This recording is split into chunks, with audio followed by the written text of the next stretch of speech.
枪！一个身穿白衣的少年，面色难看的跃在空中，抄起重尺重重砸在陈家主脑袋上。这一击是大力沉，然而却仅仅只是在碰撞之际，响起一道金属相撞的铿锵声。陈家主身子甚至动都没动，身上的红色光膜完美挡住了这一击，眼中带着一丝嘲讽望向少年。此阵是江北陈家耗费10数年布下，阵灭之前无人能伤我。白衣少年见状，咬牙也没继续攻击，而是背着重尺从窗外一跃而下，快速朝城外逃去。茶楼里的人已经全都四散而逃了，独留江北老魔和陈凡一行人。你不跑吗？陈凡看了眼江北饮茶，端起茶杯轻抿一口，随意道：你都不跑，我跑什么？江北老魔将公羊月护在身后，面色极其难看的一字一句道：你既然敢来江北陈家，肯定也料到了这一刻吧？没有。陈凡摇了摇头，坦率道：我还真没想到这老家伙在下一步这么狠的棋，倒是好手段。娘！江北陈家内，满脸惊恐的陈全冲到美艳女子身边，眼中满是恐惧的颤声道：城内亮起好多猩红光柱，是不是出事了？是不是陈凡来了？不是。美艳女子面色难看，再无往日的姣好，咬牙一字一句道：是那老家伙这些年布的阵，他要献祭满城生灵，这家伙是疯了吗？父亲布的阵。陈全闻言微微一愣，突然松了口气，那应该不会波及到我们吧？美艳女子眉头皱起，良久后突然松了口气，好像也是哦。目前来看，老宅内并没有亮起猩红光柱，后悔了吗？茶楼内，陈家主满脸癫狂地望向陈凡，已经晚了，万灵化血阵已成，任何人都逃不出去。就在这时，窗外已经遍布半个城的猩红光柱突然不再继续升起，像是遇到什么阻力了一样，原先升起的猩红光柱也在不断逝去，而陈家主身上的红色光膜也在快速消散。怎么可能？陈家主愣在原地，半晌后才反应过来，有些发狂的歇斯底里道：我明明昨夜亲自检查了一遍，怎么可能会出问题？到底是哪里出了问题？怎么可能？随后才像是有些崩溃一般冲向陈凡，却被瘸猴一毛抽飞。诺！陈凡扫了眼被抽飞的陈家主，望向江北老魔：我听公羊月叫你老魔，想必杀了不少人，帮我杀了他，你确定？确定。好。江北老魔眼中闪过一丝欣赏，头也没回，只见一道剑气激射而出，精准命中陈家主的后心，血液激射而出。只见陈家主趴在原地挣扎了几下后就没了气息。陈凡却表情怪异地对着江北老魔说道：看起来你不会杀人。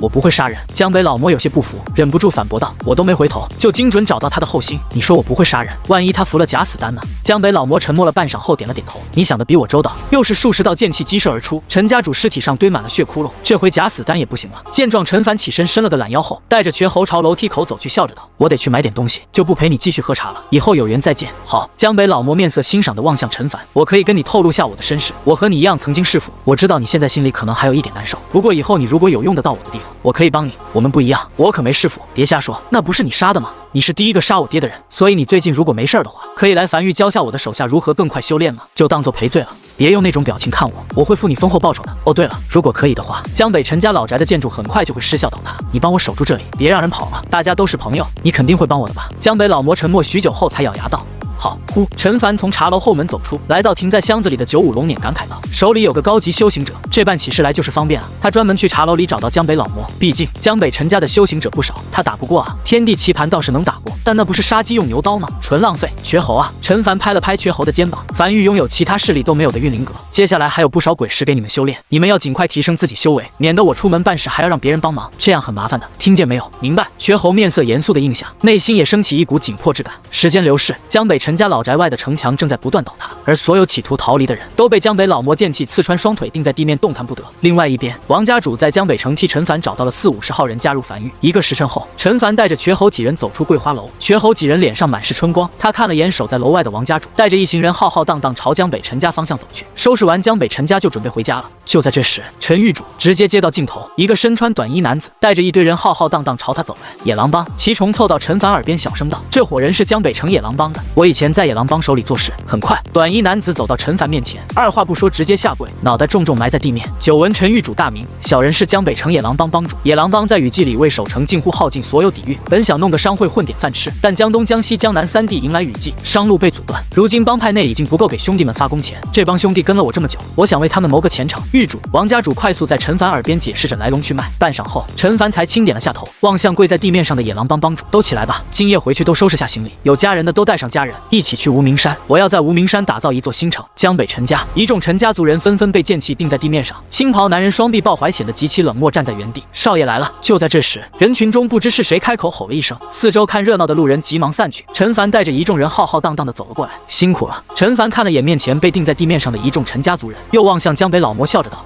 江北老魔轻哼了一声，没有讲话。陈凡在人群中扫了一眼，最后视线停留在陈全身上，蹲在其面前，满脸感慨地笑了起来。陈全，还记得我不？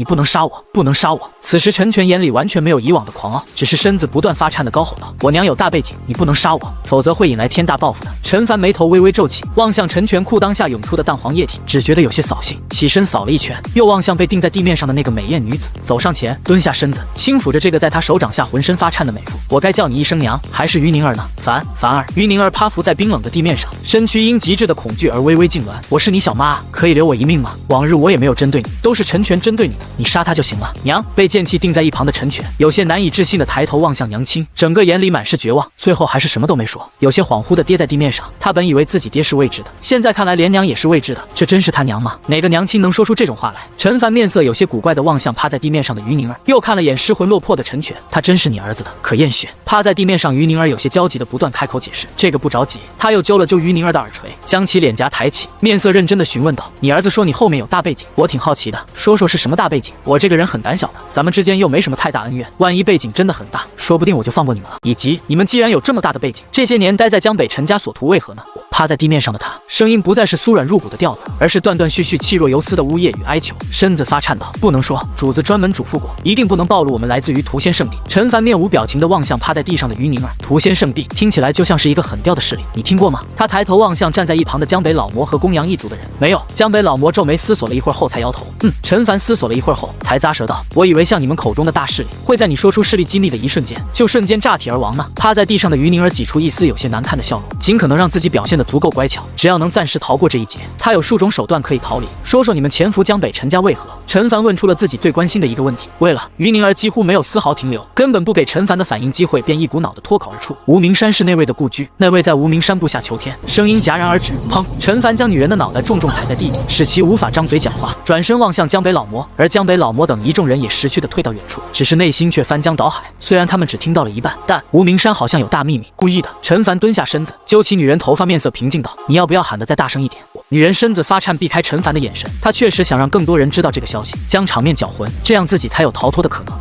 那位在无名山布下了求天大阵，养育了一株极其珍贵的天才地宝的雪莲花，需100年才可成熟。还有山胎，你知道血祭大阵吗？就是鬼王突破的那个，其中阵法核心材料就是山骸胎，山胎比山骸胎更加珍贵，而且在天坑底部还有一宝。主子推测那位用锤子将一座山砸出天坑，那在天坑底部山体会极其坚固，大量山体被挤压，这么多年过去了，或许会形成天才地宝地精。按照时间推测，雪莲花今年雨季过后便会彻底成熟，那个大阵寻常人等无法进入。我有特殊办法，只要你放过我，可以带你进入求天大阵，东西都归你，我只需要一条命。没了。陈凡偏头询问：“没了？真没了？”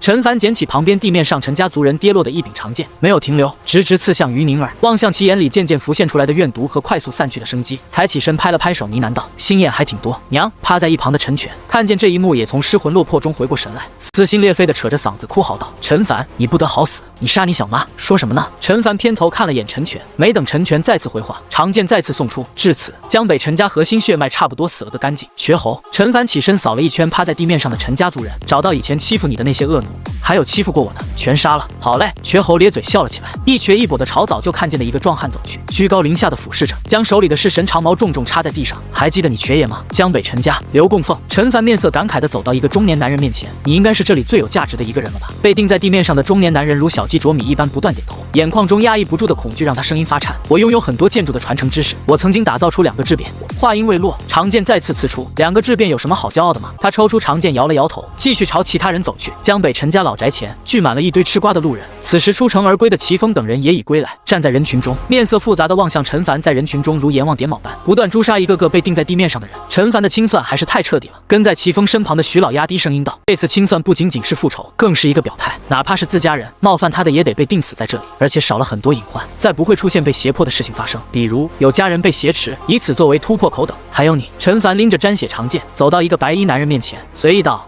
上路前要放几句狠话吗？比如做鬼也不会放过我之类的。”我不是屠仙圣地的。趴在地面上的白衣男人语速极快，仿佛生怕下一秒就被钉死在这里。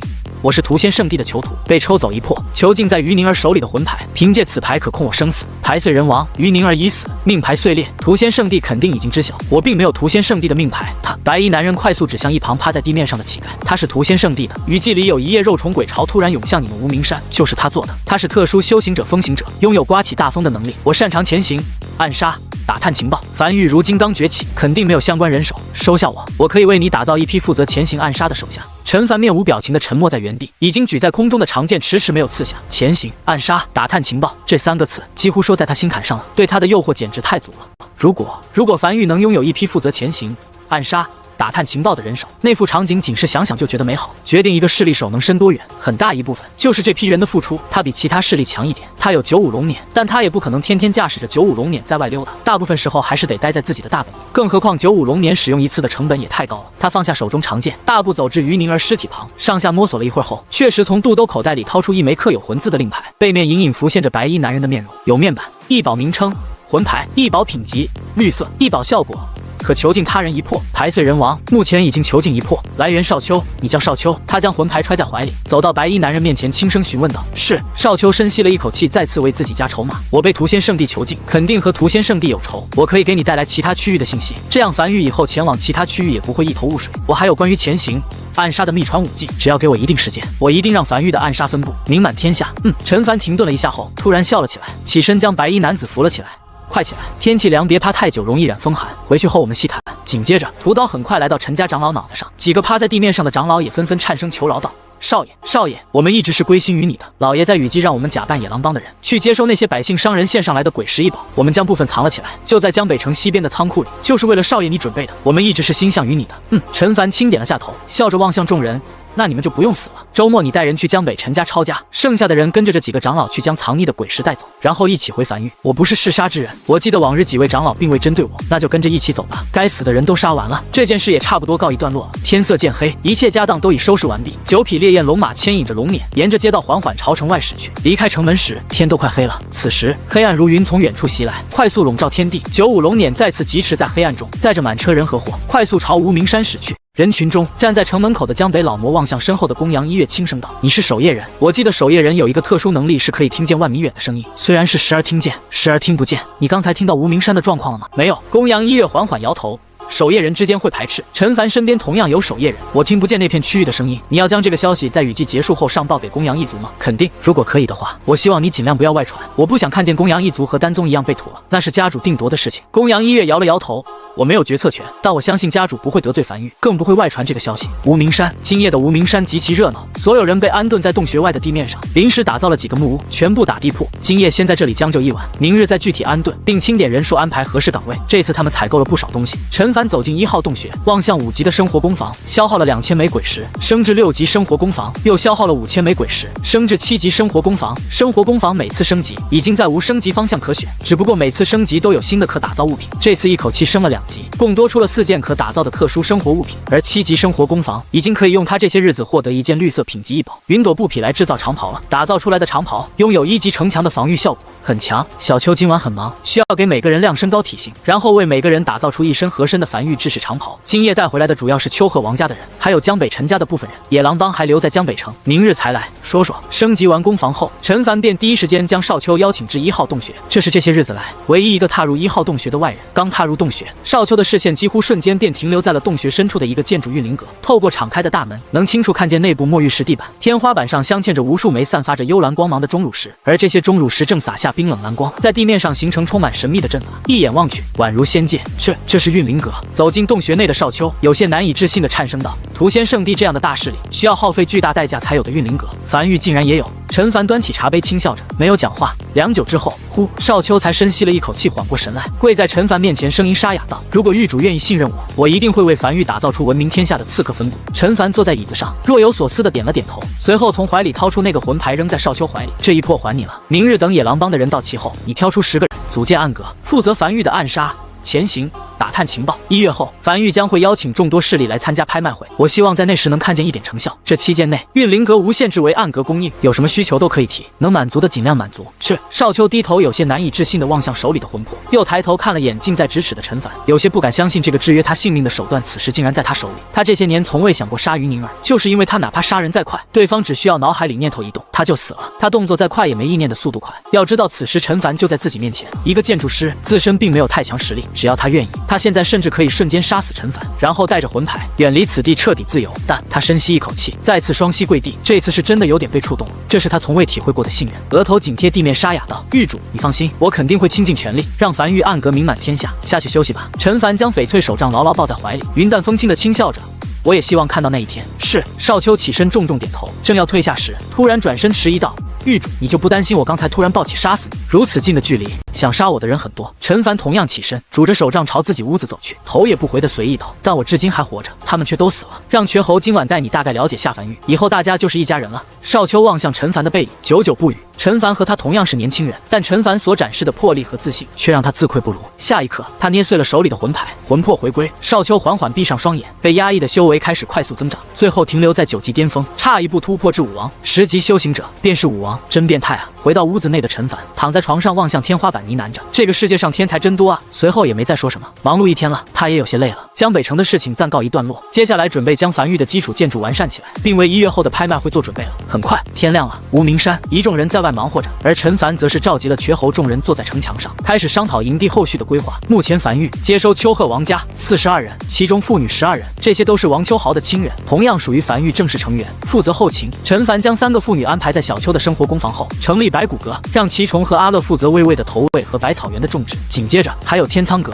负责樊玉的仓储管理，异宝、天才地宝、鬼石、武技、古籍等全都保管在天仓阁，我们不分灵宝阁和藏书阁什么的，全都放在一起。第1任阁主王奎，还有商阁王麻子，你担任第1任阁主，这次拍卖会就由你全权负责。雨季结束后，你需尽快组建出一批商队，沿路建造站点，并打通和其他势力的生意脉络。战阁周末你担任阁主，大鱼担任副阁主，负责樊玉平日的营地安危和城池内的安全以及外出行动，你们需要尽快提升修为。行阁瘸侯你担任阁主，负责对内监督，拥有监督所有阁主的权利，并对违反樊玉规矩的人进行审判，维护樊玉规矩，并负责审讯等。暗阁陈凡停顿了一下后，才从怀里掏出一枚令牌，望向满脸郑重坐在一旁的少秋，负责樊玉的对外暗杀、打探情报。你需尽快组建好属于樊玉的情报网络，包括尽快拥有执行刺杀的能力，不要让我失望。制定好规矩后，整个无名山便热闹起来，就连一开始有些社恐躲起来的魏伟，此时也凑出来，趴在城墙外，尾巴不断的拍打着地面，显得有些兴奋。只有陈凡一人，此时正在屋内睡回笼觉，睡得正香，好似做了一个什么美梦般。这些日子累死他了，他得好好睡一觉，剩下的事情就交给瘸侯他们慢慢去处理吧。陈凡在瘸侯的陪同下，骑着骷髅马驶出峡谷，站在峡谷入口远眺海边，思索着接下来的规划。万里无云，太阳洒在身上暖洋洋的，驱散了不少寒意。而在天边其他3处，则是布满黑云，那是江南、江西、江东3地的雨季。峡谷入口距离海岸线约1000米远，他打算无名山左侧打造一座新城。盘算了一会儿后，他很快选定了新址，就是这新城建多大的是个问题。哪怕等级最低的1级城墙，1米也需10枚鬼石，1000米那就是1万枚鬼石。造个4面均1000米的城池，需要消耗4万枚鬼石来造城墙，消耗极大不说，造出来也是个小城。与其说是城池，更像一个大点的站点。此处并非天然鬼火区，每日鬼火也需消耗鬼石。陈凡坐在骷髅马上，远眺海边，沉默着没有讲话。运灵阁的升级需要海苔，顾名思义肯定在海里获取。如今江北雨季已过，大海风平浪静，可以开始探索了。找几个水性好的人，看能不能潜入海底，找到些什么。就这里吧。陈凡指着无名山左侧那片空地轻声道：“先造个小城暂且用着，让小秋带回来的那些工人可以在此动工了。缺什么材料，山上都是，就地取材就行。”明白。很快，4堵1000米长的1级围墙建筑虚影缓缓浮现在空地上，伴随着4万枚鬼石碎裂并涌入建筑虚影，城墙很快凝实，4面城墙围出了一个空地。陈凡登墙，从怀里掏出一张地形卡，这是他这些日子获取异宝中的几个。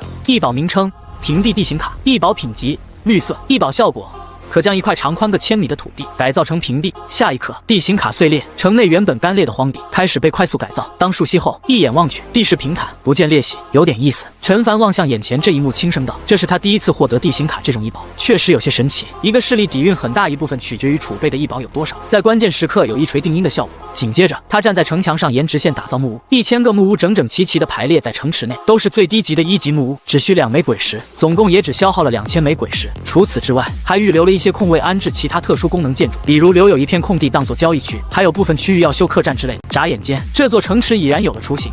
陈凡站在城墙上望向这一幕，不由笑了起来。这城池比他想的要大很多。他本以为1000米长的城池不会太大，现在看起来面积并不小，安置了1000个木屋，空间都绰绰有余，还剩下不少空间可以用来安置农田、养殖场等。目前樊玉没有那么多人，这些木屋主要是为一些樊玉基层人员居住，比如新招的这批人，又比如从其他城池搬到这里的凡人等等，差不多搞定了。陈凡走下城墙，可以让工人进场修建基础建筑，动作快点，1月后要完工。打造一座城池可不是仅仅有城墙和木屋就行了，还有很多东西，比如街道、排污等这些乱七八糟的东西会通过生活工坊打造出来，然后交给工人去修缮安置，是个麻烦工程。至于铺地的东西倒是不缺，当时丹宗地面上铺着的浴室他们挖出来了好多带走，还有其他基础设施都是从丹宗挖出来的。他又消耗了463枚鬼石，打造一座5级鬼火，安置在城市中央，刚好覆盖整个城池和城池范围，自动贴合修正，连夜赶工。做完这一切后，陈凡才再次沿着峡谷回到天坑内，以后峡谷内就是梵域的核心区域，其他势力来往商会都将在刚才打造出的那座城池落脚。他要将这里打造成一个经济中心，借助大批商队将他物美价廉的商品倾销至江南乃至更远的地方。光靠王麻子的商会为他赚钱太慢了，适当的让利可以让更多商会心甘情愿的为他赚钱。1月雨季结束之后，通过梵域的名声和早已对外宣传的拍卖会，以及他故意放出来的自己是高级建筑师的噱头，这3点引来大量势力参加他的拍卖会，然后再将自己物美价廉的商品展览出来。接下来这些势力自己就会派出商会来此采购，再卖去更远的地方。他相当于瞬间拥有了这些势力多年打造的商路。至于王麻子，只需要去卖那些价值高的商品就行了，比如骷髅马。江南一匹售价3000枚鬼石，主要来源于2家势力。他不清楚是这2家势力联手好了定的价格，还是因为打造成本确实要更高，但不重要。他打造一匹骷髅马仅需100枚鬼石的成本，一来一回就是2900枚鬼石的差价。他以1500枚鬼石的价格卖给其他势力，由其他势力倾销给江南乃至更远的地方。他只赚1400枚鬼石就够了，他比较知足，不贪心，剩下的都是这些势力的利润。只要卖上个1000匹，那就是140万枚鬼石的利润。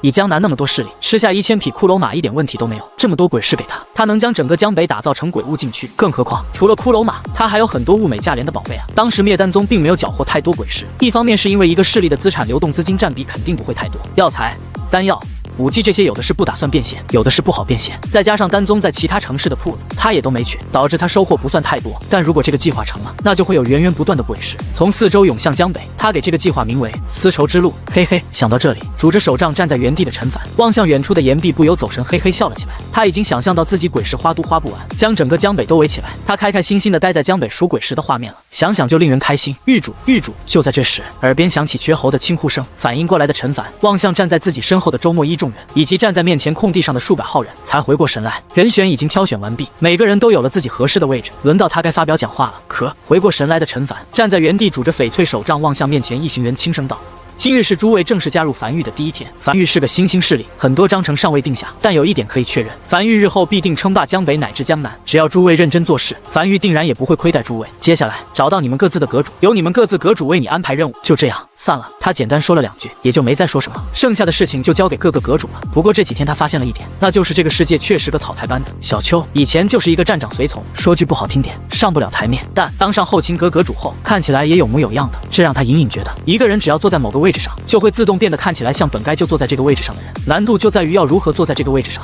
或者说不是因为能力出众才坐在这个位置上，而是有点像是坐在这个位置上后才能力出众。他摇了摇头，将脑海里乱七八糟的想法散去后，才走至魏魏身旁，轻拍了下魏魏脑袋，指向天坑中心比划道：这里地底下可能会有地精，就是一种看起来黑金色、极其坚固的天才地宝，你能不能帮我挖出来？魏魏认真盯着陈凡比划动作，思索了一下后，才重重点头，一股脑的爬到天坑中央开始挖掘起来。此处地底极硬，用炮塔都难以轰出一个坑洞来，但其坚硬的地面在魏魏的前爪下却被轻易破开。当日从小妈嘴里得知，那位用锤子将一座山砸出天坑，大量山体被挤压。这么多年过去了，或许会形成天才地宝地精。他不知道地精是什么，但知道是好宝贝，那肯定得挖出来。少爷！就在这时，瘸猴一瘸一跛的走过来，站在陈凡身边，突然有些感慨道：新加入梵域的暗阁阁主少秋，也是个从幼无父无母的孤儿。以前我总说，咱们这帮人基本都无父无母，就少爷你一个人有父亲，但今天过后，少爷你也无父无母，沦为孤儿了。陈凡面无表情的偏头望向瘸猴，你嘴里没屁放了，没话就不要硬搭话。没有。瘸猴此时也意识到自己好像说错话了，缩了下脑袋，小声道：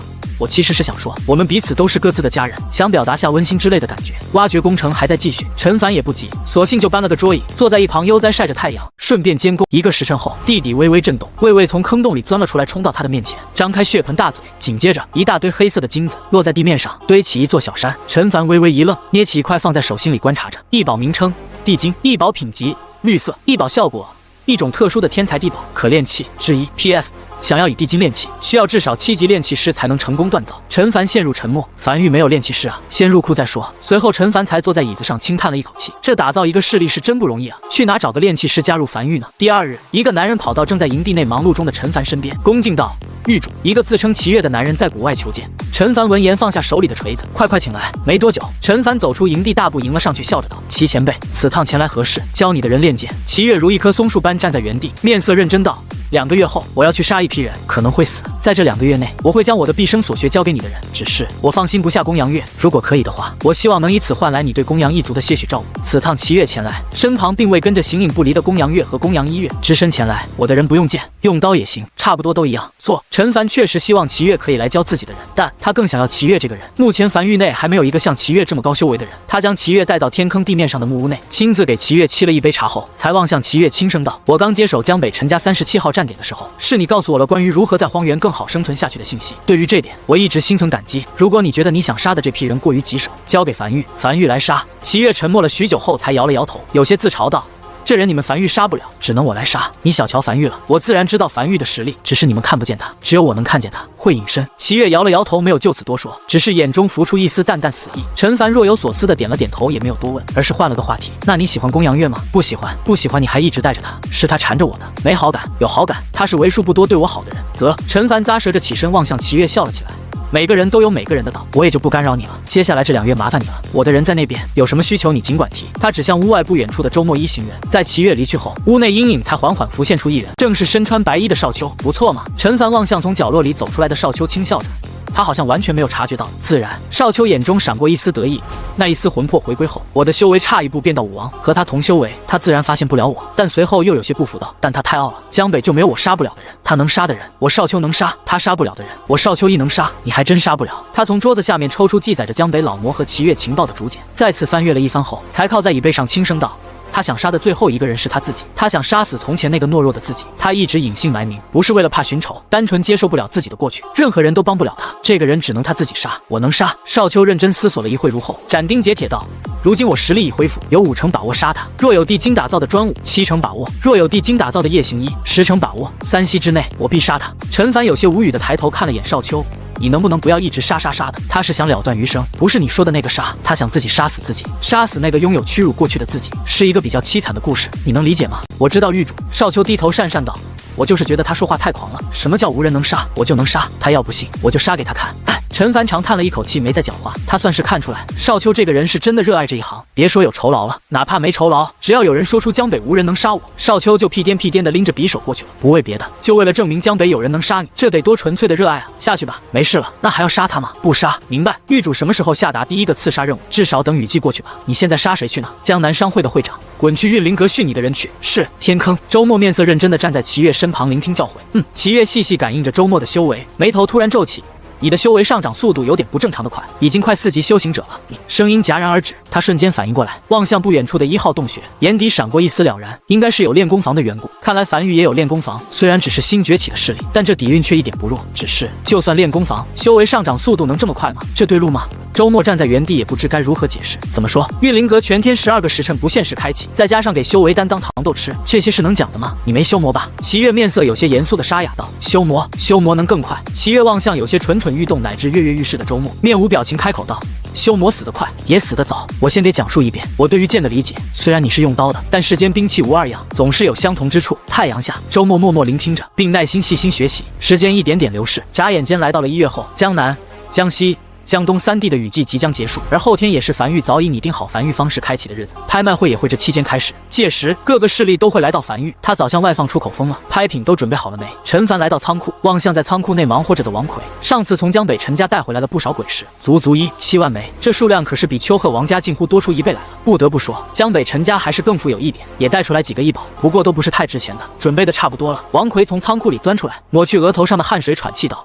这次拍卖会的拍品总共分为3档，第1档就是热场子用的，准备的都是狱主你挑选出来的绿色异宝，有未开包的，也有已开包的。第2档就要更上一档，比如从丹宗带来的那个黄色品级的丹炉和其他一些价值较高的。第3档也就是压轴产品，我们准备了一件，是樊玉为其他势力打造3级城墙的资格，保证清一色纹路，每1米只需2000枚鬼石。”陈凡略微满意的点了点头。这些日子据他的了解，天下阁这个由建筑师组成的势力，一大部分收益来源就是为其他势力打造建筑，但这个世界上的建筑师打造建筑比他的花费要高得多。他打造1米3级城墙，成本只需560枚鬼石，其余建筑师打造1米3级城墙，成本需要1500枚鬼石，纹路还是随机的，他还可以保证完全清一色。这个拍品一出，竞争力足够，不错，都准备，方式马上就要开启了。明白。随后陈凡继续在仓库里巡视着，这些日子没花什么鬼石，这里依旧还堆积着10几万枚鬼石，仅只是看着，人心里就觉得舒服。除此之外，还有雨季里攒下来的铜管，全都堆在仓库里。还有10几万米的铜管可以用。拍卖会只是噱头，方式开启才是真正赚钱的手段。雨季结束，时间来到2天后，各大势力纷纷派人前往樊玉。留在江北城这些日子前去平城检视的齐峰等人，也和药王谷派来人的会合，一同前往樊玉。无名山旁，一座崭新平地而起的城池出现在沿海边，城门上刻有樊城2字，真是气派啊！药王谷少主齐峰作为第一个抵达这里的势力，望向面前的城门和摆放在城门口的2座玉狮子，以及铺设在地面上的石玉和街道两侧的挂饰，恍惚许久后才呢喃着。就是总感觉有些眼熟，很多记忆点，比如那玉狮子正是丹宗的齐谷主、少谷主。守在城门口的陈凡已经迎了上来，双手抱拳，乐呵呵道：“请，里面请。今日是樊玉方氏第1日开业的日子，感谢诸位来捧场。哪里话，哪里话。”药王谷的齐谷主满脸堆笑的同样迎了上去。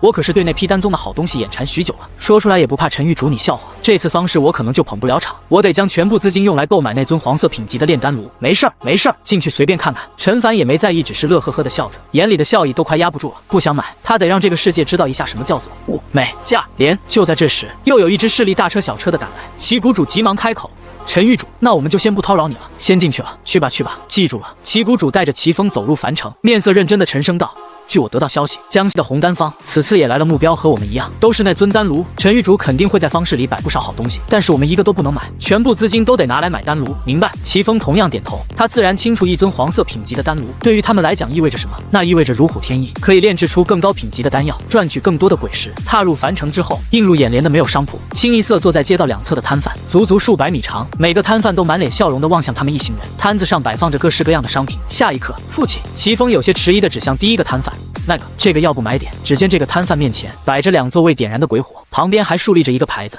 ：1级鬼火，售价5枚鬼石，更高级的鬼火请私聊。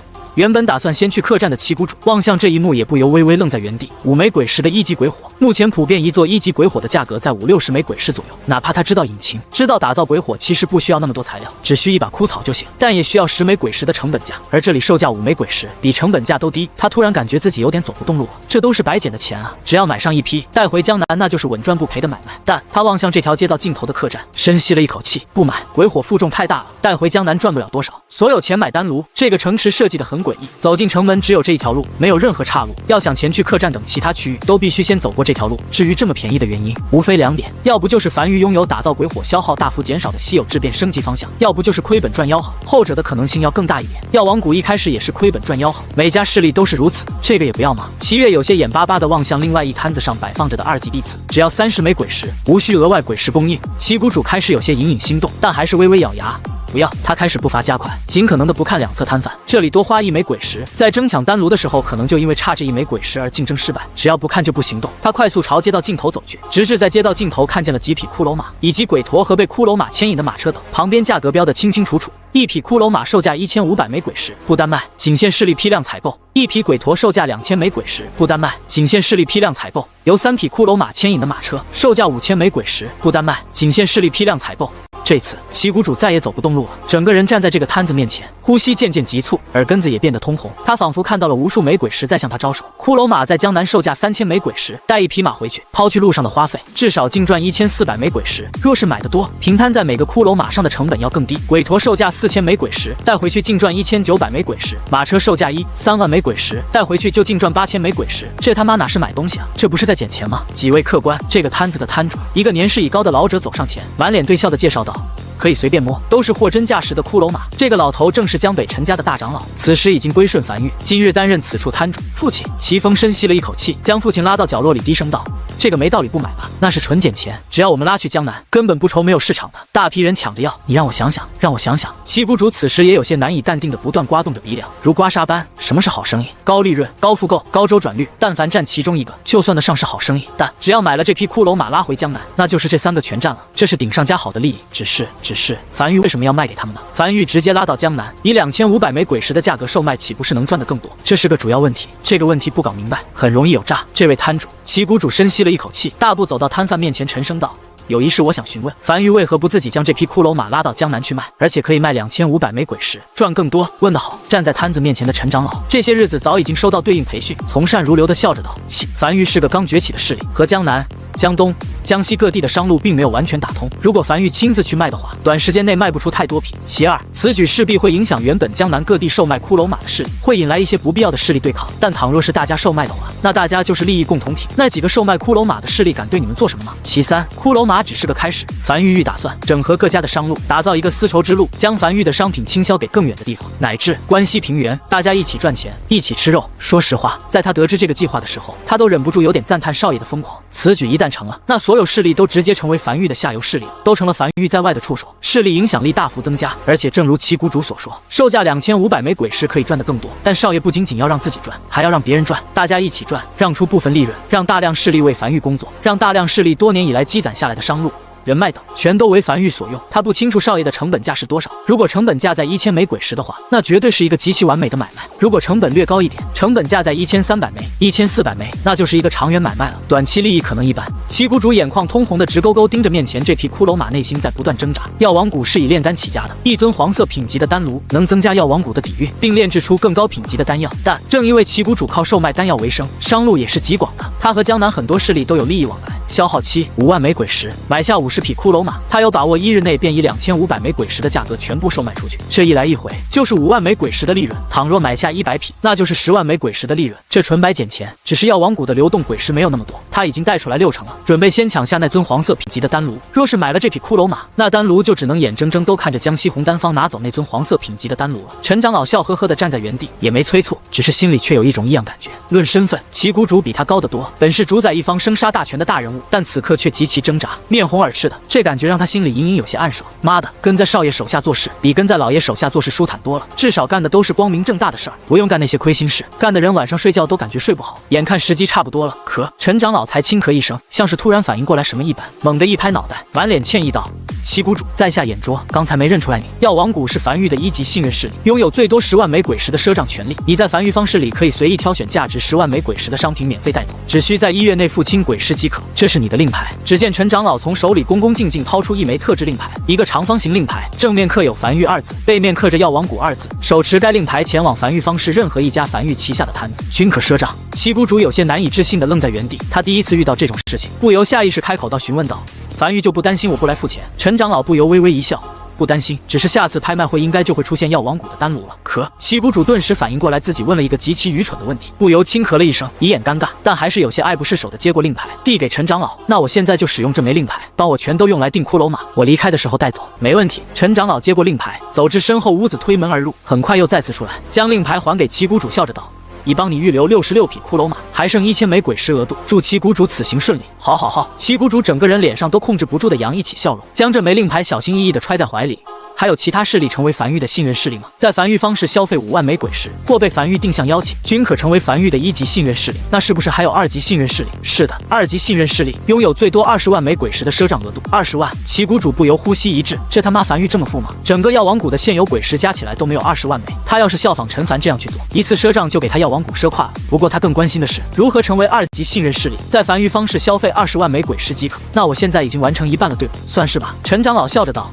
具体还得等旗鼓主弥补其本次费用，才会计入消费进度。明白。旗鼓主咧嘴笑着点头，又忍不住将令牌掏出来，在手里把玩着。令牌后面还有个等级1的标识，也没过多逗留，当即前往街道尽头的客栈推门而入。小二订房。他此时心情极好，非常好，甚至已经迫不及待想要赶回江南了。下一刻，站在店门口的小二笑着望向一行人。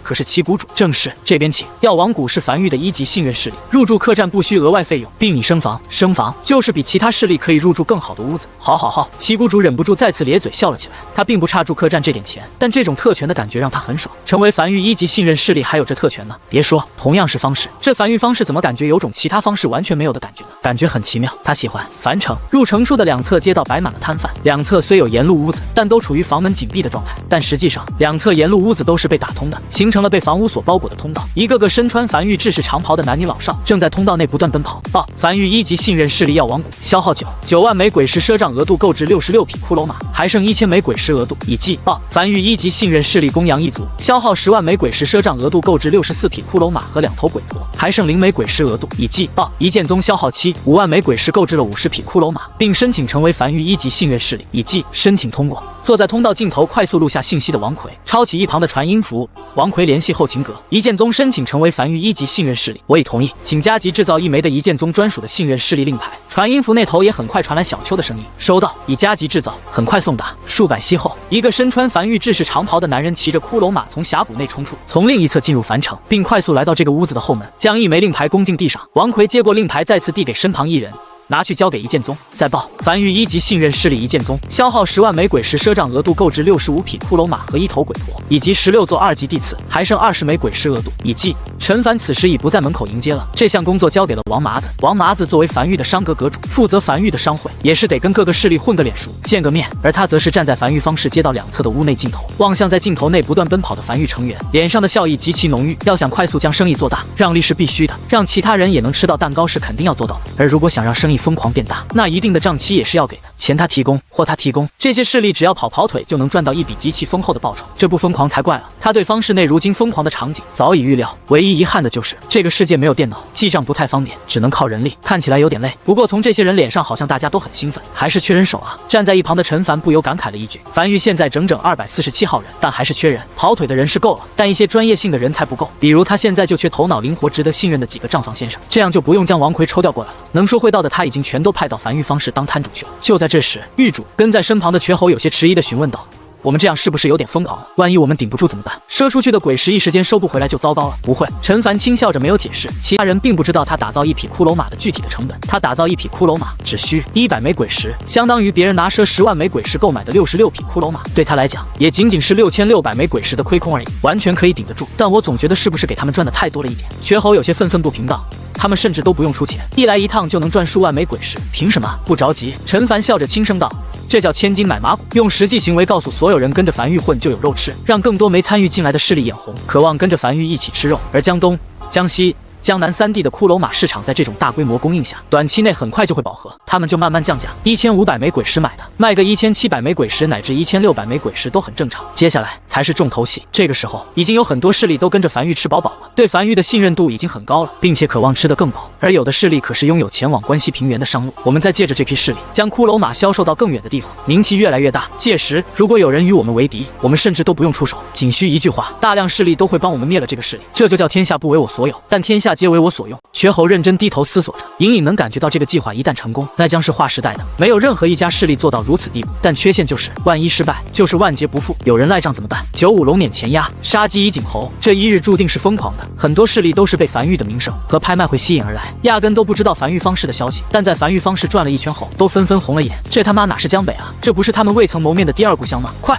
在樊城的另一条街道，这条街道负责收购以及让各个势力之间自由交易，其中一间商铺是梵域官方的收购商铺。一个中年男人有些焦急的指向身后一马车的货物，帮我估个价，我全卖了。他本来自江东一个势力，得知雨季过后梵域会有很多势力赶来，特意在雨季结束就拉了一批货物，准备前来售卖。但来了之后才发现这里有多疯狂，他的势力和梵域并无交集，必须在方士消费5万枚鬼石，才能成为梵域1级信任势力，才能带着大批骷髅马回到江东。但他是出门卖货的，又不是势力之主，只是他们势力负责商会的，身上哪有那么多鬼石？只有3-4万枚鬼石，本来是打算回去食用收益和这笔鬼石再买一批货拉回去卖的。而梵域放出的今日消费5万枚鬼石成为1级信任势力的额度只有20个名额，他和组长商量过后，决定将货物快速清仓给梵域，然后快速购买5万枚鬼石的骷髅马成为1级信任势力，再用10万枚鬼石的赊账额度购买更多的骷髅马带回去。现在名额已经被抢到仅剩7个了，这也是他如此着急的缘故。这压根是白捡钱啊！主要是没有任何风险，风险全部都是梵域单，他们只需来回跑一趟就可以赚得盆满钵满。规矩我都懂。中年男人有些急促道，这批异宝都是未开包异宝，没时间鉴定了，你们直接打包收了吧。客官莫急。陈家二长老乐呵呵地走出来，招了招手，店内走出几个小二大包小包的，将货物全都搬回屋内，才开口道，我们掌柜的先大概过目一遍，再给你个具体的数，麻烦你们快点，我这里有点着急。理解。店铺内，陈凡坐在内屋，快速扫过每个异宝的面板，数量真不少，白色异宝为主，绿色异宝有个7、8件，最后视线停留在了一块翡翠玉牌上，异宝名称：建筑师令，异宝品级：绿色，异宝效果。凭此牌可成为建筑师，简简单单的效果却蕴含着巨大的利益。陈凡突然忍不住笑起来，果然人多了之后，这宝贝就自己送上门了。这个东西完全可以成为本次拍卖会的最后一件拍品，一件压轴拍品。至于其他异宝，有不错的，也有差的，他准备全部收了，用于梵域商会储备。半晌后，他给出了一个合适的价格，望向站在内屋等候吩咐的袁陈家二长老，轻声道：报价1万枚鬼石，看他卖不卖，可继续加，但不能表现出太着急。明白。陈家二长老面色恭敬点头后，才大步走出屋外，望向焦急等候的中年男人，轻咳了一声。掌柜已经估完价，回收价格8000枚鬼石。其中话音未落，成交。中年男人神情激动地催促道：“快快，鬼石给我，货都给你们了。”陈家二长老嘴角微微抽了抽，他本来想着再抬到1万枚鬼石，让对方感觉他真的让利了，没想到对方这么着急的，当即摆了摆手，身旁小二快速清点鬼石递过去。接过鬼石的中年男人没有丝毫犹豫，带着自己的手下就朝隔壁那条街樊玉方世街冲去，生怕慢一步，樊玉1级信任势力的名额就被抢完了。真是，他望向男人离去的背影，忍不住长叹了一口气，幸好他以前没欺压过少爷，才能得以捡回一条命，并有幸见证樊城的繁华。虽然他已经老了，但不知道是不是错觉，他感觉自己好像迎来了事业第二春。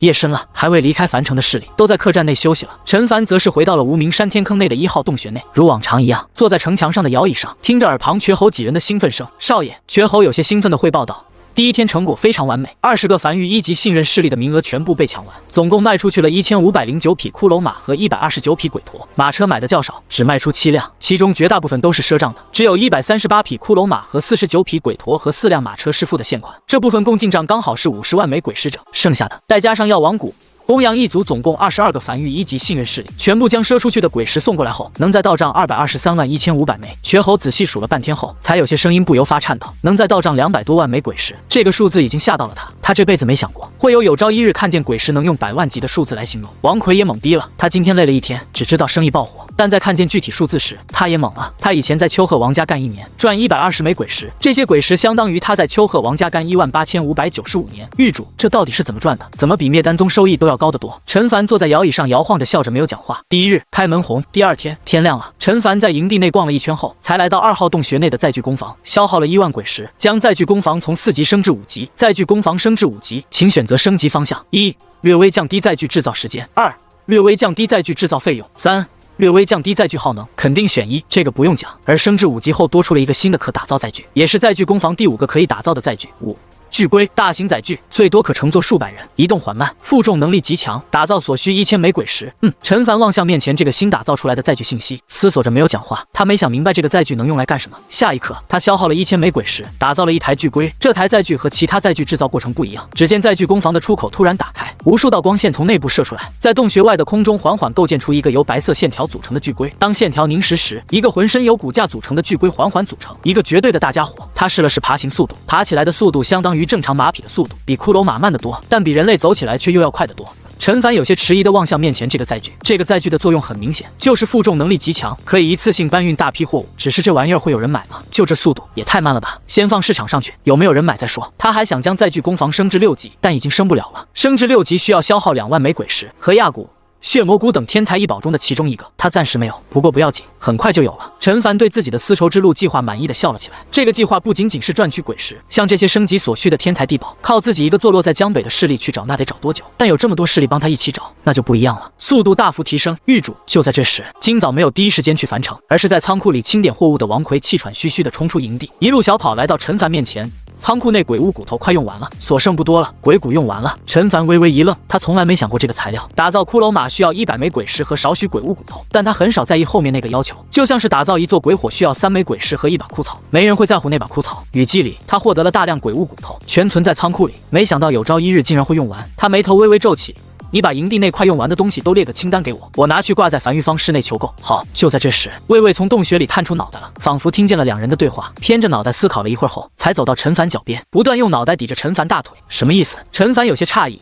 你是想说你知道哪里有大量鬼物骨头？走。他忍不住咧嘴笑了起来，翻身趴在魏魏后背，任凭魏魏带自己冲出峡谷。这家伙在山上埋了这么多好东西吗？等等。在冲出峡谷后，陈凡不由回头望向距离自己越来越远的无名山，茫然道：魏魏，你是不是跑错了？没上山，而是朝海边冲去了。他承认自己有点怕水，他不太会游泳，所以也很少来海边。魏魏驮着他一轮狂奔，很快便来到了海边，将他放下来后，开始用前爪狂挖。陈凡一个人拄着翡翠手杖站在海边，远眺天边，看不见尽头，也不知道另外一片陆地距离自己有多远。雨季结束后的大海风平浪静，风不大，浪也不大，看起来就很适合出行的样子。耐心的等待着魏魏挖洞，也不知道能挖出来个什么东西来吗？脚下不是沙滩，是戈壁滩，很硬，也就魏魏能挖得动了。反正他是挖不动。约莫一盏茶的功夫，魏魏魏从洞口里钻了出来，并满脸兴奋地邀请他下去。走，陈凡跟着魏魏也下洞。每次和魏魏挖洞，他就总有一种盗墓的感觉。这次盗洞没有很深，很快便抵达底部。底部豁然开朗，好像地底本身就有一个洞穴，周围没有发光物，只有顺着洞口的自然光照在底部，勉强能让他看清脚下是鬼物骨头。至于周围，则是完全看不清，一片漆黑，不知洞穴有多大，也不知黑暗里有什么。魏魏，陈凡有些警惕地将翡翠手杖紧紧握在手里，并拍了拍身旁的魏魏，内心这才多了点安全感。眼睛从四周黑暗里扫过。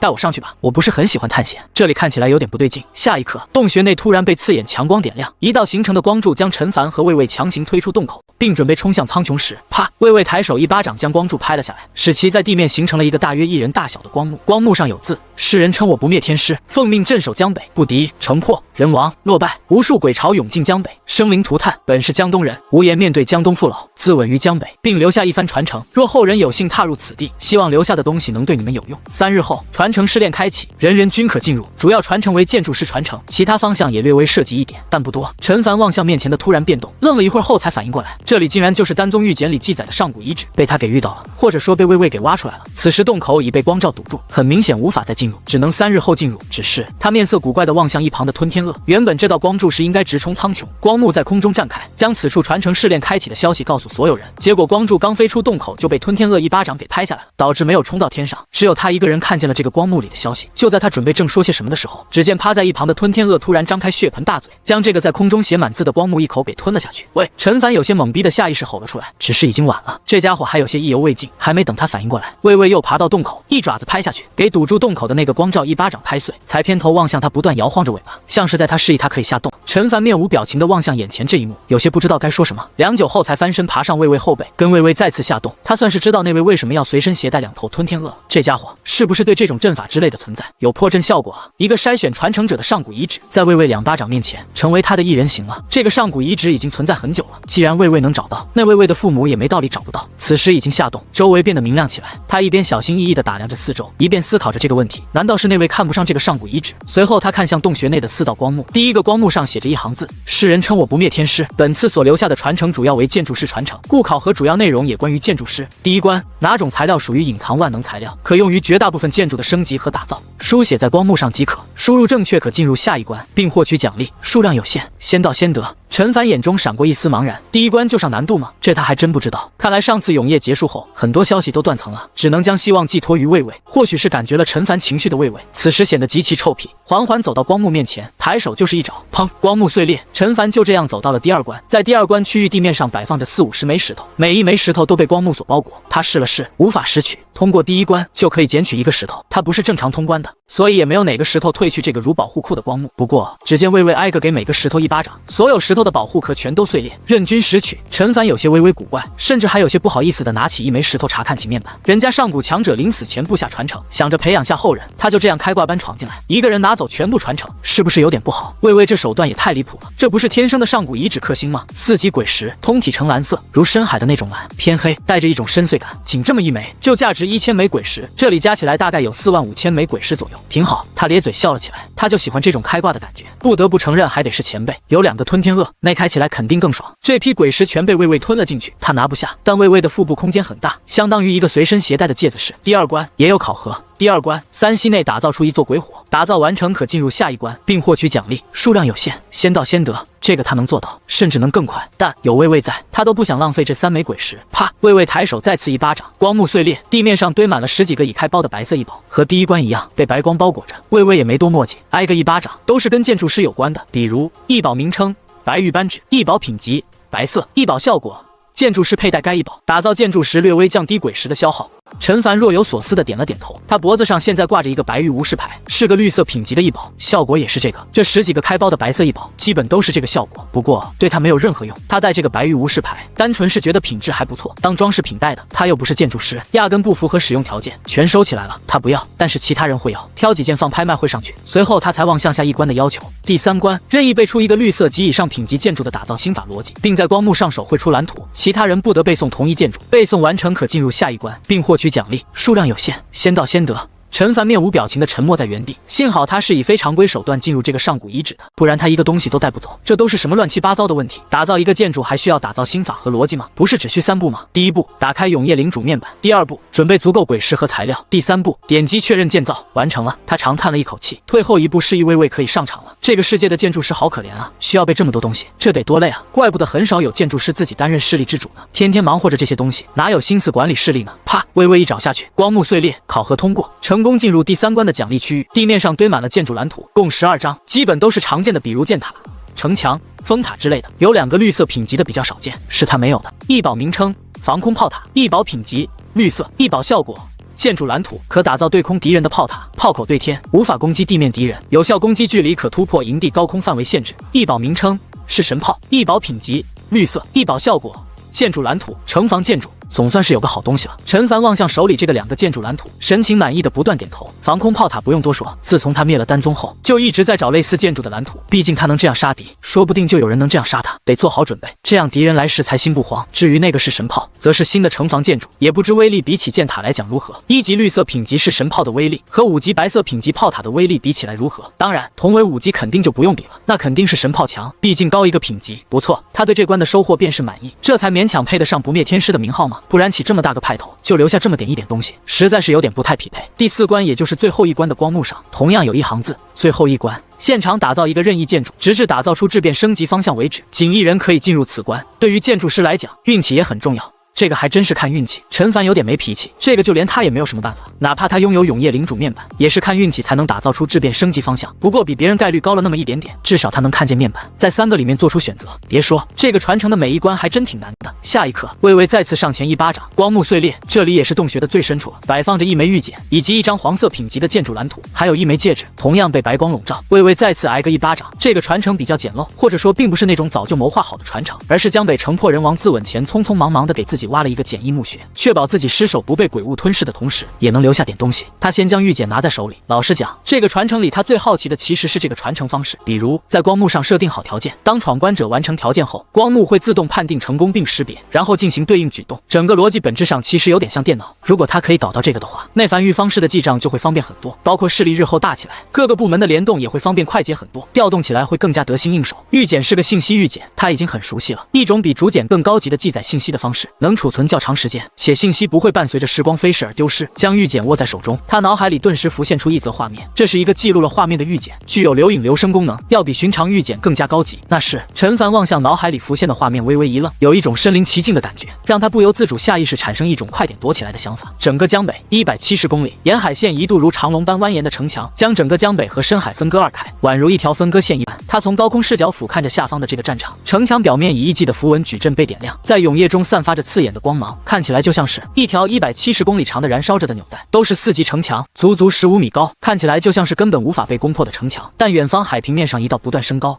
蠕动的巨浪正在快速朝岸边拍来，直至重重拍在城墙上后才反应过来，那根本不是海浪，而是由数十万头鬼物形成的活体海啸。成千上万座炮塔开始轰鸣，整个江北都在震动。这场战争之大，足以记入史册。城墙上无数修行者在跑动，城墙后大量骷髅马疯狂地在荒原上来回穿梭，将一个个资源送入前线。一眼望去，像是无数只蚂蚁依靠城墙来对抗神明的惩罚。但此时已经是战争尾声了，这堵堪称天堑的城墙已经有不少地方被冲垮，越来越多的鬼潮冲入荒原，开始屠杀后方的后勤补给人员。这场战争应该是8000年前的，因为他看见了无名山，那个时候就有无名山了。那时候的无名山还没有垂坑，且海岸线看起来和如今没有太多变化。陈凡沉浸式感受着面前这个画面，沉默着没有讲话。他能依稀看见那4级城墙上的纹路并不是清一色的。如果这些城墙上都是清一色的鬼血纹路，在如此之多的鬼潮攻击下，能吸取大量的鬼血来让城墙变得更硬，从而以战养战。170公里清一色纹路，没有哪个建筑师能做到的。天下阁做不到，不灭天师做不到，哪怕更强的建筑师都做不到，除非不惜代价将纹路错误的城墙拆掉重建，一直重复，消耗大量资源打造一条清一色鬼血纹路的4级城墙。但这显然不可能，有这资源都足够打造一条170公里的5级城墙了，但别人做不到，他能做到。而且这些人怎么没有铜管？每个炮塔竟然都需要专人守着，不断填充鬼石。铜管明明只是一个白色品级的建筑蓝图，以前竟然没有铜管，就意味着没办法将城墙和祭坛相连，城墙没办法自我恢复，难以自我恢复的城墙，哪怕再硬，也会有被磨倒的一天。如果这批资源源交给他，由他亲自来打造江北防线，根本不可能被这些鬼巢攻破，来多少都是送，输得太可惜了。他看得出来，这场战役投入了大量资源和人力，但终究还是没将鬼巢拦在江北防线。如果让他来的话，会是另一个结果。画面渐渐碎裂，陈凡也收回思绪，望向脑海里的永夜领主面板，突然对4年后的一战有了底气。原来是未知的恐惧，不知海底鬼巢到底有多强。现在他有数了，只要他的江北防线建成，没有鬼物能冲过他的防线，来多少都是死。预检里还有其他信息。你可能听过我不灭天师的名号，除了失守江北这件事，我的人生有不少功绩。我这人生最大的2个遗憾，其一是没有守住江北，其二就是临死都没参悟明白那张黄色品级的建筑蓝图。它是我见过最复杂的建筑蓝图，我可以自豪地说一句，我曾经亲自打造过一座蓝色品级的建筑，黄色品级之上是蓝色，要比黄色高一个品级。虽然只成功了寥寥数次，失败的次数更多，但也正是因为这个蓝色品级的建筑，我有了天师的名号。我打造过不少黄色品级的建筑，其中较为简单的有载具工房，较为复杂的有肇星台，唯独临死前一直放在身上的这张黄色品级的建筑蓝图，我始终参悟不透。你能走到这里，说明你对建筑师的造诣不弱。如果有朝一日你参悟了我留下的这张建筑蓝图，也算了却我人生一桩憾事。陈凡面色微微古怪地望向手里这张黄色品级的建筑蓝图，薄如蝉翼的纸张上面绘画着一个看起来确实较为复杂的建筑，至少比箭塔城墙这种复杂许多倍，看起来确实难以参悟。但还好他不是建筑师，面板上写的明明白白，一眼便知。只是陈凡有些微微遗憾，如果能将那个蓝色品级的建筑蓝图也随身携带就好了，让他也参悟参悟。营地至今只有一座黄色品级的建筑，就是载具工房，他还没见过蓝色品级的建筑有什么效果呢，让他也开开眼。樊玉如今看起来有些规模，但底蕴还是有些不足。最明显的表现就是营地内的主要建筑依旧是以白色品级的建筑为主，绿色建筑都少见。绿色建筑只有一个仓库，黄色建筑只有一个载具工房。建筑的等级固然重要，但品级也尤为重要。以仓库举例，无论是芥子式的效果，还是储存天材地宝的效果，这是木屋哪怕等级升再高都无法做到的。但高品质的建筑蓝图又岂是那么好获得的？也是来到这里才获得了防空炮和式神炮这2个绿色品级的建筑蓝图。营地内目前还储备港口的建筑蓝图，只不过这个一直没用到而已。其实还有一个黄色品级的建筑观星台，效果是可观测一大片区域的鬼巢动向。不过这个严格意义上来讲，算是奇观。手里这张黄色品级的建筑蓝图，是樊玉的第2张真正意义上的黄色品级的建筑蓝图。异宝名称通天柱，异宝品级黄色，异宝效果建筑蓝图打造完成后，可拥有一根通天柱，就是一根柱子，比较高，数百米高。只不过图纸上的阵纹之类的画的比较复杂，看起来确实不太能看明白，具体效果没细说，得打造完成后才知晓。试试。陈凡扫了眼四周，将玉简和储物戒指都收入怀中，并捏碎手里的这张建筑蓝图，快速翻身爬上魏魏的后背，返回无名山。这个东西如果成了的话，是很强的。很快，陈凡来到无名山的山顶，也就是魏魏老巢旁边，深吸了一口气后，5000枚鬼石随之碎裂，紧接着面前快速浮现出一个由白色线条组成的通天柱，伴随着快速凝实，一根巨粗无比的柱子矗立在悬崖旁边，旁边悬崖下就是天坑营地。他抬头望向面前这根逼入云端的柱子，数百米，外表很怪，并非笔直光滑，而是呈现一种近乎悲怆挣扎向上的扭曲姿态，宛如荒野上的野草般，非石非金，材质极其粗糙，不是圆柱，横截面是正方形，顶部和底部一样宽，10米宽，表面雕刻着各式他看不懂的符文和纹路。柱子底部有个小门，推门而入能来到柱子的内部，内部是空心的，底部有一个石板，旁边还有一个预制按钮，按下按钮后，石板会宛如电梯般将他送到柱子顶端。陈凡独自一人走进通天柱内部，站在石板上，按下旁边的预制按钮，脚下石板缓缓上升，很快便将他送至通天柱顶端。他出现在了一个长宽均10米却悬于100米高空的顶端平台，眼前画面极具冲击力。他妈的！耳边风声呼啸而过，陈凡下意识紧紧趴在平台地面上，小心翼翼地朝平台边缘处挪去，朝下方望去，目之所及，江北荒原像一张无边无际皱褶横生的死皮。他看见了樊城，小小一个，矗立在荒原上，隐约还能看到不少骷髅马和行人在樊城内来回穿梭，好像有人抬头望他。理性告诉他这里绝对安全，但身体的本能还是让他有些双腿发软。这他妈也太高了！陈凡发现自己好像有点恐高，他现在脑海里就只有一个问题：万一自己掉下去了，翡翠手杖能不能护住他性命？能不能让他活下去？他是一个喜欢做实验的人，有想法就要试一试，但此时他不打算做这个实验，没人做实验拿自己做的，至少得找个小白鼠吧。呼，他深吸了一口气，才趴在平台边缘处望向通天柱的面板。面板很简单，可在雨季吸引闪电，并将能量聚集起来，需要时爆发出去以御敌或作他用，攻击范围可超过营地范围，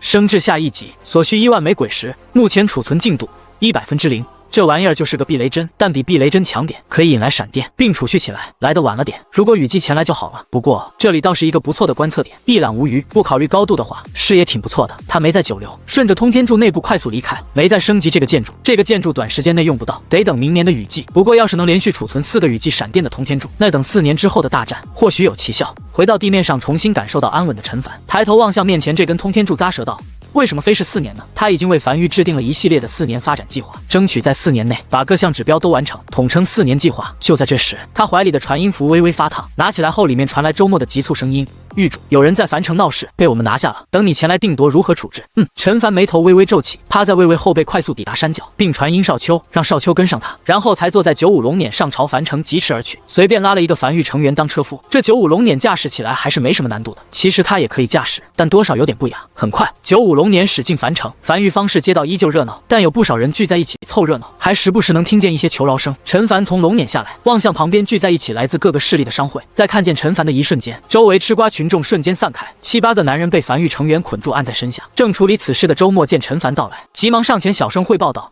这帮人身上没有身份标识，今早入城，其中有个建筑师。进城后，这个建筑师就在方氏尽头角落开始打造鬼火、箭塔等建筑。不过在即将成型的一瞬间，突然散了。我率领战阁的人及时出现，并拿下这伙人，言简意赅。”陈凡拄着翡翠手杖站在街道上，望向被按下身下的这几个未知来客。很久以前，他获得了一件异宝永业地契，效果也很简单。安置后，领主将对营地范围内的土地拥有绝对所属权，未经允许，他人无法在营地范围内打造或安置任何建筑。这里是他的营地范围，想在他的营地范围打造和安置建筑，自然是不会成型。他望向周围城墙，此时雨季已过，不会有鬼物冲击城池，所以他没有在城墙上安置太多炮塔，也就安置了20座4级炮塔，属于做样子的威慑。陈狱主，误会，都是误会。其中一个被压在身下的男人艰难抬头望向陈凡，颤声道：“我们是来樊玉行商的，想展示下我们势力的建筑师实力。其他势力如果有建筑需求，可以找我们，不是来闹事的，都是误会，误会。”陈凡闻言忍不住笑了起来，这个理由其实说得过去，但仔细一想就不对了。你打造一座箭塔想展示下自己实力，还勉强能算说得过去，但打造鬼火那可就不仅仅只是展示实力的问题了，那是准备用鬼火启动箭塔了。不出意外的话，这帮人是准备制造混乱，然后还有另外一批人准备趁混乱做些什么。他看了眼四周其他势力的商会，那批人说不定此时就在这里看着呢。瘸猴少爷，我在。身为行阁阁主，你其中一个职责就是负责审讯这几人，带回营地，撬开他们的嘴，问清楚背后的势力以及来此想做些什么。明白。瘸猴面色严肃的点头应下，并带着自己的人将这几人束缚起来，押上马车，朝无名山营地内驶去。一点小插曲。陈凡望向周围一众吃瓜群众，脸上写满了温和，笑着道：“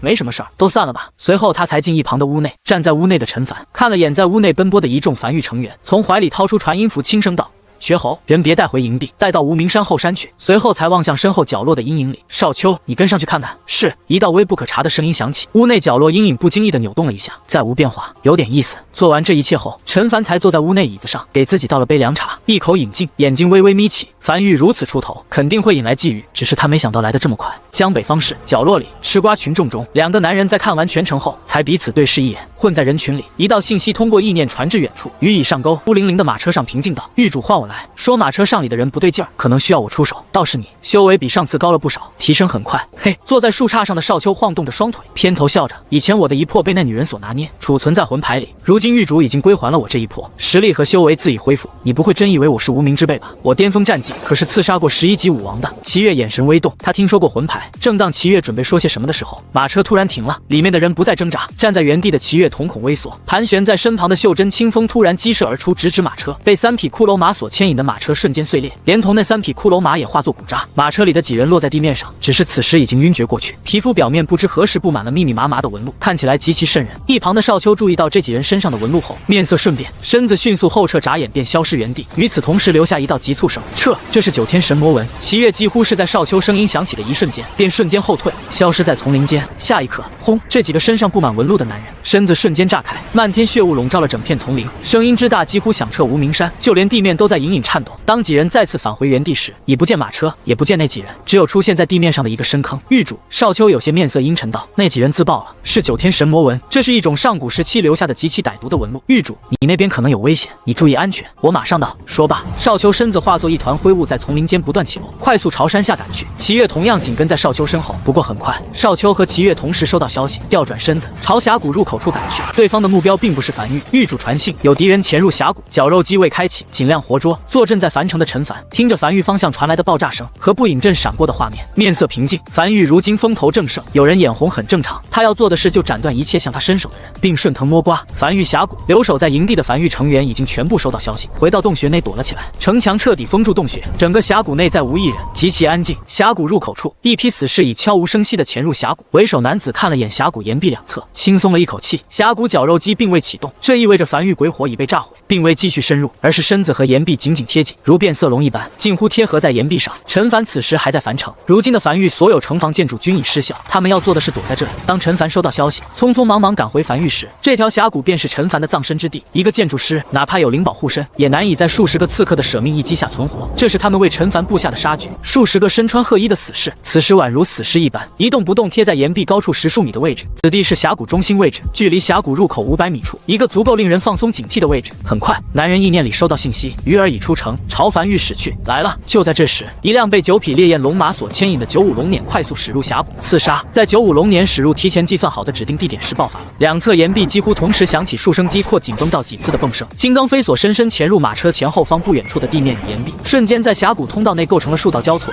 低矮的钢铁半阵。马匹的嘶鸣声响彻在峡谷，这些钢索并没有切断烈焰龙马的双腿，9匹烈焰龙马以不可阻挡之势快速撞断一道道钢索。他们来之前自然知道95龙辇的手段，但仅仅只是阻挡一瞬已然足够。几乎同时，另一批此刻从极其诡异的角度向坐在车前的马夫射出一轮短粗淬毒的破甲弩箭，马夫必死。真正的杀手锏紧随而至，弩箭尚未命中，紧贴岩壁上的一众死士从岩壁上猛然弹起，以比自由落体更快的速度顺着车窗冲进车厢里，化作一道道模糊残影。整个刺杀过程从第一根绊索弹出到死士冲入车厢，拢共不过一息。原本空旷的峡谷瞬间被飞索、淬毒弩箭以及从天而降的死士布满，杀机尽显。然而，当淬毒弩箭精准命中车夫时，并未见血雾爆出，反而听见传来金属碰撞声。摘下斗篷，担任车夫的赫然是齐越，面色冷峻的剑指伸出，剑光涌荡在身边。数个尚未冲进车厢的死士身上溅起血花，重重跌落在地面。他转头揭开车帘，望向车厢内部，狱主可还好？还行。车厢内极其空旷，陈凡坐在椅子上，将翡翠手杖抱在怀里，慢悠悠地品着茶，而身旁则是摆放着4座3级箭塔和一座鬼火。闯入车厢内的一众死士，此时已经东倒西歪地躺在血泊中。95龙辇在不开启天地棋盘状态时无法对外攻击，但这并不意味着他不可以在车厢内部打造箭塔。趴在岩壁上的为首男子望向95龙辇上的突然暴起的马夫和在无声音传出的95龙辇，心里咯噔一下。他知道这次任务失败了，情报有误，没人告诉他。陈凡的马夫是9级修行者，此时看已经没他出手的机会了。他一动不动地趴在岩壁上，准备等95龙辇等人离开，然后他再撤离。就在这时，耳边突然响起一道声音：龙辇驶入峡谷前，你呼吸乱了。为首男人面色瞬间大变，脑海直接陷入空白。他感受到了脖颈上传来的冰凉，他以任何角度逃窜，那抹冰凉都会直接划破他的脖颈。他再也控制不住自己的呼吸频率，艰难抬头望向自己头顶，只见在他上方的岩壁处，一个年轻男人正吊挂在他的正上空，脑袋和他只有1掌距离，手里的匕首精准地放在他脖颈上。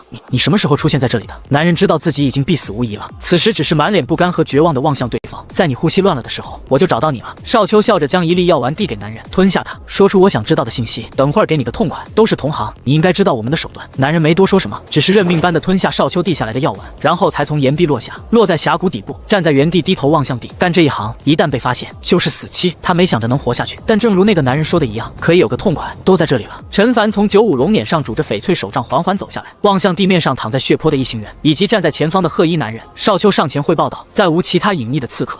陈凡望向站在少秋身旁身穿褐衣的男人，轻声道：接下来我问你的事情，已经在车厢里问过你的同伙，有一件对不上的，我就不会再询问你，会有他人亲自招待你。你们来自哪个势力？大本营在哪？谁策划了这场刺杀行动？目标是什么？褐衣男人没有丝毫犹豫的就开口，他已认命，不求别的，只求死前能少遭点罪。我们来自风雨楼，一个纯粹的刺客势力，平日的主要盈利来源就是接取其他势力发布的任务悬赏。策划本次刺杀行动的是风雨楼少主，我负责带队执行。刺杀目标是你，刺杀后具体为了什么我不知道，但据我所知，这次不是悬赏任务，是风雨楼楼主的命令。下一刻，男人嘴角突然吐出一口黑血，胸口上浮现出一道道黑线，快速向四周蔓延。紧接着还想再说些什么，但身子已经彻底僵硬，重重向后倒去。数息后，便化作一滩散发着腥臭味污血。周遭其他尚未死亡的刺客同样暴毙，化作污血。狱主，交给我吧，我来处理这件事情。暗格需要一次见血的行动，才能彻底成长起来。天天待在运灵阁里修行，哪怕修炼速度再快，没有实战经验也枉然。下一刻，什么？耳边突然响起一道难以置信的高吼声。只见往日一直表情平淡的齐越，眼里满是震惊，很快才反应过来的低头呢喃道：这就对了，这就对了，我就说周末怎么修炼速度那么快。此时少秋也后知后觉自己好像说漏嘴了，满脸愧疚和恼怒的单膝跪地，请狱主责罚。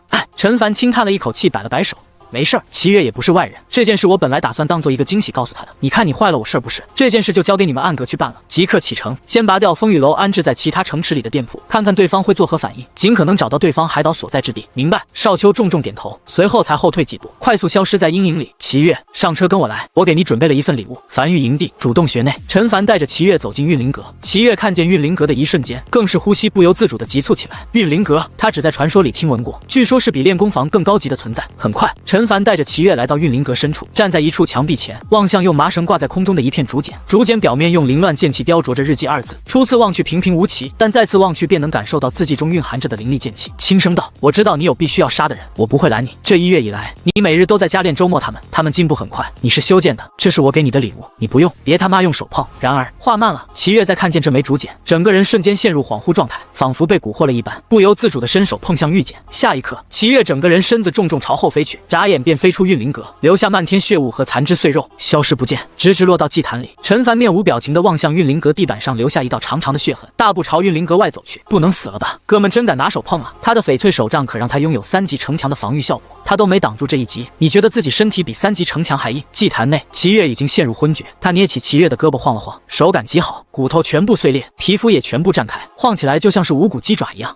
别晃了！躺在祭坛内的齐月艰难睁开双眼，语气中流露着剧痛和无力，颤声道：“你运气是真好啊！”陈凡放下胳膊，望向齐月，不由感慨道：“你给老子的祭坛都染红了，不都说了别让你碰吗？你但凡落偏一点，没落在祭坛里，都来不及救你。我想加入梵域。”此时齐月伤势在圣水的补给下正快速修复，修复的过程极其痛苦，这是极其彻底的粉碎性骨折，身体的每个骨头都裂成碎块，此时正在不断重组。陈凡挑眉，他一直想希望齐月加入梵域，毕竟有这么一个高级修行者，做很多事都会很方便。但齐月一直有个心结没过去，他就没提这事儿，准备等齐月杀完人再邀请。没想到齐月竟然主动开口：“这个吧，我考虑考虑。那我还可以参悟那枚竹片吗？”梵域成员无限参悟，外人只有一次参悟机会，你已经用完了。此时齐月的伤势已经恢复的差不多了，艰难爬起身，跪在祭坛内，面色沙哑。狱主，我真心想加入梵域，刚才我已隐隐参悟到了一点，我想突破武王斩断前半生，开启新的生活。快起来，快起来！陈凡急忙上前搀扶着齐月站起来，笑了起来。考虑好了，允你加入，先养伤吧，养好了慢慢参悟。100枚鬼石，200枚鬼石，300枚鬼石。陈凡站在运灵阁内，面无表情地望向面前这一幕。距离齐月加入梵域过去1个时辰了，他很开心梵域能招揽一个这样的高手，但这家伙是不是太费鬼石了一点？齐月的原话是：剑气在体内暴虐四处冲撞时，参悟最快。于是齐月化身自虐狂，躺在祭坛内，不断用手触碰竹片，然后筋骨寸断，血肉模糊的躺在祭坛里开始养伤。养伤完毕后继续触碰。他给齐月在运灵阁里打造了一个新的祭坛，再加上运灵阁对参悟有加持效果，参悟的速度更快。他不知道齐月参悟速度如何，但他知道很费鬼石。齐月是9级修行者，修复伤势本就比其他人消耗的圣水要多，尤其是这种夸张的伤势，也就齐月能这样参悟了。其他人敢这样参悟，当场暴毙，根本等不到疗伤的机会。不是，哥们，陈凡站在祭坛旁，面色感慨道：“多大仇啊，值得你这么拼？你不痛吗？痛！”再一次筋骨寸断落在祭坛内的齐月神情恍惚的呢喃道道：“但值得，这辈子从没有人帮过我，你是第一个帮过我的人。待这次事情结束，你的恩情我用1辈子还。再迎娶公羊月。”别了，陈凡咂舌道：“你慢慢参悟吧，我先出去了。”别急，狱主，看看我这一招。齐月再次从祭坛里艰难爬出来，眼神里夹杂着兴奋和激动。我已参悟出了一式剑招武技，是我自创的。狱主，你看看，这么快！梵域天坑，齐月站在岩壁前，手里拎着一柄3尺清风，没有起手势，只是闭上眼，呼吸变得极轻且长，仿佛要将自己融入岩壁里。下一刻，清风刺出，毫无锋芒，更像是一支颤抖的笔。清风触岩，并无炸裂碎石，灵气收敛，发出一声极低的滋声，宛如热刀切入黄油。岩壁上，一道约莫半寸深的光滑凹槽随之出现。站在旁边观望的陈凡隐约觉得齐月不像是江北老魔，更像是一个挥笔的书生。紧接着，齐月的手腕以肉眼难辨的频率高速震动，清风在岩壁上快速刺出，每一次都留下一枚极细极深的圆点。清风陡然由快转慢，似由千钧重，缓缓拖过岩壁。最后一剑，他悬腕良久，清风并未触及岩壁，只是凌空虚滑，然而却给岩壁上2个字留下最厚重的一笔：陈凡。陈凡面无表情地望向岩壁上齐月刻下的2个字，良久后才沙哑道：“老实讲，我不是很觉得在岩壁上刻下我的名字是件多么吉利的事情。你怎么不刻你自己的名字？”话虽如此，但他其实能清楚感受到这招剑势里的威力。这个岩壁的强度，他当时是用5级炮塔轰的，轰一会儿才能勉强轰出一个小坑。换句话说，这一招剑势已有5级炮塔的威力，着实不容小觑。齐月此时才睁眼望向面前岩壁上的这2字，整个人有些兴奋地低头望向手里的清风。这是我领悟的第1招剑势，威力比我以前练的武技都要大。狱主，你这个竹片是在哪获得的？一个修剑前辈留下的。好。齐月深吸了一口气后，才面色肃然道：“既然如此，那我这自创的第一式剑招便命名为日记。这个剑招就叫奇月剑法。奇月剑法第一式日记。陈凡面无表情的沉默了许久后，才轻声道：“要不换个名字呢？这名字不好吗？前辈既然不惜剑气外放，也要在普通竹片上刻下日记二字，定有深意，肯定是有什么我没参悟到的。挺好，那你慢慢参悟吧。”他也懒得再说什么，径直朝峡谷外走去。他得去樊城再看看自己的生意怎么样了。对了，他突然止住脚步，转身望向齐月，等会儿去峡谷入口处抹去刻在山体上的樊门二字，你去更换成樊玉，写好看点，把你那个日记剑法用出来。随后才没再停留，大步走向95龙辇，离开营地。营地内，少秋将小秋打造的10几枚令牌全都塞在怀里，望向身后一众自己这些日培养出来的手下，翻身上马，大手一挥，这是暗格第一个任务，只许赢不许败。与此同时，陈凡回到樊玉方室两侧街道的一座屋内，大步走到正记账的王奎面前，随意道：“找到合适记账人选没有？你总不能天天在这里记账吧？”坐在桌前的王奎迟疑了一会儿后才开口道：“我这几两天还真发现了一个合适人选，只是不是我们樊玉的人。”“谁？”“公羊月，公羊一族的唯一女儿。”陈凡面无表情道：“你疯了？你要不让公羊一族的家主来给我们记账呢？而且他全部心思都放在齐月身上，哪里有闲情雅致记账？那我再找找，不着急，慢慢找吧。”就在这时，瘸猴突然一瘸一跛的快速走来，弯腰在他耳边低声道：“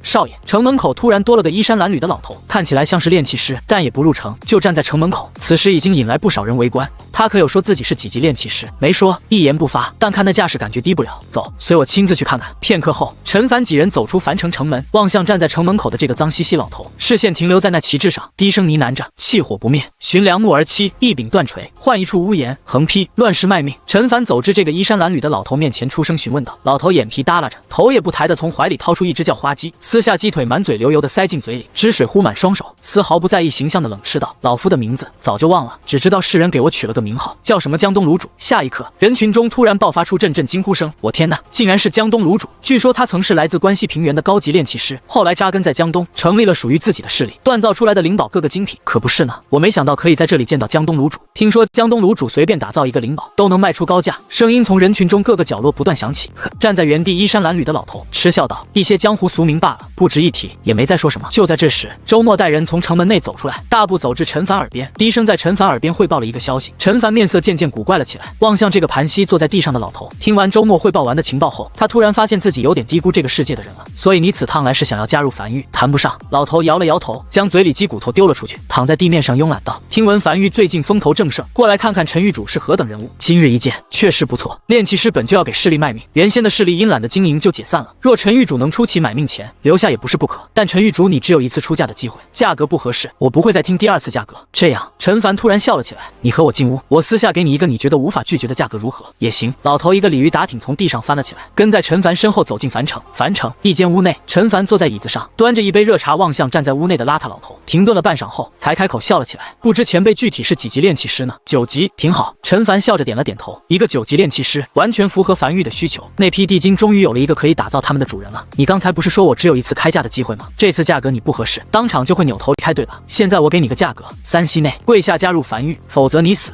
站在屋内的老头身上的破烂衣物正散发着臭味，闻言面色瞬间阴沉下来。“陈玉主，你莫非觉得我江东卤煮的称号是捡来的？还是你觉得我一个9级炼气师如此好拿捏？你当真要和我鱼死网破？”“陈凡！”老头神情有些愤怒的一字一句道：“此事传出去之后，你让天下人如何看待樊玉？”“2息。”陈玉主。老头深吸了一口气后，面色认真道：“你当我今天没来过？”话音未落，陈凡便端起茶杯轻抿了一口，并随意摆了摆手。“3息。”站在身旁的周末面无表情的第一时间抽刀准备上前，扑通！老头在陈凡“3息”二字还未完全吐出时，便已经干脆利落的跪倒在原地，并面色恭敬的严肃道：“江东卤煮，拜见陈玉主，以后还请多多关照。”陈凡望向跪在地上的老头笑了起来，随意道：“把人带进来吧。”下一刻，周末的手下压着10几个人进来，这10几个人衣物各不同，但如果刚才在城门口细心观察的话，便可以发现，这10几个人都是刚才起哄说江东卤煮有多牛逼多牛逼的。“师傅，师傅！”10几个人望向跪在地上的老头，当即有些纷纷羞愧的低下头。“我们已经很小心了，但还是被发现了，废物！”此时才反应过来的老头愤怒地望向这10几个人，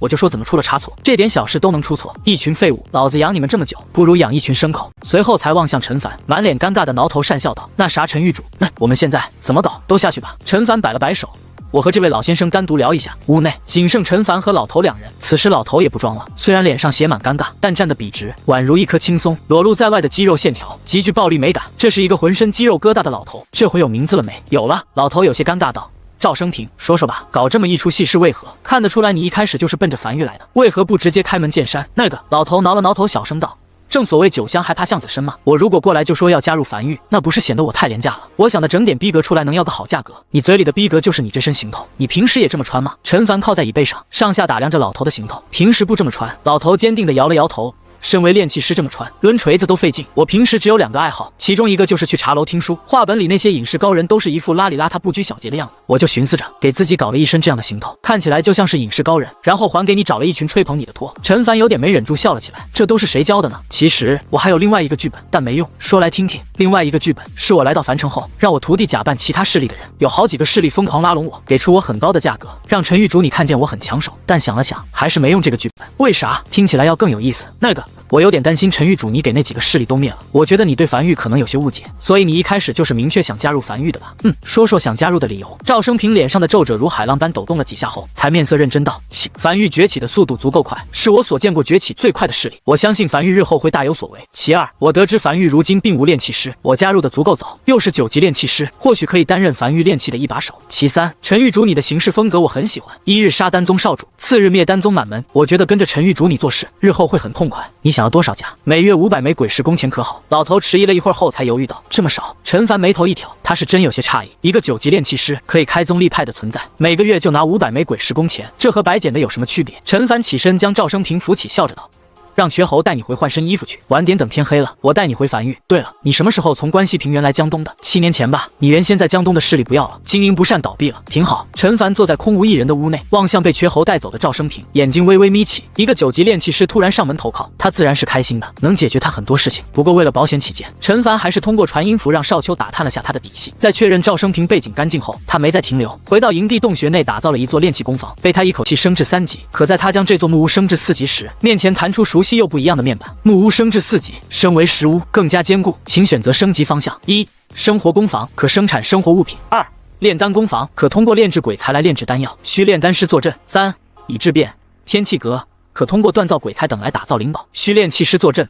普通，没有丝毫犹豫，他甚至都没仔细看第3个选项是不是炼器工坊的质变升级方向，就直接选了，并准备再次升级，尽可能多获取一个升级方向。不过升级失败，升至5级需消耗5000枚鬼石和海苔星号1，又是海苔。陈凡有些轻叹了口气，也罢，随后才仔细望向质变方向笑了起来。虽然只是一个普通的质变升级方向，但他已经很满足了。他望向天气阁的面板，建筑名称天气阁，建筑品级白色，建筑等级4级，建筑效果1，打造灵宝成品率提高；2，有较低概率获取天地赐福，打造出来的灵宝会自动提升一个品级，升至5级需消耗5000枚鬼石和海苔星号1。不错，陈凡笑了起来。做完这一切后，又在旁边打造了4栋3级石屋后，才掏出传音符，带赵生平过来吧。狱主。此时赵生平已经褪去那身衣衫褴褛的乞丐服，换上一身麻衣，面色认真地望向陈凡，恭敬道：这座天气阁以后就是你的了，此乃特殊建筑，可提高成品率，以及有较低概率使在这里面打造出来的灵宝，升一个品级。天气阁。赵生平微微一愣，有生之年竟然还能再次待在天气阁里，这已经是白色建筑里最好的炼器建筑，还有更好的。陈凡挑眉，绿色品级里我没听说过有炼器建筑，但有个黄色品级的炼器建筑叫万兵阁，效果非常强，你用过没有？我只是听说过。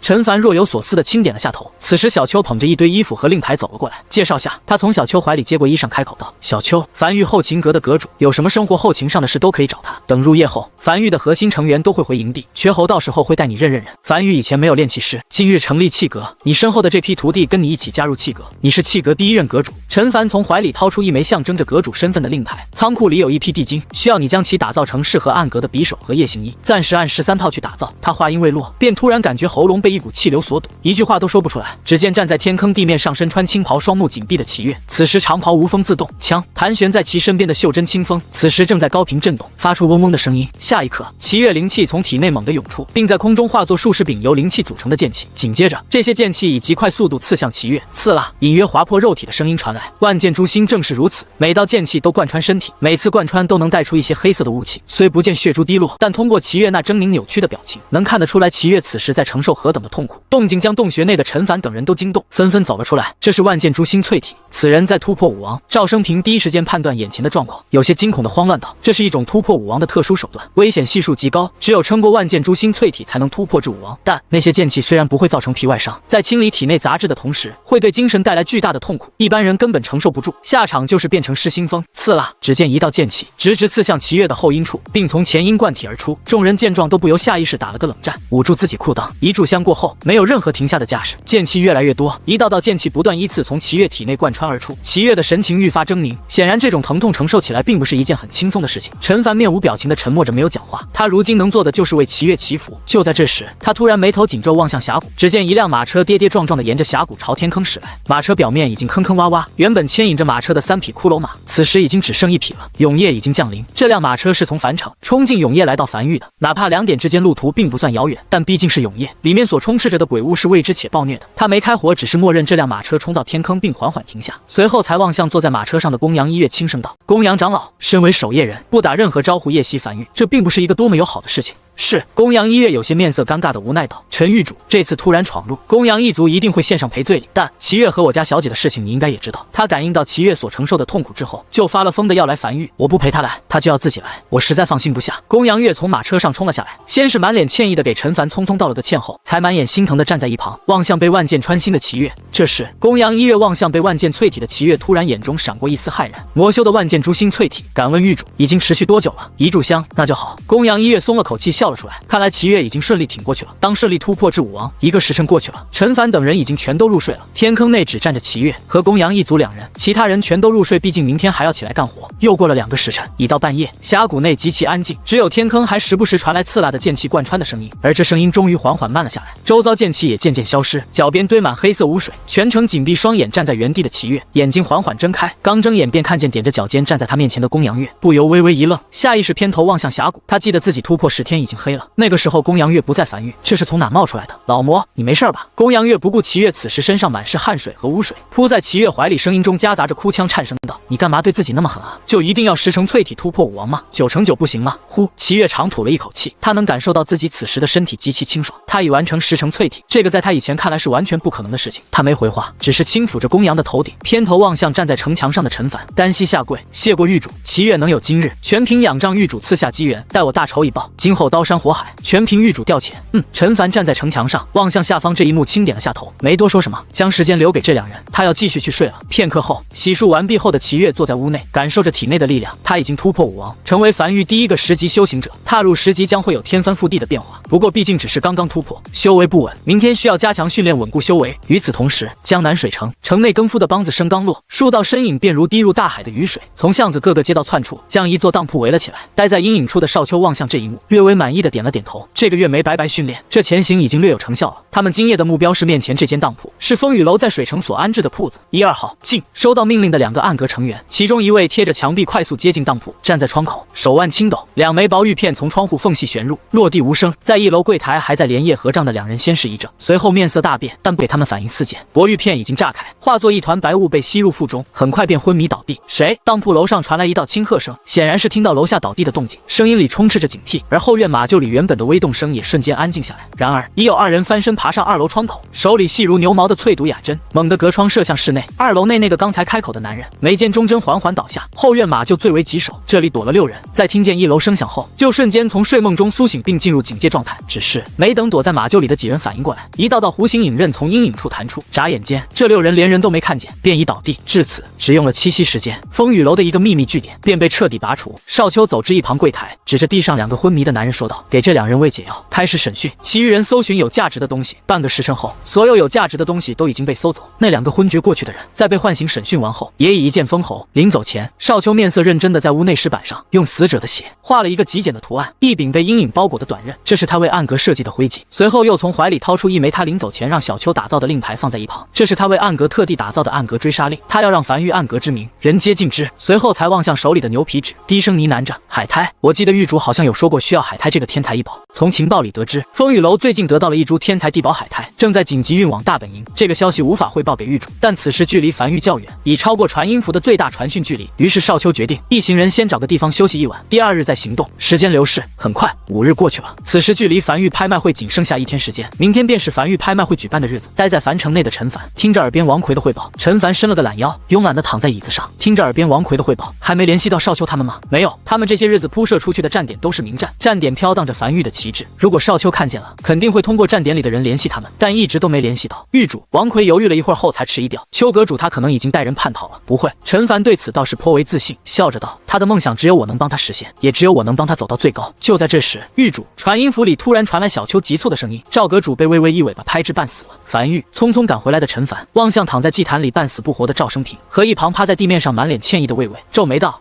什么情况？魏魏从来不伤人的，我也不知道。”一旁的小丘摇了摇头，我在里面正忙的呢。突然听见外面传来一声巨响，然后冲出去后就看见赵生平被魏魏一尾巴拍到昏厥。你来说。陈凡望向一旁赵生平的一个徒弟，回禀狱主。这个男人有些怯生生道：“师傅正在锻造夜行衣，突然发现樊玉里竟然还有吞天鳄这种异兽，当即兴奋起来。如果能在夜行衣的锻造过程中加入吞天鳄的一枚鳞甲，防御度会大幅提升。然后你师傅就拎着锤子上去了。”陈凡忍不住怒极反笑了起来：“没有。”男人急忙摇头。师傅询问了其他樊玉成员，得知这头异兽是樊玉的异兽后，就尝试跟他沟通，询问不能问他借几枚鳞甲，异兽都很通人性的。他答应了，我发誓，我看见他点头了。然后师傅就开开心心的拿出锥子，准备撬几片鳞甲下来。刚动手还没撬起来了呢，他就甩尾巴了。陈凡沉默了许久后，才偏头望向吞天鳄：“你同意了？”吞天鳄晃了晃身子，摇了摇头，又点了点头，紧接着又摇了摇头。明白了。陈凡轻点了下头。你的意思是，你马上要退甲了？你是答应借给他几枚鳞甲，但是要等退甲后，而不是让他现在上手撬下来？魏魏闻言，眼眶通红，布满泪光的不断点头。终于有人懂他了，你要退甲了。陈凡望向魏魏，眼中闪过一丝诧异。后，魏魏重重点头，兴奋地低吼了几声：“厉害啊！”他不由笑了起来，这岂不是说明魏魏的实力又要进一步增强了？就在这时，赵生平悠悠醒了过来，满眼泪汪汪的委屈道：“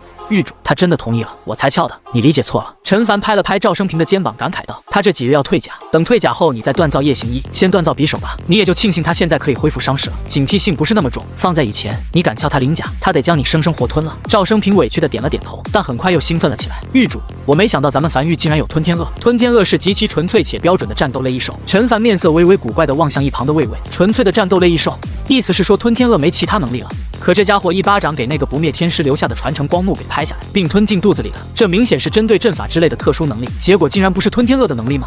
难道……”他大概隐隐明白了什么。吞天鳄原来无法恢复伤势，可能不是病，仅仅只是基因突变，从纯粹的战斗类异兽变成了一个战斗弱，但是对摧毁阵法有奇效的吞天鳄。无法恢复伤势只是副作用，结果服用了雪莲花之后，副作用没了，现在变成了一个擅长摧毁阵法且战斗力也极强的吞天鳄。陈凡默默地拍了拍吞天鳄的脑袋：“没事了，玩去吧。”与此同时，辞海区域的一座岩岛上，3个老者在木屋内围炉而坐，正在讨论如何应对樊玉针对他们刺杀失败的报复。殊不知，在这座岩岛下，少秋正飘在海面上，紧紧抓住岩壁凸起的一角，嘴里含着一柄闪烁着寒光的匕首，面色平静的耐心等待着。通过这几日在铺子里缴获情报所获得的蛛丝马迹，他终于找到了风雨楼的大本营，而他要做的就是让少秋之名在今夜过后响彻江北。2个时辰后，整座海岛上再无声音发出，整个身子完全贴在岩壁上的少秋松开右手，掏出匕首，在左臂上快速刺出一个特殊纹路，随后才将食指放在纹路上，呢喃道：“逆天。”下一刻，他整个人身子近乎和岩壁完全融为一体，根本难以察觉。他开始快速攀爬到海岛，大步朝海岛深处出去。片刻后，缓缓推门来到一间屋子，屋内睡着6个壮汉，他进步上前，如阴影般浮现在屋内最深处的一个床铺旁。警觉性太差了，少秋在心里低声呢喃着，睡得也太死了。他左手如羽毛般极其轻柔地虚掩住对方的口鼻，右手匕首自下而上。这个壮汉连最轻微的呜咽声都未发出，便已死去，如法炮制。第2个、第3个，动作精确如机械般重复。很快，屋内的第6个男人也死于他手中。紧接着，他缓缓退出这间屋子，将门恢复原状，继续朝其他屋子前去，直到永夜如潮水般如期退去。第一缕惨白的晨光洒了下来，少秋一袭白衣沾染着少许血迹，站在海边边缘处，把玩着手里的匕首，望向远处海平面缓缓升起的日出，脸上满是笑意。一人一夜，单枪匹马，风雨楼除名。另外一边，樊玉夜已深，明日就是拍卖会了。瘸猴等人在营地内忙碌着，为拍卖会的到来做最后的准备。随着第2天的到来，陈凡站在墙头上，望向城墙内部。就在这时，怀里的传音符传来温热，他微微一愣，少秋来信了。风雨楼已灭，总共78名核心成员，包含3位楼主悉数全歼，缴获诸多鬼石天才地宝，其中包括一株海苔，正在赶回樊玉，以及入夜前抵达。陈凡良久才深吸了一口气后，拿起传音符联系瘸猴，拍卖行推迟至今晚入夜前。少秋他们快回来了。很快，天快黑了，原本计划下午开启的拍卖会也被移至晚上。永夜马上降临，拍卖会也很快要开启了。就在这时，少秋率众人骑着骷髅马大步朝城门口驶来，骷髅马两侧挂满了大包小包，看起来就是收获满满。为首的少秋翻身下马，手里拎着一个渗出血迹的包裹，大步走至站在方氏街道中央的陈凡，单膝下跪沙哑道：“狱主，樊玉暗阁阁主少秋前来禀报，目标已清除，风雨楼78名核心成员悉数途径，这是风雨楼3位楼主的头颅，退去吧。”陈凡轻声道：“是。”少秋应了一声，身子就在众目睽睽之下缓缓化作一缕黑烟消失不见。众人下意识望向四周，却发现刚才骑在骷髅马上的那10几个人也不知何时消失不见，只留下孤零零的一匹骷髅马。陈凡面无表情地收回视线，嘴角微微抽了抽，不过他看了眼周围一众人的眼神，也不由笑了起来。拍卖会即将开始，诸位稍等片刻。周围一众人视线全都死死盯在地面上的那4颗头颅上，极其安静，无人讲话，空气里只有急促的呼吸声和眼神里流出来的骇然。名声响彻很多年的风雨楼就这样在无人问津的角落被全歼了。此时拍卖会即将开始，陈凡走回一旁街道的屋内，眼睛微微眯起，望向手中的海苔。目前营地内有2座建筑可以用海苔升级，一个是运灵阁，一个是天气阁。他打算优先升级前者，快速提升繁育众人修为，至于后者暂时足够用了。而且值得一提的是，载具攻防升至6级需要的另外一个材料亚骨，他刚收购到了一个，等今晚拍卖会结束后回去给营地整体都升级下。另外一边，拍卖会正式开始，主持人是王奎，一众人围在街道两侧，街道尽头临时搭起的一个台子，王奎站在上面，手里拎着一个锤子。主持者拍卖会，随着几件对陈凡毫无价值的异宝拍出，终于拍卖会即将迎来尾声。最后一件拍品，建筑师令可令普通修行者成为建筑师的异宝，起拍价1000枚鬼石，每次加价不得低于1000枚鬼石。话音刚落，台下便顿时举起一片牌子，站在一旁的樊玉成员嘴巴有些跟不上的疯狂播报：江南药王谷出价5万，江东一剑宗出价7万，江北商会出价8万，价格很快就飙升到12万枚鬼石，这已经是不少势力的底蕴了。就在这时，一个势力的人从怀里掏出1枚灵宝，朝他大步走来。陈玉主，帮我给这件异宝估个价，我这件异宝拿来参加拍卖能抵多少？这是一件已经开包的绿色品级异宝，异宝名称强化石，异宝品级绿色，异宝效果。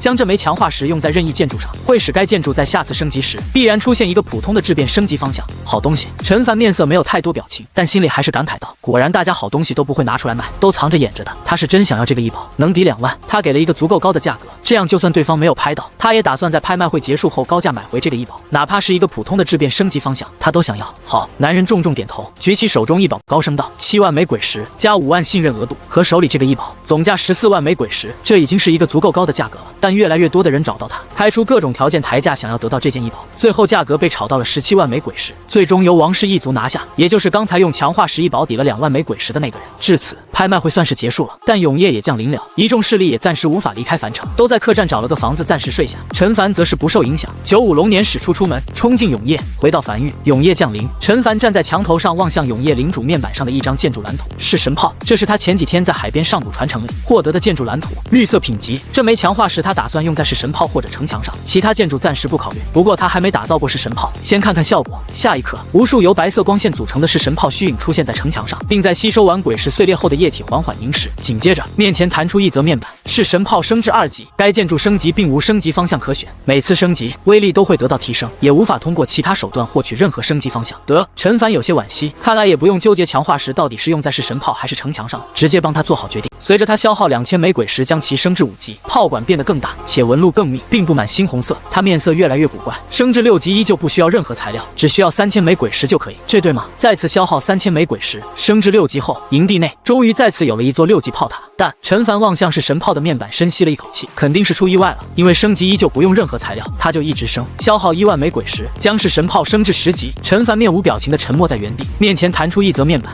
是神炮升至10级，已升至满级，无法再次提升，可进入狂暴模式。在狂暴模式持续期间，射速和威力大幅度提升，且鬼石消耗速度翻倍。与此同时，他沉寂已久的永夜领主面板上再次弹出一则面板，你成功将建筑是神炮升至满级，获得第一个满级效果，满级建筑图鉴首次被点亮，获得一个绿色品级异宝，点亮3个满级建筑将获得价值更高的奖励。但还没等他反应过来，面前再次弹出一则面板，叮，你成为永夜大陆第一个获取满级建筑的玩家，成功触发成就快人一步，该成就可让你行走速度大幅加快，若在营地范围内则行走速度更快。陈凡懵逼站在原地，望向面前数个面板，久久不语，许久未反应过来。一直以来，永夜领主面板只是帮他快速打造建筑，顺便有识别建筑蓝图和异宝等功效，此外就再也没有任何体现了。而现在他有点懵了，永夜大陆第一个，现在看来这个世界应该就是一个类似被游戏化的世界，只不过改造中途失败了，导致所有人都没玩家面板，只有他一个人有。而且根据目前情况来看，这个世界只有他一个人算玩家，其他人都是 NPC。呼，陈凡深吸了一口气，让自己的心情尽可能的平复下来，沉默许久后，才看向那座炮管表面刻着浮雕纹路的满级式神炮，先试试威力。陈凡望向天坑两侧的岩壁，下一刻，轰，震耳欲聋的声音响彻洞穴。站在是神炮旁边的陈凡耳朵都懵懵的，一道猩红由能量聚成的炮弹重重撞在岩壁上，岩壁炸开，无数数石屑粉末飞溅。当一切停息下来的时候，岩壁上多出了一个10几米的深坑。如此动静也将在洞穴里忙碌的等人惊醒。陈凡望向面前这一幕，沉默着，久久不语。如果鬼王这个时候出现，这一炮就足以让鬼王见识到什么叫做是神炮。陈凡轻呼了一口气，从怀里再次掏出在上古遗址里获得的那枚玉简，意识投进去仔细望去，眼前再次出现上古时江北防线大战的画面。不过他这次却是轻笑了起来。4年后的海底鬼巢登陆之战，可能要换个说法了，换成樊玉开疆扩土之战了。随后陈凡望向手里的绿色异宝，这是他在图鉴上点亮了第一个满级建筑后所获得的绿色异宝奖励。异宝名称：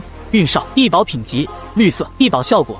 吹响哨子后，3息内运气小幅度增强，一次性一宝，没有停留。他快速吹响哨子，哨声响起的瞬间，口哨碎裂化作淡绿流光缠绕在他身上，运气得到小幅提升。紧接着，他快速将刚获得的那枚强化石砸在身下城墙上，并消耗了1000枚鬼石，将身下的这1米3级城墙径直升至4级。面前弹出一则面板，城墙升至4级，坚固强度增加，请选择升级方向。1. 拥有缓慢自我修复手段，相当于布满藤蔓纹路的1/5。2. 震慑感加强，在生物眼里，这堵城墙威慑感更强。3. 已质变，获得一个随机且高1品级的质变方向，普通。下一刻，不等陈凡反应过来，面板便开始不断变化，开始质变，质变完成，已质变。万里长城，所有和这堵城墙所相连的城墙都将生效该质变效果，城墙将如长龙般可在营地范围内随意移动。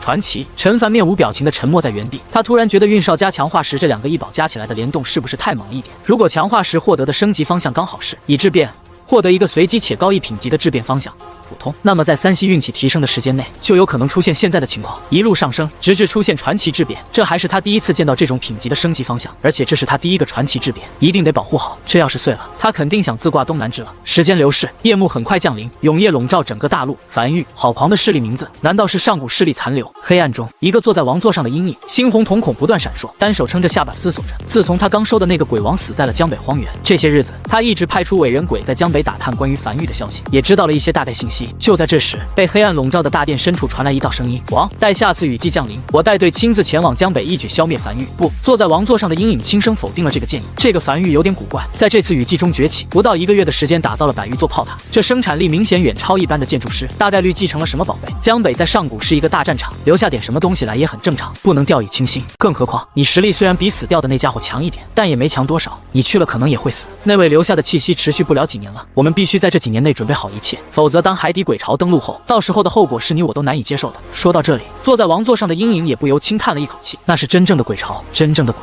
良久后才沙哑道：我们在江北附近停留这么久，所图只有一件事，那就是在那位留下的气息消失后，海底鬼巢准备登陆前，我们抢先一步登陆江北，屠尽江北所有生灵，夺取天道赐福。接下来做2件事，第一件事，想办法将消息送到樊玉，告诉樊玉数年后海底会有鬼巢登陆的事，像以前那样造点甲骨级残叶送过去。樊玉得知消息后，应该就会主动撤离了，能不动兵戈的解决这件事最好。樊玉，我有些看不透，如果对方不打算撤离，打算死守江北，那我们也不能给对方留太多发育时间。这个势力崛起的速度太快了，下次雨季降临时，举全力灭樊玉，只要拿到4年后的天道赐福，我们就勉强有资格加入正面战场了。永夜大陆某个角落内，四周均被黑暗笼罩，谭希坐在原地的一个中年男人缓缓睁开眼睛，远眺江北方向，有些恍惚的呢喃着。他依稀感觉到自己的气息已经快消散了，最多还有4年，江北就会彻底失去防守。他被困在了这里37年，4年后肯定是赶不回去。江北是永夜大陆后方最大的一段防线，全长170公里，海边没有任何天险，一旦失守，鬼巢将会从江北涌入江南，在一马平川的关西平原肆虐。但他沉默着，久久不语。就在这时，老大趴在他脚左边的一条鳄鱼突然口吐人言：如果我们回不去的话，小花是不是就死定了？他应该会跑。谭希坐地的男人摇了摇头，我走时布下的求天大阵，此时培育的雪莲花应该也已成熟，他服用后天疾便会痊愈。以一头成年吞天鳄的实力，这几年随时都可以跑，只要他别死守在原地，就死不了。而趴在脚边的另一条鳄鱼同样口吐人言，只是声音多少有些抱怨：我都说了，当时不适合要宰，你非要来，你说什么话呢？左边鳄鱼有些不满道：当时多无聊啊，闲着没事怎么可能不孤勇几下？老大可是全程没找女人孤勇几下，他自己用手打的，我都看见了。砰！原本盘膝坐地的男人不知何时突然暴起，一脚将这个口无遮拦的鳄鱼脑袋踩进地底，周围地面多出无数缝隙，面无表情的冷声道：我有点后悔让你能口吐人言了，不如给你舌头拔了吧，你说呢？就在这时，那位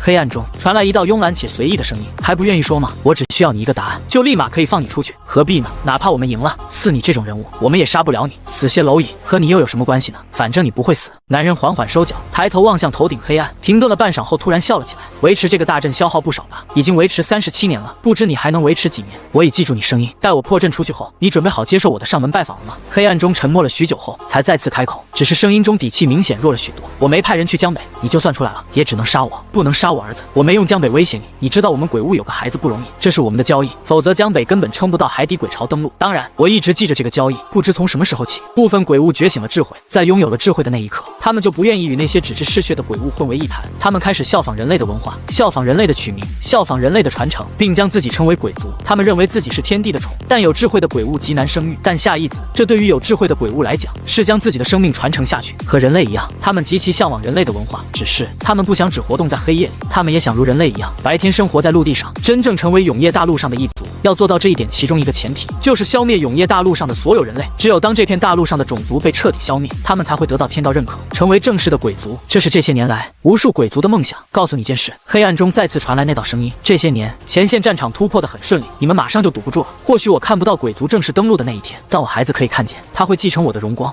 男人嗤笑了一声，没有多讲。老大在想什么？良久后，鳄鱼重新凑在脚边，小声询问道。男人长叹了一口气，从怀里掏出一卷竹简铺在地上。当时走得匆忙，无名山的日记竹简漏了几篇，我担心被人看见。这有什么可担心的？日记这种东西，当然担心被人看见啊，看见了也没事儿。江北4年后就灭亡了，看见的那个人肯定也得死。男人面无表情，抬头望向面前的2个灯笼大小的呆萌眼睛。你知道吗？我这辈子最后悔的一件事，就是让你学会口吐人言，听见没？待在右边那头明显是雌性的鳄鱼扬怒道。老大都烦你了，还有你。男人转头望向这头开口搭话的鳄鱼，面无表情道。你俩孤勇的时候，你要是敢再学人类叫，我连你舌头也一起拔了。天亮了，陈凡伸了个长长的懒腰，走出洞穴，站在城墙外望向头顶洒下来的太阳。今天又是个大晴天，昨夜也并无鬼物冲击营地，飞羽记里几乎没有鬼物冲击鬼火。今日他要做的是消费。这些日子积攒了不少鬼石，原本他还想着攒下足够的鬼石，然后一口气打造一条170公里长的江北防线的。现在不需要攒了，有万里长城这个传奇质变升级方向，有点鬼石就打造一点，慢慢积攒，直至攒到170公里。他将视线停留在那堵拥有万里长城传奇质变方向的一面城墙上，得先将这面城墙等级升高一点，确保这面城墙不会被摧毁。在消耗了2000枚鬼石后，这面城墙很快升至5级。城墙升至5级，坚固强度增加，请选择升级方向。1. 雷雨天气中，一定程度增加城墙坚固程度。2. 黑暗中，少量增加城墙坚固程度。3. 禁飞，任何生物在城墙未被摧毁前无法飞过城墙。陈凡在看见这个升级面板后，脑海里突然冒出一句话：手快3个全选了。这3个升级方向他都想要，虽然不是质变升级方向，但他这3个都很有用。第一个不用多说，专门增加雨季强度；第二个也很棒，城墙本就在黑暗生效，相当于永久持续被动，2个都很棒，但和第3个比起来就差了点。继续升级，陈凡兴致冲冲的再次消耗了5000枚鬼石，将这面城墙升至6级。面前再次弹出一则面板，城墙升至6级，坚固强度增加，请选择升级方向。1. 城墙可自爆，并爆发出巨大威力，威力取决于城墙的坚固程度和等级。2. 近距离攻击城墙的敌人有较低概率遭到一定伤害反弹。3. 远距离攻击城墙的敌人对城墙造成的伤害会较低。3个方向都不错，第一个被他第一时间否决了。虽然如果给每1米城墙都选择这个效果，170公里长的江北防线同时炸开，那场面肯定很壮观，但他不希望看见那一天。第二个方向也不用，他有荆棘反甲这个质变方向，效果比第2个好，不但近战，远程的伤害也可以反弹一部分。剩下的就只有第3个了。在敲定了第3个方向后，他才望向面板，长叹了一口气。他最担心的事情还是发生了，城墙从6级升至7级，需要消耗7000枚鬼石以及猴头果、地心果等天才地宝任意一个。鬼石还好说，但那些天才地宝他看见就头疼。江北防线170公里，也就是17万米，这意味着每1米城墙升级都需要，相当于需要17万颗猴头果。这么多猴头果去花果山肯定是找不到的，那可是天才地宝啊！他10年内不可能打造得起一条170公里长的7级城墙，那要他老命了。做完这一切后，陈凡才长松了一口气。如今这个拥有万里长城传奇质变升级方向的1米城墙已被他升至6级，远远高于其他城墙等级。这回安全了，只要鬼火不灭，这个城墙不可能被摧毁。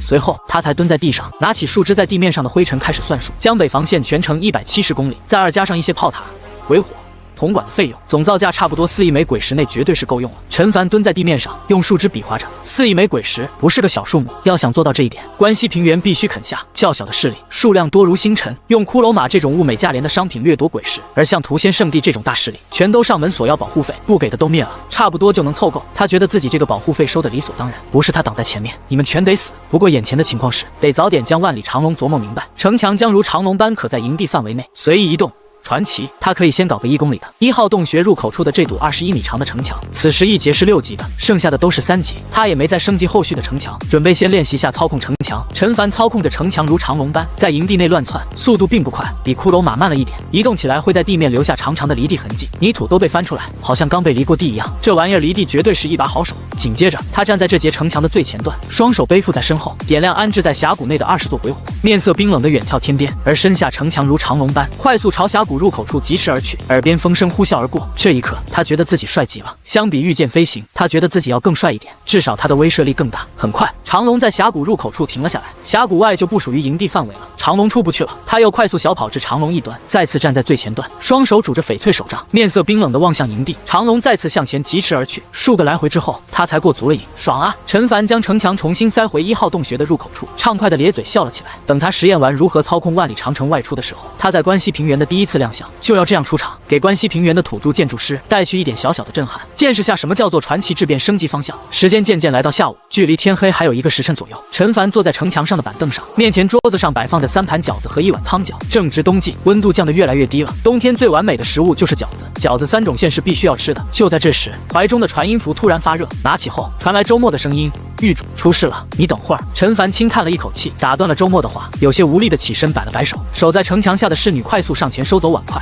说吧，有伪人鬼混入樊城，守门的樊狱成员检查出了纰漏。陈凡眉头微微皱起，但也没说什么，而是继续道：“损失大吗？我们没有损失，我第一时间发现并控制场面，只有一个江西势力的商会被那个伪人鬼炸死了1个人，已经差不多解决完了。主要是那个伪人鬼掉落了一些东西，我觉得可能需要狱主你过目。我正准备回营地当面汇报，等我来樊城。”片刻后，陈凡从95龙辇上下来，望向站在城门口等他的周末。周末将伪人鬼身上掉落的一片古籍残页递来，陈凡眼睛微微眯起。这个古籍残页记载的信息很简单：4年后海底鬼潮登陆，江北寸草不生。但他面色渐渐古怪起来，这是怎么记载的？预言的4年后鬼潮登陆是因为那位留在江北的气息4年后会消失，所以鬼潮登陆。这个古籍残页怎么隐隐给他一种人为作假的感觉？古籍散发着从泥土里刨出来的味道，看起来有些日子了。永业历382年末，江北幽冥鬼潮不绝而入。大凶，永业382年末，就是4年后。陈凡望向手里这张牛皮纸，面无表情地沉默了许久后，突然忍不住笑了起来。他突然发现自己的敌人可能不是很聪明。世人皆知378年前永业降临，但更隐秘的信息是8000多年前就已经有一次永业降临了。现在获得的所有古籍基本上都是默认从8000多年那场大战中所留存下来的，而永业历这个说辞明显这些年才诞生的。8000年多前留下古籍的人是怎么得知的？时间线都对不上。伪造古籍前能不能认真一点？陈凡长叹了一口气。不过由此还是可得一个消息，那就是有一批鬼物对他虎视眈眈。事情暂时告一段落，重新回到营地内的陈凡走到运灵阁面前，从怀里掏出海苔。目前营地只有2个建筑升级需要海苔，一个是运灵阁，一个是天气阁。他觉得用在运灵阁上，天气阁用不上。下一刻，在消耗了5000枚鬼石将运灵阁升至5级后，面前也浮现出一则崭新的面板：运灵阁升至5级，请选择升级方向。1.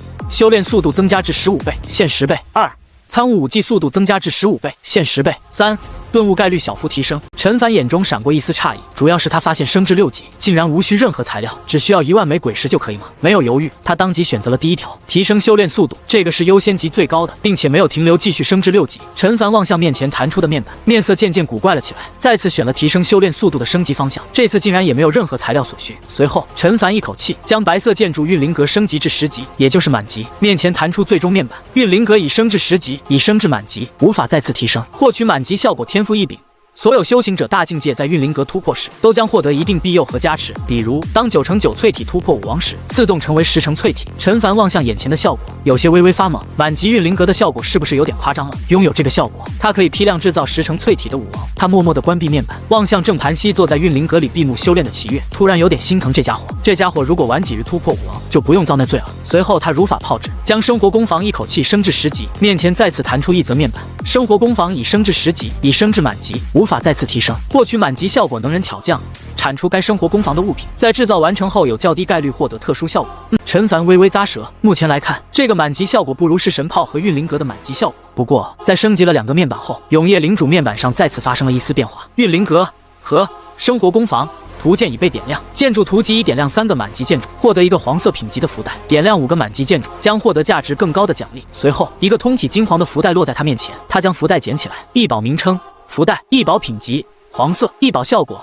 打开后有50%概率获得黄色品级异宝，有30%概率获得黄色品级天才地宝，有10%概率获得黄色品级建筑蓝图，有9.5%概率获得黄色品级器官，有0.5%概率获得其他。陈凡面无表情的沉默在原地，久久不语。他在第一次点亮图鉴的时候，给了他一个绿色异宝运哨，使用后短时间内可以提升一定运气，当时应该晚点用的，这样可以用在这里，价值最大。呼，他长呼了一口气口后，没打算开启这个福袋，等以后再获得类似运哨之类的异宝再开启吧。紧接着，他又将地刺和农田升至了满级，面前弹出新的面板了。建筑图鉴已点亮5个满级建筑，获得一个黄色品级的天道石；点亮10个满级建筑，将获得价值更高的奖励。天道石听起来就是很厉害的道具。他面色隐隐期待地望向永夜领主面板上的信息，点击领取。很快，白色线条再次在面前形成，并凝视成一块石头，从空中落下。异宝名称：天道石，异宝品级黄色，异宝效果。作用在任意建筑上，可让该建筑拥有一个天道赐福效果，且可生效在营地名下所有同类型建筑上。呼，陈凡忍不住咧嘴笑了起来。好东西，好东西，当真是好东西。虽只是黄色品级，但他觉得已经完全可以够到蓝色品级了。目前营地内共用5个满级建筑，是神炮、农田、地刺、运灵阁、生活工坊，毋庸置疑，没有丝毫犹豫。他将手里的天道石拍在了一旁的满级式神炮上，很快面前便浮出一则面板：你对是神炮使用了天道石，获得了3个天道赐福效果，请在百息内任选其一。一个建筑仅能拥有一个天道赐福效果。1. 天道赐福效果，威震四方，是神炮的威力将大幅提升。2. 天道赐福效果，横扫千军，是神炮杀死敌人后的溢出伤害，将顺延至附近的敌人，直至伤害耗尽。3. 天道赐福效果，塔之子，是神炮将拥有身下城墙的同等防御。陈凡缓缓坐在摇椅上，眼冒金光地望向着3个天道赐福效果，他只能说牛逼。这3个效果任意一个效果拿出来，都是最顶级的效果，这3个他都想要的。但很快他将第3个排除了，虽然这意味着是神炮几乎难以摧毁，但一个炮塔最重要的不是防御，它可以被摧毁，但在被摧毁前要打出效果。第一个也很强，但他视线停留在了第2个上，呼吸渐渐急促起来，溢出的伤害可顺延。这意味着当4年后鬼巢登陆170公里的江北防线上1700座是神炮同时开炮的一瞬间，顺延的伤害就足以清空出一大片空地，不会有一只漏网之鱼。是神炮本是单体攻击类型的炮塔，主要是用来打 BOSS， 打小怪伤害是完全溢出的，浪费。那一炮消耗的鬼尸可不少，但要是有了这个天道赐福效果，那可单体可群攻，简直是建塔的超级上位选择。随后不再犹豫，他选择了第2条天道赐福效果，横扫千军。做完这些后，陈凡来到樊城准备听取王奎的汇报。就在这时，陈狱主身后传来一道问候声，陈凡转头望去，只见3个身穿宗门制式长袍的人正面色恭敬地望向他。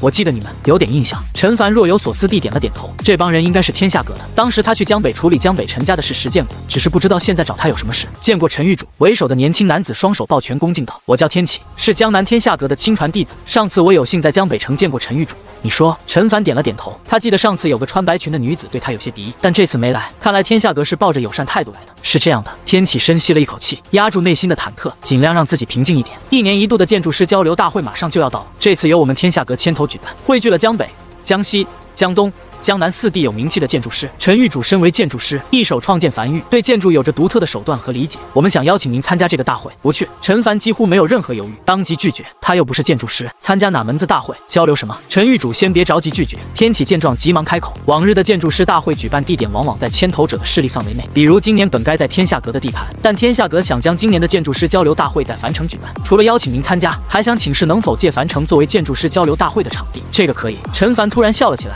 没问题，我很欢迎大家在樊城交流。他不知道这些建筑师要交流什么，但知道肯定会有人气，还会带来很多建筑图纸，这对他有利，只要不离开这片区域就好。陈凡笑着望向天启，大概什么时候开启？3天后。天启面色恭敬地回答道。他没想到这次这么顺利。行，去吧。时间很快便来到了3天后。这一天，很多势力都来到了樊城，樊城变得比以往更加热闹。这城池看起来也不怎么样了。一个年轻男人站在车队面前，望向不远处的城墙，这看起来都是1级城墙，不是说樊域的实力很强吗？这个年轻男人撇了撇嘴，在他们势力的城墙可都是3级城墙，1级城墙早都不用了。话不能这样说。跟在身旁的一个老者面色严肃地摇了摇头。樊域的实力肯定是有的，但毕竟底蕴弱了一些。你想，樊域是在雨季崛起的一个势力，从创建到如今，总共才过了几个月，3个月不到，能做到这个地步已经很好了。而且樊域发育的主要营地在旁边的无名山里，正是靠着那里面的营地，在雨季时诛杀鬼王，并诛杀丹宗少主。樊城仅仅只是樊域的凡人城池而已，用来经商，并不是在雨季防御鬼物的主要建筑。能做到这种地步已经很不错了。老者面色认真地望向旁边的年轻男人，收起你刚才那副轻佻的语气，等有机会见了陈狱主，一定不要用这种语气讲话。我知道。年轻男人嘟囔着嘴，我肯定不会当他面这样说啊，但我小声地讲2下，他还能听见不成？很快，一个个势力都抵达了樊城。陈凡在瘸猴的陪同下走在樊城内，他专门开辟了出了一个空空地，为这次的建筑师大会做准备。很快，建筑师大会开始，没有比赛，大家没有比拼，全靠交流。片刻后，陈凡眉头轻挑，走进前方人群里，望向站在台子上正在传授自己经验的一个建筑师。这里聚集的人比较多，足足100多号人，不算随从。这里足足拥有30多个建筑师。站在台上正在传授经验的是一个老头。每说到一个关键点，台下一众建筑师若有所思的点头。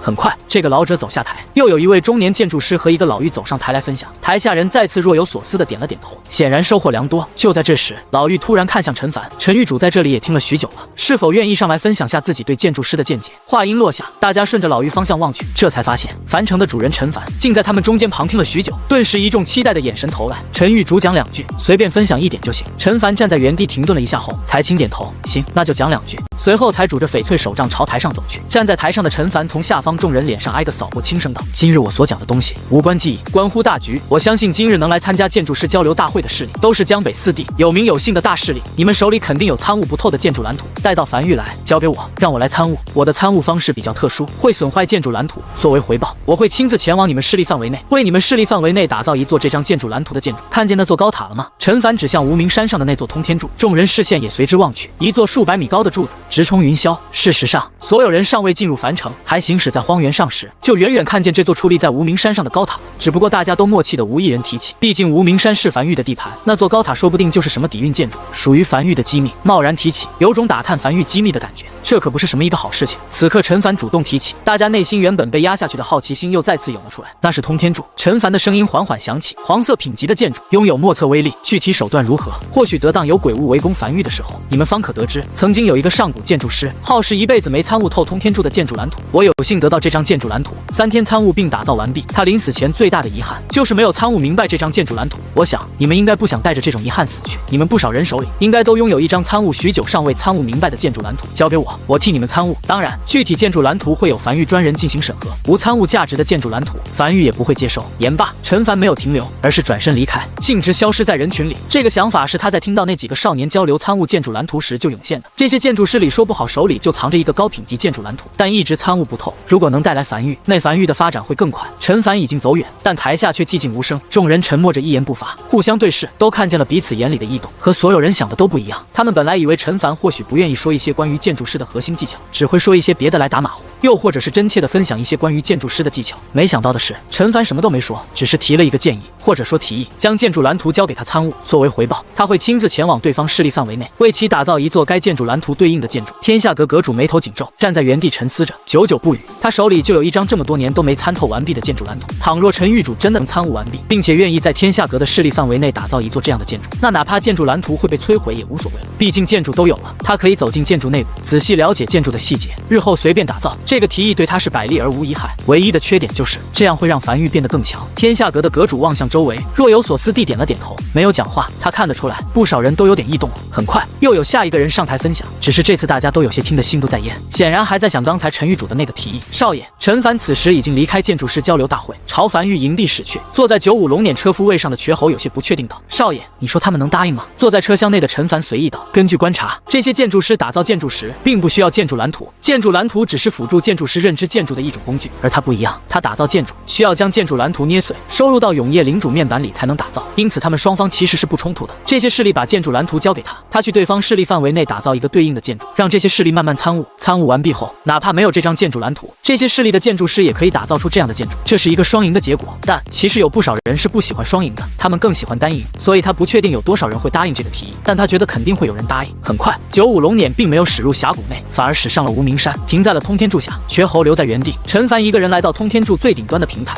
陈凡站在中央，远远望着下方的樊城，呢喃道：“通天柱顶部无法打造城墙，否则用城墙将顶端平台边缘围起来，是个不错的观景台。”就在这时，他怀里的传音符突然发热，里面传来瘸猴的声音：“少爷，樊城那边来消息了，说天下阁阁主想献出一份建筑蓝图，交给少爷你来参悟。”知道了。陈凡笑了起来，还行，他那番话有成果了，我马上下来回樊城。樊城的一间商铺内，陈凡坐在桌前，望向面前的老者，天下阁的阁主，久仰大名，今日一见，确实非同凡响。陈狱主，面前的老者有些无奈地笑了起来，在你面前就不提这些了。不过有件事情我很好奇，陈狱主，你是几级建筑师？这个好像你对外从未公布过。陈凡没有第一时间回答，只是笑了笑。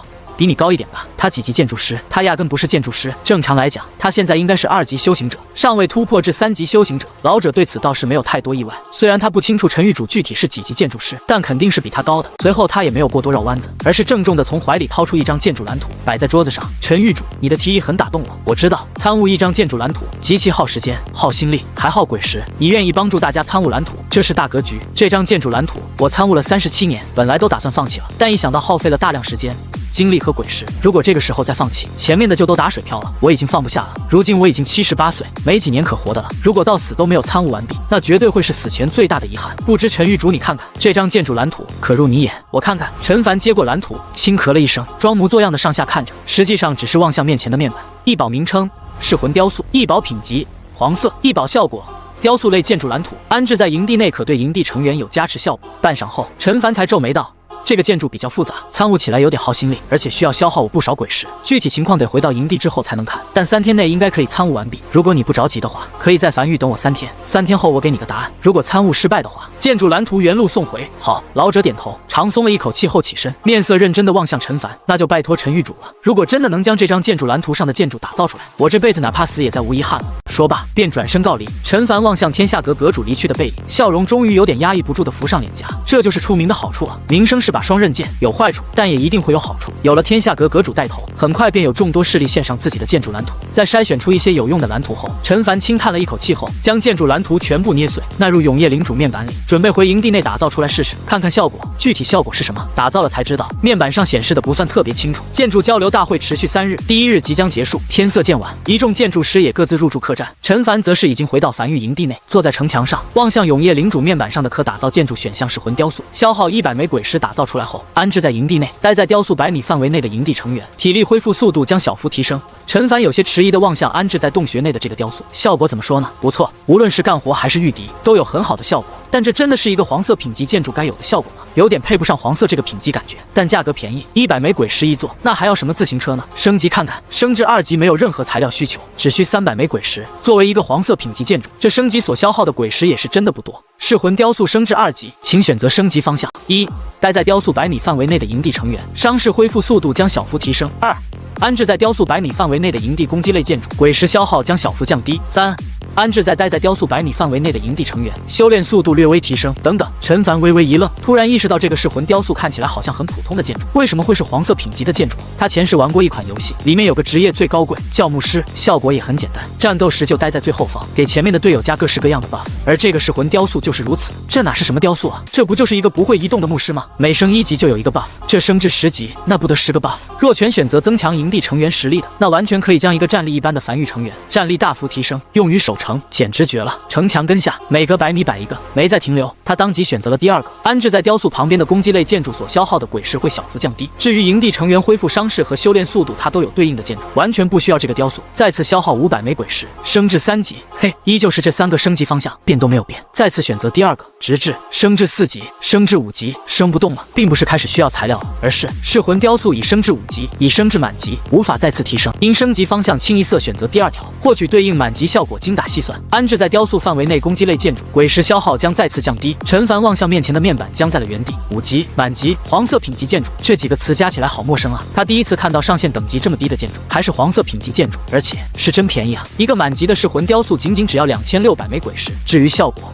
面板上用的都虚词，都是小幅降低再次降低的，具体降了多少数字需要实验。实验方式也很简单，箭塔升至5级后，威力大幅提升。3级箭塔激活剑与风暴这个主动技能，只需1枚鬼石，而5级炮塔激活剑与风暴这个主动技能需要50枚鬼石。下一刻，安置在脚下城墙上的一座5级炮塔突然被点亮，剑与风暴启动，一束束光柱齐射至空中，并精准射在远处地面上，溅起阵阵灰尘，消耗了30枚鬼石。好家伙！陈凡有些怔怔地望向面前面板上的详细数据信息，原先需要消耗50枚，现在只需消耗30枚，相当于鬼石消耗降低了40%，这是一个极其惊人的数字。按照他的计划，170公里江北防线上需要安置大量炮塔，这比炮塔可不是摆设。启动后是需要消耗鬼石的，消耗的鬼石数数量也不低。而如今只需要在170公里江北防线城墙内，每隔100米安置一座噬魂雕塑，便可起到大幅降低攻击类建筑鬼石消耗的效果。也就是只需要1700座，加起来也就400多万枚鬼石，真便宜啊！良久后，陈凡才忍不住咧嘴笑了起来。这建筑师交流大会没白开，还是得和其他势力多交流交流。这些势力手里可都是有好东西的，这个噬魂雕塑就非常不错，这才是人民的好雕塑。什么是人民的好产品？物美价廉。这个雕塑完全符合这4个字。而在将这个建筑升至满级后，建筑图鉴上又有一个建筑被点亮。至此，樊玉已经拥有6种满级建筑了。他咂舌地走下城墙，朝2号洞穴走去，准备将载具工房升至6级。载具工房如今是5级，升至6级需要特殊材料。他前些日子收购到了一个亚股，是载具工房升至6级的材料。今日去将载具工房升至6级。这些日子，樊玉一直在小批量收购一些天材地宝和这种特殊材料，只要价格不贵，哪怕暂时用不到，也先收着，说不定以后就用上了。这些玩意儿又放不坏，暂时存着。在升至6级后，载具工房里再次多出了一个可打造载具6。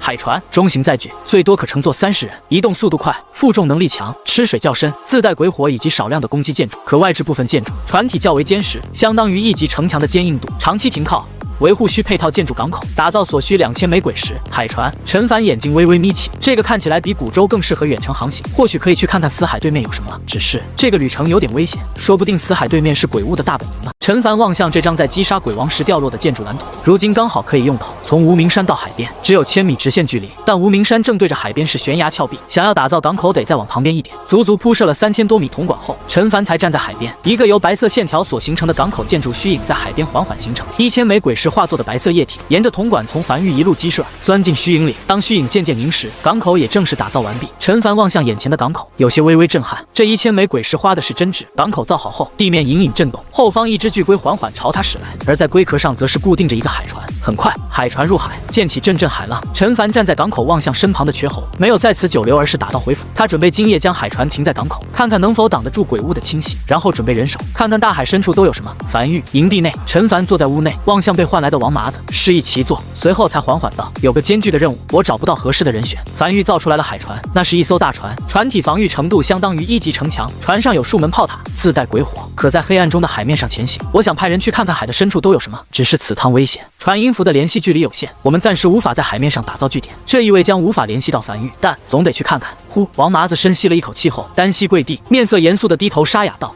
狱主，王麻子请命。这一直是我的梦想，有生之日能看一看海那边是什么，哪怕死了都值了。万一遇险，我会想办法将消息送回来的。”好，陈凡轻点头，那就由你带队，清点人手，明日出行。我会给你3艘海船和足够的鬼石，你切记，需在鬼石消耗过半时便返程。此次行动代号新大陆，明白？在王麻子走后，陈凡才走至城墙上，抬头望向空中飘荡的云朵，双手拄着翡翠手杖，沉默着。海的那边是什么？他不知道。无论是古籍还是他所接触到的消息，好像都默认永夜大陆是一整块大陆，又或者会抵达永夜大陆的另一侧，一切都是未知的。第二天，港口一众樊玉核心人员都聚在这里，而在港口的泊位停靠着3辆海船，海船上所有物资已经全都准备完毕。几个樊玉成员站在泊位准备解绳，王麻子也深吸了一口气后，沉声道：“樊玉商阁阁主王麻子，奉命执行新大陆计划，请狱主下令。”陈凡笑了起来。出发。是，王麻子没再停留，带着自己一众手下当即分批走上3艘海船。海船和泊位相连的绳索解开，船帆升起，呼呼作响。3艘海船渐渐朝大海深处驶去。站在船尾的王麻子望向他们，不断招手告别。这一别，再次相遇，就不知道是什么时候了。时间流逝，陈凡来到港口，望向海的尽头，潮湿的海风扑面而来。已经过去10几天了，也不知道王麻子此时情况如何了。他只知道还没死。王麻子命牌尚未碎裂，其他的就不知道了。而与之相反的是，这他妈是什么该死的东西？王麻子站在甲板上，左手拎刀，右臂紧紧抱住枝竿，神情狰狞的怒吼道：“左满舵，避开，避开！”尚未天黑，但他们头顶上几乎随时会压下来的大片乌云，带来了无穷的黑暗，狂风暴雨拼命袭来。他们身下这艘海船体型并不小，但在此时的海面上却宛如小舟般，随时可能被海浪吞噬。他们出行时有3艘海船，但如今只有1艘了。在出航第9天，他们在夜里遇见了鬼物袭击，2艘海船被毁，幸亏他指挥得当，弃船而生，放弃那2艘被一众类似章鱼鬼物触手所缠绕的海船，将船员接到他身下这艘船，这才逃了一劫。只是也因此丢了不少资源，其中就包括最珍贵的水资源。大部分淡水资源都放在那2艘海船上。正在他们犹豫是否返航时，他们看见了一处海岛，全员狂喜，这意味着他们真的发现了新大陆。那是一个独立于永夜大陆的海岛。占地面积极大。他们在海岛上发现了大量天材地宝，其中一种果子苹果大小，但仔细望去有鼻有眼，就像一个猴头一样。他认识这个果子，樊玉培训的时候讲过。樊玉的私塾里有极其重要的一课，那就是培训一些天材地宝的外貌和保存方法，免得他们遇见了都认不出来。那个在永业大陆颇为珍惜的猴头果，在这里漫山遍野，一眼望去无穷无尽。所有商阁成员陷入狂喜，所有人都知道他们这次立下了大功，回去后肯定会得到狱主的大量嘉奖。他们真的发现了新大陆，但当他们登岛补充了淡水资源，然后携带了一些猴头果准备返程时，遇见了风浪，极其恐怖的风浪。他们甚至难以控制自己的方向，只能随浪飘荡，距离繁育越来越远。就在这时，没有任何预警，头顶的乌云仿佛被无形巨手撕碎一般，海浪突然快速涌去，形成一道不断旋转高达数百米的水龙柱，直刺天穹。左满舵，王麻子站在甲板上，抱着枝杆将自己紧紧固定住，撕心裂肺的嘶吼道：“打死！”他不知道那是什么，但他知道一定不能被卷进去，否则必死无疑。无穷无尽的鬼物被海浪裹挟从海船两侧涌过，数量之多远超他们平日所见。只是这些鬼物此时却没空攻击他们，像是在逃避什么一样。他们不知道被海浪卷入这片海域过了多长时间，他们看不出白天和黑暗。在绝望中，所有人被一个海浪重重拍了下来，不少商阁成员被卷入海浪中，剩余商阁成员则是全部被拍至昏厥。不知过了多久，光芒久违地洒在海船甲板上，海船宛如孤舟般飘荡在海面上。他们终于闯出了那片布满雷雨海浪的恐怖区域。但坏消息是，他们距离繁育更远了，距离那个被他们发现且上面没有人类痕迹的希望岛也越来越远了。这个海岛的名字是商阁成员一众兴奋商议的。被海浪拍进船舱内的王麻子艰难地爬至甲板上，感受着身旁的风平浪静，望向身后那如分界线一般的黑云覆盖的海域。阁主身旁一个面色煞白的手下有些艰难地汇报道：“死了不少人，加上你我就剩下12个人了。”王麻子偏头望向天边，沙哑道：“清点鬼石数量，准备返程。”就在这时，他突然看见前方有一座新的海岛，一座比希望岛小很多的岛屿，或许是永业大陆，又或许是新的大陆。登陆！王麻子快速调整好自己的情绪，下令打造营地，准备御敌，杀够足够的鬼物回家。既然没鬼石，那就杀鬼物，赚鬼石。剩下的这些鬼石足够启动一段时间的炮塔了。很快，海船扬帆转舵，再次起航。海船停靠在海岛边抛锚的那一刻，站在甲板上的王麻子望向眼前一幕，眼里满是骇然。如果说他们曾经发现的希望岛海岛上没有一丝人类痕迹，那这座岛上就全是人类痕迹。一眼望去，大量沦为白骨的鬼物尸体和人类尸体，极其珍贵的鬼石就那样散落在各地，无人捡取。一眼望去，还能看见不少被摧毁的建筑废墟。除此之外，没有任何生物，一片死寂。这是一座被鬼物摧毁的海岛。曾经这座海岛上有人类打造的基地，只是在鬼潮中被冲垮了，此后再无人类踏入，否则不可能不捡取这些鬼石。他们是在这座海岛覆灭后踏入这座海岛的第一人。王麻子缓缓长大嘴巴，望向远处，这座海岛是他们看见的第一座海岛，但在登陆后便能依稀看见，在这座海岛后方还有更多如群星般的小岛。如果不出意外的话，那些海岛应该也都已被摧毁。再往后，能依稀看见一片极大的大陆海岸轮廓线。转身望向身后，海面上那条蔓延可能数百公里，一眼望去根本看不见尽头的黑云雷雨海域，如同一道泾渭分明的分界线般，将他所处的这片区域和繁育死海那片海洋完全隔开。去看看，王麻子并没有第一时间捡取鬼石，而是登船前往其他海岛查看。1座、2座、3座、4座，足足探查了距离他们最近的6座海岛，无一例外，海岛上都是被摧毁的人类建筑和大量鬼物尸体。可以想象，在很久之前，一场极其恐怖的鬼潮席卷了所有海岛，甚至可以说是席卷了整个大陆。而这些海岛仅仅只是这座大陆上的前线站点。鬼潮来袭时第一个灭亡，王麻子重新回到第1座海岛上，这里是大陆的最前方，或许也是距离鬼潮最近的一道战线。他爬至海岛的山丘上，一眼望去，能清晰看出来，并不是整个海岛都布满鬼物尸体，绝大部分鬼物尸体都充斥在海岛北面，也是远离大陆的那一面。从这里能判断出，那是鬼潮从海底登陆，涌上这座小岛。无穷无尽的鬼物在丢下数具尸体后，吞噬了这座处于绝望中的小岛。这里是永业大陆吗？他不确定，或许是新的大陆。阁主身旁一个心腹颤颤巍巍地走上来。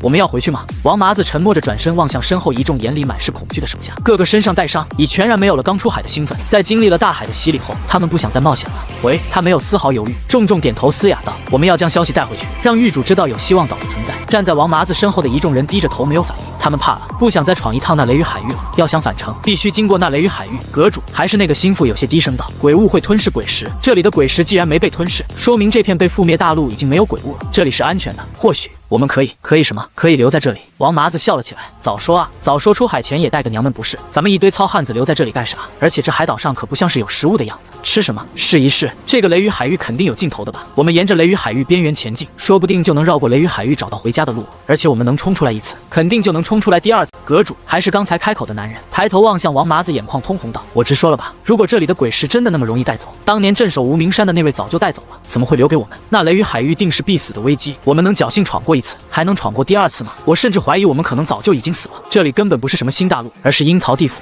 或者说我们都中毒了，眼前都是我们的幻觉，回去就送死。阁主，我真不想死。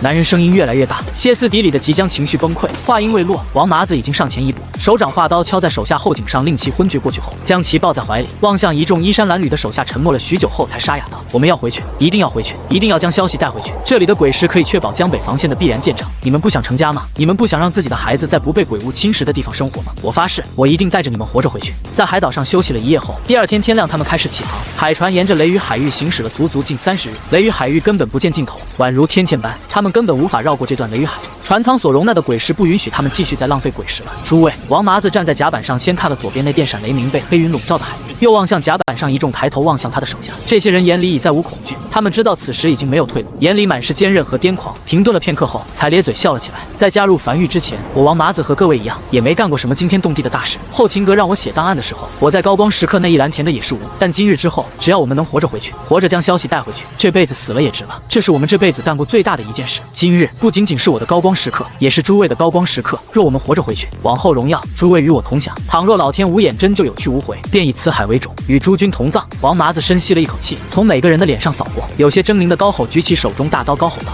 左满舵，返航，回家！”下一刻，海船缓缓调转方向，船如断刃归鞘，一往无前逼入雷雨海域。与此同时，距离王麻子出海已经过去了40日。这些日子，陈凡打造了无数的吊篮，这是他在建筑师交流大会上获得的白色衣袍，可以直接吸附在建筑物表面自由移动。于是陈凡将铜管遍布江北、江东、江西、江南4地，随后将打造吊篮吸附在铜管上，修建了4条横跨江北4地的高铁线路，显著加速了江北4地的交流。而在这些日子，他又打造了7座能扩大传音符范围的信号塔。明日便是梵域通讯正式推出的日子，而在如此重要的时刻，陈凡却独自一人站在梵域营地的1号洞穴深处。这里专门开辟出了一个大型石室，命名为命堂，里面摆放着梵域成员的所有命牌，只是绝大部分的令牌都完好无损，只有商阁那一列，不少命牌已经从中间碎成2半，变得暗淡下来。整个商阁只有12人的命牌还保持完整，散发着暗淡白光，其中王麻子的令牌还完好无损。陈凡站在石室内，面无表情地望向这一幕，他知道出海的那批人遇到危机了，他什么都做不了，距离太远了，他甚至不知道王麻子在哪，给予不了任何帮助，剩下的只能交给王麻子自己去做。随后他离开这栋石室，梵域的发展越来越好了，而伴随着一个势力发展，总是会死人，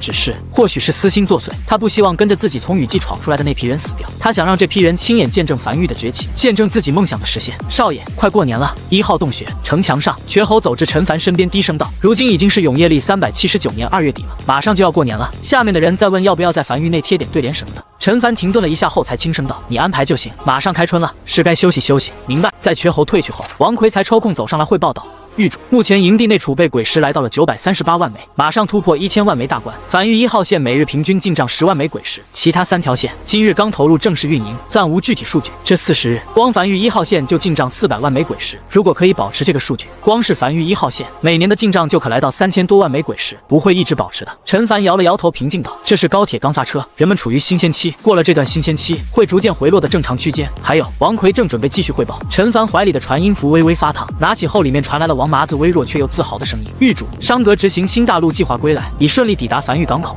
陈凡微微一愣，才急忙朝城墙下走去。走，瘸猴和王奎也急忙跟上。港口内，只见一艘破破烂烂的海船停靠在港口泊位上，附近围着不少梵域成员，而王麻子一行12人衣衫褴褛、破破烂烂，互相勾肩搭背地站在原地，彼此搀扶着，身上满是伤势，每个人面色都极其煞白，但眼里却散发着金光，那是一种直视过死亡后的光芒。狱主，站在原地的王麻子久违地站在陆地上，有些不适应地打了趔趄后，才望向朝他大步走来的陈凡，眼眶通红，咧嘴笑道：“不负使命，我们回来了。”陈凡大步走至一行人面前，从每个人脸上挨过扫过，先疗伤。陈凡看了眼王麻子身上那深可见骨的伤势，有些心疼地摆手道：“来人，带他们坐高铁回梵域疗伤。”高铁？那是什么？以后再说。很快，王麻子一行人乘坐高铁快速返回梵域，一路上颇为好奇地望向窗外，只是还没看几眼，便到站了。早就准备好的后勤阁成员用担架抬着王麻子一行人快速来到祭坛附近。祭坛疗伤速度很快，不一会儿，王麻子一行人的伤势就被全部治愈，面色虽然看起来还是有些苍白，那是因为缺失营养的缘故，需要慢慢调理。陈凡独自一人在命堂里接待王麻子一行人，而王麻子将自己在海上的经历和发现新大陆的事情如实汇报。一炷香后，王麻子汇报完毕了。陈凡沉默在原地，久久不语。他没想到王麻子真的超格完成了新大陆这个计划，竟然真的发现了新大陆，这已经完全超出了他的预期。真的有除了为永夜大陆之外的第二块大陆，况且还有大量鬼石散落在那片大陆。倘若可以登陆，那是一批极大的财富，不仅仅够让他打造江北防线，甚至够让他打造完美形态的江北防线。陈凡接过王麻子递来的鬼皮地图，手里的鬼皮地图是模糊状态，无法查看，但当行驶在死海上，便可看见上面有几个清楚标注的点，那是王麻子标下的点，分别代表着希望岛、雷雨海域、新大陆。良久后，陈凡才起身望向一众人，轻声道：“感谢诸位为樊玉的付出，你们带回来的信息很有价值。一路奔波，今天先休息一日，明日樊玉为会各位召开庆功宴，今夜为遇难的兄弟们送行。”陈凡走出石室，望向守在屋外的瘸猴，吩咐道：“明日的樊玉通讯暂时推迟，樊玉内部庆祝伤革归来，今夜为遇难的兄弟送行。”时间很快入夜，永夜笼罩了整个世界。陈凡站在港口的鬼火范围内，瘸猴周末、王奎几人站在他身后，再往后是一众身穿黑衣的樊玉的正式成员。今日所有人都聚在了这里，在正前方是一个石碑，一个矗立在海边的石碑，上面清晰记录着一行字：永业历379年，樊玉伤革犯海求江，得辟新路。然、霍林、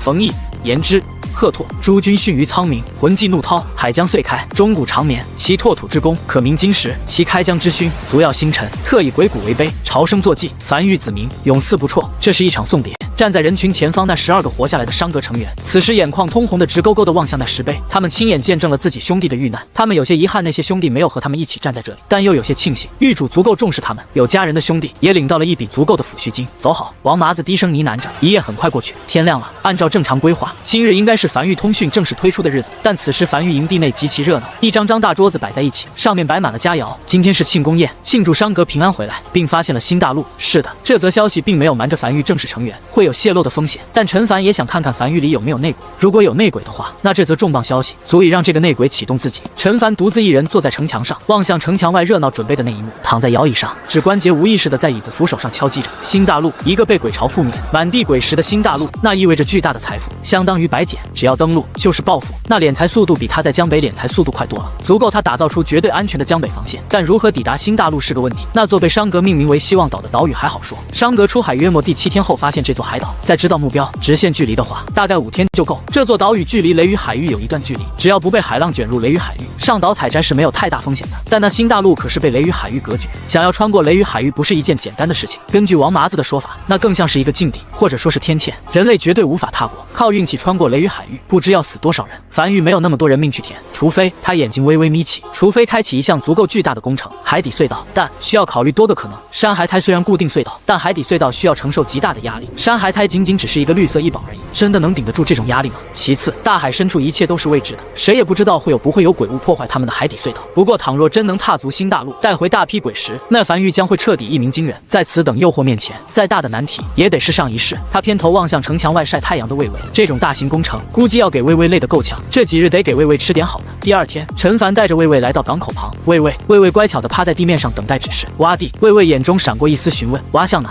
挖向海底，沿着海底向前一直挖。魏巍面无表情地沉默在原地，脑袋上飘出一个问号。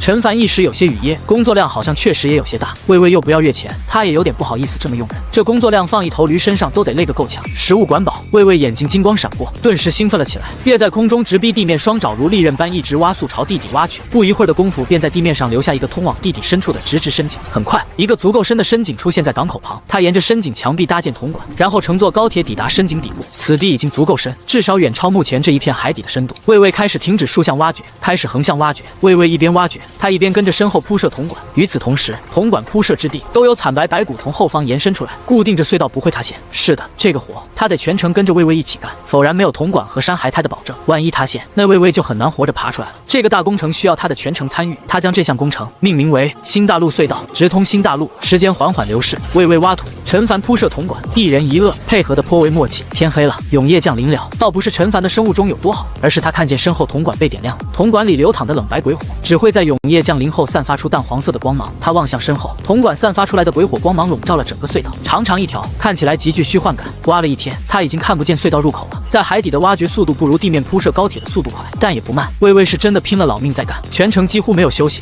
陈凡望向魏巍，轻声道：“今天先干到这里，回去休息了，明天再干。”第二天，陈凡带着魏巍准备乘坐高铁再次前往港口时，突然看见一人走进樊玉天坑，并走至他面前。回来了。陈凡望向眼前之人，笑了起来。眼前这人不是别人，正是齐越。1个多月前，齐越和他告别，说要去杀一些人。1个多月后，又重新再次归来了。狱主，我回来了。齐越显得比以往轻盈许多，嘴角带着笑意和一丝轻松。我已斩断断前半生。此后我齐月将重活一世。你完成斩戟了？完成了。谁赢了？自然是我赢了。挺好。陈凡点了点头，取消了齐月身份令牌上的所有权限，望向一旁的王奎嘱咐道：“这家伙完成斩戟了，别让他进入营地。问清楚具体是谁赢了，等我晚上回来处置。”说罢，陈凡望向齐月，笑着点了点头，随后才头也不回的带着魏魏继续去挖隧道。为了这条新大陆隧道，他的繁通讯都得暂时耽搁一段时间。新大陆隧道是目前优先级最高的事情。樊玉营地内，以少秋为首的几人站在城墙外，面色严肃的将齐月围在中间，而安置在城墙上的炮塔则是齐齐对准齐月，众人眼里满是审视和威胁。邱阁主，暗阁负责樊玉情报，你没收集到他斩戟的情报吗？没有。少秋摇了摇头。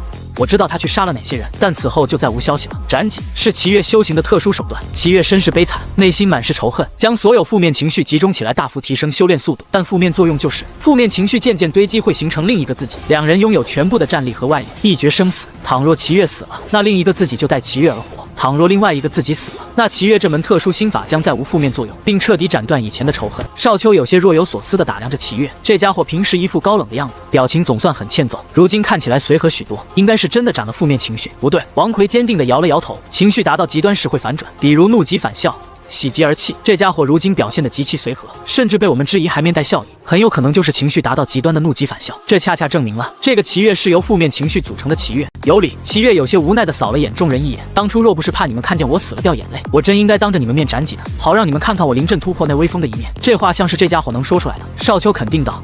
他肯定是真的。再观察观察。另外一边，周末带着战阁成员如往常一样，骑着骷髅马斜刀在街头上巡逻着，望向街道两侧的热闹景象，眼里满是笑意和满足。他很满意现在的生活。如今的樊玉完美符合他想象中的最强势力。如果每月除了月钱之外还包分配老婆就好了。他还没找到一个婆娘呢，他也想晚上有人给他暖暖被窝。就在这时，他眉头突然皱起，前方不远处，一个身穿锦绣长裙的女子在几个下人的陪同下，满脸好奇地走在街道上。这本很正常，樊城发展至今，每天都有各个势力的小姐少爷等在下人的陪同下在樊城逛街。但这个女人身后的一个老者旁边缓缓浮现出一则只能他看见的虚幻面板，年龄179岁。周末没有任何反应，只是默默擦肩离开。但在离开后，快速走到一个巷子，拿起传音符，低声道：“帮我联系狱主，我发现了一个179岁的人，此时就在樊城内。这是他偶然获得的一个异宝，异宝名称寻龙胸针，异宝品级白色，异宝效果可观察出所有生物的真实年龄。平日里，他上街巡逻的时候，最大爱好就是看看这些人都多少岁。小姐，樊城热闹街道上，跟在身穿锦绣长裙女子身后的那个老者，转身望向周末离去的背影，浑浊的瞳孔中闪过一丝金光，低声道：“我想我们可能被发现了。”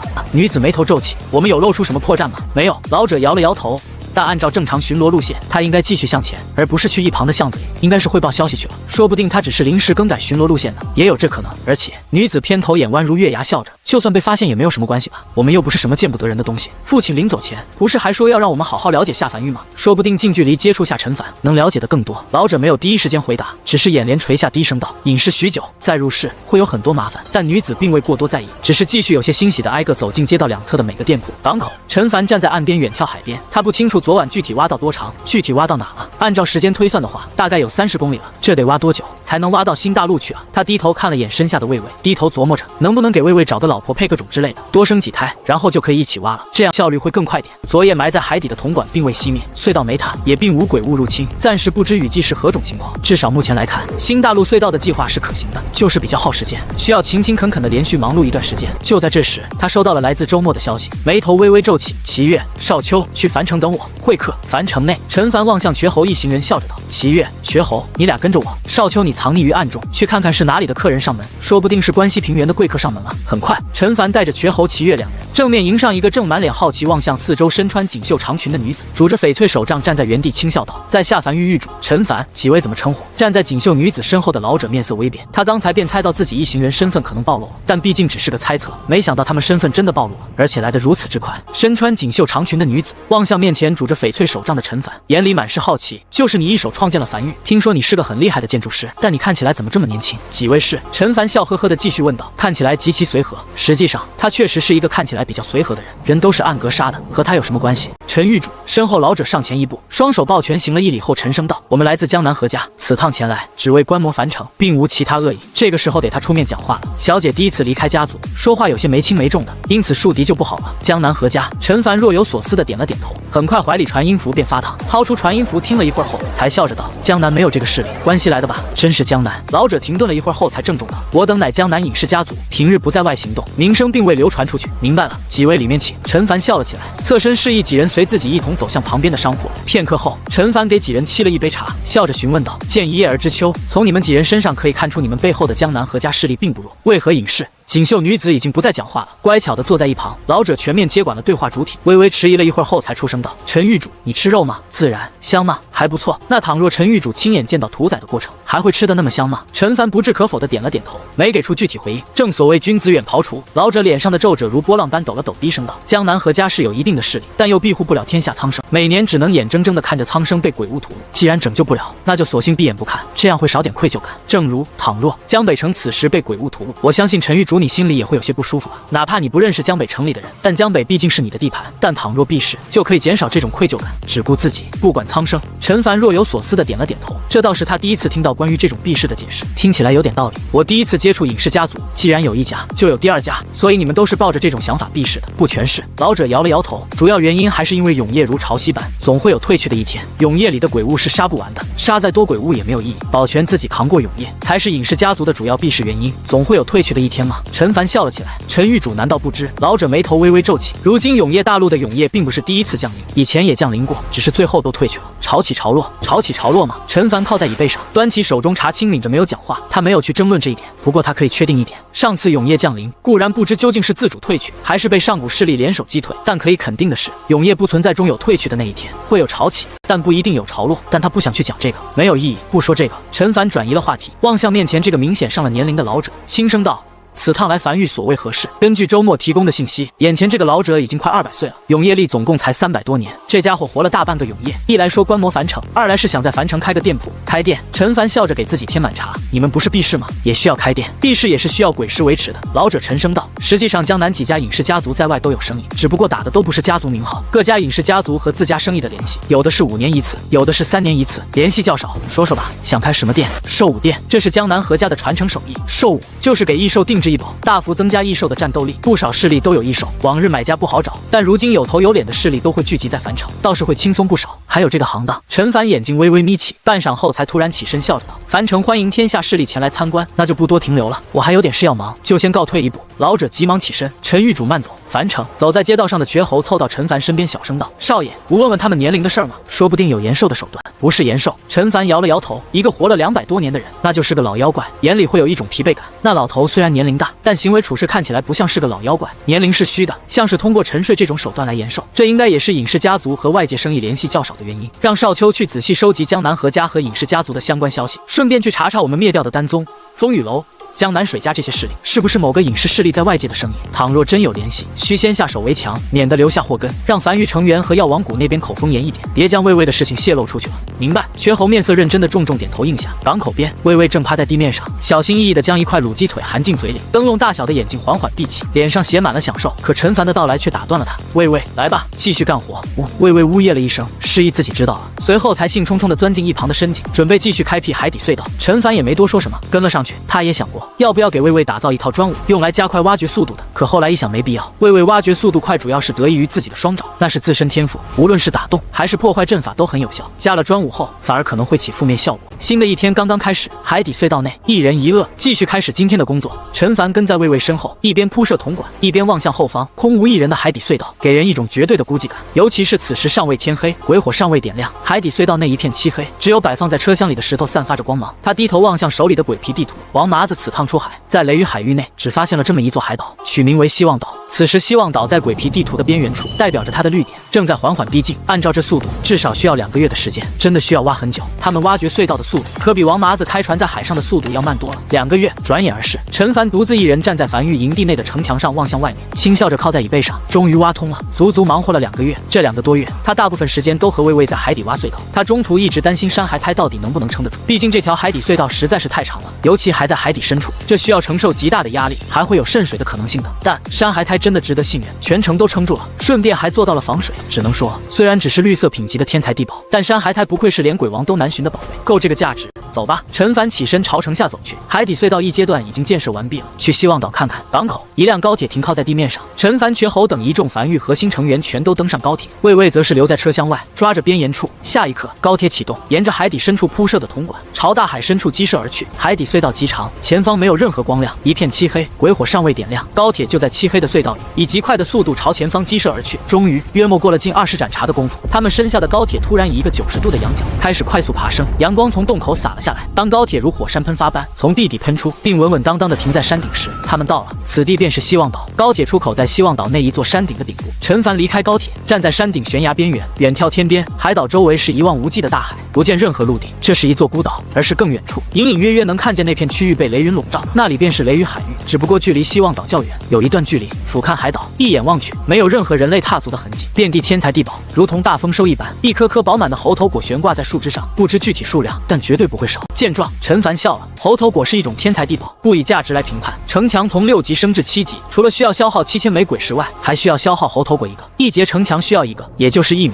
若是平常营地也就罢了，说不定能凑到。但倘若想要将江北防线全都升级至7级城墙，那需要的猴头果数量绝对是一个恐怖的数量。他当时还想，去哪找那么多猴头果？除非是去了花果山。而今日，他终于找到了花果山了，属于凡域，属于他陈凡的花果山，漫天遍野的天材地宝，任他采摘。当然，想要将江北防线全部升至7级城墙，需要的不仅仅是海量猴头果，还需要海量的鬼石。在上古时期，江北防线的城墙等级是4级，低了，否则也不会被攻破了。陈凡就忍不住咧嘴笑了起来。他要是搞出7级城墙，再加上一众式神炮、防空炮，江北防线还能被沦陷，他也不跑了，就死在江北。他认了。7级城墙最高可达50米，50米这么高的城墙堵在江北海岸线，他就很好奇，得是什么样的鬼物才能冲破他的江北防线？看看。陈凡望向身旁一众已经看傻的瘸猴几人，咧嘴笑着，大手一挥，都下去看看有什么天材地宝，然后在新招的编外人员中找一批无家室的。海底隧道为凡域核心最高机密，参与此工程的凡域编外人员，短时间内将无法返回永业大陆。采摘完希望岛后，留在新大陆拾取鬼石，要能耐得住寂寞的。待遇提升至凡域正式成员，凡域成员基本都挺忠诚和嘴严的，这得益于严格的筛选和培训，以及大家都不想失去这份活。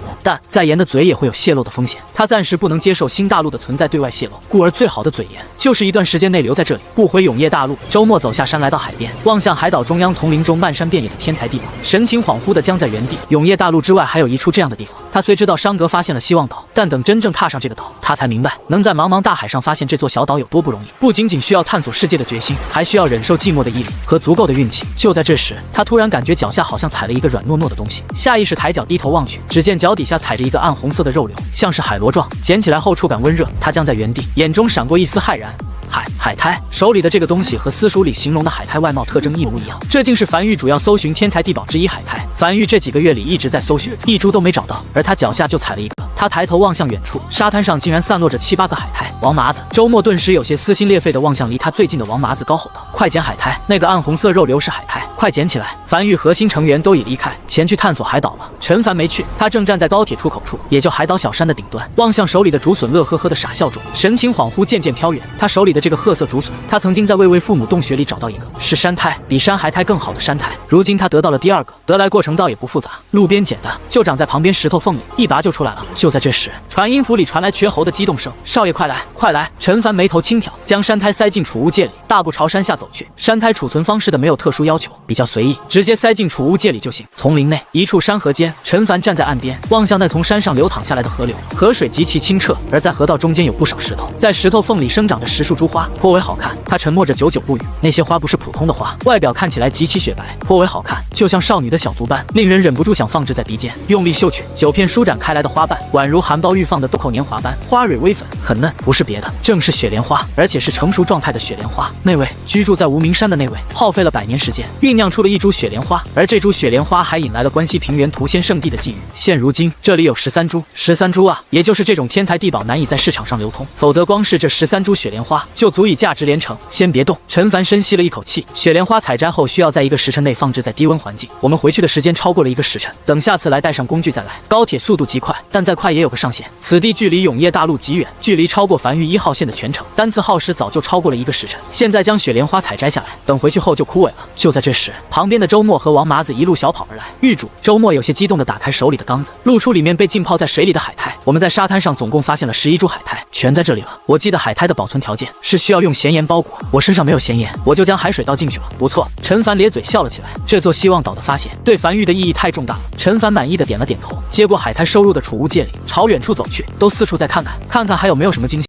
随后，周末和王麻子便在海岛深处摸索着。这座海岛没有一丝人类痕迹，看起来就是一个后花园一样。就在这时，滋滋吱，刺耳的尖叫声从远至近的此起彼伏的不断响起，周围丛林的树枝在快速晃动，头顶的绿色苍穹仿佛活了过来一般。别动！周末面色微变，快速举起手里的大刀，对着传音符急促道：“狱主，我这里有状况，暂时不知道发生了什么。”很快，大量残影从远处丛林朝他冲来，不再掩饰身形，而是狂暴的吱呀乱叫。那正是一只猴子。一眼望去，至少有数百只，它们被猴群包围了。数百只猴子死死盯住他俩，准备随时发动攻击。王麻子，周末深吸了一口气，双手紧紧握住手里大刀，沙哑道：“站在我身后，看我表演。”说什么呢？王麻子面色冰冷的同样从怀里掏出大刀，和周末背靠背站在丛林间，眼睛直勾勾望向那些树梢上的猴子。这几日我在运灵阁里天天泡着，修为也不弱，刚好今日见血也行。周末咧嘴笑了起来，没想到我最后一战的搭档竟然是你。我曾经幻想过自己会死在4年后的海底鬼巢登陆那一战，死在狱主身旁。就在这时，伴随着猴王的尖锐嚎叫声，几只体型健硕的公猴从树梢下冲下，发动攻击，咧嘴时露出的红色牙龈，黄白色的尖牙，围攻开始了。一只猴子从侧面倏地荡进，爪子闪电般探出，直逼周末脸颊；另一只几乎同时从背后袭来，配合颇为默契，空气里弥漫开一股浓烈的野性的腥骚气。刺啦！爪子划破皮肤的声音响起，猴群中响起兴奋吼叫声。这些猴子眼里充斥着杀意和狂暴，而且不急着杀，像是要慢慢折磨一般。呼哧！周末紧紧和王麻子背靠背靠在一起，猴群多次分批次攻击，数次下来他就已经有些招架不住，身上多了数道伤势，鲜血流淌下来，而周围晃动的影子越来越多，更多的猴子赶来加入战场。该死！周末不知是失血过多还是恐惧而导致的面色煞白，嘴唇有些发青的颤声道：“王麻子，这死的也太痛苦了，跟他妈凌迟一样。”还好，王麻子同样喘气，说不定死不了呢。这他妈能活？我感觉到地面在震动了。然后呢？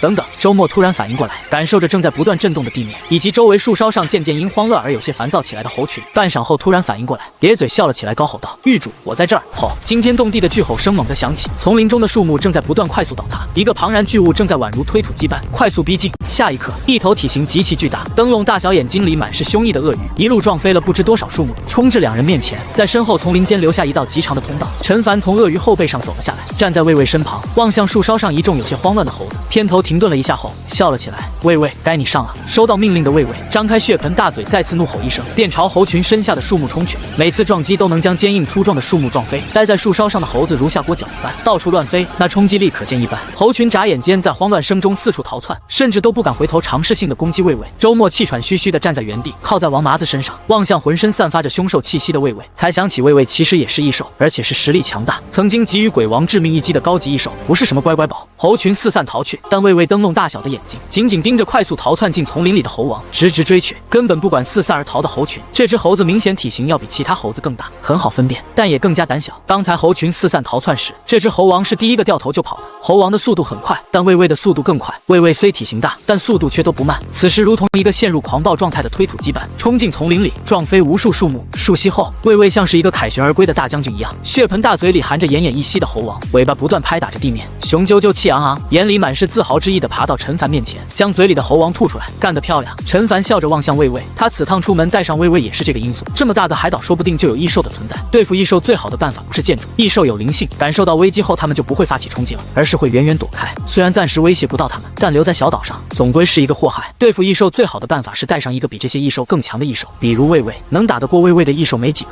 就算魏魏打不过，只要魏魏负责缠住敌人，等他将建筑打造完毕后，也可以轻而易举的拿下。现在看来，带上魏魏是一个极其正确的决定。狱主，劫后余生的周末和王麻子搀扶着走到他面前，眼里闪过一丝感激。幸好狱主你来得及时，不然我们没事儿。陈凡摇了摇头，这是一片未知的海岛，确实有些危险。虽然没有人类的痕迹，但难免会有其他的危险。随后，他才低头望向地面上这只满眼恐惧和慌乱，但却不敢再逃的猴王，停顿了半晌后，才轻声道：“魏魏，打服他，帮你收个小弟。”魏魏会意的兴奋地低吼了一声，才叼着猴王快速爬向一旁，就像叼着战利品的获胜将军一般。他不打算杀这只猴王，这每一只猴子都是异兽，什么异兽，什么能力，他尚不知晓。但猴群里面不可能没有猴王，就像狼群里不可能没有狼王一样，一个种族里面一定会有一个头，死了这个头会诞生下一个头，而这座海岛上的猴子又极其的多，根本杀不完。与其赶尽杀绝，不如收服这只猴王，让这只猴王去管理这些猴子。尤其是他刚才注意到，这些猴头果好像就是这些猴子种植的，或者说是养殖的。猴子子之所以攻击他们，是因为他们在大肆采摘猴头果。他们将这批猴头果采摘完之后，又不会重新种植，剩下的事情还得麻烦这些猴子，不如收服了这些猴子，帮他们种植猴头果。收服异兽是一件很麻烦的事情，每个异兽的性格不同，收服的方式也不同，不是每个异兽都像魏魏这样好收服的，所以他并不打算收服这只猴王，而是让魏魏去收服这只猴王。人类收服一只异兽需要费点麻烦，但一只异兽收服另一只异兽，只需要打服就可以了。陈凡没有在此过多停留，而是带着王麻子和周末几人回到高铁出口。几人开始服用丹药疗伤，他则是在四处继续逛去。海岛上除了这些猴子，暂时没有发现其他原住民。这些猴子平日的主要食物好像正是猴头果，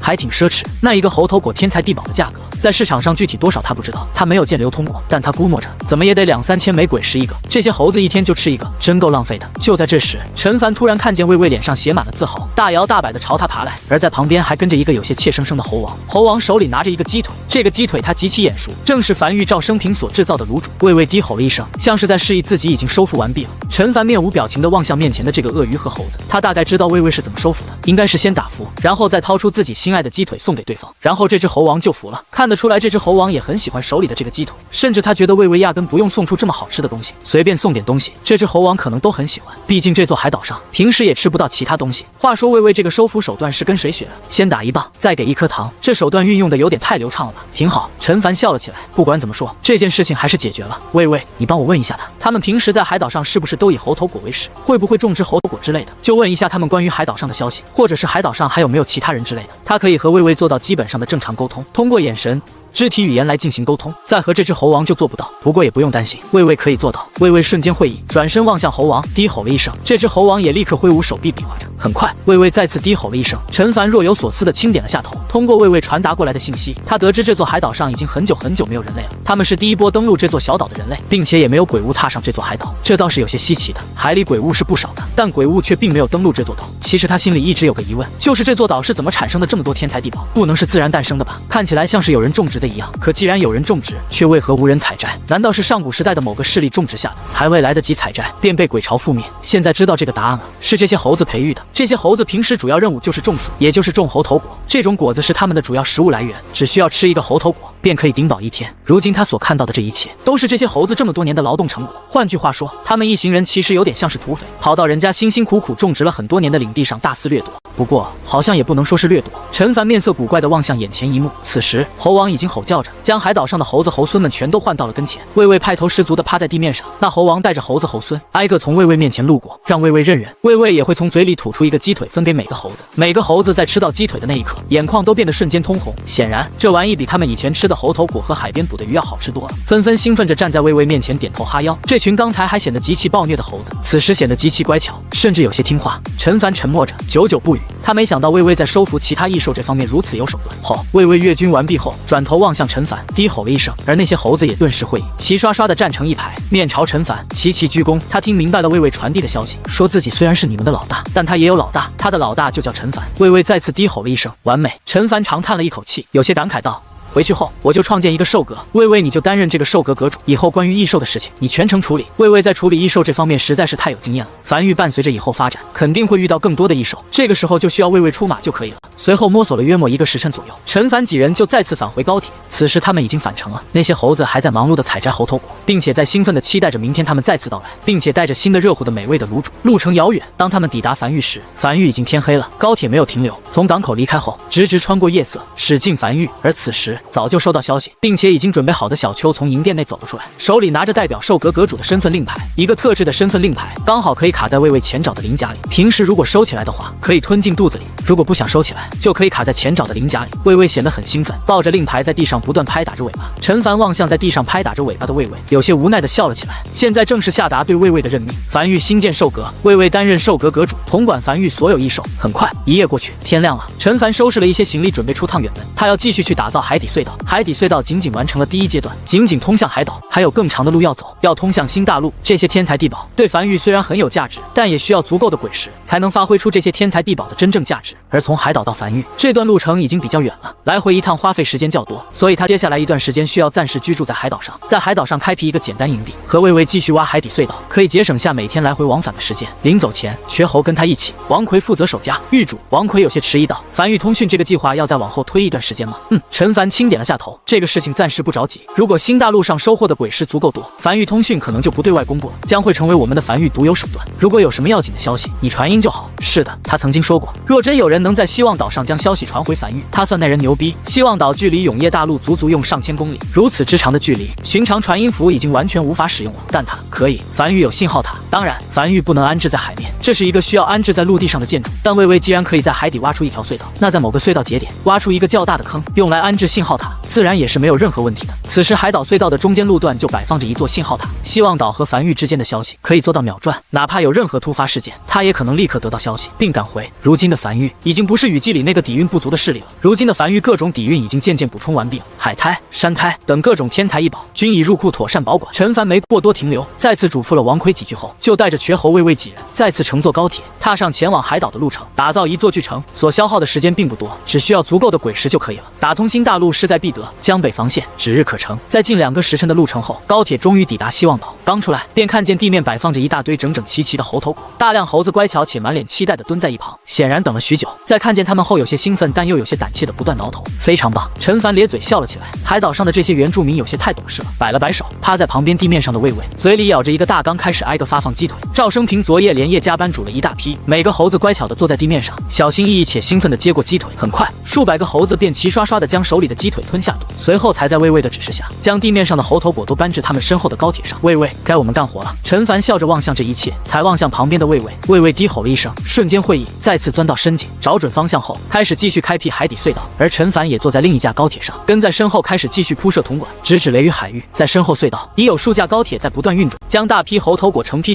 的运往繁育。而与此同时，另一端永夜大陆前方战线广袤平原上，一条极其笔直不见尽头的城墙如分界线一般，将平原从中间一分为二。城墙左侧是大批正在不断奔波的人类，每个人身上都带着明显的皮役和伤势；而在城墙右侧是大批倒在血泊中的鬼物。此时城墙多处城门打开，大量人类拎着工具走出城墙，快速挖掘着鬼物尸体里的鬼石和拿走鬼骨等有用的鬼材，包括拾取异宝。城墙足足有30米高，一眼望去宛如天堑，几乎不可逾越。但此时城墙表面已多处创伤，城墙本身的颜色早已看不清，能看见的就只有鲜血和绿色粘稠液体所染成的颜色。城墙上无数人在快速奔波，有的人在修复城墙昨夜的受损区域，有的人在挨个检查炮塔的消耗并补充足够的鬼石，有的则是在打造新的炮塔。足足有数十万人在这座不见尽头的城墙上忙碌着，就像一堆堆蚂蚁在打造自己的巢穴。喂！一个身披甲胄满身伤势的中年男人气喘吁吁地走到一个年轻男人面前，有些着急道：愣在这里干什么？快修复城墙啊！昨夜鬼巢突然变得凶猛了许多，今夜肯定会有更猛烈的攻势。年轻男人没有讲话，只是蹲在城墙上盯着角落，那里有蚂蚁堆起的通道，好似是红蚁用粘液和沙粒堆积的一条通道。这种通道平日里都是出现在树干表面，出现城墙上倒是少见。蚁群们会打造这种通道来抵御天敌。下一刻，只见年轻男人伸出右手，用力朝通道按去，通道一截瞬间碎。年轻男人有些恍惚道：我在想，我们打造的防线真的有存在价值吗？或许就像这些蚂蚁的打造的通道一样，自认为坚不可摧，但实际上轻轻一碰就会碎。这个披着甲胄的中年男人眉头紧皱，没有第一时间回话。他知道最近的事情对这个年轻建筑师打击有些大，只是耐心等待着。很快，大量蚂蚁从碎裂的通道两侧涌出，开始缝补碎裂的通道。不一会儿的功夫，碎裂的通道就被彻底修复完毕。你看，中年男人笑了起来。哪怕防线碎了，也会有更多的人来补齐这条防线。我们这条防线名为7号防线，是永夜大陆最重要的一条防线。如今鬼巢主力军在冲击前线，流到我们这里来的只是部分鬼巢，我们压力不会很大，但我们一定要顶住。一旦我们防线碎了，身后是一马平川的平原，无数势力和百姓，他们根本无力阻挡这种规模的鬼巢，会有无数人因此丧命。我知道，这个年轻的建筑师起身站在城墙边缘，远眺距离他们约莫数千米远的海岸线，轻声道：我当然知道，我只是有些想不明白，7号防线保护了他们的安全，没有7号防线，关东平原这里所有人都得死。他们应该感激我们，但他们为何不感激我们，甚至不愿援助一些鬼石？中年男人一时有些语噎，不知该说什么。这条战线是永夜殿打造的，平时用于维系战线的鬼石也是永夜殿批下来的。永夜殿不是一个势力，而是一个组织，任何势力都可以加入这个组织，由永夜大陆最强的势力联手建造的一个组织，笼罩了大批势力的加入，将所有资源集中起来，在永夜大陆上布置了数道防线，用于抵御鬼物入侵。很多人只知道永夜降临，鬼物会出现，殊不知出现在永夜大陆内部的鬼物只是些虾兵蟹将，真正恐怖的鬼物都在海里，每时每刻都想冲上大陆，而这些鬼物全被永夜殿布置下的防线所堵在防线外。倘若有任何一条防线失守，所带来的灾难都是毁灭性的。中年男人沉默了许久后才沙哑道：其实永夜前线的状况不是很好，不少鬼物开了灵智，变得难缠许多，已经有好几处防线失守。永夜殿在失守的后方耗费巨大代价，打造出了临时防线，重新将鬼巢拦在防线外，但也因此丢了不少土地，死了不少人。损失的代价也是巨大的。永夜殿已经无力再派人帮我们解决这些事情，就连送来的鬼石也是硬挤出来的。我们已经派人去后方的关东平原各个大势力收取鬼石了，效果虽然不是很好，但也收上来了一点。如果永夜殿能派人来，不会有这么多事儿。交出鬼石活，不交鬼石死。永夜大陆面临覆灭危机，没人会讲仁义道德，他们也想这样做，但他们显然没有这个实力，他们只是负责看守和维护这条防线，拥有使用这座防线上所有建筑的权限，但显然没办法去那些势力的范围，和那些势力硬碰硬。年轻男人没有讲话，只是远眺海边。森林里若遭遇天火，灭火的最佳手段就是在被天火蔓延的区域外，将一片树木全部砍倒，令天火没办法顺风蔓延。倘若防线告破，应急手段也是如此，在更后方建立起临时防线，当然代价是巨大的，而且老防线和临时防线内的人类几乎无人可活。那些势力的大本营，面对寻常大陆内的鬼巢足够用了，但倘若面对从海底登陆的鬼巢，那就有些可笑了。他们身下的城墙可是6级城墙，一道由6级城墙组成，全长97公里的7号防线都可能会失守，那些势力拿什么去守？近些年越来越多的节点失效，永夜殿需要打造的防线越来越多，已经有限，守不住了。中年男人本想鼓舞一下这个年轻的建筑师，让其振作起来，但说着说着，他也有些疲惫了，趴在躲墙上，望向海边呢喃着。他知道更多消息，知道永夜大陆很有可能真的挺不过这次永夜了。永夜大陆是一整座大陆，一块完整的大陆，具体长什么样子他不清楚，反正肯定不是四四方方的，四面为海。而在永夜大陆中央处有一处大阵，姑且将其称之为大阵吧，具体是什么他不知道。这种机密消息已经超过他所能接触到的，只知道这处大阵保护着永夜大陆，使永夜大陆不受海里的鬼物侵袭。但这些年越来越多的大阵节点失效，这就意味着海里的鬼物可从这些失效的节点登陆，而永夜殿便负责在失效的节点位置上打造出防线，将鬼物隔绝在防线外。倘若一道防线失守，这意味着永夜大陆需要在后方快速打造一条比原先防线长出数倍的防线，连接两侧节点，将这片失守区域隔绝在外。这种花费将会是一个天文数字。前线目前已经有数个防线被攻破了，一旦被攻破的防线达到一定数量，永夜殿资源不够补充防线，那迎接永夜大陆的将是源源不断的鬼巢会从这个缺口登陆，涌进永夜大陆内部，其他防线也失去了自己的作用。对了，年轻男人突然想到了什么，轻声道：江北防线呢？那位不是已经离开许久了？那边的防线有补充吗？没有。中年男人摇了摇头。那位走之前留下的气息，足以震慑那里的鬼物数年，约莫4年后，气息才会消散。在此之前，那边不会失守。当时之所以派那位去独自一人镇守，2点原因：一方面是那位寿命不足了，让他一个人镇守江北防线，这样他一个人便可以拿到所有的天道赐福用来延寿；二来也是江北海底鬼物不算特别凶险，那位一人足矣了。据说永夜殿准备等4年，倘若4年内那位还没归来，便派人去江北重新打造一条江北防线，将那个缺口堵上。但中年男人犹豫了片刻后，还是轻叹了一口气，开口道：若不是永夜大陆一旦被占领，剩余苟活人类也会被瞬间剥夺种族身份，丧失所有手段。永夜殿早就拿出所有资源，打造一座安全系数极高的小城，哪里会管永夜大陆？我们的生死也没人在意。呵，年轻男人突然笑了起来。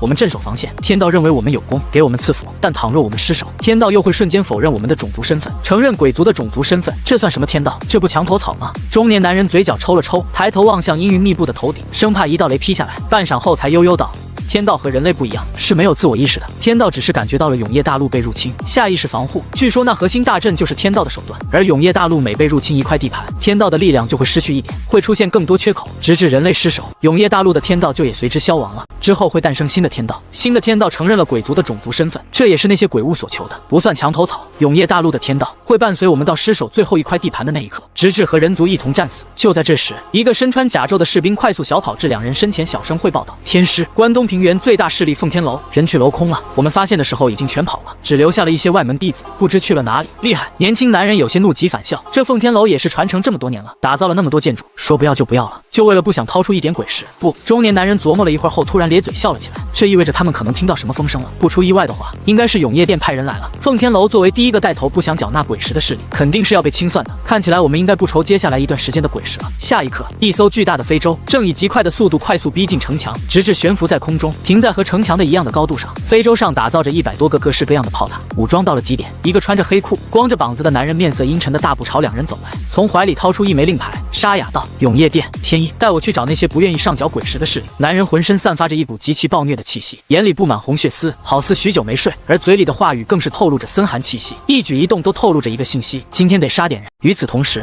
樊玉的大本营，近些日子的江北发展颇为迅速，江北4地因被一条大江所阻，原本不变的贸易，因为樊玉高铁的打通，这些日子变得极其活络。而在希望岛上，陈凡在沙滩上打造了一个临时营地。陈凡坐在城墙上，有些疲惫地靠在椅子上，远眺天边，思绪渐渐飘远。他和魏魏今天修了一天的海底隧道，但距离雷雨海域域还是有很长一段距离，要想打通前往新大陆的海底隧道，估摸还得2个月的时间。天色渐黑，但永夜还未彻底降临，他能依稀看见远处那宛如天堑的雷雨海域，看不见尽头，近乎将整个世界隔绝了一般。据王麻子所说，雷雨海域里的鬼物极多，漂浮在海面上，而且并不是出现在黑夜里。少爷，瘸猴望向远处的雷雨海域，有些迟疑道。你说这个雷雨海域会不会将整个永夜大陆都包裹了进去？有这可能。陈凡轻点了下头，实际上可能性并不小。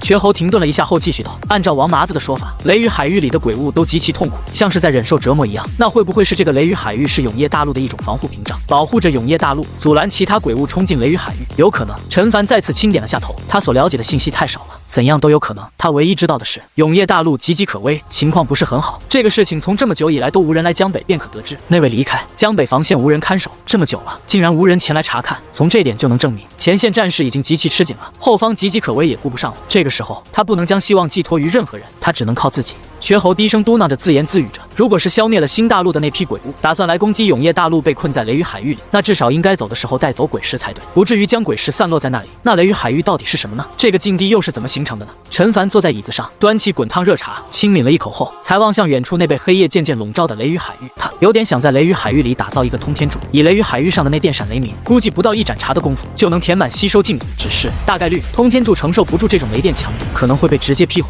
时间一点一点流逝，很快来到近3月后，如今已经是永夜历379年8月底，已迎来酷暑，距离繁育诛杀鬼王已经过去半年之久，马上就要迎来新一轮雨季了。海底隧道的进度比他们想象慢得多。海底，魏魏有些气喘吁吁的在海底深处的岩石里不断挖掘，陈凡面色沉重的紧随身后，布置着铜管，挖掘速度比以前慢了无数倍。此地地质极其坚硬，哪怕以魏魏的手段挖的也极慢，况且如今他们的位置正处于雷雨海域的海底正下方，他们正在从海底以一个偷渡的方式尝试绕过这片无论对人类还是对鬼物都属于绝对禁地的地方。停！陈凡突然低喝一声，魏魏也瞬间停下前爪。只见前方那块被挖出来的岩壁后方，墙壁上浮现着无数个散发着微弱光芒的白色线条，那是阵法纹路。这一路上他们已经遇到很多个了，解决办法就是绕开。魏魏熟练的调转方向，尽可能的绕开这个阵法。在雷雨海域的海底最深处的地底岩石里，藏着无数个阵法。这些阵法并不大，远远没有鬼王突破的血祭大阵规模大，但数量极多，几乎每挖掘一段距离就能遇见一个。他询问过魏魏，魏魏说可以破，但需要消耗不少时间。于是他选择了绕道而行，不是为了节省时间，而是连魏魏都难以拍碎的大阵，肯定不是什么低级阵法，说不定就雷雨海域真的是保护永夜大陆的。他破坏了这个阵法，雷雨海域失效，大量被囚禁的鬼物涌进永夜大陆，他的江北防线尚未打造完成，他承担不起这个后果。无论这个阵法是什么效果，暂时不要去破坏为好。继续。陈凡眼睛里布满红血丝，声音沙哑的紧盯手里的鬼皮地图，继续下令。这几个月为了赶进度，他几乎没怎么睡觉。就在这时，魏魏突然一个趔趄，有点没收助力，重重撞在隧道前段。先是一愣，但很快有些兴奋的转身望向陈凡的低吼了一声：干得漂亮，魏魏！陈凡笑了起来，前方的岩石终于没有那么硬了，这也意味着他们已经离开了雷雨海域，正式来到了新大陆的海域。他望向手里的鬼皮地图上的一个巨大白点，那个白点便是新大陆。他们到了，他们成功穿过了雷雨海域这个境地。出发！他咧嘴笑着望向鬼皮地图，指向前方。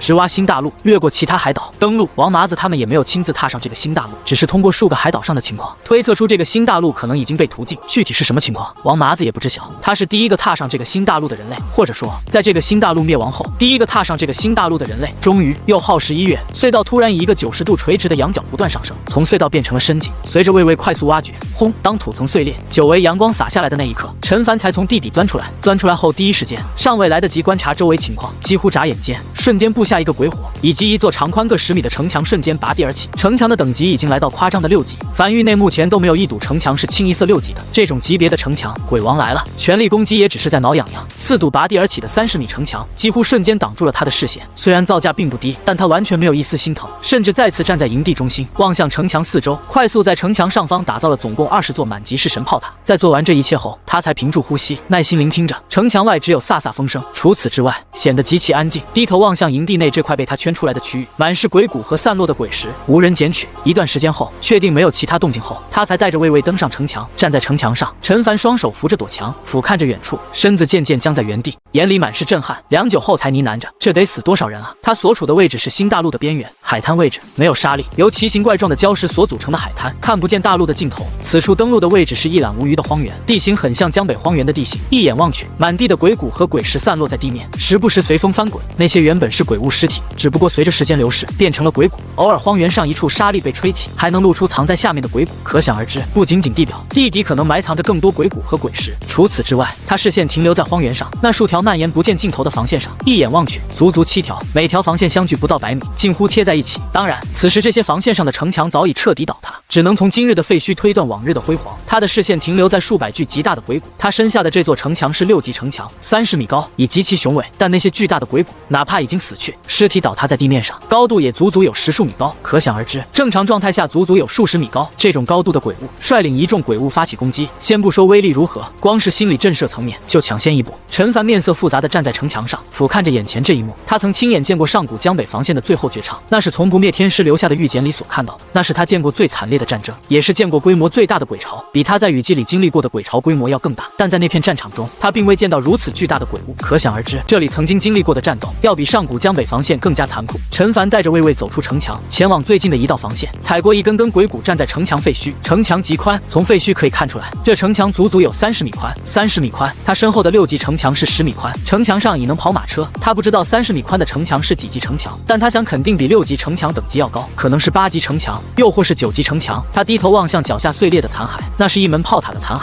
他看不出什么炮塔，但能看见炮塔残骸上那已经有些模糊的纹路，好像和城墙废墟上的纹路是一致的。他一路向前走，来到第1道防线废墟的最高点，站在上面望向后方6道废墟。在7道防线内，大量鬼骨和鬼石散落在地面上，而在更远的7道防线外，已渐渐不见鬼骨和鬼石。显而易见，鬼潮突破了这7道防线，一马平川的驶向大陆深处，开始屠戮，已无人能再挡这些鬼潮。他大概猜到这些城墙的等级了，或许是10级，也就是满级城墙。这也是为什么要打造7道防线，而不是集中所有资源打造一堵更强的防线。城墙的满级或许就是10级，可倘若连10级城墙都挡不住鬼潮，那活下去的希望又在哪里？又或是10级城墙后的条件过于苛刻，这个大陆的建筑师不仅仅无法将城墙升至11级，甚至都参悟不到升级条件是什么。也有可能是升至11级城墙的所需花费的资源实在太多。无论那种可能，可以确定的一点就是，这7道防线是比上古江北防线更强的防线。任何一堵防线放在上古江北防线的位置，在上古时期江北都不会沦陷，但在这里7道防线一道也顶不住。随后他没再过多停留，而是转身回到临时打造的营地，从怀里掏出传音符，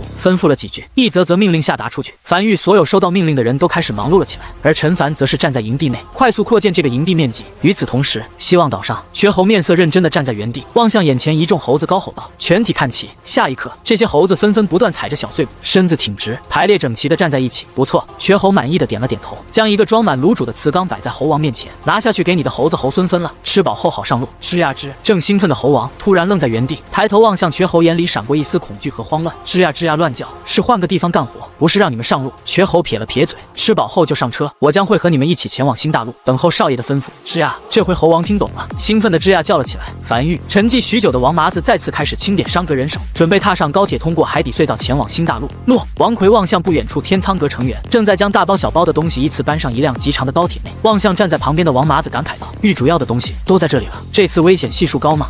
王麻子眉头一挑，笑了起来。玉主没和你说这次行动的具体内容？没说。王奎摇了摇头，只让我好准备好对应的东西，让你一起带走。那没事了。王麻子咧嘴笑了起来，是好事儿，危险程度也有，但不算特别高吧。干我们这一行的，遇到点危险都很正常，死了算命不好，只要活着回来就是大功。行了，走了，等我下次回来。别！王奎打断了王麻子，别说这话，你一说这话，我就感觉你离死不远了。行，走了。王麻子也没墨迹，摆了摆手，走了。很快，一众商阁成员登上高铁，带着塞满几节车厢的资源驶出繁域，并一路驶向港口。在检查放行后，才以近乎垂直角度驶入深井，并在海底深处的海底隧道内以极快的速度朝新大陆疾驰而去。他们头顶上是数亿吨的海水，身下是世纪规模工程繁域海底隧道，今日正式发车。当一辆辆高铁返程之日，便是江北防线建成之日。掠夺是最快获取资源的手段，而比掠夺更快的是继承一个被覆灭大陆的所有资源，全部用来建设属于繁域自己的防线。新大陆海滩边，那座被陈凡命名为新大陆1号据点的城池，此时正在夜色中散发着淡黄色的光芒。此时夜幕降临，永夜降临了这座被屠尽的新大陆，无穷无尽的黑暗笼罩了整个大陆，只有这座城池散发着如鸡蛋壳般的坚韧黄色光芒。陈凡站在城墙上，眼眼睛眯起望向城墙外，他在等有没有鬼物袭来。他不确定这座大陆永夜降临后有没有鬼物，但至少直至现在没有一个鬼物袭来，甚至他都没听见黑夜里有鬼物的动静。目前看来，这座大陆可能真的没有鬼物了。一座处于寂静中的无人大陆，城池内数百只猴子正在安安静静地快速捡取城内上的鬼尸和鬼骨，并整整齐齐地堆积在一旁，准备等商阁成员抵达后，再将这些东西放在高铁上运回去。凡遇商阁成员已经全部休息了，只有那些猴子还在不知疲惫地忙碌。大半天的功夫，已经将城池内地表上的鬼骨和鬼尸全部挖掘起来了，已经将2辆高铁装满运回梵域了。陈凡走到安置在新大陆1号据点的仓库内，取出商阁带来的亚骨和海苔，走到一旁那座1级载具工坊面前，准备升级。他得为商阁找一个能在大陆行驶速度较快的交通工具，看看载具工坊升级后能不能有。如果实在没有的话，就只能依靠骷髅马了，就是探索进度会慢不少。在多次升级后，面前突然弹出一则面板：载具工坊升至4级，请选择升级方向。1、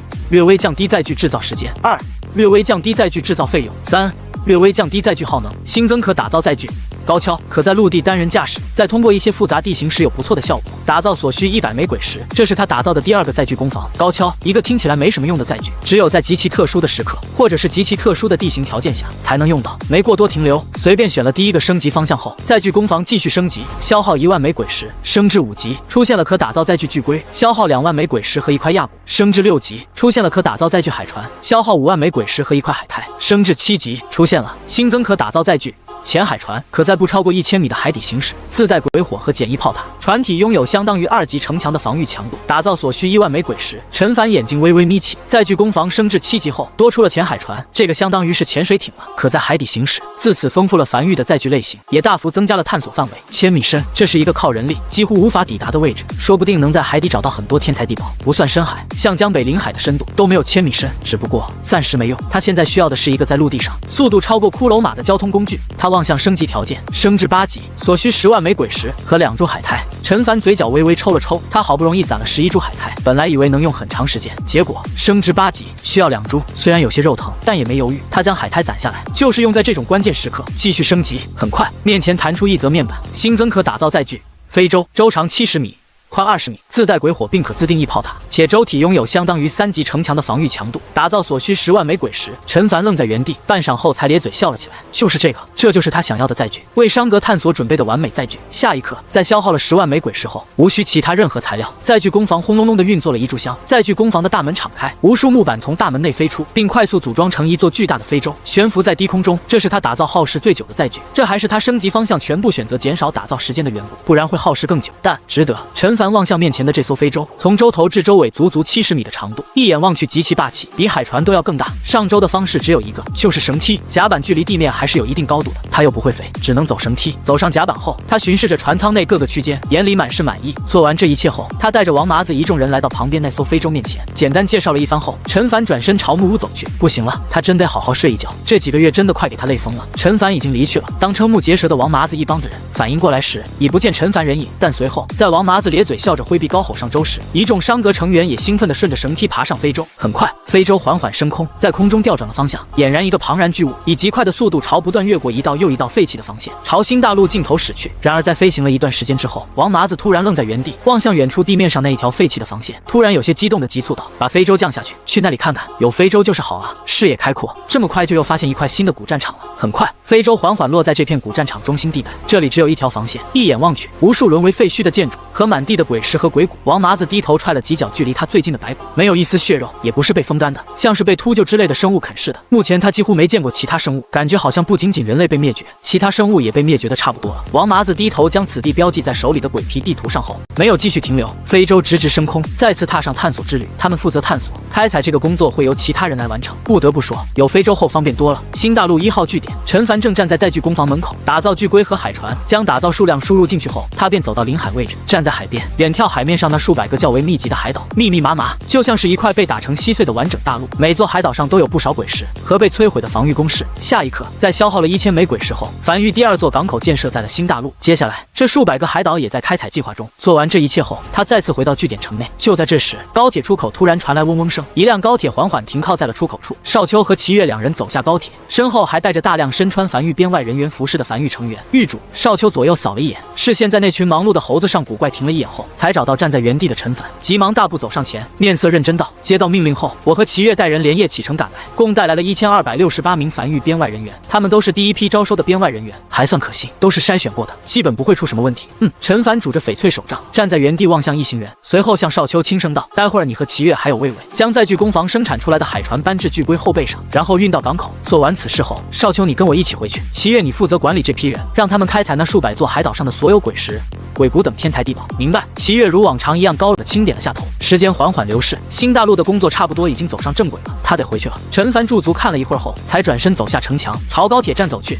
走吧，少秋，回家了。瘸猴留在这里，负责总调度。很快，陈凡在和瘸猴嘱咐了几句后，便离开了新大陆1号据点。不久后，樊玉在听完望奎的汇报后，陈凡又马不停蹄利用开采来的资源，打造了一条长达14.8公里的5级城墙。陈凡站在城墙上，望向面前这条如长龙般的城墙，内心成就感不禁涌起，但紧跟其后的就是心疼。这条城墙足足消耗了他5268.8万枚鬼石，5000多万啊！他是打造爽了，但樊玉仓库几乎瞬间空了，原本装满鬼石的几个仓库就剩下60万枚鬼石了。但随后他还是忍不住笑了起来。上古江北防线的城墙等级是4级，此时他这道城墙的等级均是5级，他很期待雨季降临了。随后，陈凡转身走进营地，开始继续升级。虽然只剩下60万枚鬼石，但升级一些基础建筑足够用了。他接下来要升级的将是鬼火。在消耗了500枚鬼石后，鬼火被升至6级，面前弹出一则面板：鬼火升至6级，安全范围增加至直径2000米，对鬼物的威慑感得到加强，请选择升级方向：1. 降低营地范围内炮塔的使用消耗；2. 增强对鬼物的震慑；3. 略微降低农作物的成熟时间。几乎没有丝毫犹豫，陈凡便选择了第一个升级方向。继续升至6级无需特殊天才地宝，但升至7级就需要了。升至7级需要消耗1000枚鬼石以及鬼草、七星草等天才地宝任意一个。他当即传音王奎，询问仓库里是否有储备相关天才地宝。王奎答有。很快便看见王奎从旁边的仓库里一路小跑出来，手里捧着一个盒子，盒子里装着一株叶瓣上长着7颗星星的灵草。挺好，陈凡轻笑着，看来这些日子樊玉收购天才地宝的计划已经颇有成效了。他为什么收购那么多暂时用不到的天才地宝？为的就是这一刻。在1000枚鬼石和七星草砸下去后，营地内的主鬼火成功被升至7级，鬼火升至7级，安全范围增加至直径3000米，对鬼物的威慑感得到加强，请选择升级方向：1. 营地范围增加至直径5000米；2. 增强对鬼物的震慑；3. 略微降低农作物的成熟时间，升至8级需要消耗3000枚鬼石以及黑魂虫、狗花等天才地宝任意一个。依旧选第一个5000米的直径范围。如今樊玉的主鬼火已经可以将整个无名山都笼罩进去了，有吗？陈凡偏头望向王奎，道出一连串天才地宝。有的，有的。很快，王奎再次拿着4个盒子走了出来，在3000枚鬼石和黑魂虫丢进去后，鬼火成功升至8级，鬼火升至8级，安全范围增加至直径8000米，对鬼物的威慑感得到加强，请选择升级方向：1. 营地范围增加至直径1万米；2. 增强对鬼物的震慑；3.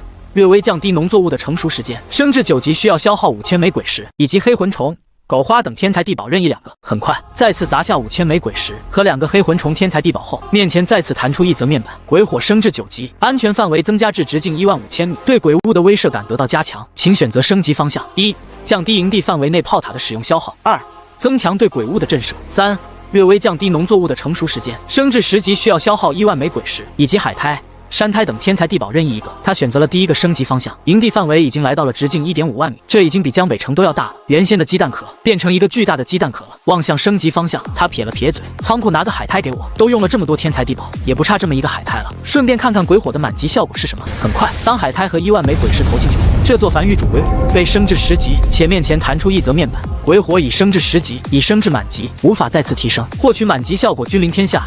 你的鬼火将会从黑夜中吸取能量，每日无需鬼石维持。当你在一片大陆所有区域都点亮鬼火，将获得特殊奖励君临天下。陈凡眉头一挑，咧嘴笑了起来。鬼火升至10级后，每日维持鬼火需要1000枚鬼石的开销，虽然他能承担得起，但能免费自然是最好的。免费的谁不喜欢？与此同时，营地范围面积也来到了直径2万米。至于后面那句话，他直接无视了，将鬼火布满一整个大陆，点亮所有区域。先不说他得有多大的能力，能做到这个手段。升至10级可是需要海苔的，此海至少得做到一胎生个1800个，他才能搞到那么多海苔，打造这么多鬼火，啥奖励能补齐这么大成本啊？他直接无视了这句话，反正现在没戏，等以后有能力了再看看要不要拿这个奖励。鬼火已经打造完毕，并升至10级，那条长达14.8公里的城墙开始在荒原快速移动的将整无名山乃至樊城、西阳城、港口全部笼罩在其中，形成了一片巨大的城墙，每一堵城墙均20米高。樊城内一众商会此时已经站在城门口，望向荒野上的景象，懵逼在了原地。还有越来越多的人得到消息，从樊城内走出来。陈凡并没有瞒着他们，实际上这又不是海底隧道，这么大的工程，想瞒住所有人实在是有些困难。药王谷少谷主齐峰站在樊城门口，满脸茫然地望向远处，那范围巨大，将江北荒原一大片区域都笼罩进去的城墙，那城墙至少得是4、5级了。他没见过这么高的城墙，是他知道雨季快来了，各家势力都在为雨季做准备，樊玉也为雨季做准备，他可以理解，但你这准备是不是太过分一点了？他发誓，他这辈子没见过可以移动的城墙，你城墙都能移动了，这合理吗？再联想到刚才樊玉对外放出招收5万边外人员的消息，齐峰面色不由微动，越想不对啊，这哪是防雨季啊？怎么给艺人一种马上就要开战的感觉呢？不行，得快点回去，将消息告诉父亲。父亲这些日子赚钱赚得正开心的呢。樊玉明显知道一些他们不知道的内幕。此时陈凡正乐呵呵地坐在城墙上，欣赏着自己的杰作。除了仓库内鬼石空空之外，没什么不好的。而且伴随着鬼火被升至满级，成为樊玉第9个满级建筑，马上就可以领取拥有10个满级建筑的奖励了。是神炮、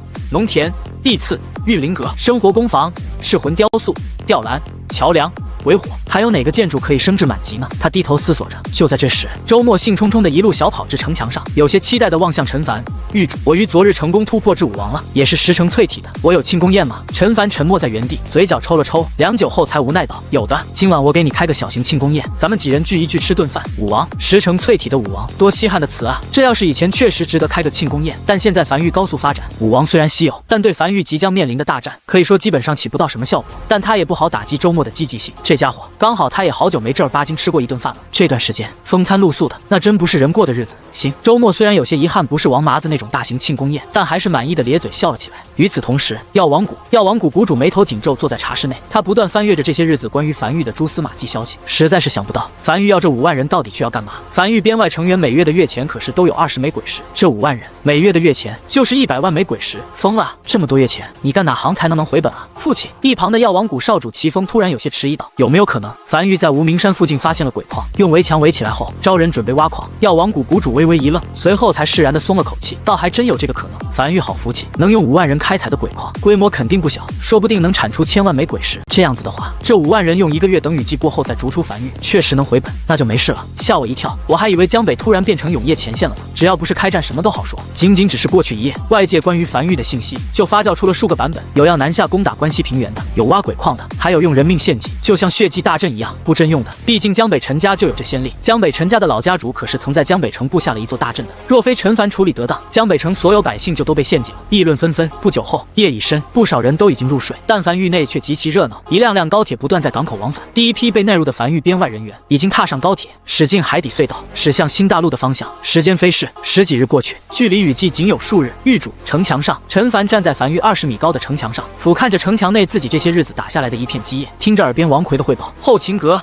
白骨阁、天仓阁3个部门联手，已招纳5万人整运往新大陆，并已全部正式开始投入开采，相关后勤物资也已准备妥当。陈凡轻点了下头，视线从樊城上掠过，又望向西洋城港口，最后停在了无名山上，望向无名山顶端那座通天柱，良久后才轻笑了起来。这些都是他这一年打下的基业。一年前，他在江北荒原被肉鬼潮近乎摧毁了老营地，被迫搬至无名山。1年后，他已在江北荒原打下了一片江山，这个曾经江北最贫瘠的地方，此时俨然已经成为江北4地最繁华的地方，人来人往，好不热闹。长达14.8公里的城墙，一眼望去根本看不见全貌，将整个樊玉都围在其中，为樊玉提供最坚实的庇护。良久后，他才突然轻声道：王奎，你知道那位离开前的任务就是镇守江北，此时距离海底鬼潮登陆只有3年。正常来讲，江北防线是一道极其重要的防线，应该有人来填补这个缺口才对。但1年过去了，无人前来，我一方面不希望有人来，我担心他们会觊觎我的樊玉；另一方又希望有人来，否则就意味着永业前线处于随时崩溃的状态，已经顾不得后方了。那样的话，有很大可能我们樊玉要独守永业大陆。王奎停顿了一下后才开口道：如果一直保持这个发展速度的话，3年后我们或许真可以试试独守永业大陆。陈凡有些无声笑了起来。这一年樊玉有很多机遇，其中最大的就是新大陆的发现。除此之外，江北4地所储备的鬼石也被他大肆吸收，怎么可能年年都有这么多机遇？他是真希望永业前线能撑久一点，就算守不住，也多给他留一点发育时间。樊玉目前尚未真正成长起来，还需要时间。他没再说话，而是翻身上马，继续在城墙上开始按个布置式神炮。前些日子仅打造了城墙，暂时没有鬼石打造炮塔了。这10几日，新大陆那边鬼石源源不断送来，樊玉的鬼石储备已经再次来到了4779万枚，足够布置火力配置了。他这10几天的从新大陆的收益，都抵上他这一年从江北4地掠夺来的鬼石了。但倘若没有这一年的积累，就算发现了新大陆，他也去不了，也更无法开采。他将这道14.8公里的繁育城墙命名为雨季防线。这道防线3年后会融入江北防线。随后，他望向永夜领主面板上其中一个可打造选项——防空炮。这是绿色品级的城防建筑，和氏神炮是一个品级的。消耗了100枚鬼石后，一门防空炮被打造了出来。这门防空炮的外貌有些特殊，并不是一门炮的形状，而是像光棱塔一样，高约5丈，通体呈翡翠绿，顶部并非尖顶，而是一朵向上绽开，由12片弧形翡翠制造成的花蕾，基座布满暗红色的纹路。陈凡眉头轻挑，望向面前这座形状怪异的防空炮。防空炮的效果是可超出营地范围，攻击空中的生物。伴随着营地内的主鬼火被它升至10级，营地范围扩大的同时，营地高度范围也扩大。此时营地高度来到了数百米高，从原先一个小鸡蛋壳变成了一个大鸡蛋壳。此时永夜已经降临，在黑夜中散发着淡黄色的光芒。是神炮虽然不是防空炮，但炮口是可以上仰的，也就是说，倘若敌人进入繁育上空，并且飞行高度在数百米内的话，无需防空炮，是神炮就可攻击。但倘若敌人飞得高了点，超出营地高度范围，那就需要防空炮。至于永夜降临，鬼火外一片漆黑，就算高空中有敌人，他该如何知道？这个时候就得有请哨塔登场了。晚点去升级下哨塔。升级，在消耗了200枚鬼石后，面前这座防空炮被他升至2级，面前弹出一则面板。防空炮升至2级，该建筑升级并无升级方向可选，每次升级威力都会得到提升，也无法通过其他手段获取任何升级方向。和是神炮一样，一口气升至10级，中间没有任何材料需求。面前再次弹出一则面板，防空炮升至10级，已升至满级，无法再次提升，获取满级效果天女散花。激活该效果时，攻击将会变得极其分散，在对应数量极多的飞行敌人有奇效。与此同时，面前弹出一则面板，你成功将建筑防空炮升至满级，获得满级效果天女散花。防空炮图鉴已被点亮，建筑图集已点亮10个满级建筑，获得一个蓝色品级的福袋；点亮20个满级建筑，将获得价值更高的奖励。蓝色。陈凡望向面前永夜领主弹出来的面板，神色微微严肃。很快，一个福袋落在他手中，蓝色品级的福袋，这是他第一次获得蓝色品级的物品。无论这里面开出什么，对他来讲都是如今繁育里品级最高的东西。呼，他轻吐了一口，将这个做工极其精良的福袋装进怀里，准备回繁育再开启。是的，等会儿就开启，因为这1年里，繁育又收购到了一个运哨，开福袋专属，继续打造防空炮。他并没有打造太多，而是打造了148门，每隔100米安置了一座，总共消耗了他550万枚鬼石。至此，雨季防线的火力配置基本已经打造完毕。不过在离去前，他试着开火试了一试。和是神炮不一样的是，防空炮通体由翡翠打造，呈深绿色，看起来真的不像是一座炮塔，更像是应该摆在博物馆里的艺术品。下一刻，一座防空炮被激活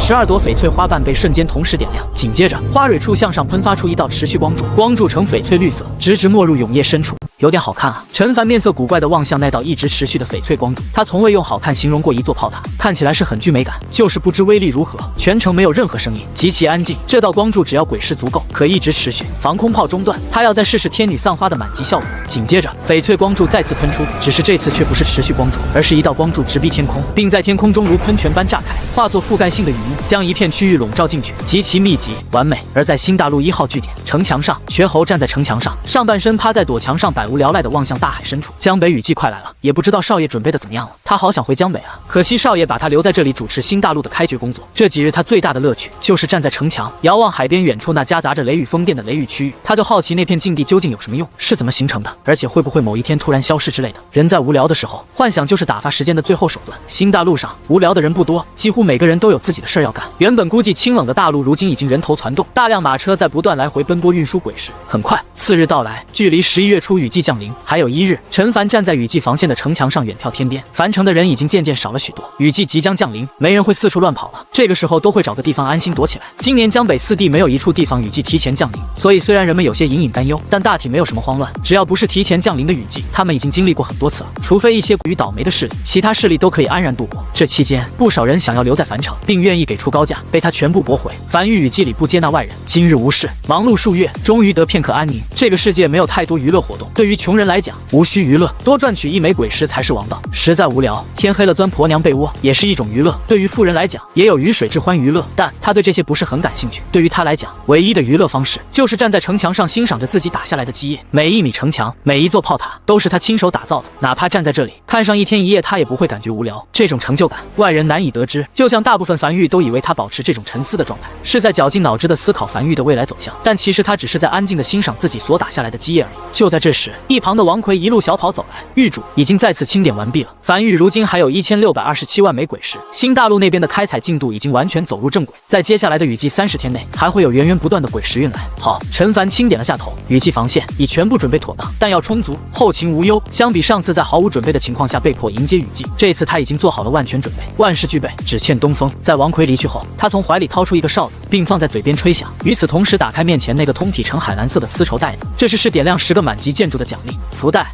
打开后，有50%概率获得蓝色品级异宝，有30%概率获得蓝色品级天才地宝，有10%概率获得蓝色品级建筑蓝图，有9.5%概率获得蓝色品级奇观，有0.5%概率获得其他。概率和黄色品级福袋一样，只要不是蓝色品级的天才地宝，它都可以接受。这种级别的天才地宝，如果是用于升级建筑的话，肯定是用于品级极高的建筑。如果是炼丹炼器，目前樊玉的也没炼不出这么高品级的。其余任何东西对他来讲都是好的。下一刻，一道微弱的淡蓝色光芒从手里的丝绸福袋里窜出，他将手伸进福袋里，摸索出了一张薄如蝉翼的图纸。异宝名称：转生塔。异宝效果：蓝色。异宝品级：建筑蓝图。被营地范围内城防建筑所杀死的生物将彻底魂飞魄散，无法复生。陈凡眉头微微挑起，运气不错，10%概率的蓝色品级建筑蓝图被他碰上了，是个辅助类型的建筑，目前用不到能复活的鬼物，他至今为止还没遇到过。但有备无患，这种东西他不嫌多的。他将这张建筑蓝图捏碎，永夜领主面板上多了一个可打造选项转生塔，他准备将其打造在樊玉无名山内。至于现在，他望向另一个建筑噬魂雕塑，一个他从天下阁阁主手里拿来的建筑蓝图，其效果是待在雕塑范围100米内，体力恢复速度会加快，这只是其中一个效果。升至满级后的效果是满级效果精打细算。安置在雕塑范围内攻击类建筑，鬼石消耗将再次降低。上好的辅助类雕塑，他又沿着城墙底部，每隔100米便安置一座噬魂雕塑放置在城墙内，共打造了148座。这个建筑极其便宜，满级噬魂雕塑也就才2800枚鬼石，148座也才41万枚鬼石，而起到的效果绝对能节省不仅仅41万枚鬼石。这种建筑打造出来就是赚，亏不了，除非敌人太少。至此，雨季防线彻底打造完毕了，准备工作就全部做完了，等待明日雨季的降临。永夜大陆一个无人问津的角落里，此地四周被黑暗彻底笼罩，不见任何光亮，只有沉重的呼哧声传来。良久后，才传来一道气喘吁吁的声音：“老大，好了，我们完事了，你可以点灯了。”下一刻，只见盘膝坐在地面上的一个中年男人缓缓睁开眼睛，轻打了一个响指，周围黑暗瞬间被驱散开来，淡黄色的光芒如鸡蛋壳般将他笼罩。男人看了眼不远处2条气喘吁吁的鳄鱼，轻叹了一口气，有些头疼的轻揉着太阳穴：“你俩就不能少来几次？无聊吗？”而且左边趴在地面上那条明显更大的雄性鳄鱼，有些恍惚的呢喃着。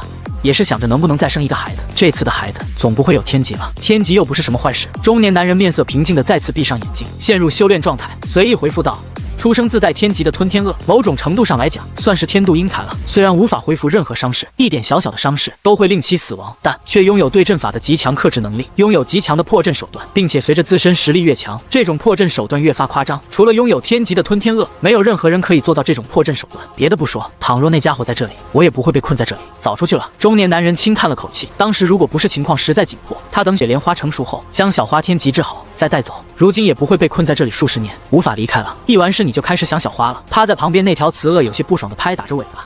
刚才在老娘身上孤勇的时候，可没见你想小花。但说归说，毕竟是自己的孩子。这条雌鳄神情有些低落的小声道：“我刚将小花生下来后，她眼睛还没睁开，我们就离开了。她都没见过我们，也不知道以后如果要是有机会再见面，她还会不会认我们，也不知道小花还活着没。”中年男人抬头看了眼雌鳄，轻声道：“你倒是只要不开口说话，她应该还是会认你的。正常来讲，吞天鳄不会开口讲话的，只要她不乱跑出无名山，就不会有事。说不定此时已经吞下雪莲花，称霸无名山，成为江北霸主了呢。”言罢，中年男人没再讲话，只是抬头远眺江北方向。他对外界永夜前线的状况如何并不知晓，也不知道永夜殿有没有派人去江北重新打造江北防线。他留在江北的气息只能在震慑海底鬼物3年了。3年后，海底大批鬼潮将会登陆江北，届时他沉默着没再讲话。雨季即将来临，这是1年1度最混乱的时刻，不仅仅是人类，鬼物那边同样如此。永夜前线7号防线，这座镇守在关东平原全长97公里的防线，通体由6级城墙组成。此时天亮刚不久，但却不见太阳，天气已经变成阴沉下来，毛毛细雨飘洒在空中，这是雨季来临前的征兆。明日雨季便会正式降临。城墙足足有30米高，长达97公里的7号防线看起来宛如天堑一般，镇守在关东平原海岸线上，将所有企图从海里登陆的鬼物全都拦在墙外。此时，不少人正在城墙上不断快速奔波，有在修复城墙，有在填充鬼石，还有运输后勤物资的。黑云压城城欲摧吹，大战一触即发的气息扑面而来。每逢雨季，所有鬼屋的实力都会得到个加强，而这个时刻也是永夜防线所面临压力最大的时刻。快！我这里的炮塔鬼石不多了，需要补齐。这里还有这里，我这里的鬼石也没了。得益于永夜殿派人前来，7号防线从关东平原上收来了不少鬼石。正常来讲，应该可以度过这次雨季。毕竟他们7号防线不是主力防线，鬼屋的主力军不在他们这里，他们算是次要防线。那个曾经抱怨的年轻建筑师，此时面色严肃地站在城墙上，远眺海边，准备迎接明日雨季的到来。7号防线不能破，人类在准备，鬼屋自然也在准备。雨季的到来，为双方的较量加了一把火，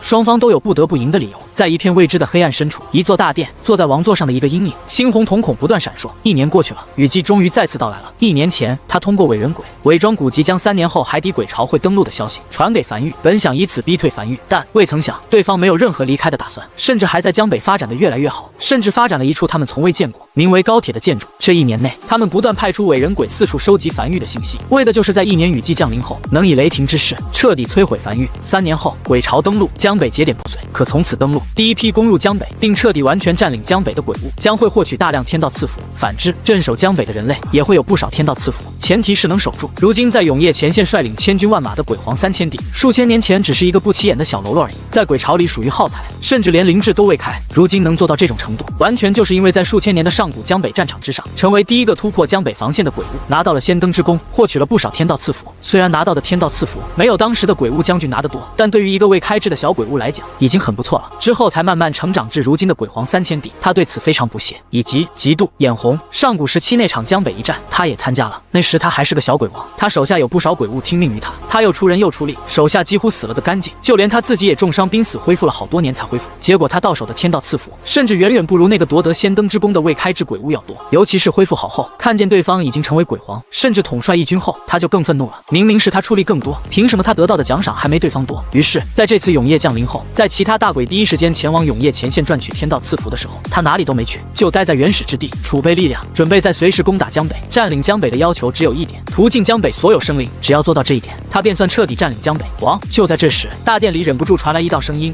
我们这些年招揽了大量鬼物，人手已经不少了，我们一定要让那些家伙打先锋吗？我们自己现在就可以攻打江北了。蠢货！坐在王座上的阴影冷喝了一声，眼中闪过一丝轻蔑。江北节点虽已碎裂，但也百足之虫，死而不僵。必须先打碎江北剩余的节点，才能占领江北。这个过程会死不少人。为什么要死我们的人？让海底那群未开智的鬼潮去就行，让他们冲破剩余节点，在江北可被占领的一瞬间，我们瞬间降临江北，屠尽江北生灵，抢先占领江北，夺取天道赐福。这些年，他无数次在反思，明明上次江北一战他出了不少力，为什么却没拿到多少奖赏？他思考出了一个道理：不能出蛮力，要动脑子。于是他构思出了这个计划。永夜降临的一瞬间，几乎所有大鬼全都率军降临至永夜前线，前去夺取军功。只有他在原始之地里待了几百年，极其耐心，一动不动，哪怕时不时听到永夜前线传来捷报，有某某大鬼率军闯入防线，他也没有任何行动。他的谋划全在江北，先占领江北，夺取战地之功，然后立刻撤退，不南下。虽然南下占领江南乃至关西平原，可以获取更多天道赐福，但这个时候永夜大陆的永夜殿就反应过来了，会派人支援。永夜殿不可能容忍腹地被攻入的，哪怕不惜一切代价也会狙杀他。这个时候极其危险，拿下江北后直接后撤，消化到手的天道赐福，然后去加入永夜前线正面战场，不做主力军，在侧部佯攻，蹭点天道赐福，在尽可能保留实力的情况下，一点一点发育起来，直到有实力左右正面战场。这就是他的计划，几乎堪称完美，找不到任何漏洞，只需要耐心等待，耐心等待那位留在无名山的气息消散，然后海底鬼潮冲跨江北节点时，他再降临江北，便大功告成。这么多年的谋划即可天成，只是现在出了点意外情况，一个名为樊玉的势力莫名其妙的崛起在江北，他必须得先处理掉这个意外因素，为3年后的正式降临铺平路。他不可能等3年，一是因为谁也不知道3年后樊玉会发展到什么样子，他不喜欢这种不稳定因素；二是因为哪怕没发展的太强，也会耽搁他屠空江北的时间，屠得慢一点，他的天道赐福就得和后面的海底鬼潮一起瓜分了，那是他不愿意看到的。王！英明！大殿里那个刚才提出意见的声音弱了下去，虽然同为开智鬼屋，但王明显比他们开智开的多了一点。这是最后一次了。良久后，坐在王座上阴影才望向殿内的一众鬼物头目低声道：8000年前的永夜降临，我们本来已经马上要攻破永夜大陆了，已经占据了永夜大陆的70%地盘，只要将剩下的30%地盘也占据，永夜大陆旧的主人就会是我们鬼族。但永夜大陆的天道使道行逆施手段，强行终止战争，护永夜大陆8000年。这8000年虽然给了永夜大陆一定的修身养息时间，但我们鬼族又何尝不是？这是最后一次。无论如何，这次我们鬼族必须占领永夜大陆，我们没有后路，原始之地已经马上要崩塌了，占据不了永夜大陆，我们都得死。话虽这么说，但鬼族一统永夜大陆后，我们在鬼族里拥有什么地位？位也很重要。我想踏上永业大陆，但我不想以一个小喽啰的身份生活在永业大陆。我想你们都是这样想的，跟着我去干，我保你们日后荣华富贵。话音落下，大殿深处传来整齐一致的高喝声，显然极其认同这番话。实际上能忍住不去永业前线夺取战功的诱惑，而是留在这里等待数百年，都是极其认可这个计划的。很好，坐在大殿上的阴影眼里瞳孔不断闪烁。那么，今夜雨季降临，原始大陆和永业大陆通道开启，我们降临江北，摧毁梵域，抹去一切不稳定因素。诡异，汇报梵域近期情况。是。大殿深处很快传来一道应声。梵域新打造了2座城池和1座港口，2座城池分别名为梵城和西洋城，前者经商，后者种植。城墙均为1级城墙，城墙上所安置的炮塔也都是低级炮塔，绝无可能拦住我们。至于那座港口，城墙等级较高，梵域对港口的防守极深，我们的伪人鬼尝试数次都无法混进去，并且也没有打探到关于港口的太多信息。不过倒是能看见有不少高铁在港口和无名山之间不断往返，猜测可能是在海底找到了什么。除此之外，梵域核心营地无名山这些日子并未遭遇战况，暂时不清楚营地防御升级到何种程度，但通过梵城的城墙等级来看，梵域的鬼石数量应该也不是很多，无名山内的梵域也不会太强，主要攻击手段应该还是绞肉机。绞肉机。坐在大殿王座上的阴影不由笑了出来，重复了一遍这3个字。绞肉机在江北很出名，曾经有一个鬼王，就是死于梵域绞肉机之手，在峡谷2侧打造了大量炮塔，平日引入峡谷悬崖峭壁2侧，一旦遇敌便瞬间启动。不错的构思，只是对于寻常鬼物尚可，想要以此对付他们，就有点小家子气了。这些情报早就给他汇报过一遍了，此时再讲一遍，只是为了让其他手下知晓，做到开战前的信息同步。诸位，他望向大殿下方站在最前面的4尊鬼王，你们4个是我最得力的手下，你们对此有何看法？掉以轻心。其中1尊鬼王摇了摇头。梵域自认这次雨季没有提前降临，所以也不愿多升级下城墙，自认如今的防御程度能抗住去年的雨季，自然也能抗住今年的雨季，却殊不知今年雨季我们会降临。若只是如此，王，你无需亲自降临，我率义军出动，即可将梵域屠戮一空。毕竟我们降临一次付出的代价也挺大的，不如留在3年后。另外1尊鬼王则是迟疑了一会儿后摇了摇头。王，我们获取消息的手段主要是通过伪人鬼，这种获取信息的手段拥有一定的滞后性，比如梵域最近几日的消息我们就没有。梵域通过高铁赚取了不少鬼石，不可能不升级营地建筑，或许只是没升级梵城，但用在了无名山核心营地。我们不能假设梵域掉以轻心，否则那就是我们在掉以轻心。2尊鬼王先说完自己的意见后，剩下的2尊鬼王对视了一眼后，面色严肃的齐声道：“我等也是如此之想。”呵呵，坐在王座上的阴影轻笑了几声后，才缓缓起身，露出自己那庞大的身躯，视线顺着宫殿大门远眺原始大陆深处，缓缓道：“上古战场那次失利，让我吸取了不少教训。狮子搏兔，上用全力。你别说，人类这些小词，有的时候真的言简意赅。”他咂巴了下嘴，不由有些得意。鬼族以人类文化为尊，在鬼族内部说话时能带上几句成语之类的，那就算是有文化之鬼，他自然也学了不少。这一次，他停顿了一下，才神情渐渐收敛起来，一字一句道：“全军出动，以天阵之手段降临江北无名山。”话音落下，大殿内纷纷倒吸一口冷气，4大鬼王眼中也闪过一丝难以置信。不过是梵域而已，至于这样吗？全军出动，这意味着足足大几十万鬼物全军出动，这所消耗的降临代价都不小，更别提还是以天阵降临。他们这些位于原始大陆的鬼物，想要降临在永业大陆有3种手段，分别是人阵、地阵、天阵。现在准备降临的地方，派出伪人鬼标记好具体降临地点，再通过布阵降临。人阵就是正常降临，他们会通过阵法出现在江北大陆上，但这种降临方式会持续很长一段时间，中途若被发现会被打断。地阵则是瞬间出现在江北大陆上，没有持续时间，不会被打断。而天阵则是降临在江北大陆的空中，也是同样出现在降临地点，只不过是降临地点的空中。一般来讲，原始大陆的鬼物降临在永业大陆，如果是降临在安全区域，他们所占领的区域就选择人阵；若是需要降临至战时区域，就需要地阵。而天阵往往用于突袭某一段城墙，他们就会用天阵。大批鬼物从天而降，给予敌人致命一击。天阵的使用条件是极其苛刻的，代价也是极大的。在永业前线，很少有大鬼选择天阵突袭，那和下饺子去送没有什么区别。永业前线的火力太强了，耗费代价极大，却没什么太大收效，又没办法直接天降到城墙后的核心腹地内。江北是满足这个条件，可以天降的，只是对于一个梵域而已，有必要吗？想不到吧？坐在王座上的阴影望向下方一众时候下吃惊的表情笑了起来。连你们都想不到，梵域自然也想不到，梵域肯定将他那个绞肉机升级到了很强的地步。我们不去硬碰硬，我们从天而降，瞬间打乱梵域的所有部署，以数十万大军鬼物将梵域冲垮，完成任务，凯旋而归。鬼医去布阵吧，今夜雨季降临，我要看见天阵已布置完毕，其余人也都去准备吧。是。大殿内一众鬼物齐齐应下，很快全都退去，只留他一人在大殿内。这个坐在王座上的肥胖身躯，双眼坚韧的视线透过大殿高门望向原始大陆深处，这次他一定要吃块大肉。梵域这个势力他一直觉得有些古怪，很有可能是是上古时期留下来的势力，所以他才几乎用出全力，生怕翻车。天渐渐黑了下来，江北上空已有雨水滴答答落下。陈凡站在雨季防线的城墙上，远眺荒野深处，永夜马上要降临了。等这次永夜降临，雨季就来了，也意味着他在这个世界已经生活了1年。他感受着雨水打造身上的清凉，沉默着望向远处，没有讲话。今夜或者过几夜，就会有一个实力很强的大鬼率军从永夜里冲出来，攻打雨季防线。他已做好准备。狱主王奎走至身旁，小声汇报道：“我已经派人全部过了一遍，已经全部准备好了。樊玉做好了应对这次雨季的所有准备，不会有问题了。”好，陈凡轻点了下头。就在这时，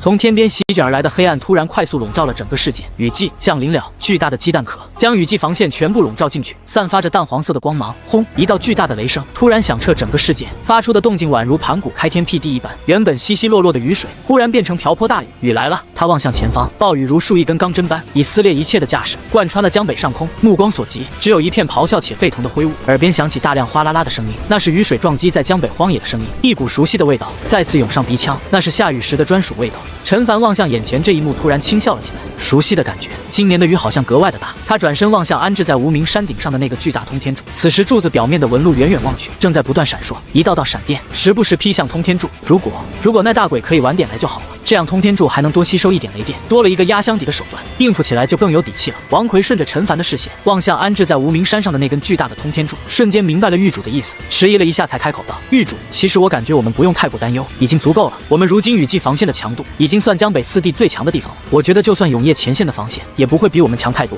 如果我们都挡不住，那江北4地也无人能活了，全得死，哪怕没有通天柱也足够了。”陈凡回头看了眼王奎，停顿了一会儿后才轻声道：“如果鬼物真的很弱，新大陆上的生灵就不会被屠戮一空了。我们比以前强，但我们不够强，如今的实力远远不够。更何况……”话音未落，一道极其粗大的闪电在樊玉上空猛地划过，紧接着一个巨大的五角光芒大阵缓缓浮现在樊玉上空，面积极大，大阵面积远超樊城的占地面积。大阵刚浮现出来后，便开始快速转动。很快，一头张牙舞爪的鬼物凭空浮现在空中，仿佛按下了开关般，越来越多的鬼物近乎一瞬间从传送阵里钻了出来。一眼望去，足足有数十万个鬼物从樊玉空中的五角光芒大阵里钻了出来，直至一头体型巨大的鬼物从传送阵里最后浮现出来，神情狰狞且兴奋地在狂风暴雨里高吼着：“樊玉，受死！”越来越多的鬼物近乎一瞬间从传送阵里钻了出来，一眼望去，足足有数十万个鬼物从樊玉空中的五角光芒大阵里钻了出来，直至一头体型巨大的鬼物从传送阵里最后浮现出来，神情狰狞且兴奋地在狂风暴雨里高吼着：“樊玉，受死！”声音近乎响彻这个江北上空。这一幕带给樊玉一众成员的压迫感极强，所有人几乎都僵在原地，眼里闪过一丝惶恐。王从天降，愤怒狰狞，这是他们所有人心目中的感受。很多樊玉成员都亲眼见过鬼物，但当数十万头鬼物悬浮在你脑袋上空时，距离地面也就几百米的位置，乌泱泱一片，带来的那种压迫感是和面对其他鬼物完全不同的。甚至有的樊玉成员在见到这一幕，已经双腿一软，下意识瘫在了地上。完了，狱主打造了雨季防线，却没想到敌人会从天而降。然而很快，空中那头神情且狰狞怒吼着的巨大鬼物感觉到自己身体并未处于下坠状态，有些下意识的疑惑道：“哎，怎么没掉下去？我身子怎么动不了了？”王身旁一头鬼王此时声音已经有些发颤的俯瞰着下方那长达14.8公里的雨季防线，颤声道：“那是5级城墙，升级方向清一色选择了净空，此地全面净空。”话音落下，这头刚才还兴奋率军袭来的大鬼，巨大的身躯瞬间僵在了原地，面色煞白，只感觉此时好像浸泡在一团极其粘稠的沼泽里，哪怕使出全身离去也无法动弹。完了，好像完了，不对，是真的他妈完了。他不应该用天阵的，应该用人阵的。他妈的，他们的消息只有数日的滞后性而已，但就数日，樊玉怎么就他妈搞出来这么大一片的5级城墙？还是他妈围起来的？站在雨季防线城墙上的陈凡，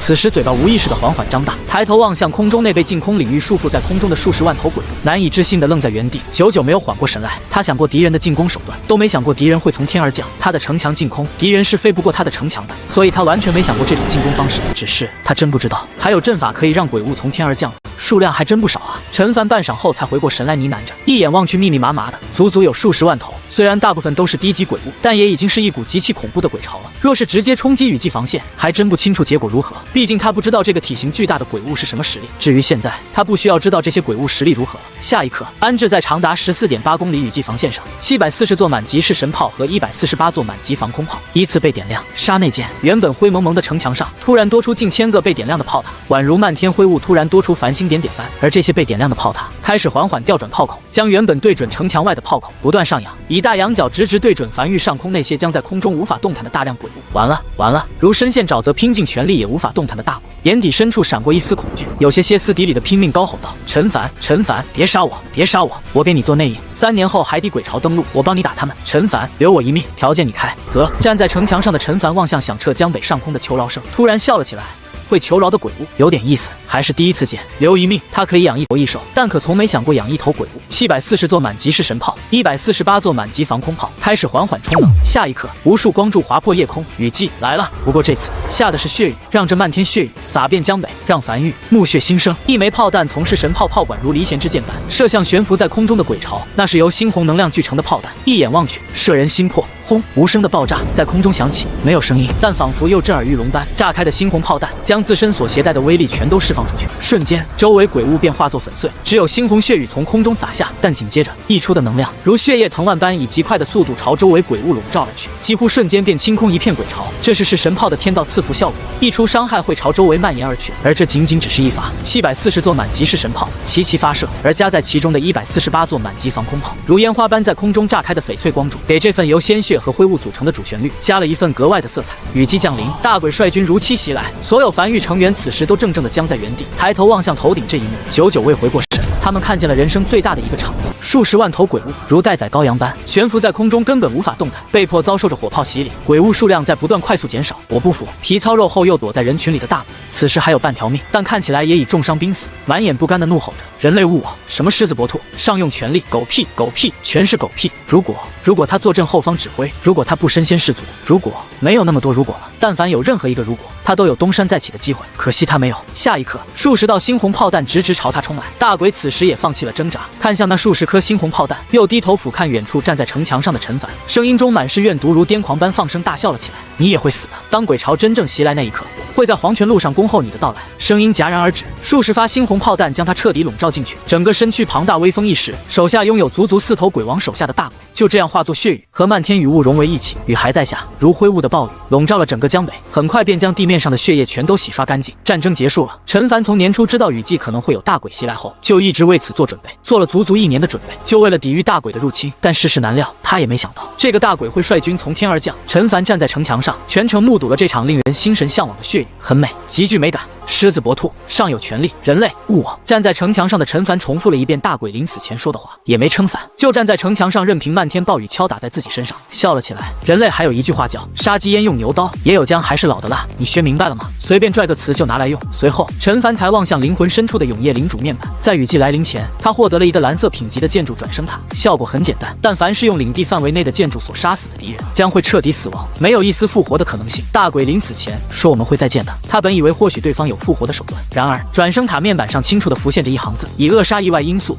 0，说明这个大鬼压根就没有复活的手段，单纯是在放狠话，我们会再见的。陈凡不由轻笑着重复了一遍这句话，他突然很好奇，自己如果临死前放狠话会放一句什么狠话，至少他觉得这句狠话有点不够狠。梵域再次忙碌了起来，一众梵域成员在各自队长的指挥下，开始迎着倾盆大雨清理着战场。就在这时，脚下城墙突然传来一道微弱的撞击声，陈凡身子前倾探出脑袋，才发现在城墙根部有一个猴头鬼正在卖力地敲击着城墙，只是城墙连一丝粉屑都未脱落。陈凡默默地望向这一幕，这一幕他1年前在老营地见过，只不过当他是比较狼狈，而现在望向这熟悉的一幕，他突然有些怀念1年前的雨季。渐渐的，越来越多的鬼物从永夜里走向灰雾，又从灰雾冲出城墙下，将整个江北防线渐渐围了起来。老朋友挺多啊！陈凡站在城墙上，默默地俯瞰着下方这一幕。是神炮并没有启动，这一发炮弹价格可不便宜，就这些零零散散的鬼物，打一发下去包亏本的。突然，陈凡眉头轻挑，望向从灰雾里走出来的数十个手持白色灯笼的鬼物，这他也熟悉，吊丧鬼很厉害。如果最后不是杀死了吊丧鬼头目，让所有吊丧鬼都随之身亡，他都会死，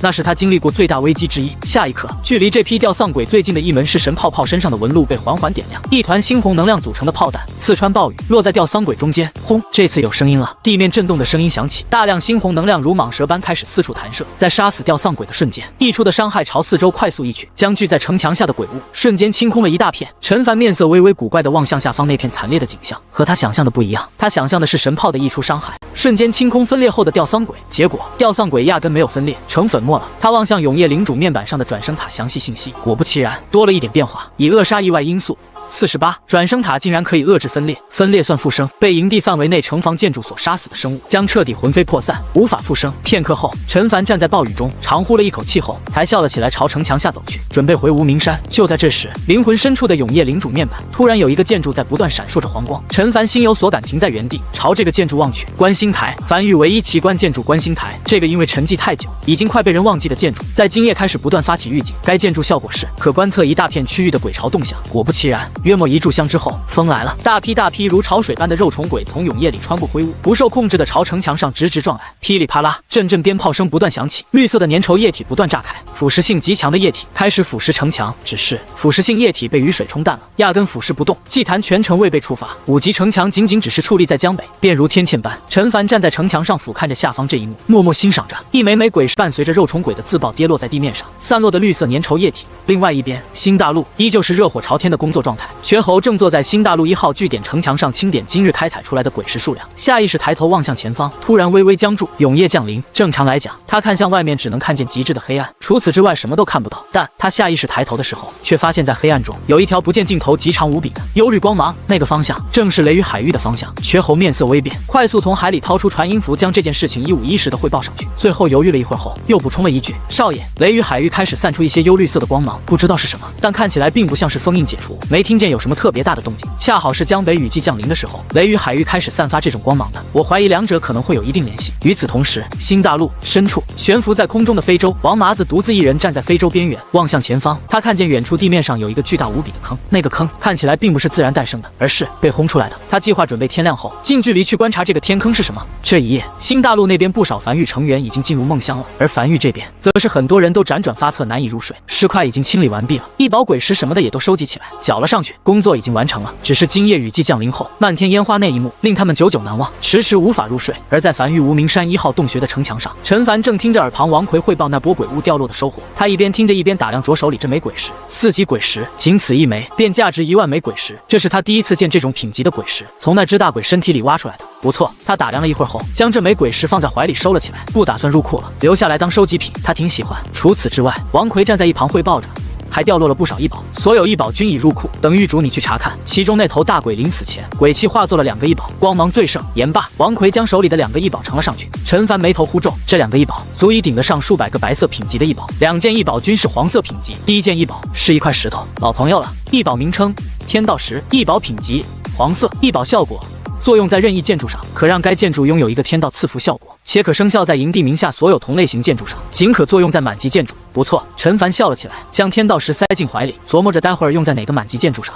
至于另外一件异宝，则是一个特殊类异宝，看起来像是棉花糖一样，如同云朵般，摸起来软软的。不同的是，通体呈黑雾色。异宝名称劫云，异宝品级黄色，异宝效果劫云，可安置在营地内，消耗鬼石，劫云会小范围集中降雨，并伴随电闪雷鸣。陈凡眉头微微皱起，若有所思地思索着，是个可以控制天气的异宝，品级虽不高，但光是能控制天气这一点就非同寻常了。虽然只是小规模降雨，但也很有用了。坐在城墙上的他抬头望向无名山悬崖墙壁上，永夜已经将通天柱笼罩，但在漫天雷声中，他能清楚地看见通天柱的进度条正在快速增长，已经来到17%了，估计要不了几天便可来到100%。而这个劫云便可以在非雨季的时候为通天柱充能。这个异宝的品级强不强，主要得取决于通天柱强不强。另外一边，永夜大陆深处，盘膝坐在地上的中年男人缓缓睁开眼，抬头望向黑暗深处，他感觉到有人来了。那位，一道有些深沉的声音突然在黑暗中突然响起：“你已被困此38年了，还是不愿意回答吗？真的只是一个很简单的问题，对你没有任何害处。”正在闭目修炼的中年男人闻声突然笑了起来，他听得出来对方有些着急了，语气中夹杂着一些急促。看来永夜前线战况对于你们鬼族来讲并不乐观，是有点。黑暗中的声音也没否认，坦然承认永夜前线的防守极其森严，很难冲进去，但要不了多久了，人力中有限，鬼族其实并没有你们人类想象的那么暴虐，我们只是想要一片栖息之地而已。但如果你能告诉我那座大陆的位置，我们鬼族可以放弃进攻永夜大陆，前往那座大陆，这样对我们都好，不是吗？呵，中年男人轻笑了一声，也不言语。黑暗中的声音沉默了许久，或许是觉得自己太过强硬了，又变得有些低声了起来。你身上没有永夜大陆的天道烙印，我知道你不是永夜大陆的人，你来自其他大陆。在此之前，鬼族从来不知道这个世界除了永夜大陆，还有第2处大陆。你给鬼族带来了新的希望，你很特殊，我们杀不死你，但我们知道你会因寿命流逝而死。你想一直被困死在这里不成？中年男人突然然笑了起来。38年了，你们就没有朝外探索过？这永夜对你们可没什么限制。永夜是没限制，但永昼有限制。鬼屋白天倘若出现在太阳下，无论何等实力，都会被灼烧致死。也就伟人鬼能在黄昏时出现在永夜大陆。黑暗中的声音有些愤愤道：这些年，鬼族派出无数大鬼，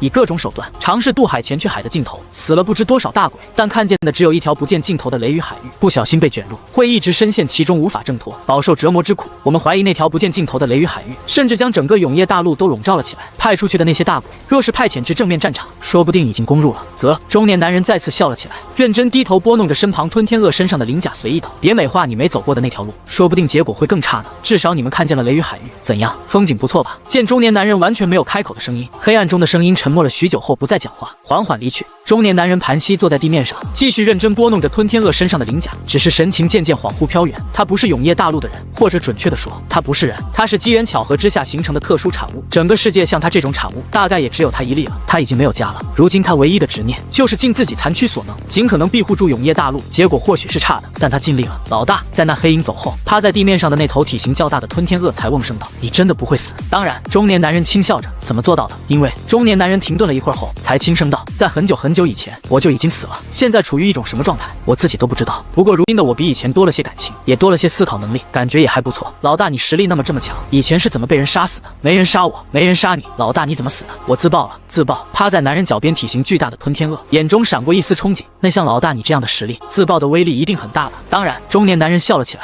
用一种极其夸张的语气比划着双手，有这么大呢，足以将永夜大陆炸沉。厉害！吞天鳄完全没感觉到中年男人是在以一种夸张的语气去讲，反而是极其钦佩的向往道：大丈夫当如此。噗呲，中年男人摇了摇头，忍不住笑了起来。这些年有这2条吞天鳄陪在身边，他感觉自己笑的次数明显比以前多了许多。只是停顿了半晌后，还是复杂的低声道：没你想的那么豪气，我是在即将落败时被迫自爆的。说起来其实是有些狼狈的，那肯定也给予了敌人沉痛一击吧。当然，敌人一点好处没落到，那就足以了。也就是吞天鳄的前爪比较厚重，不太适合比大拇指，不然此时这头吞天鳄肯定要比划出一个大拇指来。中年男人笑了笑，没再讲话，渐渐沉默了下来，思绪渐渐飘远。他有点想家了，可惜他的家已经没有了，他也再回不去了。没人能穿过那片雷雨海域，除非出现不合理的奇迹。天亮了，在永夜大陆，永夜如潮水般退去，太阳渐渐升起时，新大陆的永夜也随之退去，太阳也随之升起。从非洲船舱里走出来的王麻子站在甲板上，望向远处那个不见尽头无比巨大的深坑。因深坑面积过大，导致如果不从空中俯瞰望去，都很难看出来这里是个坑。这里就是他们今日的探索的目标。天亮了，可以出发了。非洲从空中一路逼入深坑，前进的距离越深，他们能看见的深坑全貌就越多，直至距离永夜降临还有半个时辰，他们终于来到这座深坑的最中心处。他们足足飞了1日才飞到这里。甲板上的王麻子小心翼翼地嘱咐身旁手下，他俯瞰着下方深坑，根本不是那种自然形成的地貌，伴随着高度渐渐降低，深坑的细节也映入眼帘。那坑壁并非粗糙的岩层，而是呈黑曜石般的琉璃质感，极其诡异。终于，非洲落在深坑底部，深坑周围什么都没有，没有鬼谷，没有鬼石。王麻子小心警惕地走出非洲，站在深坑底部扫了眼四周。别说，虽然看起来感觉不结实的，但这一脚踩下去还是极其结实的。两两一对，四处探索。此处已和樊玉失联，等探索完毕后，他会将消息传回樊玉。3日后，坐在城墙上的陈凡眉头微微皱起。王麻子已经失联3日了，也不知是否遇到了什么危险。此时距离雨季已经过去3天了，新大陆那边的开采工作一切正常，就是王麻子已经失联很久了。失联前的最后一则消息是说准备去探索一个深坑，如今一直未归。就在这时，新大陆那边的传音符将消息传了回来，说王麻子一行已经返程了，所有人平安归来。但王麻子有些虚弱，像是被饿的。陈凡这才轻松了一口气，活着回来就好，等王麻子缓一下再询问遇到了什么事情，怎么还能被饿到虚弱的。随后他才望向安置在无名山顶部的通天柱面板，可在雨季吸引闪电，并将能量聚集起来，需要时爆发出去以御敌或作他用，攻击范围可超过营地范围，升至下1级，所需1万枚鬼石，目前储存进度100%。在昨天夜里，这根通天柱已经储备进度已经达到100%了。他准备去看看威力如何。很快，95龙辇冲出雨幕，来到无名山顶端。此时通天柱的进度已经达到100%，面前也多出一则面板，面板上是江北荒原的俯瞰盖图。他望向面前这幅悬浮在自己面前、不断缓缓闪烁的半透明地图，试探性的轻点江北荒原一处。下一刻，眼前半透明地图上突然浮现出一行猩红字体：坐标已选定，是否发射？发射！陈凡顿时僵在原地，眼里满是懵逼。通天柱的面板写得明明白白，可储储存雷电之力，并御敌。他本以为会像是光棱塔那样爆发出雷电攻击，结果发射这2个字眼是什么意思？他视线停留在通天柱面板上的那行小字，攻击范围可超过营地范围。良久后，他才深吸了一口气，再次看了眼自己选定的位置，那里是江北荒原的荒地，距离繁域雨季防线足足有10几公里。这个位置绝对不会有人，没人会在雨季里跑到这里来。不对，陈凡从怀里掏出鬼皮地图，仔细扫了一遍，在确定江北荒原没有一座鬼火处于燃烧状态时，才放下心来。他有点怕炸到人，他抬起手指按向面前半透明地图上的发射2字。就在这时，无名山顶的地面突然开始缓缓震动，面前这座数百米高的通天柱也同样开始快速高频震动。不是吧？陈凡喉间微微滚动，眼中闪过一丝难以置信，没有丝毫犹豫，钻进95龙冕，朝一旁快速逃去。数息后，仿佛最后冲刺般，地面狠狠地震动了一下，紧接着他看见了那根巨大的数百米高的通天柱，雕刻在通天柱表面的纹路从通天柱底部开始点亮，快速向上蔓延。眨眼间，整根通天柱的纹路都被彻底点亮，在雨幕中显得极其刺眼。下一刻，当通天柱表面纹路的光亮来到最巅峰时，通天柱的外壳开始快速脱落并碎裂，重重落在无名山底部，露出其中一根已经悬浮在空中、较为细长、约莫10几米高的通体笔直的圆形柱子。此时，这个破壳而出的圆形柱子整体晶莹剔透，宛如云吞般，能依稀看见有无数闪电在柱子内不断疯狂游荡乱窜。而在柱子尾端，无数正在喷涌而出的雷电为这根圆形柱子提供推力，柱子开始升空，速度越来越快，直至飞入云层消失不见。但很快，他再次看见了那根圆柱子，已经在10几公里外，正以一种大仰角的架势，爆发出极快的速度，直朝地面俯冲而去，携毁天灭地的威势刺穿雨幕，直撞向地面。首先映入眼帘的是蓝，一种极致纯粹的蓝，夹杂着一丝丝惨白色。无数闪电在10几公里外的雨幕里炸开，冲天而起。紧接着，他听见了震耳欲聋的雷声，比雨季里的雷声更重，像是积攒了许久的雷声终于爆发出来一样。陈凡走出95龙冕，有些恍惚地看了眼远处炸在雨幕里的无数狂暴闪电和旁边不远处洒落在地面上的通天柱残骸。他是真没想到，这个所谓的发射是将整根通天柱发射出去。他以为只是发射雷电的，所以这个巨大的通天柱仅仅起到一个蓄力的作用，真正储存的地方是核心那根较小较窄、晶莹剔透、半透明的圆柱子。没有停留，陈凡乘坐95龙冕从无名山上飞下去，直奔通天柱的目标地点而去。没多久，陈凡来到了这个10几米宽的深坑面前，已经过去有一段时间了，现在还能看见有残留电弧在深坑表面不断闪烁。不应该杀的。他站在95龙冕上，望向面前这个边缘闪烁着雷弧的深坑，突然后悔杀死那个大鬼了，当时就应该囚禁在空中的，这样他就可以试试这个吸满雷电的通天柱能不能对大鬼造成威胁了，能不能再来个大鬼让他是失手啊？这些战斗经验都需要有鬼物来配合他才能知道梵域各个建筑的具体威力。回去没有丝毫犹豫，陈凡立刻再次朝无名山赶去，他要像那群猴子般在无名山上种满通天柱。这哪是什么通天柱啊，这分明是万里巡航导弹。一炷香后，陈凡出现在了梵域港口位置，看了眼四周，略微满意的点了点头，这里不错。他画出一大片区域后，在这里打造了一个通天柱，并消耗了45.5万枚鬼石后，他将通天柱升至了10级，这也是通天柱的满级。面前缓缓弹出一则面板，通天柱升至10级，已升至满级，无法再次提升。获取满级效果满目疮痍，威力提升，这是梵域的第11个满级建筑。不过他还是第一次见如此直白的满级效果，一个满目疮痍，一个威力提升，够直白的。他望向面板，这根被他升至10级的通天柱，总进度是1万分之0，总进度1万。1级通天柱的总进度是100，10级通天柱的总进度是1万，也就是说威力相当于得到了100倍加强。当然，同理，储能时间也增加了100倍。在雨季里，他花费了3日，将一根1级的通天柱进度填满。按照这个进度来算，填满一个10级通天柱需要300天，雨季30天，也就是10年。10年，陈凡渐渐沉默下来。虽然通天柱10年后会成为一个大规模的杀伤力武器，但3年后海底鬼潮就要登陆了，他还指望通天柱可以在海底鬼潮大亮相吗？他等不了那么久。不过他突然又笑了起来，好巧不巧，他刚获得了一个名为劫云，可以控制局部天气的异宝，可以大大增快储能时间。具体储能多快，他还没做实验，这个得等雨季结束了再做。先打造通天柱再说。很快，在消耗了455万枚鬼石后，他打造了10根满级通天柱。下一刻，他从怀里掏出劫云扔在空中，眨眼间，这个小巧的劫云升在空中后开始快速变大，劫云内有不断弧形闪电闪过，开始降雨，并时不时劈一道闪电。在做完这一切后，陈凡才望向眼前这一幕，满意的点了点头。劫云的覆盖面积不小，完全可以将这10根满级通天柱安置进去，并且还能再塞下4、5根的样子。这片区域打造满级通天柱，至于这片区域外面就不打造满级通天柱了，充能不满的，打造大量刚好3年后充能满的就可以。终于，很长一段时间过后去，陈凡站在原地，双手叉腰，有些微微喘气的望向面前他打造的大量通天柱，满意的笑了起来。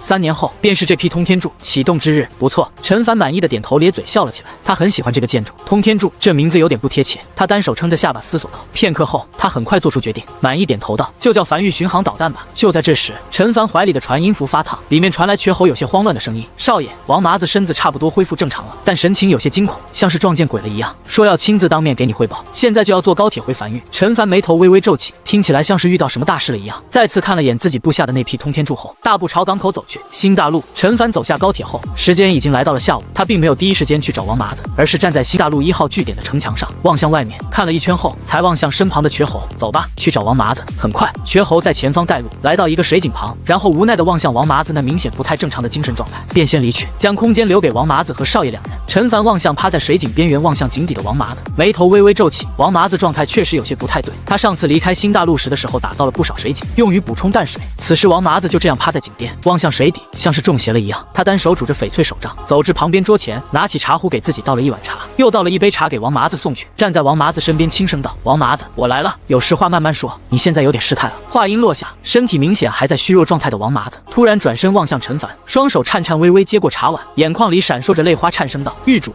我成天道了。”噗！陈凡刚送进嘴里的茶水一下没忍住，全喷在王麻子脸上。数息后，陈凡才深吸了一口气，将茶碗放在一旁，缓缓捉在井边，沉默许久后才轻声道：“可是遇到了可以制造幻境的鬼物，你将前后过程全都讲一遍。”天道，这太扯了，8成是中邪了。好，或许是被喷了一脸茶的缘故。王麻子此时也显得冷静了不少，开始陷入回忆。3天前，我率领商阁成员遵狱主令前去探索新大陆深处，发现了一个极大的深坑。我们足足飞了1天，才落到深坑中心。深坑内的地面是黑曜石一般的琉璃感，像是遇到巨大冲击后形成的。落地后，我就让商阁成员2两1队四处探寻。但就在这时，我突然感受到一股强大的吸力从地底传来。下一刻，深坑中央地面突然多出一条裂缝，将我吸了进去。当我再次睁开的眼的时候，出现在一个地底深处的岩壁洞穴内，周围没有任何缝隙。但奇怪的是，我呼吸却正常，而且没有感受到任何异常感。我醒来后，第一时间尝试用传音符联系地面上的商阁成员，但却无法使用。不是距离过远，是根本无法激活。洞穴岩壁不大，什么都没有，空无一物。就在这个时候，我在墙上看见了一行雕刻出来的文字，不是我们认识的文字，就像是小孩涂鸦一般乱画的。但我在看见那行文字的时候，立刻进入了一个可能是幻境的地方。我的思绪飘在空中，飘得极高极高，俯瞰着整个新大陆。王麻子停顿了一下后，身子再次忍不住站立起来，颤声道：“那应该是数千年前我们所在的位置。7道蔓延数千公里的防线，宛如天堑一般矗立在海岸线，而在墙后有好多人正在不断运输各种物资。在防线外是遮天蔽地的漫天鬼物，数量好多好多。与此同时，我看见新大陆各个区域都在同时遭受大批鬼潮冲击。我不知看了多久，我看见新大陆一点一点沦陷，一盏盏鬼火熄灭，永夜渐渐覆盖了整个新大陆，直至仅剩最后一片区域，只有少部分人类还躲在城墙后做着最后的反抗。我看见鬼巢里出现了一头鬼，那头鬼足足有数十米高，3头6臂，每一个手里都握着一柄巨大的锤子。那个巨大的鬼物抬头望向我，声音很大，几乎响彻天地。他问我是否愿意成为他们鬼族的天道。我甚至能清楚地看见他的视线在落在我身上。那个时候我才知道，我这个可以俯瞰整个大陆的视角是天道的视角。我嘴巴张合，想要开口讲话，却一句话都讲不出来。我身子像是不受控制一样，最后看了眼被永夜渐渐吞噬的新大陆，突然发出笑声，紧接着便炸了。巨大的爆炸，刺骨的疼痛传遍我的体内。我被疼昏过去的最后一眼，是巨大的爆炸在平原上炸出一个深坑。与此同时，大量七彩光芒从爆炸中心瞬间朝新大陆涌去。那个3头6臂的鬼物第一时间化作血雾，所有触碰到七彩光芒的鬼物都化作血雾，连同仅存的人类也一同化作血雾。距离新大陆较远还未登陆的鬼物，则是慌不择路的朝远处的雷雨海域涌去。而七彩光芒在触碰到雷雨海域时便顿时散去，只有小部分鬼物冲进雷雨海域里侥幸逃生。当我再次醒来的时候，已经出现在了非洲上。商阁成员说找我找了3天，最后在我消失的位置，也就是深坑中心找到了我，然后正在带我返程。我清醒后，第一时间就想将这个消息告诉狱主你。或许是将话都说完了，原本有些惶恐的王麻子，此时也变得轻松不少。天道这个词对于王麻子这种土生土长的江北人来讲，那就和神明一般，光是听见这个词就有些惶恐了，更别提是带入到天道的视角去。陈凡面无表情的沉默在原地上，久久不语。他听明白了，王麻子并不是成为了天道，而是进入了新大陆天道的视角，近距离观摩了新大陆最后一战的场面，就像他当时拿到不灭天师的玉简，看见了上古时期江北最后一战一样。这是很正常的手段，不正常的是他的视角是不灭天师，王麻子的视角是天道。陈凡沉默许久后，才面色复杂地望向王麻子，轻声道：“麻子，那天道自爆所诞生的笼罩整个新大陆乃至附近海域的七彩光芒，既然能诛杀所有鬼物，威力自然不弱，而那雷雨海域却能稳稳挡住这种自爆威力，甚至还能为部分鬼物提供庇护，足以说明这雷雨海域的恐怖。你能跟我讲讲，你是怎么做到在雷雨海域来回跑了2趟的？”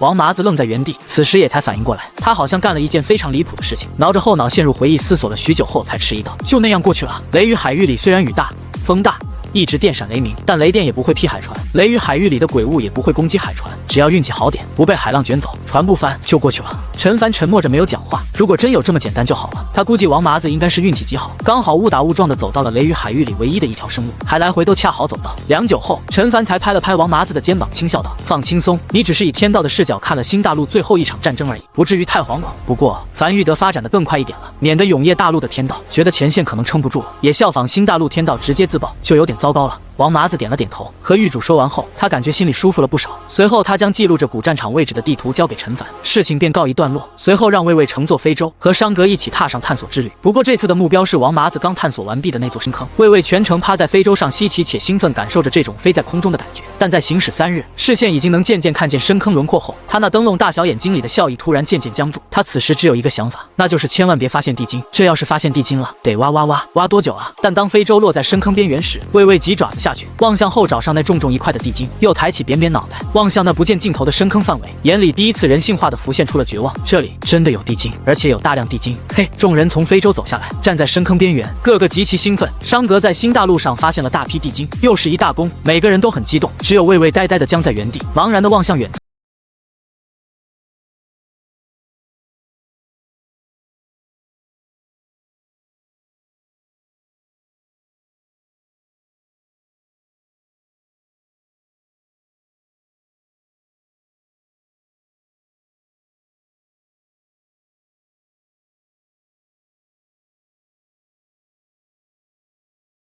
但是我们目前的主要开局手段是魏魏，除了魏魏没有太好的开采手段，魏魏现在的精神状态处于有些懵逼状态，要想全部开采出来，怕是得耗上个近10年功夫。陈凡嘴角抽了抽，他给这事儿忘了，一个天道自爆炸出来的坑，肯定小不了，让魏魏一个人去挖，那确实是个铁饭碗了。魏魏基本上半辈子都得搭在这个深坑里，慢慢挖吧，挖到天荒地老。你等会儿，他切断了和王麻子的传音后，又联系上在樊玉天气阁内的赵生平。赵生平，问你个事儿，用地精打造的锄头能加快挖掘速度吗？能。传音符里的赵生平回复的斩钉截铁，但声音里还是夹杂着疑惑。当然呢，地精是很不错的材料类天材地宝，用地精打造的锄头肯定能加快挖掘速度，但是这属于暴殄天物了。知道了。陈凡再次挂断了和赵生平的传音，重新联系上了王麻子。你安抚下魏魏的情绪，告诉他不需要全部挖掘完毕，只需挖一部分就可以，以后有时间了慢慢挖。时间在这样的宁静中很快一点点过去，20天转瞬而逝，伴随着阴云散去，雨季结束了。雨季结束的第一天，江北再次缓缓恢复了往日的热闹。陈凡拄着翡翠手杖站在雨季防线的城墙上，望向久违的晴空万里，俯瞰着远方江北荒原，轻笑着没有讲话。雨季结束了，这1个月内，樊玉在没有任何干扰的情况下发展的极快，新大陆那边的开采进度也很喜人。雨季结束后，江北樊玉开始在关西平原各个势力之间流传了起来。这其中，对江北樊玉信息了解最大的是屠仙圣地。屠仙圣地的圣主此时正默默地坐在茶桌前，望向手下递来的一份份情报，嘴角不断疯狂抽搐。10几年前，他得知那位离开无名山，被困于某处，并在无名山内留下了可培育雪莲花成熟的大阵。本着无主之物，有缘者居之，天与不取，反受其咎的道理，他就派人去了，亲自派遣由于宁儿带队，潜伏在距离无名山最近的江北城里江北陈家。待无名山成熟的第一时间，就立刻摘取。完美计划。他甚至还派出了少秋，那个曾经在关西平原创建了弑神殿的家伙，再加上其他一行人。然而，就在上次雨季的时候，于宁儿的命牌碎裂，其余一行人的命牌也已彻底碎裂。至于少秋，应该也死了。屠仙圣地没有少秋的命牌，他就知道这行人是凶多吉少了。不过他也没再派人去无名山，毕竟拾取无名山雪莲花的这个任务，在屠仙圣地的评级并不算特别高，不值得再派人去了。他甚至都快忘记这个事儿了。直至最近突然听到樊玉的崛起，狱主陈凡便是当年江北陈家驱逐出去的私生子。屠仙圣地的圣主坐在茶桌前，开始捋着这其中的逻辑关系。他得判断樊玉和屠仙圣地到底有没有仇，应该没仇吧？陈凡被驱逐出江北陈家，这事儿可不是他授权的，他有点惧怕樊玉。良久之后，屠仙圣地圣主长松了一口气，笑了起来。逻辑捋清楚了，应该是没仇，那些事情应该也算不到屠仙圣地头上。就在这时，茶室门被推开，又是一则消息被送到茶桌上。樊玉暗格阁主名为少秋，他脸上的笑意缓缓僵在原地。少秋竟然没死，还加入樊玉了，这回是不是就有仇了？不对，这也不能算有仇吧？他是囚禁少秋不错，但少秋潜入他屠仙圣地，他囚禁一下不过分吧？再有仇，也是少秋和屠仙圣地的仇，不能将樊玉拉进来吧？他低声嘀咕着，坐在一旁全程面无表情的大长老早已对此习以为常，这就是圣主的办事风格，他已经习惯了。又过去3日，雨季结束后，寒风从江北刮向关西平原，伴随着这道寒风的还有樊玉。几乎一夜之间，关西平原不少人就已经知道江北崛起了一个神秘的势力，名为樊玉。而在屠仙圣地旁边的凡人城池内，少秋正带着暗阁成员坐在城池内内最高一座茶楼的最顶层包厢内，透过窗外望向不远处的那座山峰，眼里满是跃跃欲试。这座山峰上便是屠仙圣地。8年前，他尝试潜入屠仙圣地，以失败告终。如今，他修为早已突破武王，来到14级，而且手里还有地精打造的专武和夜行衣。他非常想再试一次，能不能前进去？可惜这次是身负任务，需要前往关东平原，不能随意尝试。走了，他放下手中茶杯，走出包厢，朝楼下走去。他的任务是去探查关东平原的海岸防线情况，需要一路南下，尽可能探查到足够多的相关信息，然后在今年雨季前返回樊玉进行汇报。又过去了1个月，少秋一行人连续奔波数日，终于来到了镇鬼关，屁股蛋都快裂成2半了。少秋有些嘟囔的从骷髅马上跳下来，望向前方的镇鬼关。过了这里，便是关东平原了。镇鬼关是个防线废墟，走，找个地方歇息下。他牵着骷髅马大步朝一家废墟下的站点走去。来，几位爷这边请。招待他们的小二颇为热情，小二将少秋几人引进客栈，又挤眉弄眼道：“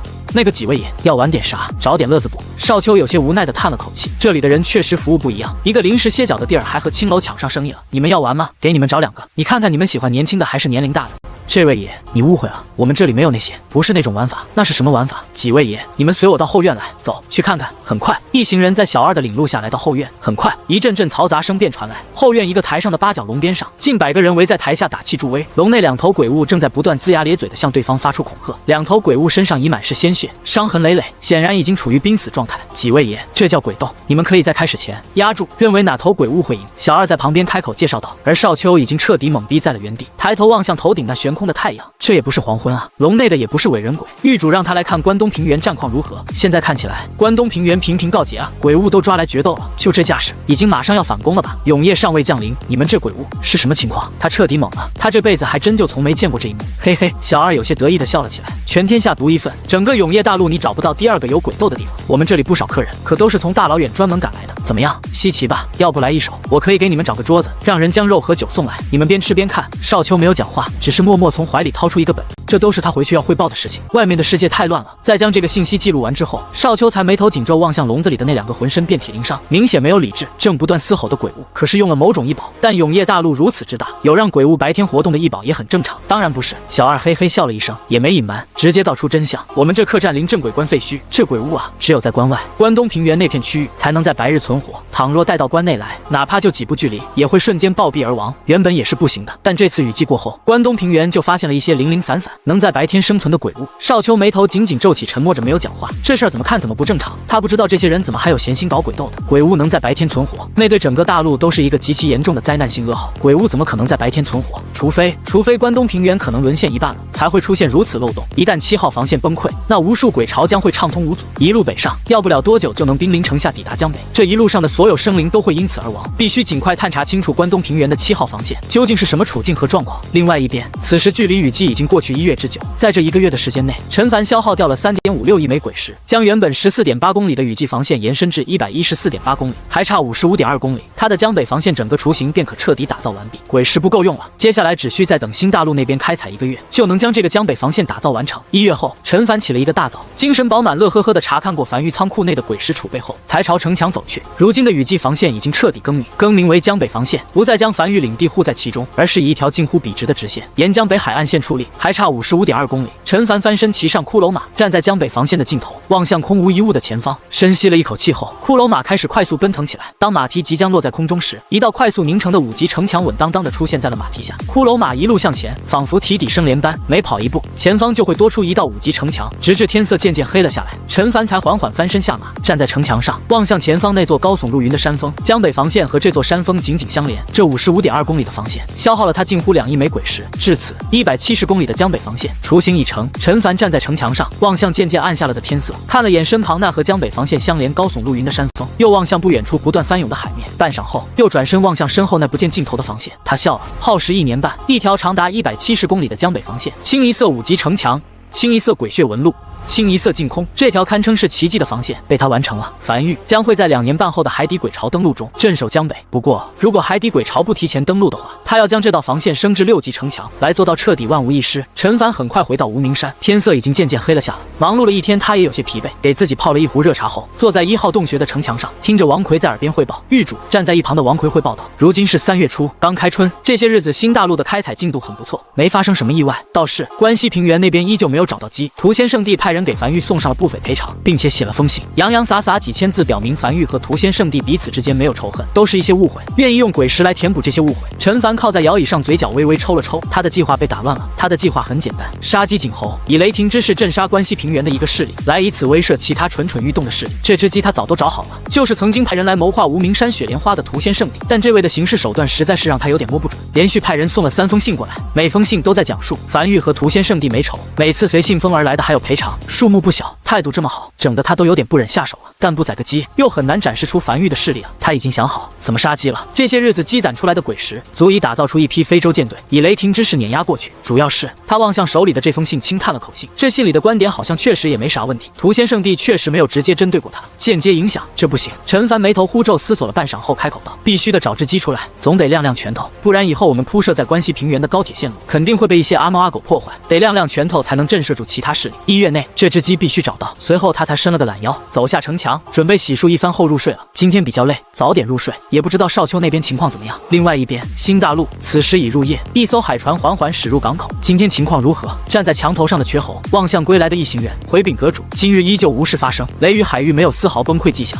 瘸猴轻点了下头，挥手示意几人进城。樊玉专门派出一艘海船，在靠近雷雨海域的地方每天时刻观察，一旦发现雷雨海域有崩溃的迹象，立刻上报，好让樊玉有处理的时间。随后他才抬头望向远处的永夜，思绪渐渐飘远，依旧好久没见过少爷了，也不知道少爷那边的樊玉发育的怎么样了。新大陆的1号宛如一台不眠不休的机器，在这台机器的运转中，每日都有大量鬼石鬼骨等通过海底隧道运向樊玉。此时距离雨季结束已经过去2个多月了，他有点想回樊玉了。新大陆一艘悬浮在空中的非洲上，王麻子望向手里的鬼皮地图，眉头紧皱。这几月他一直在探索新大陆，越过那个深坑后，他看见了越来越多的裂缝从新大陆最核心处朝4周蔓延而去，而且不知道是不是错觉，他依稀感觉好像裂缝好像在不断朝外延伸，只不过延伸速度极其缓慢。他这几日一直在追溯这些裂缝的源头，想要看看这些裂缝究竟是些什么。夜幕降临了，他转身走进船舱内，先入睡，剩下的事等明天再说。关东平原，少丘正带领部分暗格成员待在一座城池的客栈内，面色隐隐有些难看。他已经离开樊玉2个月了，于昨日他已抵达关东平原的最南端，他看见了那7号防线，城墙很高，布满血渍，比樊玉雨季防线的城墙都要高，是6级城墙，宛如天堑一般，坐落在南部平原的海岸线上，看起来坚不可摧。但实际上，在2个多月前的雨季里，7号防线近乎全部沦陷。是的，关东平原在雨季里失守了，大批鬼潮冲破7号防线，在关东平原展开大肆屠戮。如今的关东平原实不存三，死了不知多少人。而在7号防线失守，关东平原即将正式沦陷前，永夜殿派人不计一切代价遏制住了鬼潮的泛滥，并坚持至天亮后快速修复好7号防线，这才撑过了整个雨季。永夜殿但凡晚来一点，他们樊玉很有可能就已经不复存世了。这批鬼潮会一路北上，直至冲到樊玉门口。永夜殿坐在床榻上望向窗外的少丘，默念了一遍这个名字。这是一个极其庞大的组织，不少势力加入其中，负责修建和维护整个永夜大陆上的所有防线，可以说是永夜殿守住了整个永夜大陆。可是如今因前线战事过于紧急，永夜殿也顾暇不及。他听过这个名字，那是在樊玉还未正式创建之初，狱主向一众元老征求势力名字的时候，王麻子提出了永夜殿这个名字的想法。他当时并不在场，他那个时候还未曾加入樊玉，是事后王麻子和他闲聊时说到的，言语间还有些感慨。虽然樊玉也很好听，但若是叫永夜殿肯定会更霸气。阁主身旁一个暗格成员有些不安的低声道：“我们要即刻返回樊玉，将这个消息汇报上去吗？”少丘看了眼身旁的手下，停顿了一会儿后才轻声道：“莫着急，雨季时防线的压力才会骤升。这次雨季已过，距离下次雨季到来还有数月之久，这期间内7号防线大概率不会溃败。小1、小2，你俩即刻赶路返回樊玉，将消息汇报上去，让狱主提前知晓，好有个心理准备。我们剩余人这几个月内要继续留在关东平原，探测出足够多的信息。明日天亮，随我一同加入7号防线，近距离了解。天很快亮了。”小1、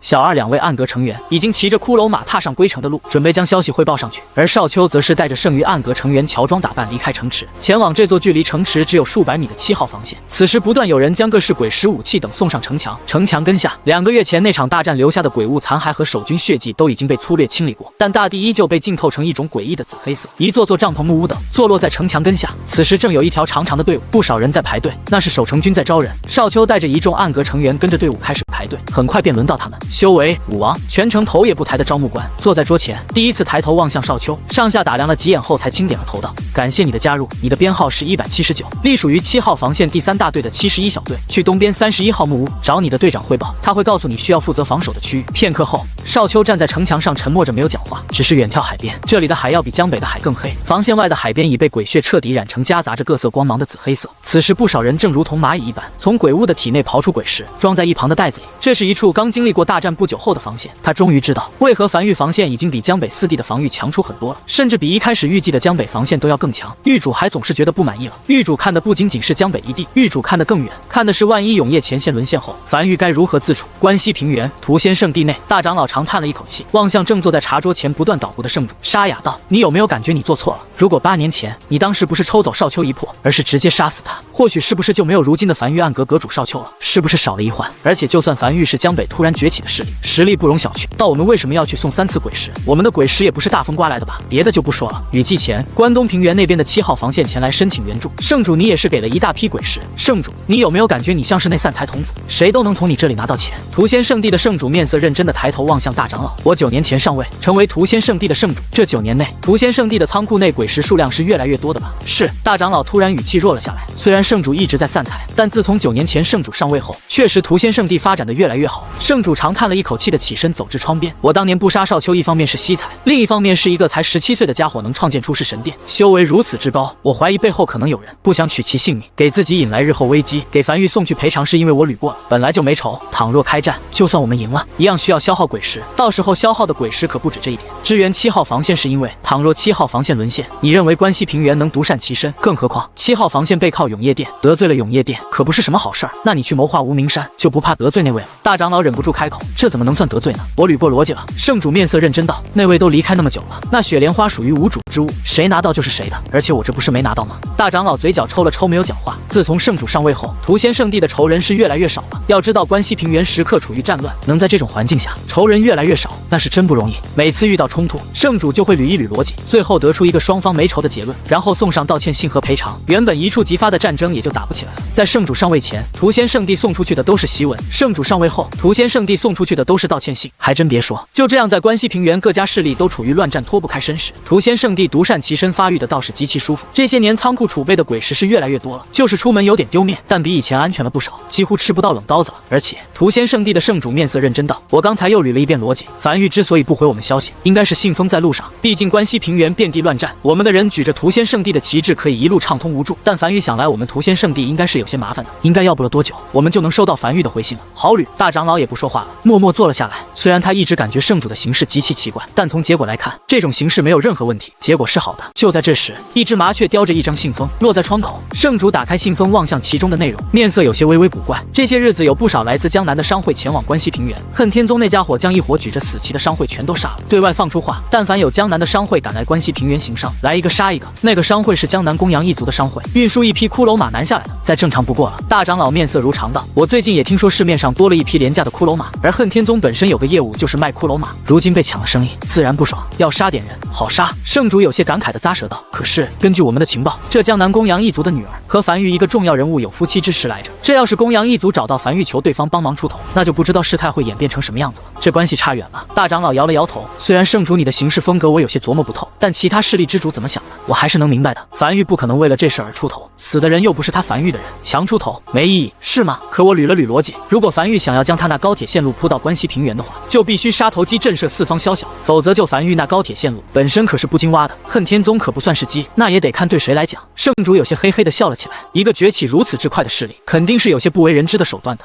这是我刚写的道歉信，再给樊玉送一封过去。圣主你这一手姿势越来越好看了，自然熟能生巧嘛。还有这封给恨天宗也送去，也是道歉信啊。前段时间咱们屠仙圣地的弟子不是和恨天宗的弟子有些冲突吗？这都是6个月前的事情了，也送一封，万一双方真打起来，恨天宗突然爆发底蕴打赢了怎么办？先送封道歉信过去再说。鬼石也送，当然哪有空嘴道歉的？今天还有道歉信要送吗？暂时没有了，辛苦了圣主，为了圣地的发展都是应该做的。樊城正坐在茶楼内和大鱼闲聊的公羊一月，突然怀中传音符微微发烫，在听见消息后微微一愣，沉默半晌后才起身低头望向大鱼，突然笑了起来：“大鱼，如果让你脱离樊玉，跟我一起去浪迹天涯，你愿意吗？”“不愿。”大鱼摇了摇头，只是抬头望向公羊一月的眼神里浮现出一丝疑惑。“那没事了。”公羊一月停顿一会儿后，才挤出一个笑容，摆了摆手朝茶楼外走去：“家族那边有些事儿，我得先回去处理下。”他到了被启动的时刻，只是这次他有点不是那么想被启动了。大鱼望向公羊一月离去的背影，突然反应过来，瞳孔闪过一丝慌乱，快速跑出茶楼，朝朝无名山暗阁跑去。公羊一族肯定出事了。暗阁负责繁育情报系统，他想知道公羊一族发生了什么事儿。公羊一月是不是要被启动了？家主，公羊一月已乘坐高铁在返程路上，真的不求助繁育吗？公羊一族影城内，这座清一色藤蔓纹路消耗重金打造出来的城池内，公羊一族所有长老聚集在此地，正在开会。他们刚收到消息，他们派出去的商会被关西平原一家名为恨天宗的势力所屠一空。公羊一族家主坐在家主位上，面色难看的一字一句道：繁育不可能因为我们而去和一个关西平原的顶尖势力开战，去求繁育，一旦被拒绝，不但让我们脸上无光，让公羊月以后再繁育又该如何自处？我们的事儿我们自己解决。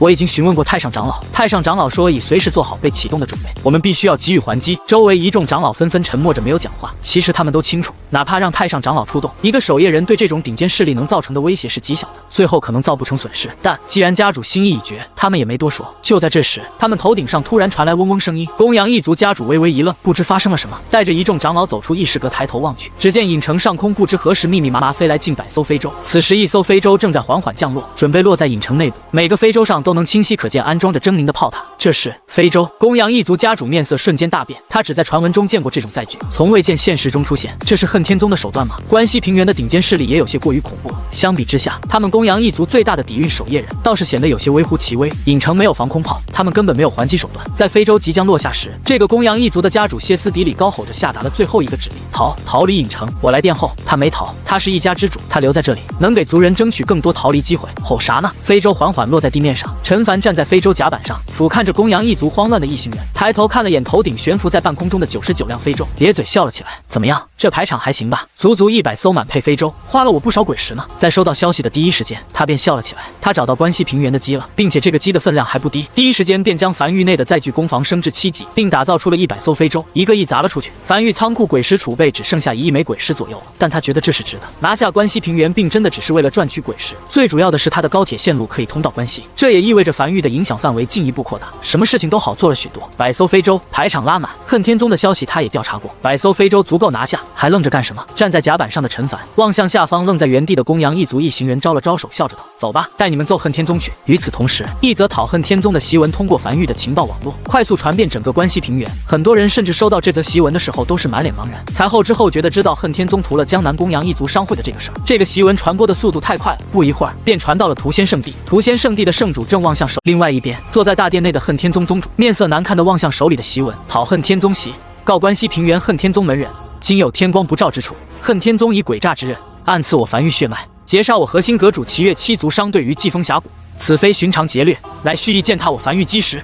今恨天宗列我袍泽之亲，绝人伦之序，此仇非私怨，乃闻名于野蛮之界战。若你心怀人伦之血勇，当用于护生而非屠戮，即刻卸任脱袍，星夜离宗。凡欲未回者留一线生路，1个时辰之内离去者，既往不咎。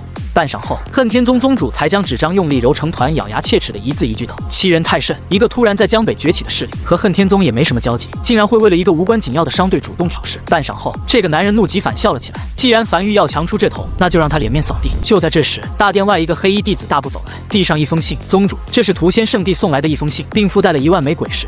恨天宗宗主望看完信后有些摸不着头脑，这么小的摩擦，平时都汇报不到他这里来，这种小事都要一个圣主亲自写信啊。不过让他还是颇为受用，对方送上鬼石作为歉意，还亲自写信给他，这是对他恨天宗的认可。但紧接着，大殿外手下再次大步走入，禀报宗主，屠仙圣地圣主亲自带人在宗门外800米山坡处等候。性情，恨天宗宗主先是一愣，随后很快反应过来，蹦在地面上大步朝殿外走去。几位长老随我一起出宗迎接。不错不错，就这里了。屠仙圣地圣主扫了眼四周，前方800米就是恨天宗的城池，清一色4级城墙，让这座城池宛如镇山石一般，牢牢坐稳在关西平原。他站在山坡上，望向恨天城，这个视角刚刚好，可以完美将整个恨天城收入眼帘。如果要发生点什么，这里是最佳视角。屠仙圣地的圣主有些期待地望向不远处的地平面，樊玉现在说不定正修高铁往这边赶来呢。就在这时，恨天城城门突然打开，一帮人浩浩荡荡走来。只见恨天宗宗主走在正前方，带着恨天宗的长老和一众弟子，大步走至屠仙圣地圣主面前，扫了眼其身后一群人，爽朗笑道：紫薇，许久不见，关西平原世人皆念圣主你心怀天下，今日我算是见到了。当江北樊玉不知天高地厚向恨天宗发出檄文后，紫薇你第时间携门人之缘，这份恩情我领了，只是大可不必。正站在原地走神的屠仙圣地的圣主，突然听见耳边传来一道爽朗的笑声，眉头忽皱，这是什么话？屠仙圣地的圣主扬怒道：你我是兄弟，我岂能坐视你不管？兄弟快回吧，外面冷，别等会染上风寒了。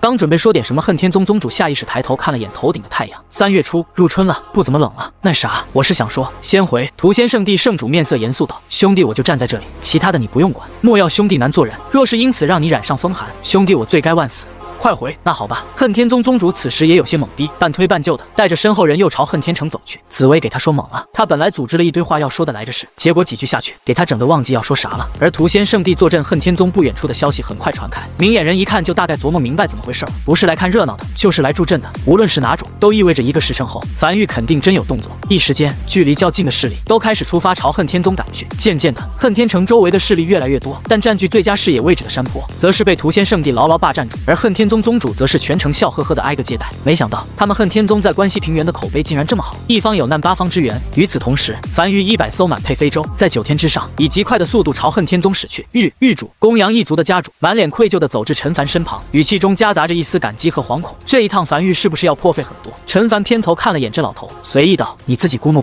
呢？你说破费不？公羊一族的家主将在原地，这还用估摸吗？就这架势，猜都能猜到有多破费。”玉主公羊一族以后正式并入樊玉，日后为樊玉做牛。别，陈凡面色古怪地望向着老头，你想的还挺美，还并入樊玉。樊玉收人审核很严的，你怎么还连吃带拿的？放松点。而恨天城外，越来越多的势力赶来，聚在恨天宗外，好不热闹。就在这时，那是什么？人群中突然发出一阵惊呼声。屠仙圣地圣主顺着人群嘈杂方向望去，在看清楚后，哪怕他见识过足够多的大场面，此时也不由僵在原地。起初只是在天边云层深处泛起的一抹铁灰色涟漪，但伴随着那道涟漪渐渐逼近，人们才看清楚，那分明是近100艘非洲，每艘非洲都宛如一条放大数倍的铁鱼，沉没破镜带来的震撼感是极其恐怖的。尤其是在主流载具是骷髅马的关西平原，这里大部分人都是第一次看见飞在空中的非洲。当非洲靠近，围在恨天城附近的一众势力纷纷面色煞白骇然地僵在原地。那是江北樊玉的旗帜，樊玉真的来了。而几乎眨眼功夫，这只非洲阵列便已飞在恨天宗上空。下一刻，一阵由无数道咔嚓组成的击扩声从空中传来，只见所有非洲表面的板块陡然移开，露出了一门黑洞洞的炮口。杀戮开始了！轰！一道足以震耳欲聋的声音陡然响起，一枚猩红炮弹从悬浮在高空中的非洲上径直轰向恨天城的正中央。仅此一击，周围建筑几乎瞬间倒塌，炸裂开的猩红光芒如索命般席卷着附近所有能找到的生灵，溢出的伤害会自动锁定。紧接着，1700门满级式神炮齐齐开火，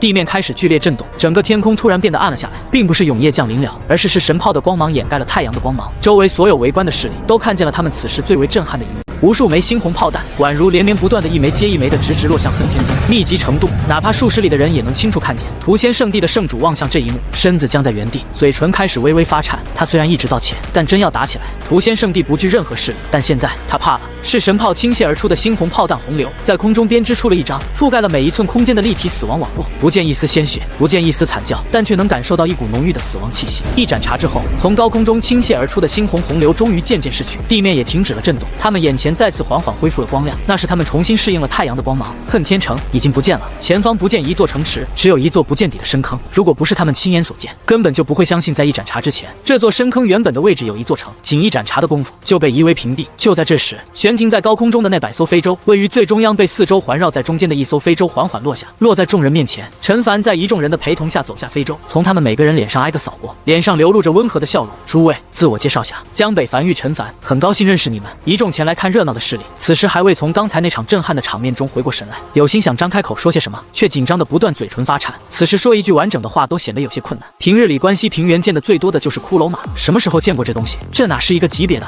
陈玉主，屠仙圣地圣主此时强行平复好心神后，迎了上去，挤出一个比哭还难看的笑容。怎么来也不说一声，我好也去迎接你。对于樊玉南下，我屠仙圣地第一个举手欢迎。陈凡轻笑着望向屠仙圣地的圣主，这倒是个奇人，明明他还没展现出樊玉实力，他就收到了不少来自这家伙的道歉信和鬼事，搞得他都不好意思和屠仙圣地开战了。正常来讲，关西平原的这只鸡本来应该是屠仙圣地的，他没再说什么，而是随意扫了眼周围一众人后，便回到非洲上。非洲缓缓升空，和悬停在空中剩余非洲汇聚在一起，再次朝远处疾驰而去。没多一会儿，便消失在众人视线尽头，像是什么都没发生过一样。如果没有那个深坑的话，很快周围一众势力散去，他们是奔着看热闹来的。热闹是看见了，吓也是吓到了。而不久后，恨天宗被屠的消息开始如雨后柳絮般在整个关西平原开始大范围传播。今夜的关西平原，无数人会辗转反侧，难以入睡，尤其是那些亲眼目睹了那一幕的。原本一直纷争也是为了争夺更多资源发展家族，但在看见了今天那一幕后，突然就释怀了。打了个什么？再打也打不过樊玉，不如好好过自己本分日子。而在夜深人静时，100艘非洲在永夜的掩护下再次飞入关关西平原，直至落在一个深坑旁。这座深坑原先正是恨天城，百艘非洲上的鬼火溢了出来，笼罩了这个深坑。大批战阁成员拎着铁锹等工具从非洲上走了下来，开始忙碌挖掘起来。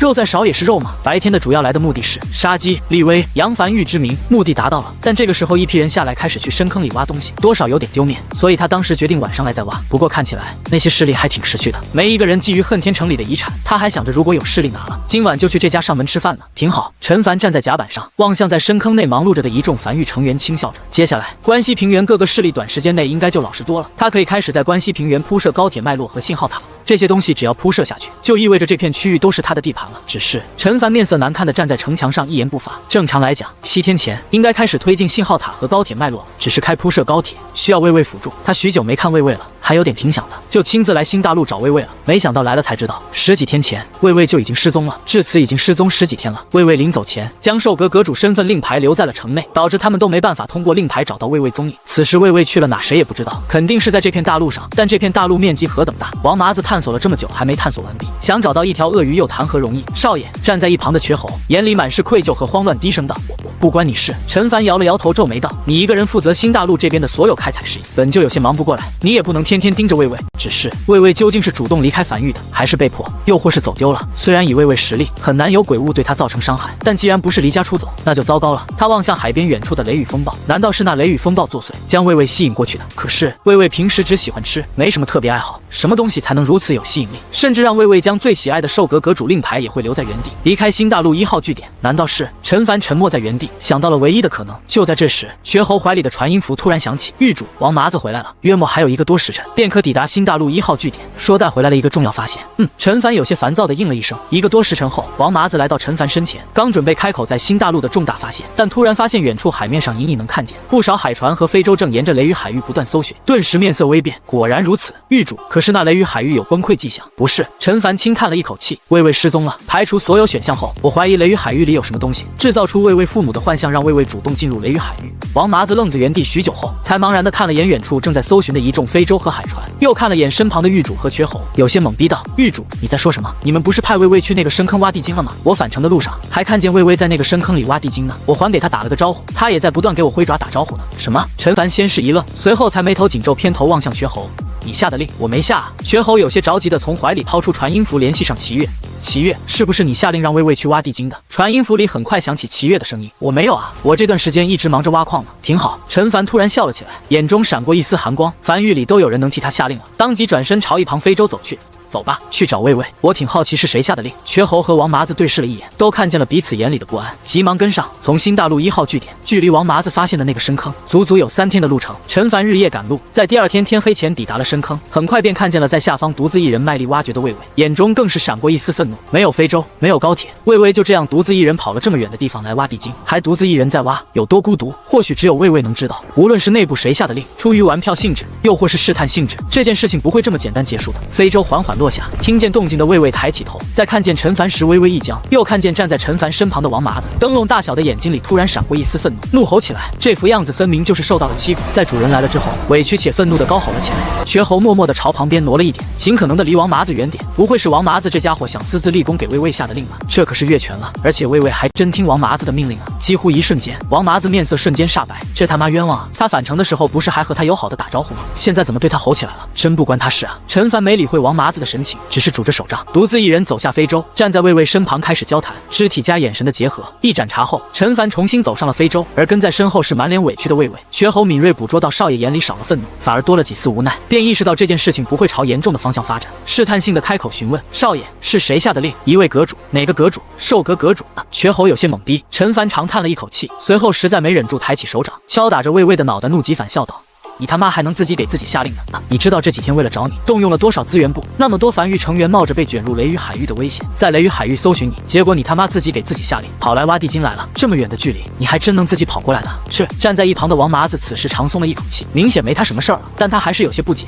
狱主，发生什么了？说来话长。陈凡无奈的叹气道：“上次魏魏回樊玉的时候，我坐在城墙上思考接下来的发展，魏魏趴在我脚边，我随口说了句，马上又到诞辰之日了。魏魏记住这句话了，打算给我送个礼物。他觉得我肯定很喜欢这里的地精，便想要挖出足够多的地精给我一个惊喜，然后就去找赵生平要了一大批卤煮，带着喝的，将身份令牌留在城内，跑了数日，从新大陆1号据点跑到这里，开始开采地精。如果不是你刚好路过发现了他，真不知道要找他找多久。这傻狍子，气得我现在脑壳疼。王麻子有些茫然地望向正对他龇牙咧嘴的魏魏。所以你路过他的时候，他跟你摆爪子不是跟你打招呼，而是让你替他保命。现在你在他心里是一个不值得信任的告密者。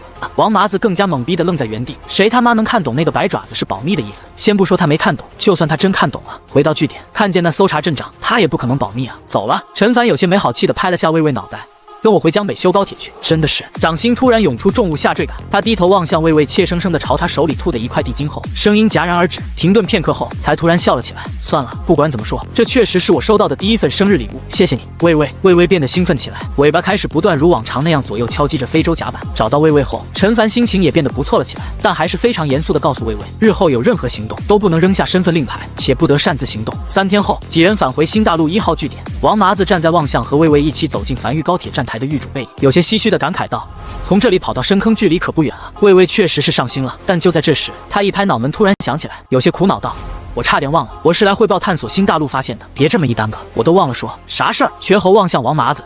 重要不重要的话，我转达给少爷。要是重要，你就现在乘坐高铁跟在后面回樊玉当面汇报，也不是太重要。王麻子挠了挠后脑。就是我发现，因为新大陆天道死亡的缘故，这片大陆正在渐渐碎裂，要不了多久，估计就彻底4分5裂了。瘸猴面无表情地望向王麻子，没有丝毫犹豫，当即就从怀里掏出一枚红色传音符，这是樊玉最高品级传音符，一旦启动，就代表着事态10万火急。别！王麻子急忙按下瘸猴的手。别着急，我说的要不了多久，是基于这座大陆存在的时间。那裂缝现在还没蔓延到我们这里呢，估摸着至少还得个70、80年的功夫。那时候我们这里的鬼石早就挖完了。你先别激动，是你说的太吓人了。吓人吗？你说呢？好像是有点哈。陈凡坐在樊玉高铁车厢内，在海底隧道内朝前方疾驰而去，耳边时不时能传来另外一辆高铁从对面呼啸而过的声音。他转身看了眼，爪子搭在高铁尾部的魏魏笑了起来，靠在椅背上闭目养神。事情就此告一段落。与此同时，陈凡也收到一则王麻子送来的关于新大陆的消息。根据王麻子这些日子在新大陆对裂缝的观察，他探测到新大陆预计在70、80年后会彻底崩碎，除非在此期间内补充一个新天道，或许会阻止新大陆的崩碎。他笑了，天道又不是芭比娃娃，说补充一个就能补充一个的，从哪找个天道来？不过他有些若有所思地望向灵魂深处的永夜领主面板。君临天下，你的鬼火将会从黑夜中吸取能量，每日无需鬼石维持。当你在一片大陆所有区域都点亮鬼火，将获得特殊奖励君临天下。上面清清楚楚写的在一片大陆所有区域，不止永夜大陆算，新大陆也算。所以他其实有想过，在新大陆布满鬼火，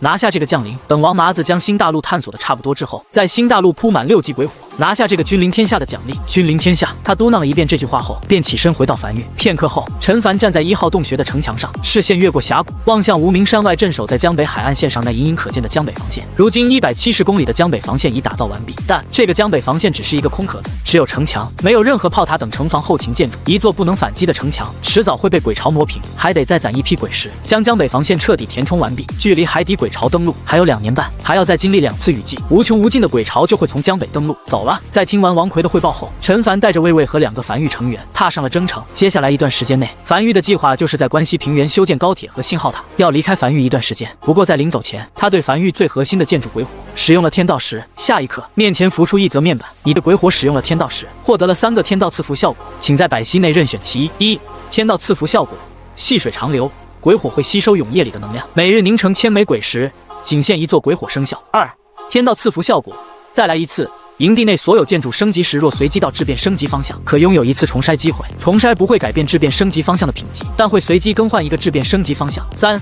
天道赐福效果，君临万国，在营地内范围内所打造安置的鬼火，每次升级将无需天材地宝，只需鬼石即可。陈凡望向面前面板上的3则天道赐福效果，愣了半晌后，突然咧嘴笑了起来，没有丝毫犹豫，便选择了第3条，君临万国。这个天道赐福效果可以让他打造10级鬼火，无需消耗任何天材地宝，只需消耗鬼石就可以了。这也意味着，当王麻子将大陆探测完毕，制造出整个新大陆的鬼皮地图后，他就可以开始着手将鬼火布满整个新大陆，拿到那个君临天下的特殊奖励。挺好，陈凡笑了起来，他大步朝一旁的95龙年走去，先去关西平原铺设高铁线路，等王麻子将新大陆的鬼皮地图绘制出来后，就可以开始规划这件事。龙马嘶鸣，95龙年驶出港口，再一次咆哮在江北荒原上，直直朝江南方向驶去。樊玉正式南下，时间飞逝，这1个半月，陈凡没回樊玉一趟，一直在关西平原铺设自己的高铁线路和信号塔。陈凡走下95龙辇，有些疲惫地敲了敲自己的肩膀。他人快傻了，给他累得差点踹不上起来。不过要不了几日，关西平原的高铁便可正式通车了。而此时他也来到了正轨关，他站在原地，视线越过正轨关，望向更南边的关东平原，神情恍惚地呢喃着：7号防线，他已经收到了少秋派人送回来的消息。根据少秋的消息，永业殿那边战况很焦灼，已经无力再援助7号防线了。这次雨季若7号防线再被攻破，那可能就真的彻底沦陷了。所以他还有一个计划，那就是将高铁线路和信号塔布满关东平原，这样万一发生个什么事儿，他也能第一时间知晓，不至于关东平原都被沦陷了，他还在江北什么都不知道。随后翻身回到马车里，坐在车夫位上的樊玉成员马鞭一甩，95龙辇当着所有人的面穿过废墟，直朝关东平原深处驶去。还是一鼓作气，做完了再回樊玉慢慢休息吧。95龙辇继续朝关东平原深处驶去，不断铺设高铁网络和安置信号塔，直至当时间来到7月初时，在酷热的太阳下，陈凡亲自看见了7号防线。他走下马车，面色肃穆地望向远处那座不见首尾、近乎和天地相连的7号防线。这里的城墙都是6级，这种级别的城墙，倘若镇守在江北，江北绝对安然无恙。这也说明关东平原面临的压力是比江北更大的。能将这种规模防线冲破的鬼巢，可想而知，留给他的时间实在是不多了。他必须在这段时间内尽可能的发育起来，发育到一个足够的高度。狱主少秋凭空浮现在一旁，神情有些激动地望向陈凡：“你来了，我这就去找7号防线的负责人，让他来接待你。我还没告诉他们我的真实身份呢。”不见了。站在95龙辇旁的陈凡远远望向前方的那堵7号防线，他能依稀看见在7号防线下有不少人来回走动。他这一路上都没见过这么多人，都在这里了。轻摇了下头，也不用告诉他们你的真实身份，直接跟我走吧。少秋微微一愣，有些迟疑地望向后方那7号防线，还是点了点头，快速联系上其他暗格成员。他还没和自己那些朋友道别，这些日子他交了不少朋友，算了，以后总有机会再见的。陈凡转身回到95龙辇，准备返程。他知道7号防线的重要性，但他不想和7号防线的负责人接触，现在暂时还不是时候。现在他的实力不够，深入接触之下，很容易被永业殿拿去当血包。他可以镇守江北，甚至可以支援关东平原，乃至为整个永业大陆贡献出一份自己的力量。但当血包就还是算了。当一个个暗格成员汇聚于此后，95龙辇开始快速朝关西平原驶去，准备回家了。这一趟他在外面待了太久了。永业历380年7月初，樊玉高铁的轨道成功铺设在关西平原和关东平原的各个角落，至此，樊玉的影响力得到再次扩大。7号防线那个下半身被拦腰斩断的招募官，此时坐在餐桌前，望向自己桌上的2份饭，没有动筷，只是久久不语。不知过了多久，周围人渐渐少了许多，吃饭的餐点已经过了，还不见少秋人影，他才开始拿起筷子，开始缓缓吃自己的那份饭。平日那家伙都会在入夜前和他一起吃饭，但今日没来，且他刚得知和那家伙一起来的那批人也都不见了，便心里明白了，他们走了。这半年以来的鬼巢所带来的压力，让那家伙也有点撑不住，尤其是在今年雨季即将到来，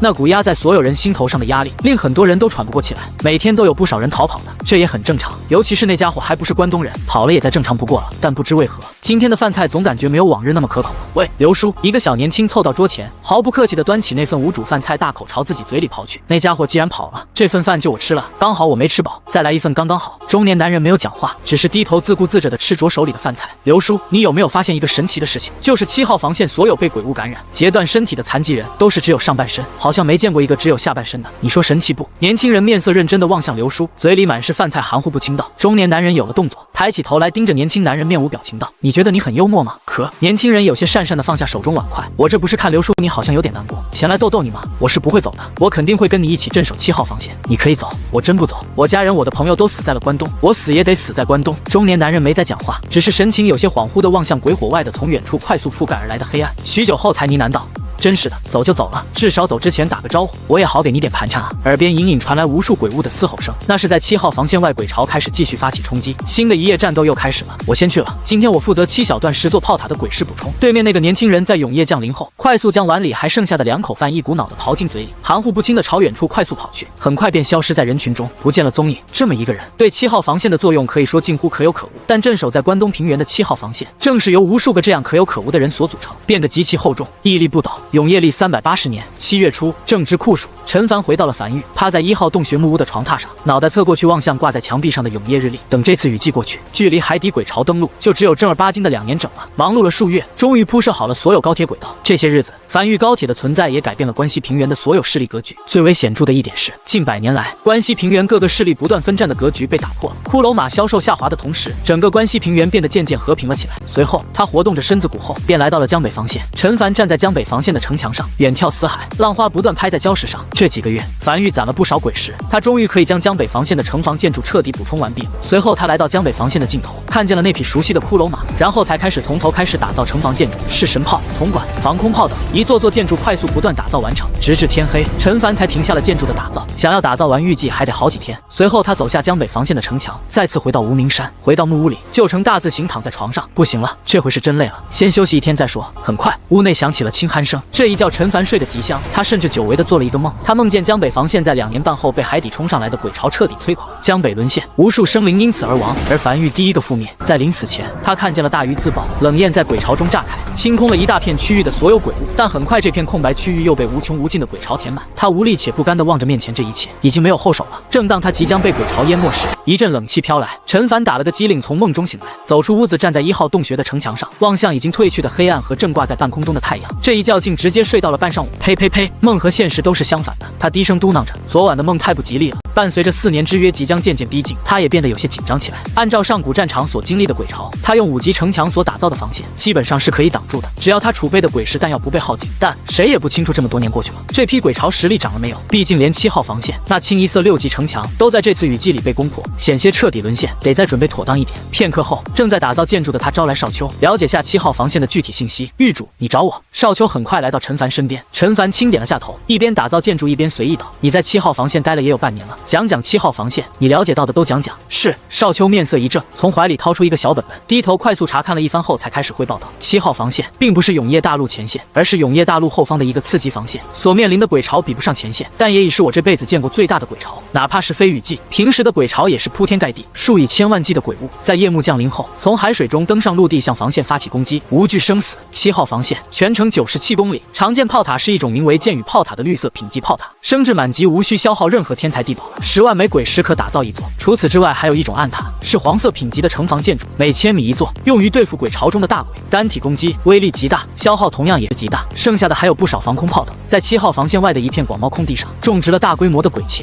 这是一种特殊鬼植，成熟后触碰可产生巨大爆炸，成熟期需1年，且无法移动，成熟后会自动冒出头来。雨季结束后，7号防线就会安排人在城墙外大规模播种鬼茄种子，等来年雨季即将来临时，刚好成熟，这些鬼茄将会迎接雨季第一波大型鬼潮。陈凡轻点了下头，停顿良久后，他才继续开口道：“你对永业殿了解多少？”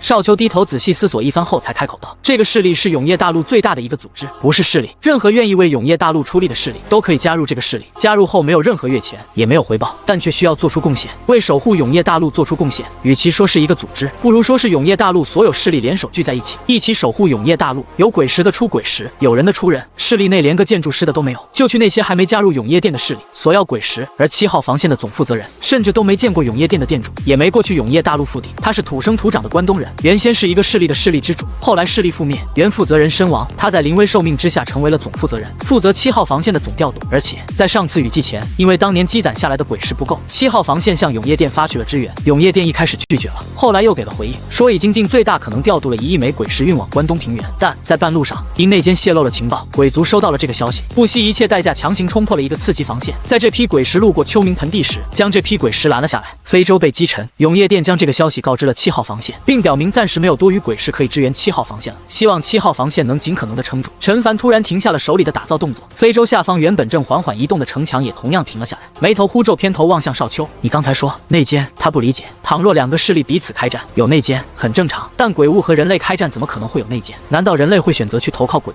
物？少秋点了点头。这次永业大陆前线之所以战况极其危机，很大一个原因就是这次永业降临，不少鬼物都觉醒了一定智慧，懂得用计策了，很是难缠。与此同时，几乎所有人，包括永业殿的人都清楚，永业大陆大概率撑不过这次了，但还是在拼尽全力的去做阻拦。就算撑不过，也不能让鬼潮那么轻松的上岸，而且只要坚持下去，总会有奇迹的出现。而有的鬼物会通过各式各样的方式渗透进永业殿，许诺只要愿意在此时投靠他们的人类，当他们鬼族彻底占领永业大陆的时候，会开辟出一片区域给这些识时务的人类居住。永业殿里内奸并不少，据我所知，无论是鬼族还是永业殿，都得知江北防线空缺的事情。鬼族那边正在不断打听永业殿何时去江北布防的消息，准备故技重施，让江北的鬼潮从江北登陆，一路南下进入关西平原，然后里应外合拿下7号防线，再一路向东进入永业大陆腹地。陈凡沉默了许久，他知道永业前线战事紧急，没想到已经紧急到这种状况。目前看来前线还能撑住，反观江北防线和7号防线成了重中之重，这2道防线一旦被攻破，整个永业大陆这个庞然大物都很有可能因此瞬间解体。所以这次7号防线在雨季里近乎沦陷，主要原因是鬼石数量不足。是的，少秋长叹了一口气，随后汇报完了。站在陈凡身后一言不发，他汇报的所有信息都尽可能的没带主观情绪。他打心底里极其憎恶那群内奸，如果不是内奸的存在，永夜大陆不会这么难，7号防线也不会这么难。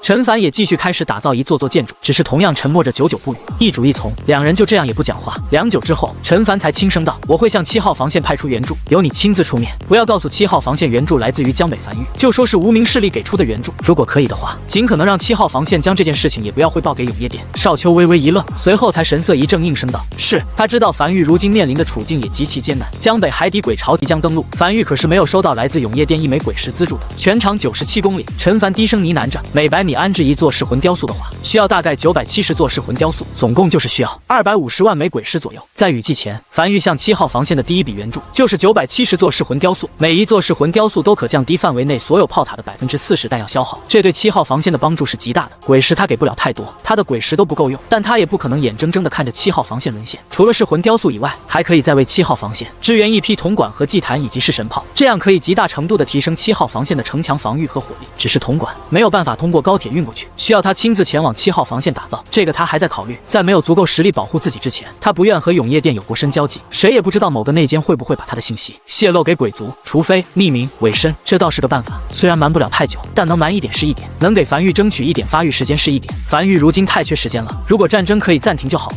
良久后，陈凡停下了手里的打造工作，偏头望向少秋：“当初叫你离开的时候，我看你有些迟疑，在7号防线交了点朋友。”少秋有些不好意思的眼神飘忽着。陈凡停顿了一下后，才远眺大海，轻声道：“今天我会打造一批噬魂雕塑，由你带队，明日通过高铁运向7号防线。”是。少秋有些兴奋的重点头应下。在少秋走后，陈凡站在非洲甲板边缘上，伸了个舒舒服服懒腰。今天的江北防线打造计划暂时停止，先打造1000座噬魂雕塑给7号防线送去，而自己先度过2年半之后的鬼潮吧。他望向波涛汹涌的大海，他还没亲眼见过海底鬼潮登陆，也不知道能不能守得住。第2日，少秋带队踏上前往关东平原的高铁，朝关东平原驶去。临近夜色，安静的7号防线开始渐渐忙碌了起来。永夜马上降临了，要开始做准备了。而那个失去双腿的招募官则是如往常一样，拄着拐着打了饭走至旁边桌前。这次他只打了1份饭。打好饭的刘叔看向面前那空空如也的座位，忍不住下意识的回头望向。他感觉少秋正站在身后，如往常一样咧嘴笑着跟他打招呼，但身后人潮来往，唯独没有少秋的身影。反应过来的他不由摇了摇，笑了笑，像是自嘲般端起碗筷开始吃饭。他年龄比少秋大很多，但在这地方忘年交很正常。他看见少秋，就像是看到年轻时的自己，无畏、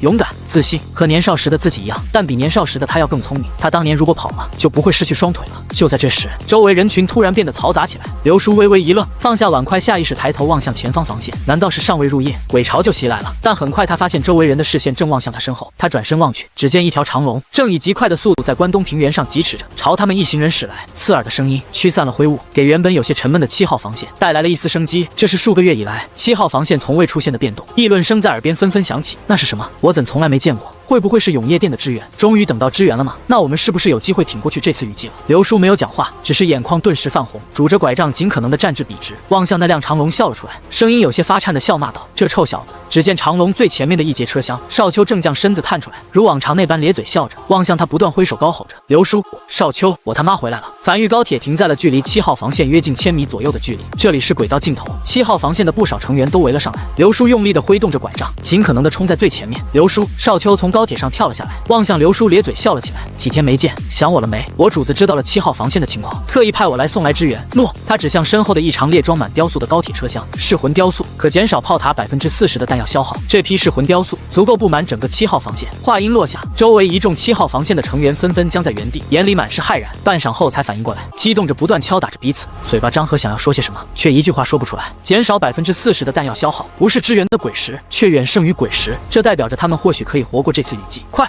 刘叔嘴唇发白，整个人也因激动而站立，望向身旁人急促催促道：“快去找七老！快！”他本想说些别的，但在听见这破噬魂雕塑的效果后，再也顾不上别的。不用找了，我在这里。人群散开，一个白发苍苍的老者身后跟着2、3人，正骑着骷髅马快速赶来。在逼近人群时，身手利落的翻身下马，才有些眼眶微微泛红的望向少秋，沙哑道：“当真能减少炮塔40%的弹药消耗，绝无一丝虚假。”少秋面色认真道：“有多少座？1000座，可布满整个7号防线。诸位可是永夜殿派来的支援？”“不是。”少秋摇了摇头，“是我主子派来的支援，但因为某种特殊情况，我主子并不愿意暴露自己势力名字，并且也希望望七老你能对永业店瞒下这次援助。好说好说好说。这个白发苍苍的老者此时嘴唇不断发颤的，眼眶里闪烁着泪光。无论你来自哪个势力，这份恩情7号防线全体上下成员都记下了。随后他深吸了一口气，调整了一番情绪后，才挤出一个笑容。来，这边请，我这就去让人准备宴席。宴席免了。少秋摇了摇头，指了指头顶渐渐黑下来的天空。天快黑了，不如先将噬魂雕塑快点布置好，早点布置好，就早省一点鬼石。天色渐黑，永夜不久之后便会如期而至。附近的7号防线成员也纷纷动起来。不久后，粘稠如墨的黑暗再次笼罩了整片大陆。少秋带着暗阁成员跟在七老身后，登上7号防线的城墙。永夜降临的一瞬间，海面便如同沸腾了一般，不断涌出浪花，几乎是瞬息间，伴随着一股浓郁的恶臭味传来。一眼望去，几乎看不见尽头的鬼物从海水中冲出来，嘶吼着冲向7号防线。而与此同时，安置在7号防线上的箭与炮塔表面纹路泛起阵阵白光。近乎同一时间，所有御敌的箭与炮塔纷纷启动，一柄柄约莫巴掌大小的冷白光剑，以近乎覆盖式的打击朝鬼巢笼罩而去。七老全程都站在一座箭与炮塔附近，眼睛死死盯住鬼石的消耗。约莫一炷香后，眼里的兴奋已经越来越浓郁。是真的，真的可以降低炮塔40%的鬼石消耗，这对于7号防线来讲是极大的加持。谢了。七老深吸了一口气，眼眶有些微微湿润，望向少秋。整个关东平原只有我能和永业店联系，我发誓，我一定不会对外泄露这个消息。上次的事我也没想到，但你要相信，我不是内奸。少秋摇了摇头。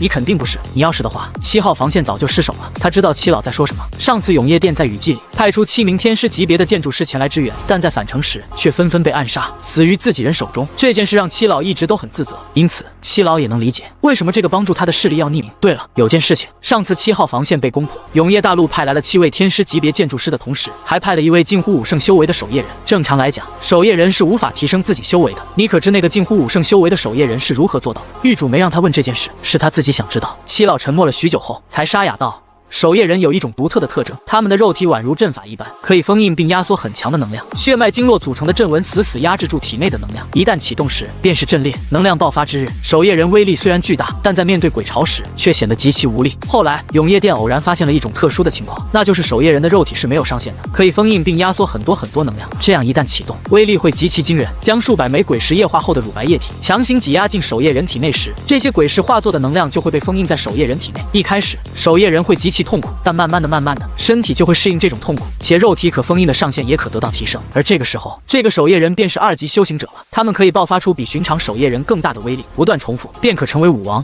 武皇乃至武圣守夜人。虽然痛苦程度会不断增加，但这种修为的守夜人一旦启动，威力是惊天动地的。少秋没有第一时间回话，而是顺着七老的视线望向7号防线那源源不断的鬼巢。他想起来樊玉的大鱼也是一个守夜人，守夜人的结局好像就注定了是个悲剧一样，而这个命运甚至都不是自己选择的，生来便已注定。七老神情有些恍惚地继续道：所有永业店的被培养的守夜人都是守夜人自愿接受被注射的，他们想自爆的动静更大一点，让天地间记住他们的存在。鬼巢肆虐，有人暗投鬼族泄露机密，有人舍身忘义与天殉葬，很多势力完全无视了7号防线的支援请求。而你们，我甚至都不知道你们是什么势力，更未向你们发出求救，你们就主动送来了支援。这个世界上一定有很多不好的事情，但正是那些好的事情，让我们觉得舍身保护的这片大陆是件很有价值的事情。死也死得值了。少秋沉默着没有回话，只是安静站在原地望向7号防线外。铺天盖地的鬼巢如瘟一般冲击着7号防线，彼此起伏的高吼声在城墙上不断响起，不断响起的爆炸声和下方溅在空中的血花，形成了这片战场的主旋律。七老今日好像有些忍不住想说些话，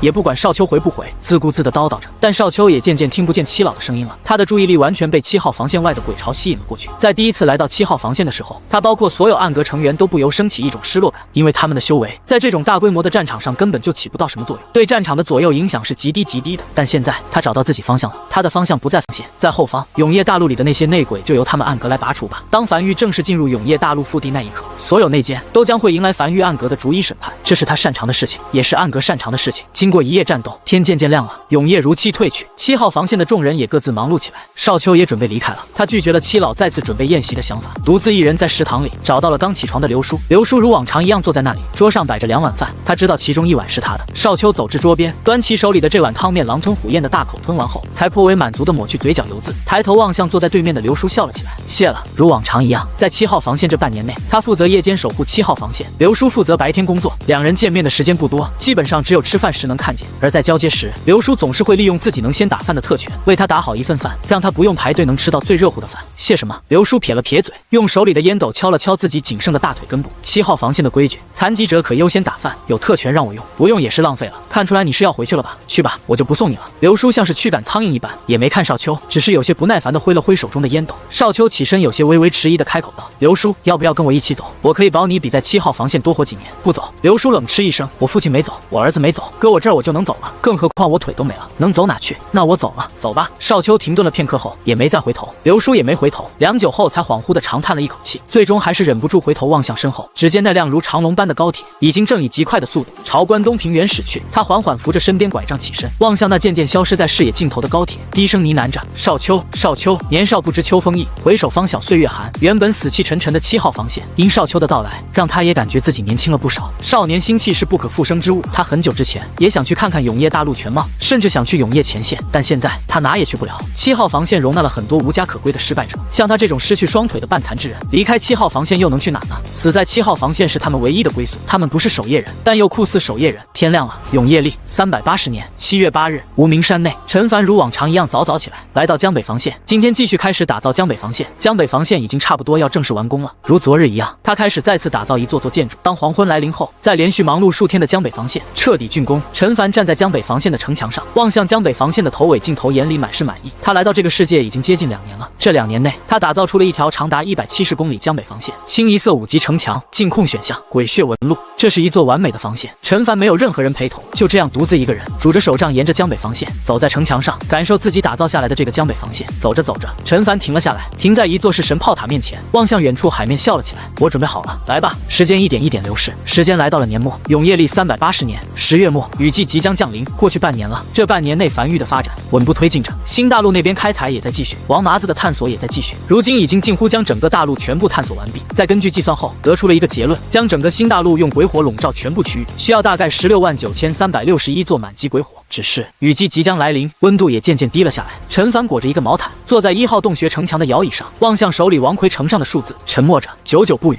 狱主王魁低声汇报道：“根据我们计算，想要将整座新大陆全部用鬼火笼罩的情况下，需要消耗33.8亿枚鬼石左右，总铺设时间预计在1年。”陈凡眉头微微皱起，盯着牛皮纸上的这串天文数字，良久才长叹了一口气，靠在椅背上摆了摆手，示意王魁可以先下去了。这个数字吓到他了，这真的是人能完成的任务吗？如果他不是拥有那个鬼火的天道赐福效果，哪怕他有足够的鬼石，也没有这么多天才地宝够他来完成任务。时间流逝，永业历380年10月末，今年雨季即将来临，距离海底鬼巢登陆还有2年。天刚蒙蒙亮时，陈凡便带着瘸猴还有少秋和几个繁育暗格成员，坐上了前往关东平原的高铁。3个时辰后，这辆繁育高铁一路南下江南，缓缓停在7号防线前。正值半下午，7号防线一众骚动后，一个满头白发的老者便带着几个手下，从人群中快速朝高铁走来。数月以来，再次见到了这个高铁，陈凡从怀里掏出一个面具，比划了一下，但想了想又扔在一旁，没有太大意义。这群人没听过他名字，就算看见他面容，也不知道他是谁。高铁停稳后，他才走下高铁，站在这片充满着死气的土地上。这位是7老，此时已经快速迎来，在看见少秋跟在其身后时，很快反应过来。无名。陈凡望向7老，平静道：“名字只是代号，距离雨季降临没几天了。7号防线虽然身为6级城墙，但没有恢复手段，我来帮7号防线加点恢复手段，可让防线更为坚固。”是。7老先是微微一愣，随后声音都有些发颤。7号防线全体成员都好了。陈凡轻声道：“场面话就不说了，带我上城吧，我其实有点赶时间的。”城墙上，这是陈凡第一次登上7号防线，他站在城墙上，翻身上了一匹骷髅马，沿着城墙开始狂奔，并每隔一段距离都会布下一座祭坛，并铺下一根根铜管，这些铜管没入城墙内，通过和祭坛相连，可通过祭坛来恢复城墙的受损区域。一个极不起眼的建筑，却可大幅提升城墙的恢复速度。3日后，陈凡有些疲惫地站在繁育高铁旁，而7老则是带着一众7号防线核心成员前来送别。这3天内，陈凡彻底改造了7号防线。被陈凡改造的7号防线，若是在遇到上次雨季里那种规模的鬼巢攻击，基本上是不可能再失手了。这帮助不可谓不大，从骨子里解决了他们7号防线的问题。先生，7老此时眼眶通红，声音有些发颤：“我不知道该怎么感激你，但我想让先生你知道，你挽救了7号防线上下全体成员67万人的性命，你拯救了关东平原数百万还存活的人口。”陈凡站在荒原上，望向7号防线。这3日内，他奔波在7号防线上，鲜少停歇，见了不少人。此时准备离去前，无数人站在7号防线墙根下，目送他。一眼望去，7号防线墙根下站满了密密麻麻的的人，每个人脸上都带着一种漠然，那是一种已经看淡生死的漠然，但瞳孔里又浮现出一丝希翼。这里的每个人都是死人，但此时好像又活了起来。他停顿了一会儿后才轻声道：“我观察过，7号防线的主要炮塔是箭与炮塔，死于这种炮塔下的鬼物可保持尸首近乎完整。你们平日里是怎么处理鬼物尸体的？7号防线每天能诞生不少鬼物尸体，剥皮、去骨、挖鬼石。”七老虽然不知道眼前这位为什么会询问这个，但还是第一时间回答：部分鬼皮和鬼骨可以当做鬼材用来炼器炼丹或是打造建筑，往常这些东西会和鬼物尸体一起售卖给关东平原的各个势力，他们负责销售至关西平原。但如今上次雨季7号防线失守，关东平原人口10不存3，仅存的势力都跑了，如今已经没有商会来往了，这些东西我们只有鬼皮和鬼骨还留着，像鬼物尸体什么的都扔了。好，陈凡轻点了下头，接下来的日子里会有数辆高铁不断在关东平原和我们势力往返，你们要做的是将这些鬼皮、鬼骨包括鬼物尸体搬运至高铁上，而我会付给你们鬼石，具体价格回去后会有人来和你们对接，不会太高，我们其实也挺缺鬼石的，但也不会让你亏。不用不用。七老闻言急忙急促的摆手拒绝：先生，你们送来了1000座噬魂雕塑，对7号防线帮助已经很大了，如今你身为一个势力之主又亲自来，先生，这些鬼物尸体你们拿走就好了，不收1枚鬼石。陈凡笑了笑，也没多说什么，而是转身朝高铁走去。这事儿就这样定了，你派人安排就行，鬼石肯定会有的，但不会太多。走了。这3天内，他扩修了关东平原的高铁，确保高铁轨道可以拥有多个分岔，通向长达97公里7号防线的各个区域，这样可以最大效率的收集鬼物尸体，这就是梵域高铁打造出来的意义。而这么做主要是为了祭塔，向祭塔献祭尸体可获得各式各样的材料、异宝、建筑蓝图等。梵域的鬼物尸体并不多，主要是神炮一发下去后，尸体直接成粉碎了，根本无法献祭。七老深吸了一口气，有些恍惚地望向身后人，以后挖去鬼石的时候，尽可能保证尸体完整，将鬼物尸体全部收起来。好不容易我们能做到一点事情，别给搞砸了。他望向身后人，这些7号防线的核心成员，此时眼里满是笑意。一扫往日灰暗，永业历380年10月31日近黄昏，从关东平原返程的梵域高铁正疾驰在江北荒原上，向着无名山的方向笔直而去。窗外淅淅沥沥的雨水敲打在车厢上，丝丝凉意渗入车厢内。下雨了，今年雨季又来了。不久后，高铁缓缓停在无名山内时，永夜如期而至，极其粘稠且的黑暗迅速笼罩了整个江北荒原，震耳欲聋的雷声开始此起彼伏的不断响起。陈凡走向高铁，望向港口方向，他知道安置在那里的通天柱已经开始继续储能了。回到无名山后，陈凡径直走向木屋开始入睡。这几天确实比较疲惫，同样梵域成员也对雨季没有太多波澜，依旧如往常一样忙活着手里的事儿。雨季降临后，第一个白天，陈凡早早从屋内睡醒后，第一件事便是打造一座座鬼火，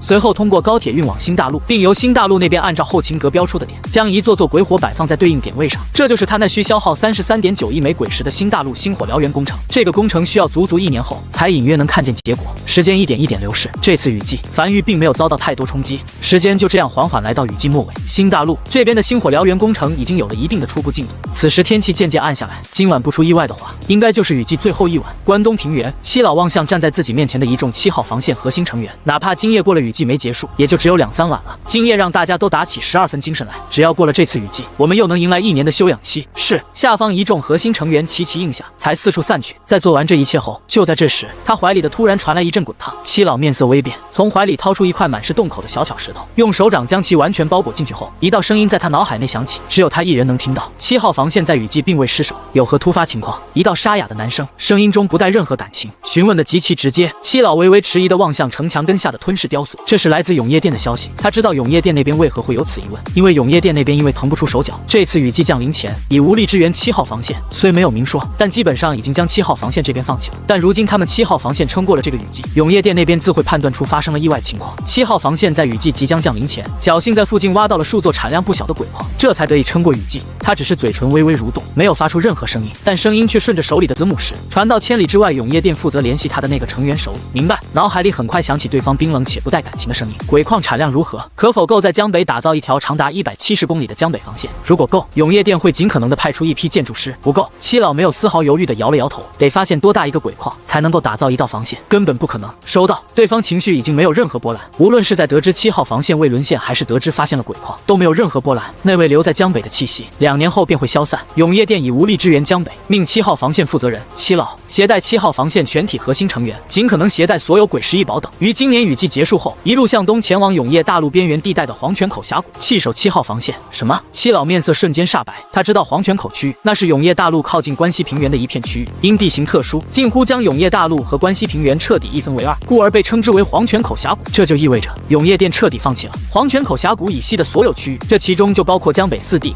关西两地，那黄泉口区域以西这片区域的人怎么办？等死！对方的声音依旧没有波澜，甚至没有森寒，更像是在平平无奇地叙述一件极其寻常的事情。永业店的3号前线和4号前线在雨季相继失守，损伤无数。为了补上3号和4号前线，永业店不惜一切代价，在3号和4号失守区域后方紧急建立起2道防线。如今永业店资源严重匮乏，只能在黄泉口峡谷区域入口处打造出1道防线，那里碎裂的节点更小，需打造的防线也更短。守1道防线总比守2道防线容易。拒绝执行。七老有些愤怒地嘶吼道：“你们怎么能放弃这么多区域？你们知道这会死多少人吗？至少你也要告诉所有人，让所有人一起撤离。”哪怕听见七老的怒骂声，对方也没有任何反应，只是依旧在平淡叙述：“如果你有那么多骷髅马和足够的后勤，你可以尝试带着所有人撤离，又或者你能补齐江北防线以及无支援的情况下坚守住7号防线。”怎么可能？七老情绪从未如此激动地怒吼道：“永业店连打造江北防线鬼石都没有了吗？没有了。”七老在听见对方如此平淡地说出这3个字后，突然从激动的情绪中平复下来，沉默许久后，才眼眶通红地沙哑道：“知道了，我不会走的。7号防线不会撤离1人，将死守7号防线。”这次对方并没有第一时间回答，只是在停顿了片刻后，语气里难得地带上了一丝情绪，沙哑道：“永业终灭，万古如昼，恭送七老赴死，我们会赢的。”掌心里的子母石渐渐失去温度，通讯也被挂断。七老独自一人站在城墙上，眼中满是绝望和不甘地望向城根下那一座座帐篷。雨水打在他身上，却没有熄灭他心中的那团火，让他只觉得越来越烦躁。不知过了多久，终于压抑不住情绪的七老，神情近乎崩溃地怒吼着，用脚疯狂踹向面前的城墙。明命！7号防线已经守住了这次雨季，形势明明已经变好了。7号防线不出意外的话，接下来几次雨季也不会有什么问题。但永业店已经无力打造江北防线，决定弃守这片区域。这则消息彻底打碎了他的幻想。那位先生，对，那位先生。突然反应过来的七老，像是溺水之人抓住一根稻草般，眼中闪烁着一丝希冀，开始快速在怀里摸索着传音符。但很快，他又僵在原地。那个先生并没给他留下传音符。最重要的是，就算联系到又如何？哪怕对方是从上古时就传承下来的势力，又如何？一个势力怎么可能打造得起1道防线？瞳孔里布满红血丝的七老正站在原地，望向城墙根下那一座座帐篷。而恰逢此时，一个7号防线的成员在路过他身边时，忍不住情绪激动，尽可能压抑住情绪的低声道：“七老，我们守住了。”声音压得极低，但语气中透露出来的兴奋却几乎要溢了出来。七老微微一愣，最后才强行挤出一个有些难看的笑容：“是啊，我们守住了。”如墨般的厚重黑暗从天边涌来，永夜降临了。这是雨季的最后一晚，所有7号防线的成员都很兴奋，涌上墙头，准备守住这最后一夜。最后关头不能松懈，个个怒吼着望向防线外从海里冲出来的无数鬼潮，仿佛在挑衅，又或是在庆祝一样。死气沉沉的7号防线上，在此之前从未有过这一幕。每个人脸上都洋溢着一种前所未有的希冀和兴奋。然而，只有七老一个人正站在原地，抬头望向头顶那无穷无尽的黑暗，以及那铺天盖地的倾盆大雨，只觉得一股令人窒息的绝望将他彻底淹没。他甚至觉得呼吸隐隐困难，下一刻眼前一黑，竟直接晕厥在地。第2日天亮了，雨停了，晴空万里。持续了30日的大雨，在天亮的那一刻瞬间停了。陈凡走上1号洞穴的城墙上，望向外面，慵懒地伸了个长长的懒腰，才笑着望向身后少秋：“走吧，陪我去7号防线一趟。雨季里7号防线应该积攒了不少鬼物尸体，这第一批货还是得我们亲自去一趟才行。王奎，你从库里清点出来一批鬼石装高铁上。”雨季结束了，他看了眼挂在城墙上的日历，永业历381年年初，又是新的一年，距离海底鬼潮登陆只有2年了。走了，天气渐冷，陈凡坐在繁育高铁上，沿着轨道一路南下江南，准备前往7号防线。他望向窗外的景象，轻哼着无名小曲，他心情还算不错。新大陆那边的星火燎原计划有条不紊地进行着，7号防线这边也能收取一大批鬼石，繁育正在稳步快速发展，一切都在变好。就这样，高铁抵达了7号防线。从高铁上走下来的陈凡望向颇为热闹的7号防线，仔细观察了片刻，笑了起来。虽然嘈杂，但每个人脸上都洋溢着兴奋。显然7号防线不但守住了，而且伤亡应该也很小，以及那垒起一座小山的鬼物尸体都是他的，能在祭塔里兑换不少东西。很快，七老带着几个手下从嘈杂的人群中走出，来到他面前。七老，陈凡扫了眼四周，笑着随意道：“雨季结束了，来收获了。看来7号防线这次在雨季里守得还不错。”七老面色有些隐隐煞白，瞳孔里布满红血丝，状态显得极差。本就是七老80的人，这副状态让人不由有些担忧，下一刻就会突然暴毙。你这是什么情况？陈凡眉头微微皱起，雨季里染风寒了。七老状态差到有点像是伪人鬼，放在樊城，那都是重点盘查的对象。七老深吸了一口气，摆手示意跟着身边的人都散去后，才独自一人站在陈凡面前，声音中夹杂着绝望和不甘，微微发颤道：“先生，7号防线上下全体成员很感激你的支援，但永业店放弃7号防线了。永业店在黄泉口峡谷建立了新的防线，2 2年后会有无数鬼巢从江北海底登陆，永业殿无力在江北建立起新的防线。黄泉口峡谷位于关西平原的最东边，那里是永业大陆真正的海岸线。我们江北4地连同关东2地，只是永业大陆上一个凸起的大型海岛。我将这个消息告诉你，先生，你尽快离开吧，我就不走了。我无法看着这么多人就这样无辜死去，我想护他们最后一程。基佬在说完这些话后，突然状态变得好了不少，眼里闪过一丝决然。先生，这些日子真的很感激你的支援。陈凡眉头微微皱起，他听明白了，永业殿不打算来江北打造防线了，连打造一个江北防线的鬼石都没了。永业殿前线已经危机到这种地步了。永业前线丢了2个防线，死了不少人。我看看。陈凡从怀里掏出鬼皮地图望去，在关西平原的最东面有一片连绵山脉，山脉中有一个大型缺口，那个缺口便是黄泉口峡谷。半晌后，他大概搞清楚是什么状况了，有些感慨地望向七老。没事儿，别慌，江北有防线的，长达170公里的江北防线，如今正安安稳稳地坐落在江北。7号防线沦陷不了，江北防线也沦陷不了，我们都能活下去。七老愣在原地，眼里闪过一丝不解，江北怎么可能有防线？以前江北全靠那位留下的气息震慑海底鬼物，哪里来的防线？永业殿也不至于骗他，更何况前线都丢了2个，永业殿确实没有足够资源打造新的防线了，又是哪里来的防线？但下一刻，一道闪电突然从他脑海里划过一般，他陡然想到了什么，嘴唇发颤，有些难以置信地望向眼前这个男人。难道你？陈凡笑了起来，认识这么久了，一直忘了做自我介绍。在下陈凡，来自江北樊玉，镇守江北已有数年，永业殿无力守的江北，我樊玉来守。七老呆呆的正在原地，他一直不知道眼前这个男人的身份。在此之前，他从未听过江北樊玉这几个字。在关东平原未沦陷前，关东平原和关西平原也是有些联系，但也从未听过江北樊玉这个势力。樊玉距离关东平原太远了，又是一个贫瘠之地，消息实在是很难传到关东平原来。眼前男人身上的神情告诉他，此人没有说谎，句句属实。只是一个身处贫瘠之地的江北势力，又是如何掏出能打造出一道防线的鬼石呢？陈凡也没过多解释什么，只是拍了拍七老的手臂，笑着道：“放轻松点，会好起来的。具体你有什么想知道的，可以询问少秋。如今当务之急是，快点安排你的人将那边的鬼物尸体装进高铁里吧。距江北海底鬼巢登陆还有2年的时间，我们做的准备越充分，届时守住的可能性也就越大。你们7号防线负责守关东，我们樊玉负责守江北，问题不大。”他说的很轻松，但其实只有他自己知道，为了打造这个江北防线消耗了他多少精力。但他之所以这么卖力，就是为了现在可以轻松的说一句问题不大。好好好，七老已经僵在原地，呆呆的点头应下，脑子还没转过来，但他突然想起一件事情，从怀里摸出2件异宝递给陈凡，深吸了一口气后，才嘴唇微微发颤的沙哑道：“陈狱主，这是7号防线雨季里遇见的一只鬼物掉落的2个异宝，感谢你这些日子的支援，一直没有什么能回馈的地方，这点微不足道的回馈，还请你笑纳。”不用。陈凡笑呵呵的随意扫了眼，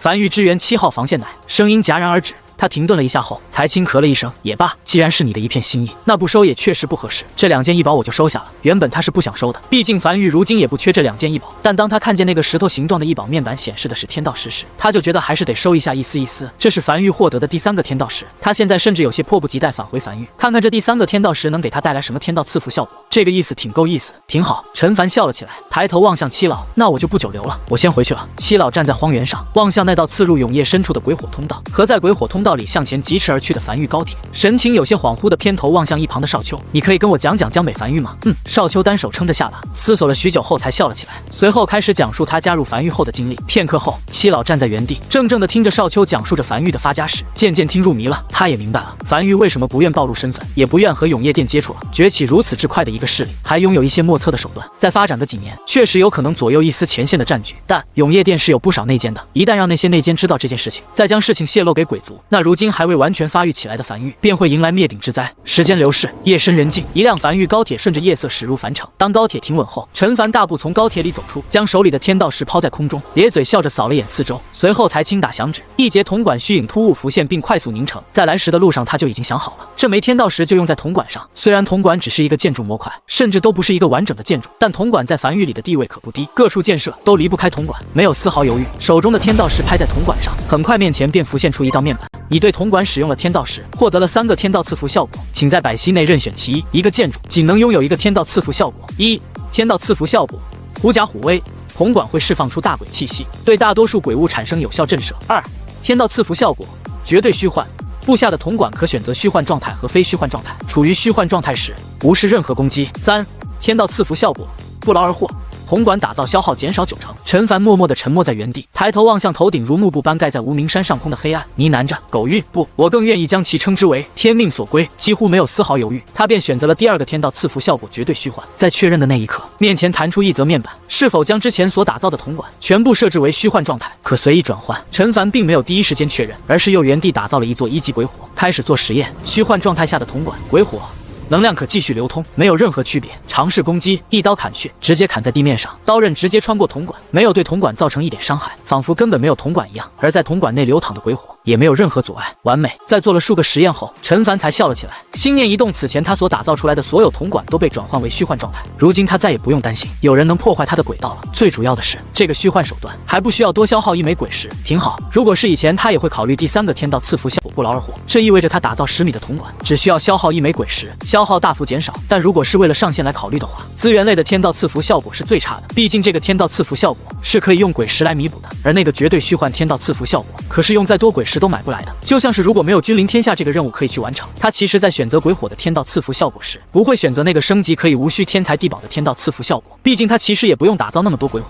不错，陈凡咧嘴笑着，又重重朝地面上的铜管砍了几刀。但就在这时，他突然愣在原地，隐隐感觉哪里好像有些不对。半晌后，他唤来路过还未睡的2个梵域成员，让这2个梵域拿着铲子快速将这根铜管下面的泥土全都挖空。很快，一个足够埋下一个人的小坑被挖了出来，而那个处于虚幻状态的铜管在没有任何支撑的情况下就那样漂浮在空中。陈凡面无表情望向那根悬浮在空中的铜管，再次尝试下的打造了一根不处于虚幻状态的铜管，铜管凝实的瞬间便落至坑里。他又试着在半空中打造一根处于虚幻状态的铜管，打造完成后，这根铜管同样再次落入地面。他换了个思路，他捡起刚才落在坑里的那个处于未虚幻状态的铜管，将其高举在空中，然后才将手里这根铜管转换为虚幻状态，缓缓松开手。令人骇然的一幕发生了，这根铜管就这样悬浮在半空中，在没有任何支撑的情况下，他明白了，原先铜管是没有办法在没有任何支撑的情况下悬浮在空中的，但倘若铜管在处于未虚幻的状态下是有支撑的，那当这根铜管转换成虚幻状态后，无论支撑是否消失，这根铜管都会保持现状。至于这个发现有什么用呢？陈凡思索了一会儿后，一次性打造了数十米悬浮在空中的虚幻铜管，又打造了一个满级吊篮贴在铜管表面，启动吊篮瞬间加速至最快速度，在冲至铜管边缘后骤然停下。空中高铁，陈凡若有所思地思索着，这听起来是个没有用的发现，他以后肯定要和永夜店接触的。地下隧道比较保险，空中高铁有什么用？感觉像是活靶子，他暂时没想出来，但他觉得以后肯定能用到。随后他才伸了个懒腰，重新回到身后梵域高铁上，在2个梵域成员目送下，乘坐高铁朝无名山疾驰而去，准备睡觉了，困困的。第2日天亮了，雨季结束后的第2天，梵域也有很多事情要处理，而樊城也再次恢复了往日的热闹，各大势力的人不断乘坐高铁来回奔波，也不知道这些人都在忙什么，一天天跑来跑去，好像赚了很多鬼石一样。陈凡如往常一样坐在1号洞穴的城墙上，打量着手里的这个异宝，是一个旗帜类的异宝，同样未开包，偌大一个7号防线，不可能连一个鉴定师都没有，所以他更倾向于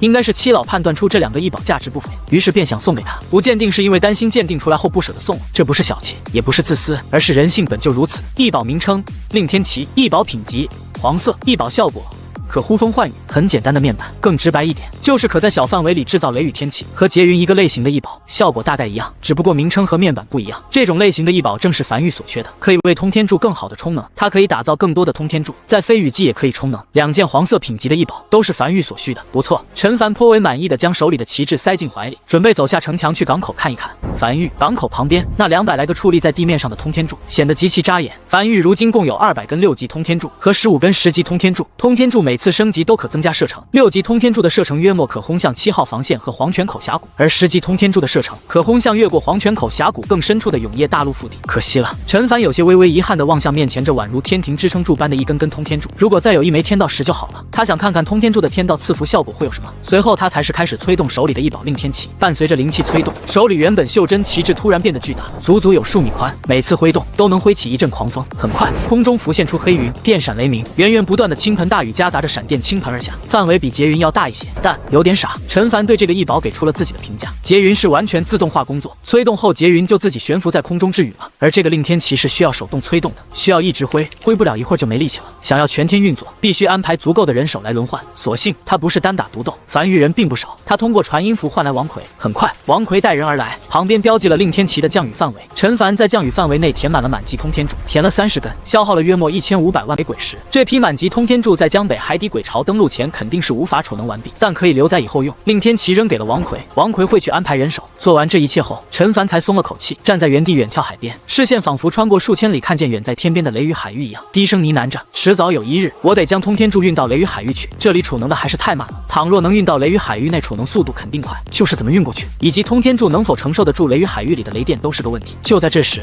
怀里的传音符微微发烫，里面传来了七老的声音：陈狱主，我已经坐上繁育高铁，即将抵达江北荒原，不知你现在方便吗？这么快？陈凡微微一愣，这才刚天亮不久啊，也就是说七老是跟着第二批鬼物尸体一起来的，昨晚就出发了。7号防线雨季结束后一点事儿都没有吗？但他很快就想明白了，七老昨晚应该没睡着，翻来覆去还是想亲眼见一下江北防线，才能将那颗心塞回肚子里。正所谓眼见为实，当即笑了起来。当然方便，你跟列车长说去繁育港口就行，我在港口等你。很快，七老带着2个心腹走下繁育高铁，来到港口站台上。走下高铁的一瞬间，七老便僵在原地，眼前的一幕幕让他极其陌生。他感觉自己仿佛进入到了另一个世界，这里是和7号防线完全不一样的世界。在港口旁边的海面上，数艘海船正在不断往返，大量繁育高铁不断来回穿梭在红色的轨道上。不远处数百根巨大的柱子矗立在天地间，显得极其震撼。而在他们身后便是镇守在江北海岸线上的江北防线，看不见尽头，足足有20米高，是5级城墙。呼哧呼哧，七老呼吸渐渐急促了起来。这里的一切都和他印象中的江北完全不一样。有那么一瞬间，他甚至以为自己去到了另外一个世界。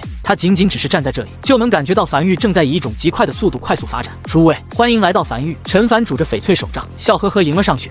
请，江北防线就在后方，烦请七老你多指点指点。我们繁育也是纸上谈兵，正儿八经的鬼巢也没经历过，在这方面还是你老有经验。这是他的肺腑之言。他对江北防线还是有些不太放心，总感觉还不够强。走走，七老此时才被惊醒，深吸了一口气，跟在陈凡身后朝江北防线走去。渐渐逼近江北防线，七老心里只有一个想法，那就是新。江北防线几乎没有战斗痕迹，不像7号防线已被鬼物血液染红。但当他离得足够近后，他看见了江北防线上的大片鬼血纹路，微微一愣，朝两侧望去，在发现视线所及之处皆是鬼血纹路后，眼中闪过一丝骇然。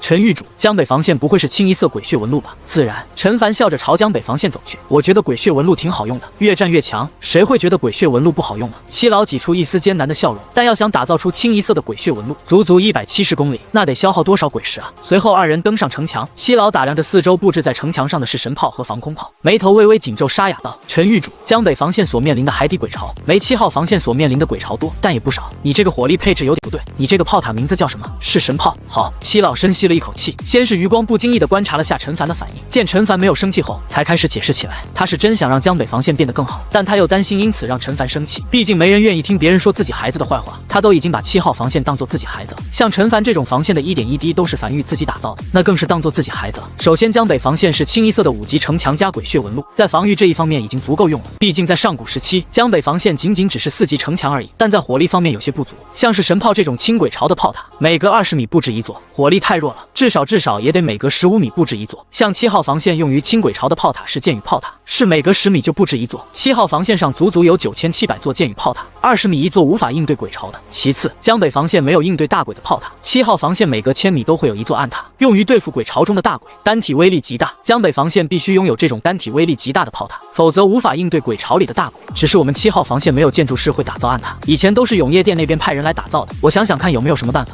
陈凡有些面色古怪地打断了七老的思索。那个七老，有的，江北防线是有单体威力极大专门应对大鬼的炮塔的。哪呢？就是这个是神炮啊！七老愣在原地，有些茫然地抬头望向江北防线深处，一座座是神炮整整齐齐摆放在城墙上。是神炮是用来杀大鬼的，是神炮，都叫是神了，不能是杀小鬼的吧？那你拿什么清鬼巢呢？诺，是神炮，单体威力极大的炮塔怎么清鬼巢？它有个特殊效果，是伤害可以溢出，清鬼巢效果很不错的。陈凡有些惋惜地望向四周，可惜雨季过去了，不然可以给你看看效果。七老有些茫然地僵在原地，望向那一座座是神炮，这种级别的炮塔，他们7号防线每隔1000米一座，这里每隔20米一座，大鬼来了都得猛逼。七老面无表情地沉默在原地，深吸了一口气后，才转身远眺海边，有些恍惚地呢喃道：陈狱主，江北防线甚至算不上是次要防线，这里海底的鬼巢实力不算太强的。其实你不用以永业前线的标准来打造江北防线，他现在完全不担心江北防线沦陷了。沦陷？笑话！江北防线除了城墙等级比他的7号防线低1级，其他各个方面都要强于7号防线。7号防线沦陷，江北防线都沦陷不了。甚至他觉得他们应该换一换，让江北防线去守关东平原，他们来守江北。他本想着樊玉毕竟没经历过鬼巢来袭，纸上谈兵打造的防线可能会不实用，来了之后发现樊玉确实是纸上谈兵，就是给自己的敌人假想的太厉害了。纸上谈兵能谈成这样，也确实令他有些懵逼，是吗？陈凡同样站在江北防线，远眺海边，轻声道：他刚才有一句话没说，那就是谁也不知道雷雨海域什么时候会突然碎裂。那里所囚禁的鬼物可不是一个小数目。自从他看见新大陆那10级城墙都沦陷后，他就觉得自己不够强，应该再强点。随后二人边聊边沿着城墙慢悠悠走着。片刻后，陈凡将七老送至高铁上，目送这辆高铁渐渐驶远后，才独自一人走上江北防线的城墙上，站在城墙上远眺海边。停顿半晌后，他意念一动，一根由白色线条组成的铜管突兀浮现，在凝实的瞬间朝地面落去。他手疾眼快，将其握住，并高举在空中，将其转换成虚幻状态。处于虚幻状态的铜管稳稳当当的悬浮在半空中。陈凡思索着，将手在处于虚幻状态下的铜管间来回穿过，就像不是一个维度一样，完全无法触碰到。这种情况下的铜管是连一点负重能力都没有的，可以说任何攻击都无法伤害到这根铜管。虚幻可以说是防御的最高境界，但有一个建筑可以和这根铜管产生交互作用，那就是满级吊篮。吊篮是可悬浮在任何建筑的表面，哪怕铜管处于虚幻状态，但只要是建筑就可以交互。因此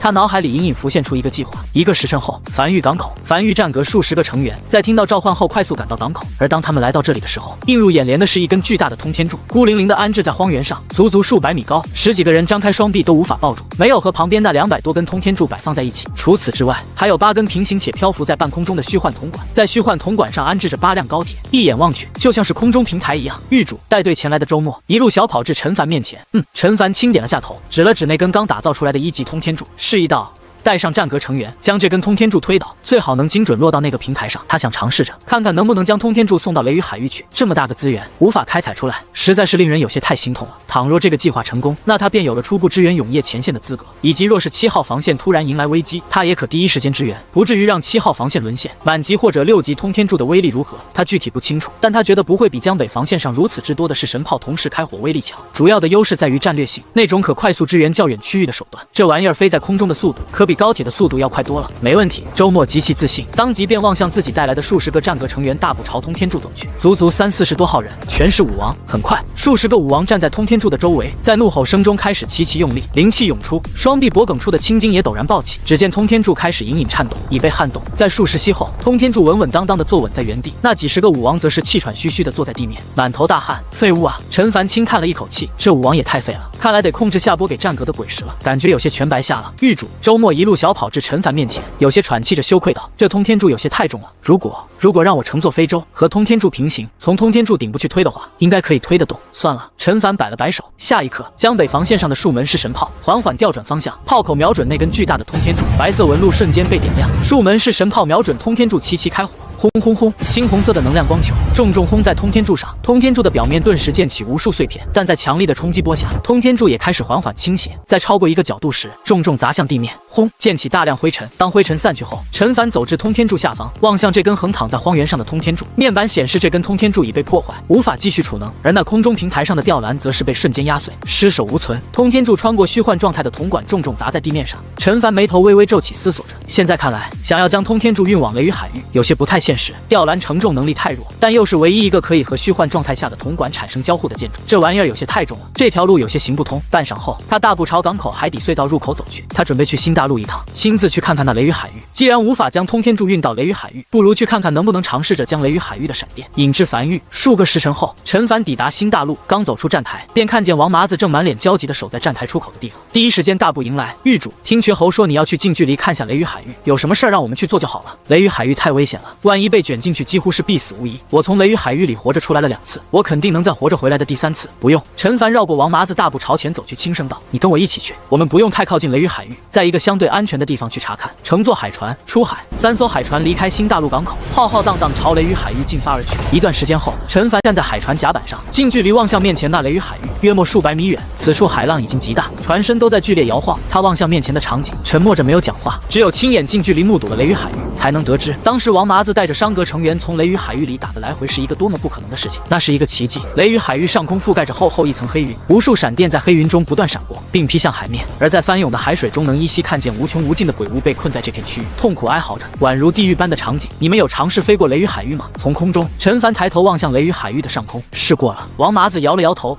根本不行。雷雨海域上空那黑云拥有极其厚重，我们尝试越过那片黑云，但在靠近时，非洲消耗鬼石的速度突然开始快速暴涨，数息间便消耗了数万枚鬼石，幸好我们携带的鬼石多，否则可能当时就鬼石耗尽，坠入雷雨海域。但就算携带的鬼石再多，可能也难以穿过。越靠近雷雨海域，鬼石消耗的速度就越多，且还有一种极强的引力从海底传来。陈凡听见这个回答倒是没有太多意外，毕竟有部分鬼物是有飞行能力的，若是雷雨海域会飞就可以跨过，那这个雷雨海域也就没有那么令人骇然了。一眼望去，雷雨海域根本看不见尽头，像是囚笼般将这个永夜大陆笼罩进去。他望向身后距离他最近的一座海岛，能清晰看见有一座数百米高的通天柱，正稳稳当当摆放在那座海岛的边缘位置。这是他刚才路过那座海岛打造出来的。今日他要做一个实验，尝试能不能将雷雨海域的电导出来，并且引到那座通天柱里。第一步，先试探那些材料能够承受住雷雨海域里的雷电。这里面的雷电和平日雨季的雷电虽然外表看起来都差不多，但显然不是一种东西。这里的雷电会更加狂暴，极其频繁，且在海船试探性的一点一点靠近后，他依稀看见有一道闪电直轰在鬼物头上，但那头鬼物仅仅发出痛苦的嘶吼声，身上却没有任何伤势。在距离差不多足够近，并确保不会被卷进去之后，陈凡从怀里掏出一堆材料，交给旁边的跟着他一起来的战阁成员。武王修为，首先是鬼石。这个战阁成员从怀里掏出鬼石，用尽全力径直朝雷雨海域扔去。刚进入雷雨海域，尚未落下，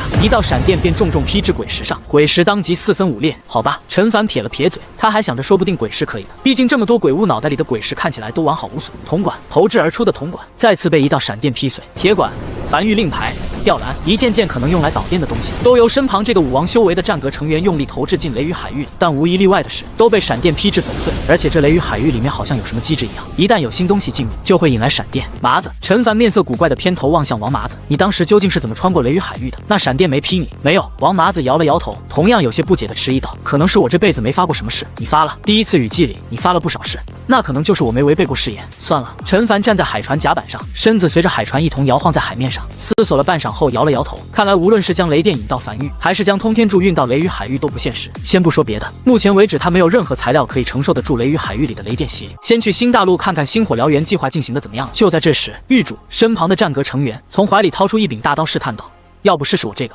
陈凡眉头轻挑，望向战阁成员手里这柄大刀，通体地金而制。原先是只有暗阁成员才拥有通体由地金制造的匕首，倒是忘了这个。试试。是。战阁成员深吸了一口气，将手里地金制成的大刀重重朝雷雨海域里扔去。进入雷雨海域的一瞬间，一道闪电就瞬间从黑云中激射而出，重重劈在这柄大刀上。但这次不一样的事情发生了，在被雷电命中后，那柄大刀瞬间通体绽放出极亮光芒，但并未碎裂。但紧接着，令人震撼的一幕发生了，雷雨海域像是被激怒一般，数百道闪电在电闪雷鸣宛如末日般从黑云中激射而出，重重劈在那柄大刀上。如此恐怖的攻击依旧未对那大刀造成任何损害，直至那大刀从空中坠入海里，闪电才不再出现。陈凡望向眼前一幕，微微一愣，他好像找到可以承受雷雨海域里闪电攻击的材料。地精，现在就看地精能否传递能量了。他从怀里掏出传音符，呢喃着：“赵生平，起床干活了，去找王奎拿一批地精，给我编制成一个长大概7公里的绳索，越快越好，通过高铁运到新大陆来。”很快，一夜过去，当第二天天亮后，陈凡收到了从繁育送来的那根长达7公里的绳索，通体由地精编织而成。陈凡再次带着王麻子等人乘坐海船，来到了他们昨天打造了一座通天柱的那个海岛。这次主要是以实验为主，先不考虑如何布置，他将这根绳索一端牵引在通天柱上，又拉着绳索的另一头开始靠近雷雨海域。伴随着海船驶远，这根由地精打造的绳索缓缓沉入海底。当靠近雷雨海域时，那个负责出苦力的战阁成员在绳索尽头绑上一块石头，深吸了一口气，用力朝雷雨海域扔去。当绳索的另一端进入雷雨海域的一瞬间，闪电如期劈下。那几乎在瞬间，陈凡等人已经操控海船快速离开地精绳索的范围。这根由地精编制而成的绳索通体瞬间绽放出刺眼强光，而与此同时，陈凡看见了安置在海岛上的那根通天柱顶部也开始散发白光，那是正在储能的征兆。不过又很快散去。当扔进雷雨海域里的绳索那一段坠入海里后，闪电便不再劈下。但陈凡笑了，笑得很开心，他好像已经看见了漫天繁育巡航导弹在永夜大陆上空胡乱飞舞的场景。实验完毕，可以充能。陈凡回到那座海岛上，望向通天柱面板上微微上涨的充能进度，从怀里掏出传音符，绝喉听命，找到魏魏，告诉他这是安排给繁育授阁的第一个任务。繁育需要大量地精，让他带着那批猴子以最快速度前往那座深坑，开始大肆开采地精。运来的地精全部送到繁育。赵生平听令，带着你那群炼器师准备开始干活。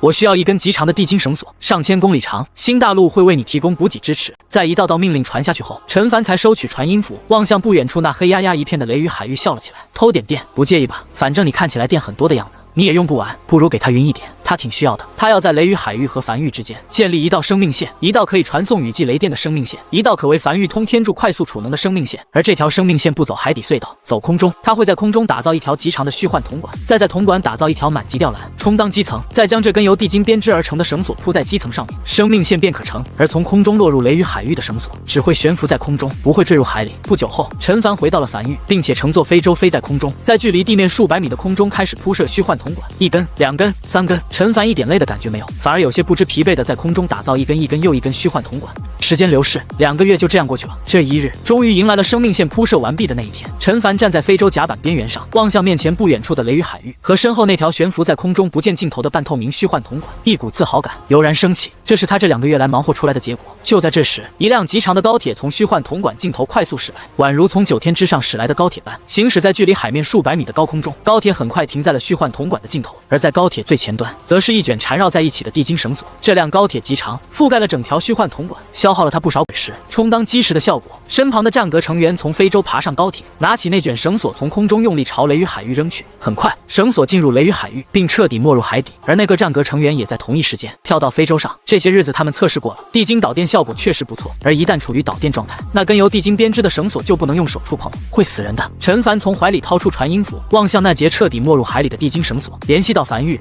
长了，往回拉一点。话音落下不久后，铺设在基石上的绳索就开始缓缓朝后方移动，再拉点，拉，继续，好，停，一切都完美了。陈凡站在非洲甲板上，望向那节飘荡在雷雨海域半空中正不断被雷电轰炸的地精绳索，又望向那条上千公里虚幻铜管上的地精绳索，此时正绽放出刺眼白光，神情恍惚地呢喃着。他在想一件事情，他不知道雷雨海域存在多久了，但他很想知道他是不是第一个从雷雨海域偷到电的人。返程，陈凡笑了起来。非洲快速掉头朝永业大陆飞去，虽然已经2个月没有好好歇息过了，但此时他完全没有一丝想休息的想法，而是快速降落至港口。落在港口后，能清晰地看见一条通体绽放刺眼银白光芒的地精绳索从空中落在地面，宛如银河落9天般。这根从空中虚幻铜管轨道落入地面的地精绳索，并不是随风飘荡，陈凡专门做了根竖着的虚幻铜管轨道来固定这根绳索。这根绳索一路延伸至地面，而在地面上有数百根地精绳索四处散去，通向那一根根通天柱。此时，那数百根铺设在地面上的地精绳索都是处于暗淡状态，而王奎、赵生平等日也带着自己的人围在了附近。电路还未正式相连，那数百根和通天柱相连的地精绳索最终汇聚在一节高铁车厢上，而那从雷雨海域引来的地精绳索终点也是地面的一节高铁车厢上。陈凡意念一动，2节相距不远的高铁车厢瞬间贴合。下一刻，那数百根地精绳索被齐齐点亮，褪去原有的暗淡，大量雷电能量沿着地精绳索朝通天柱涌去。数百根通天柱在非雷雨天气中纷纷闪烁白光，开始进入充能。望向眼前这一幕，陈凡笑得很开心，周围王奎、赵生平等一众梵域成员也兴奋地高吼了起来。如果说一开始他们不知道狱主要干什么，但当干了一半后，他们也渐渐猜出来了狱主的计划。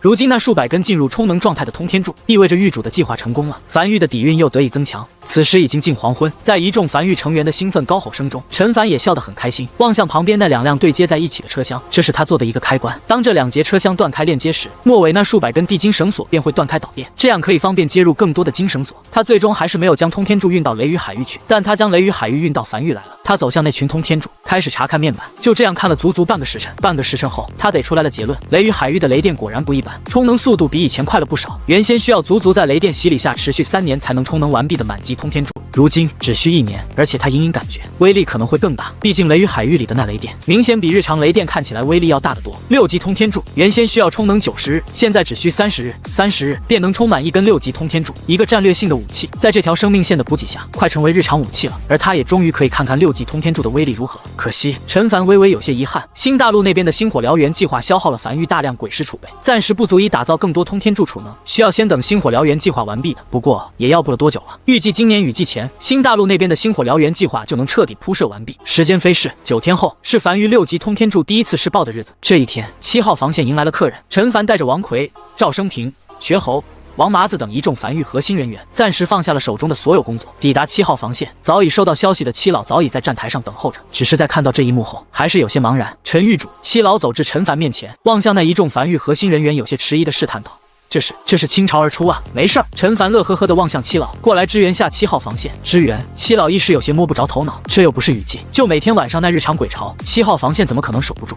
陈凡有些无奈地叹了口气。樊玉新推出了一个东西，我给其命名为樊玉巡航导弹，找个地方试试威力。樊玉鬼物太少了，来你这7号防线试试。懂了，这回七老听明白了。7号防线的城墙上，永夜降临，如墨般的黑暗瞬间笼罩整个关东平原。与此同时，无穷无尽的鬼物嘶吼声响了起来，在嘈杂的炮火声中，鬼潮日常进攻7号防线。陈凡带着王奎几人登上7号防线的城墙，探出脑袋望向防线外那铺天盖地的鬼潮，思索了一会儿后，陈凡满意的点了点头，随后才望向面前导弹发射面板，是一个俯瞰式的地图，双指不断张开，在地图快速放大后，他看见了7号防线以及那个代表他自己的绿点。现在他手指点向哪，便可轰向哪。不知为何，他内心突然有点像点向那个绿点的冲动，也不知会发生什么。不过他很快便将这个有些离谱的想法抛之脑后，手指点向绿点前方不远处。紧接着，远在樊玉的港口旁，一根矗立在地面上已经充能完毕的6级通天柱，在巨大的轰隆声中拔地而起，缓缓升空，并且不断碎裂，外壳快速脱离。当升至高空时，已经没有原先那数百米高的厚重外壳，仅剩下一个10几米高、较为细长的通天柱，尾部还在喷涌着惨白雷电。升至一定高度后，调转方向，在云层上空以极快的速度朝关东平原激射而去。1息、2息、3息，在点下的那一刻，陈凡就开始在心里暗自计数，他需要评断下这个通天柱的具体速度。11息、12息、21息。当他内心默数到21息后，他听见刺耳的音爆声陡然从身后传来，且声音以极快的速度快速逼近。紧接着，一根近乎通体被惨白雷电所包裹的通天柱从天而降，刺穿黑暗，重重砸向下方那无穷无尽的鬼潮中。下一刻，天亮了，在7号防线前方，一个直径足足有近1000米的蓝白色太阳在海面上悍然绽放，刺眼的强光几乎瞬间让鬼火范围内亮如白昼，不，比白昼更亮。而在赤白的主基调中，无数道猩红电蟒炸裂开来，紧接着才是一道轰天巨响传入耳中。最核心的一头运气不好被命中的大鬼，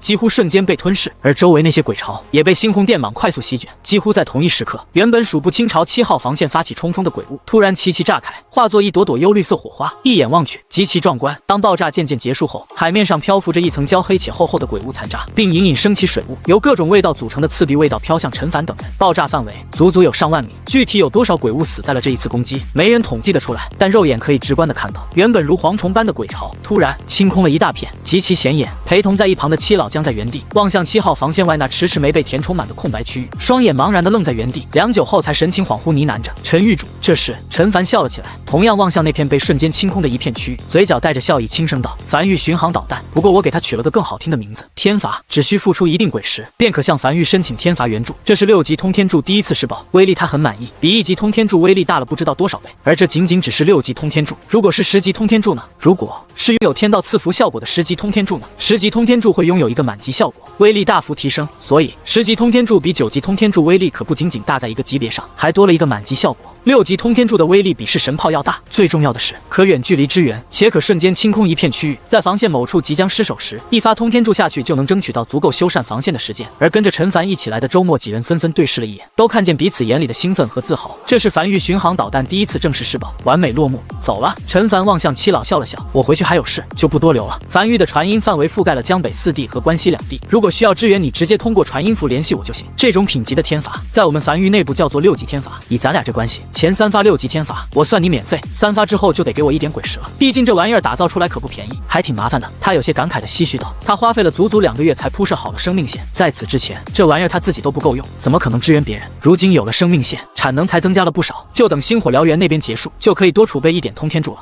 陈狱主，七老此时还没完全反应过来，有些懵逼道：“这个天罚是从樊玉发射来的。”是的。当七老渐渐反应过来的时候，才发现陈凡几人不知何时已经离去了。望向关东平原，来时的那辆高铁已经快速朝关东平原激射而去。他长叹了一口气，摇了摇苦笑起来。这樊玉，他终于知道樊玉为什么要起名为樊玉了。从一开始，樊玉的目标就不仅仅只是在江北生存下去，而是放眼天下，否则不会起一个这么大的势力名字。在见识了樊玉这个天罚手段后，他基本上彻底放心了。7号防线短时间内应该很难沦陷了，日子就这样过着。此时已经是永业历381年8月1日，距离今年雨季已经没多远了。陈凡正在港口附近拄着翡翠手杖随意溜达着，这段时间不算忙，除了在新大陆忙碌的那批人之外，剩下樊玉核心成员基本都自己出门玩去了。忙了这么久，也该放松放松。他没去，比起出门玩，他更喜欢在自己这1亩3分地上溜达，然后时不时加一些新东西。比如陈凡驻足在原地，神情满意的望向港口附近不少石榴树，此时已经开花，红艳艳的颇为好看。他种了不少树，这样可以让樊玉显得不那么光秃秃，可以很好的点缀。他觉得挺不错，很好看，全是从江南移植来的。这段时间每天都有不少刚从土里挖出来的树移植到繁育来，又能开花还能结果。他觉得这种树最好，又好看又好吃，都溜达到这里了，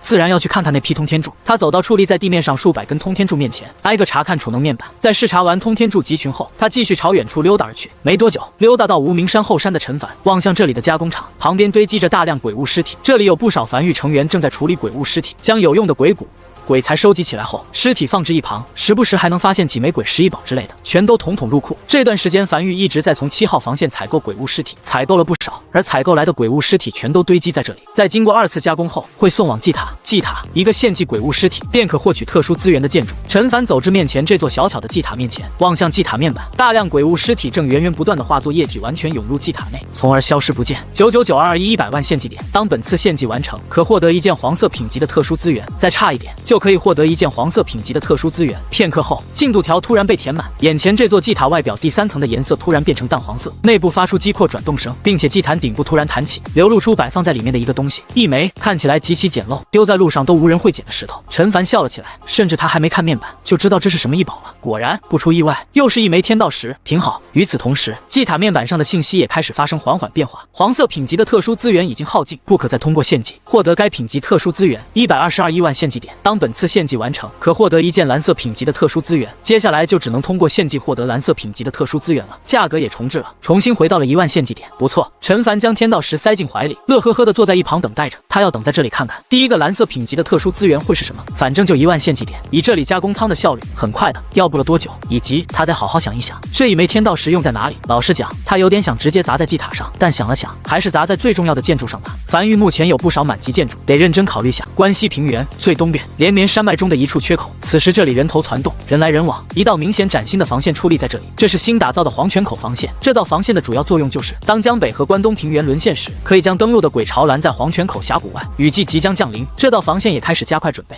黄泉口防线的负责人，一个体型壮硕的中年男人，此时正站在城墙上，面色复杂的望向前方广袤的关西平原，一片空旷，不见一人，宛如一片死寂之地。已经接近雨季，依旧未等来撤至后方的7号防线，说明七老是真的打算死守7号防线了。良久后，他才轻吐了一口气，低声呢喃着，希望七老能挺过今年的雨季吧。永业殿那边已经无力再支援7号防线了。就在这时，身旁一个女人突然不知何时走到他身后，轻声道：“永业前线那边传消息过来了，原本在去年雨季失去的3号前线和4号前线，上个月又重新夺了回来，而且还活捉一个在鬼族里地位不小的鬼皇3000帝，目前正在和鬼族交涉，想用这个3000帝将那位换回来。”那位中年男人眉头微微紧皱，自从前些年那位中了鬼族的圈套被囚禁起来后，就已经很久没见过那位露面了。倘若那位露面的话，江北又岂会沦陷？鬼族那边答应了，不知道，还没有具体结果传来，但从那个鬼皇3000帝嘴里问出来了不少东西，其中一个消息令永业前线上下全体都极其振奋。据说在上次雨季里，3号前线和4号前线之所以会相继沦陷，是鬼族拼上底蕴发起的一次冲锋。如今鬼族久久攻不下，损耗又极大，或许要不了多久就会战败了。真的？中年男人眼睛亮了起来，真真假假吧？女人摇了摇头，鬼物嘴里的话不能全信，但可以确定的一点是，鬼族那边也不好受。或许对于我们来讲是逆风，但对于他们来讲也是逆风。那谁顺风呢？没人顺风，都是逆风。女人没再讲话，只是偏头望向关西平原深处，沉默着，久久没有讲话。永夜如往常一样从天边快速席卷而来。时间来到永业历381年10月底，陈凡站在江北防线的城墙上，视线越过江北荒野，望向远处渐渐暗下来的天空。雨水带来的凉意让他此时格外清醒。当今夜夜幕降临时，今年雨季也会随之开启，而明年雨季海底鬼巢就要登陆了。他站在原地望向远处，沉默着，久久不语。他在不断思索还有哪些准备没有做好，好像已经足够了，但又总感觉还不太够。就在这时，王奎举着油伞从一旁走来，走在陈凡身边，伞沿遮住了陈凡头顶，低声汇报道：“狱主，外面风寒，不如先回屋。”风寒？陈凡摇了摇头，轻笑了起来：“你忘了我们在第1次雨季的时候，那时候连个斗笠雨衣都没有，可是天天淋雨干活的。走吧，回去了。”他也没再多说什么，只是转身朝城墙下走去。临走前，他看了眼摆放在城墙根脚下的噬魂雕塑，轻笑了一声，摇了摇头。在数月前，他从祭塔里获得了一枚天道石，那是樊玉所获得的第4个天道石，他最终用在了噬魂雕塑上，一个可以大幅减少附近城防建筑弹药消耗的辅助性建筑。思绪渐渐飘远，他又隐隐想起了那日所看见的那则面板。你对噬魂雕塑使用了天道石，获得了3个天道赐福效果，请在百息内任选其一。一个建筑仅能拥有1个天道赐福效果。1.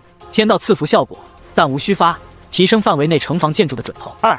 天道赐福效果，王之领域，提升范围内城防建筑的射程，可突破鬼火限制范围。3.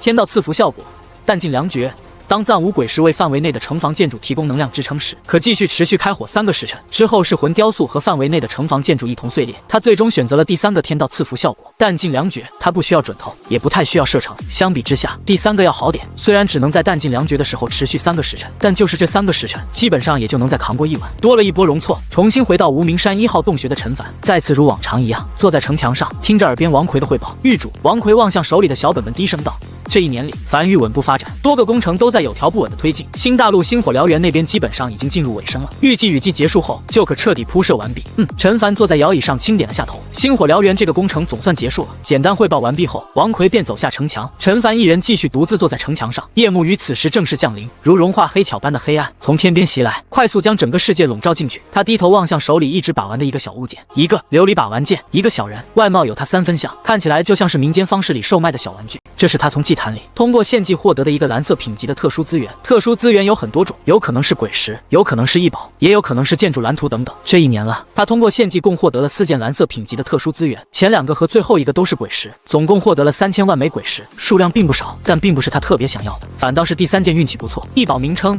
琉璃人偶，异宝品级蓝色，异宝效果滴血认主后，当你遇到必死危机时，可帮你挡下这一劫。一个护身类的异宝，自从获得这个异宝后，他就一直随身携带，而且把玩手感也确实不错，成了他的手把剑。虽然他已经有护身异宝了，但护身异宝这种东西没人会嫌多，更何况伴随着繁育不断发展，翡翠手杖也有些渐渐不够用了。别的不说，他可以确定一点，那就是手持翡翠手杖绝对扛不住满级式神炮的狂轰乱炸。陈凡靠在椅背上，望向洞穴外，不知何时已经从淅淅沥沥小雨变成狂风暴雨的天气，伸了个懒腰，感受着清凉雨意，慵懒的在摇椅上找了个舒服的姿势。就在这时，他脑海里深处的永夜领主面板突然开始不断闪红，并弹出一则面板：你已经将一片大陆所有区域点亮鬼火，获得特殊奖励君临天下。你已经将一片大陆所有区域点亮鬼火，获得特殊奖励君临天下。你已经将一片大陆所有区域点亮鬼火，获得特殊奖励君临天下，请即刻前往该大陆领取奖励。陈凡微微一怔，随后没有丝毫犹豫，从椅子上蹦起来，大步朝停靠在城墙下的繁育高铁走去。他从未见过永夜领主面板如此高频的弹出一则面板，但他消耗了足足30多亿枚鬼石去打造出的工程，终于要完工了。到了收获的时候，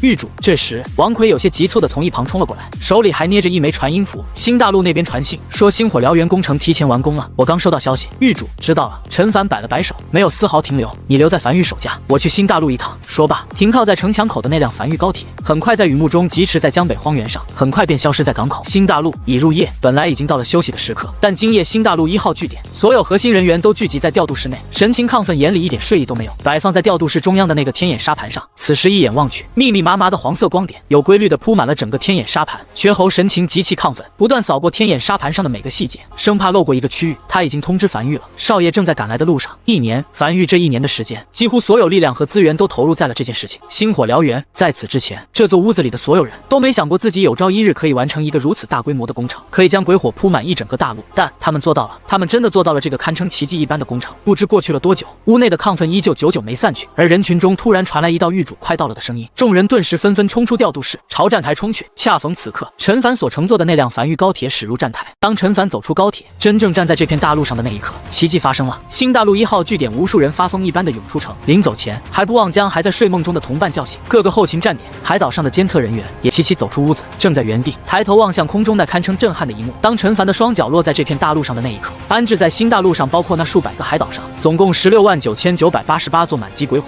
像是受到了感召般，突然爆发出刺眼金黄光柱，没入天空。近17万满级鬼火笼罩了整个大陆，让整个大陆亮如白昼。这或许是这个新大陆有史以来第一次如此透彻，但在高空之上却依旧被无穷的黑暗所笼罩。那个覆盖了整个新大陆的黑夜像是没有尽头般，依旧笼罩在新大陆的上空。但在近17万座鬼火所爆发出来的金黄光柱直直没入天空时，黑暗在退去，光柱不断快速上升，所过之处的黑暗皆被快速驱散，速度越来越快，越来越快，直至轰！一道隐隐宛如开天辟地巨大的声音响彻在所有人耳边，他们好像听见了一个巨大的气球被戳破的声音。新大陆上空的黑暗被彻底驱散，他们看见了，他们看了在那9天之上的漫天繁星，他们看见了在那9天之上的一抹月光，他们看见了这方天地的真正模样。没有一人讲话，所有人都呆呆的正在原地看着这一幕。这是他们自出生以来第一次看见满天繁星，第一次知道了古籍里那些关于星星的诗词是何种意味。这种震撼感令他们下意识屏住呼吸，仿佛眼前的都是错觉般，生怕一个不小心，眼前所看见的一切便如同镜花水水月般消散。陈凡站在新大陆1号据点的城墙上，同样有些神情恍惚地望向这一幕。他此时甚至都忘却了君临天下的奖励，甚至都忘记了自己来新大陆是干什么。眼前的动静和规模都已超过了他生平所见。这个奖励并不是一个只有他一个人能看到的面板，而是所有人都能看到的一场震撼画面。那17万道金黄光柱在驱散了所有黑暗后，继续不断上升，越来越高，最后在视线尽头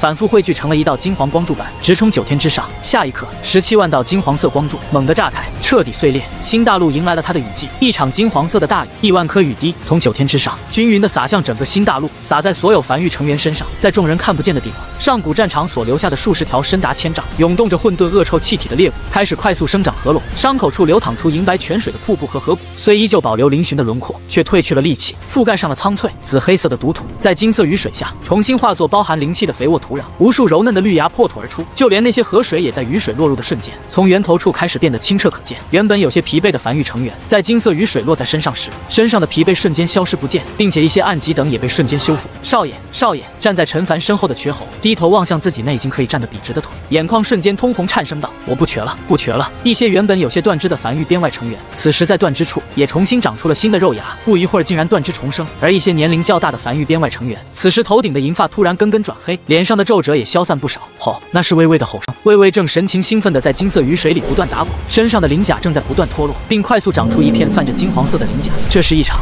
洒向整个新大陆的金色大雨。站在城墙上的陈凡望向眼前这一幕，突然笑了起来。他终于知道君临天下的奖励是什么了。正常来讲，要想在一片大陆上布满鬼火，肯定是将鬼物彻底打走后才能完成的。那时候，这场金色大雨会修复这片大陆上所有被破坏的山河，会修复所有人的伤势，会为所有人延寿，宛如胜利金色大雨般，给这片饱经战火的大陆带来新生。这场金色大雨应该是在一场大战后的结尾所落下的。而除此之外，他望向灵魂深处，永夜领主面板上弹出的那则面板。若说这场金色大雨是给整个大陆的奖励，那则面板就是给他的奖励，二者合一便是君临天下。你已经将一片大陆所有区域点亮鬼火，获得特殊奖励君临天下。在接下来的3年里，这片大陆将会不断汲取永夜能量，形成鬼矿，土壤肥沃。在3年内，这片大陆将不会被鬼物侵袭。站在城墙上的陈凡望向远处，静静地看着这场金色大雨。他终于知道为什么当初那株问天香会说，如果有足够的时间，那就值，否则就不值了。君临天下真正的奖励，就是当一场大战结束后给予的3年和平安定期。在这3年内，这片大陆可快速发展，恢复往日繁华，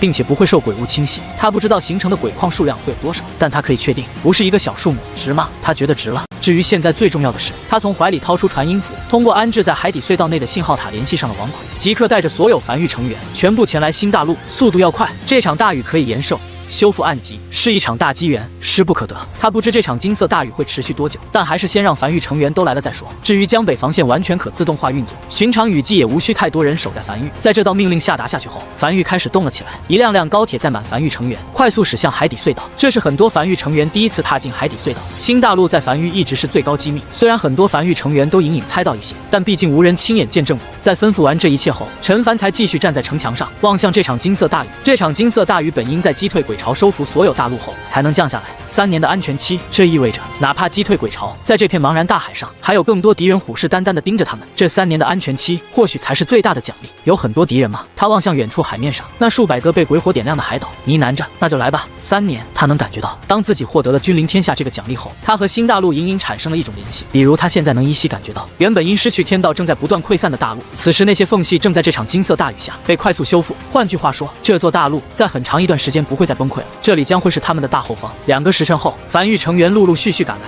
走出站台便看见了这场笼罩了整个新大陆的金色大雨，并且看见了空中的满天繁星。那场从繁星中落下的金色大雨，所有梵域成员都表现得极其亢奋，他们能明显的感觉到自己身上的暗疾全都恢复。留在梵域里的，除了梵域成员之外，还有梵域边外成员的家人等，此时也都一车一车的陆陆续续赶来，沐浴着这场金色大雨，为所有人延寿。1天1夜后，这场金色大雨渐渐停了下来，无穷无尽的黑暗再次笼罩在新大陆的上空，漫天繁星如往常一样被遮掩住。铺设在新大陆上的17万座鬼火已经齐齐碎裂，但新大陆整个大陆却被一个巨大的金色蛋壳所笼罩。鬼火虽已碎裂，但鬼火提供的鬼火范围却保留了起来，并且合为一个。陈凡能感觉到，这个笼罩了整个新大陆的鬼火会持续3年，在3年内，新大陆不会遭受鬼物侵袭。虽然这些日子他本也没看见有什么鬼物侵袭，在永夜降临后，能看见有缕缕黑暗，如同墨水滴入清水那般，刺穿这个巨大的鬼火蛋壳，落入新大陆地面地表，并渐渐形成一座鬼矿，无需挖掘，只需拾取即可。而这这种自然生成的鬼矿会持续3年，在如此之多的资源加持下，梵域将会迎来更快的发展。这场雨季依旧如往常一样极其平淡，梵域所有核心成员也都安静地享受着这场雨季，因为所有人都知道，这很有可能是他们最后的安宁时刻，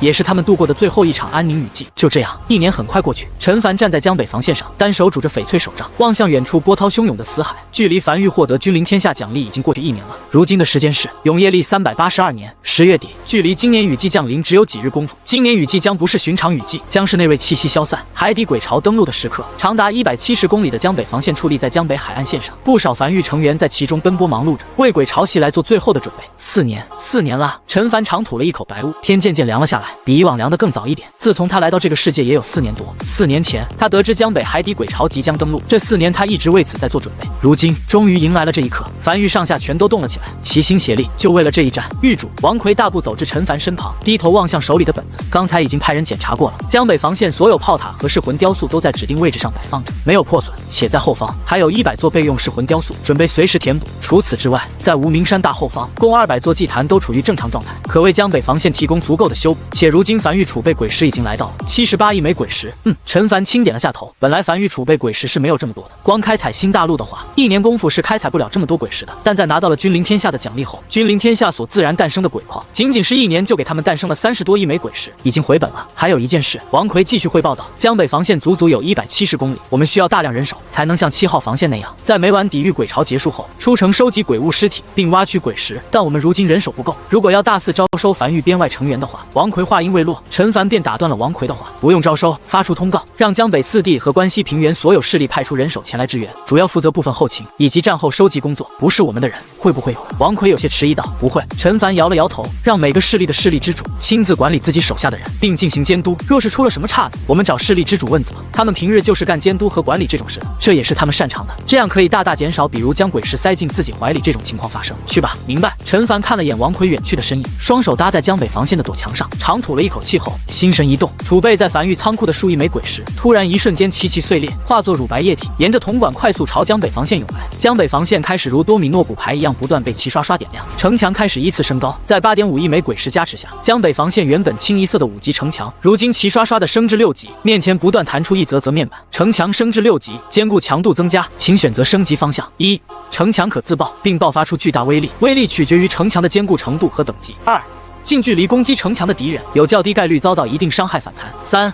远距离攻击城墙的敌人对城墙造成的伤害会较低。他挨个不断划过一个个面板，清一色选择了第3项，偶尔会弹出一个质变升级方向，但都没什么用的。若是刚好这个质变方向出现在第3个选项，他还得将那堵城墙拆了，重新打造一堵6级城墙堵住那个缺口，那种只能作用在一堵城墙，而不是作用在所有可相连城墙上的质变升级方向，都是没什么用的。没多久，焕然一新的江北防线在落日黄昏下矗立在江北海岸线，清一色的6级城墙和7号防线一个规模，比7号防线多了鬼血纹路，更长更硬，这回应该够了，干活了。关西平原，屠仙圣地圣主低头望向手里的信纸，咧嘴笑了起来，从床榻上蹦了起来，大步朝屋外走去。江北急袭，雨季即将降临，经黑云压城，鬼潮即将登陆，江北百里防线急缺人手，特持雨袭，求援诸方，凡见状汉子，皆我所需。江北梵域永业历382年10月27日，走出屋外的屠仙圣地圣主，望向早已经站在大院准备好的一众屠仙圣地弟子，神情满意的点了点头，大手一挥，出发。下一刻，一箱箱鬼石被搬至山脚下的高铁上，一个个身穿黑衣的屠仙圣地的弟子也携刀跟车，他早就准备好了，就等梵域发出江湖令，然后他第一时间响应了。这几日，梵域对外释放出江北海潮即将登陆的消息，关西平原各个势力这才知道，原来江北的节点早已碎裂，也终于知道了江北梵域为何会耗巨资打造江北防线的消息。一时间，无数势力响应，一辆辆满载壮汉和鬼石的高铁，从江北4地和关西平原等各个区域驶向梵域，不仅仅是因为钦佩江北的所作所为，更多的还是因为梵域能动，你敢不去？梵域是真敢来。陈狱主正在城墙上望向海面发呆的陈凡，耳边传来一道熟悉且陌生的声音，他偏头望去，七老正大步朝他走来，准备的怎么样了？能不能护住江北，就看这几天了。七老脸上没有太多担忧，尤其是在看见城墙的高度已经不是20米，而是30米后，嘴角微微抽了抽。这江北防线能被攻破，那才叫见鬼了。还好，陈凡站在城墙上吹着海风，笑着道：“最近有没有什么关于永业殿的消息？”他没什么获得永业殿消息的来源渠道，主要都是通过七老。还行吧。七老长叹了一口气，上次雨季，永业前线又失守了一个，但在雨季过后又夺回来了。主要是在雨季，永业前线压力会比较大，平日里都还好，我们能做的也就是守住我们这里3亩地，剩下的就只能交给永业殿。倘若永业前线真的破了，那那我们也就只能认命了。陈凡轻点了下头。对了，七老突然有些疑惑地扫了眼四周，你们樊玉没有多招点人吗？你们的江北防线足足170公里，不多招点人，战后的收集工作可不好进行。7号防线足足好几十万人，其中一大半的人都是负责战后收集工作。一个防线的主要鬼石收入来源就是这些战后收集上来的鬼石，应该够了。陈凡有些迟疑道：“我对外发出通告，向各大势力求援了，让他们派点人过来，应该差不多够了。这样可不行。”七老面色顿时难看下来，眉头紧皱：“陈狱主，你有点把江北4地和关西2地平原的势力想的都太好了，他们可不是你发出一个求援就会响应的。哪怕你这道江北防线是在庇护他们，但鬼巢没有真正到他们脸上前，他们是不会领情的，是吗？”陈凡听见身后的高铁鸣笛声，转身望向身后，在看见这一幕后突然笑了起来。诺，来了！七老顺着陈凡的视线望向身后，只见在江北防线身后的荒原上，数条高铁轨道，7、8辆高铁列车正并排行驶在数条轨道上，疾驰在荒原上，很快便来到江北防线下。第一辆高铁停稳，数百号人从高铁上走下来，并且还将一箱箱鬼石不断抬下高铁。而为首的正是屠仙圣地圣主，此时正站在城墙根下，双手抱拳望向站在城墙上的陈凡，咧嘴笑着高吼道：“屠仙圣地729号弟子接旨，自带3月干粮，支援500万枚鬼石，只求一战，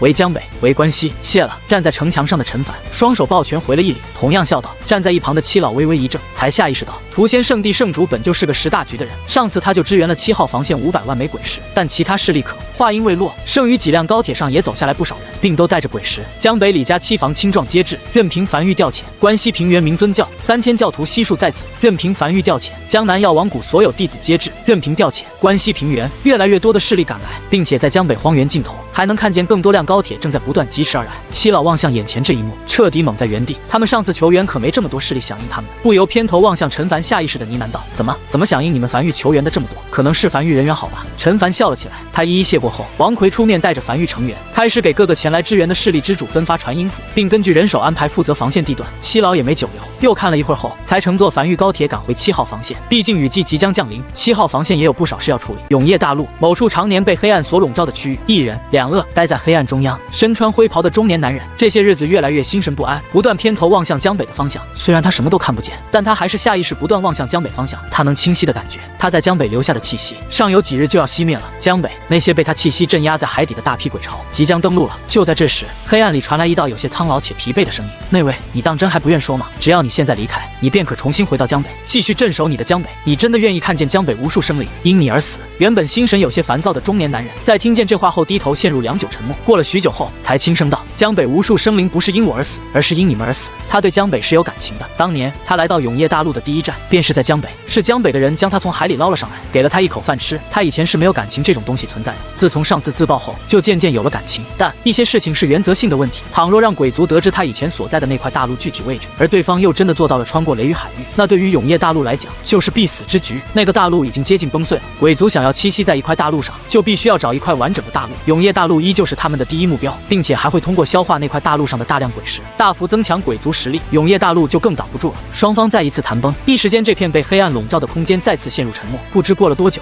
黑暗里再次传来那道沙哑的声音：“你又不是这片大陆的天道，你到底图了什么？无论永业大陆是否战败，你都不会死。我们杀不死你，也没人杀得死你。你当真想要一直被囚禁在这里？”话音落下，原本一直低头发呆的中年男人突然笑了起来，抬头望向头顶黑暗，视线仿佛刺穿黑暗般，牢牢锁定在某处。“你管我，我乐意。”自从比以前多了一丝丝情感后，他发现其实不用什么事都要想得那么清楚，只要他乐意便好。黑暗中再次陷入寂静，而平日里一直打闹的那2具鳄鱼，此时也不再打闹，而是趴在地面上望向江北的方向。齐齐陷入恍惚，他们在想小花有没有逃离无名山。若是没有逃走的话，那海底鬼巢登陆江北第一天便是小花葬身之日。他们最怕的就是小花要留在无名山等他们归来，哪怕海底鬼巢已经登陆，也不愿撤退。那样的话，他俩余生都很难再露出一丝笑容了。与此同时，永夜缓缓如期降临，黄泉口峡谷今夜灯火通明。黄泉口防线上一座座炮塔对准关西平原的黑暗，不少人在城墙上来回奔波，而黄泉口负责人则是面色严肃地望向关西平原深处。数日后，无数海底鬼巢将会从江北登陆，届时江北4地和关西2地将寸草不生，所有登陆的鬼巢都会冲到黄泉口防线。他们黄泉口防线已经建造完毕2年多了，终于到了黄泉口防线发挥作用的时候了。七老还是没有撤回来吗？他忍不住偏头望向身旁的女人。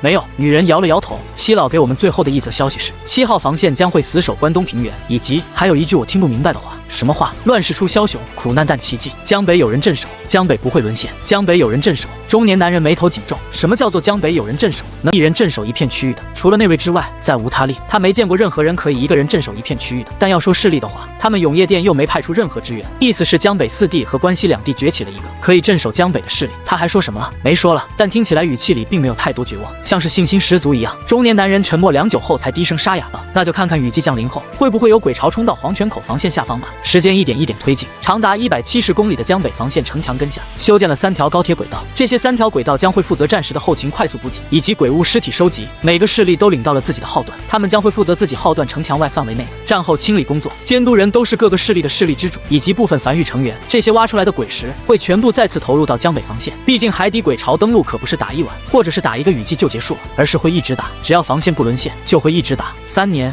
5年、10年都是有可能的。而在此期间，江北防线上的炮塔会一直处于启动状态，鬼石会源源不断的如流水般消耗。光靠繁育储备的鬼石，用不了多久就耗空了。主要消耗鬼石来源便是战后清理挖掘出来的鬼石。近黄昏，雨水淅淅沥沥的洒在江北防线上。江北防线上的一众繁育成员和各个势力的人都多少有些紧张的躲在城墙后，望向前方那浪花越来越大的海水。没有几人亲自去过7号防线，也没有几个人亲自见过鬼巢登陆的画面，这都是第一次，难免有些紧张。陈凡站在港口旁边，望向港口附近的那数百根矗立在荒原上的通天柱。这次海底鬼巢登陆，如果强度不发生变化的话，那应该是用不上这些通天柱的。距离地经线路打通已经过去近2年了，这2年内大量通天柱储能完毕，其中满级通天柱已经有98根完全储能完毕。他至今还没试验过满级通天柱的威力，等有机会了，他得扔一根试试威力。他再次巡视了一番后，也如他人一样登上城墙，望向远处黄昏下的海面，开始了耐心等待。终于，当永夜降临，无穷黑暗从天边席卷而来，彻底将整个江北笼罩进去时，陈凡依稀感觉无名山上好像传来一道碎裂声。下一刻，江北防线前不断翻涌的海浪声瞬间消失了，仿佛整片海洋被抽干了声音一般，海水突然转变成极致的平静，他们从未见过的平静。紧接着，岸边的礁石开始轻微震颤，不是地震，而是某种从深海向上传导规律的震动，像是无数个原本处于沉睡的鬼物在海底清醒过来，并开始转身所造成的动静。海面依旧漆黑如墨，但很快便开始大片大片的泛起一种粘稠的墨绿色液体。第一只鬼物破开海面，站在江北防线上的陈凡眼睛眯了起来，他看见了，那是一个类似于章鱼的鬼物，没有腿，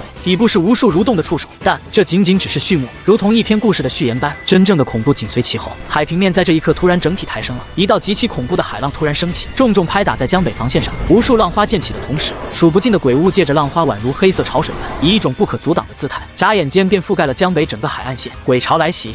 江北防线上一时响起无数道怒吼声，被镇压在江北海底数百年的鬼巢，在那位气息消散的一瞬间开始苏醒并登陆，但迎接他们的并不是可口美味无人镇守的江北。樊玉在此等候已久，陈凡站在江北防线上，死死盯住前方的海岸线。此时已有大批鬼物从海水中涌出，密密麻麻地覆盖在海岸线上，朝江北防线涌来，速度并不快，但带来的压迫感是令人近乎窒息的。哪怕他已知道自己的江北防线已绝无被攻破的可能，但看见这一幕后，还是忍不住屏住呼吸。一方面是震撼，一方面是实在太臭了，近乎凝成实质的臭味直冲天灵盖。就在这时，一道闪电陡然划破天空，巨大的海浪重重拍打在岸边上。而当闪电逝去，浪花退去时，海岸上的鬼巢数量赫然已经又翻了数倍，密密麻麻的鬼巢近乎覆盖了整个江北海岸线，时不时能看见几只体型巨大的大鬼拎着武器，神色癫狂地嘶吼着，大步朝江北防线冲来，无惧生死。沿途踩死不少普通鬼物，无论是大鬼还是小鬼，全都将生死抛之脑后。鬼巢没有智慧可言。呼，陈凡轻吐了一口气，激活了鬼火里的清风阵，让城墙上的众人行动速度更快一丝的同时，也稍微驱赶了一丝臭味。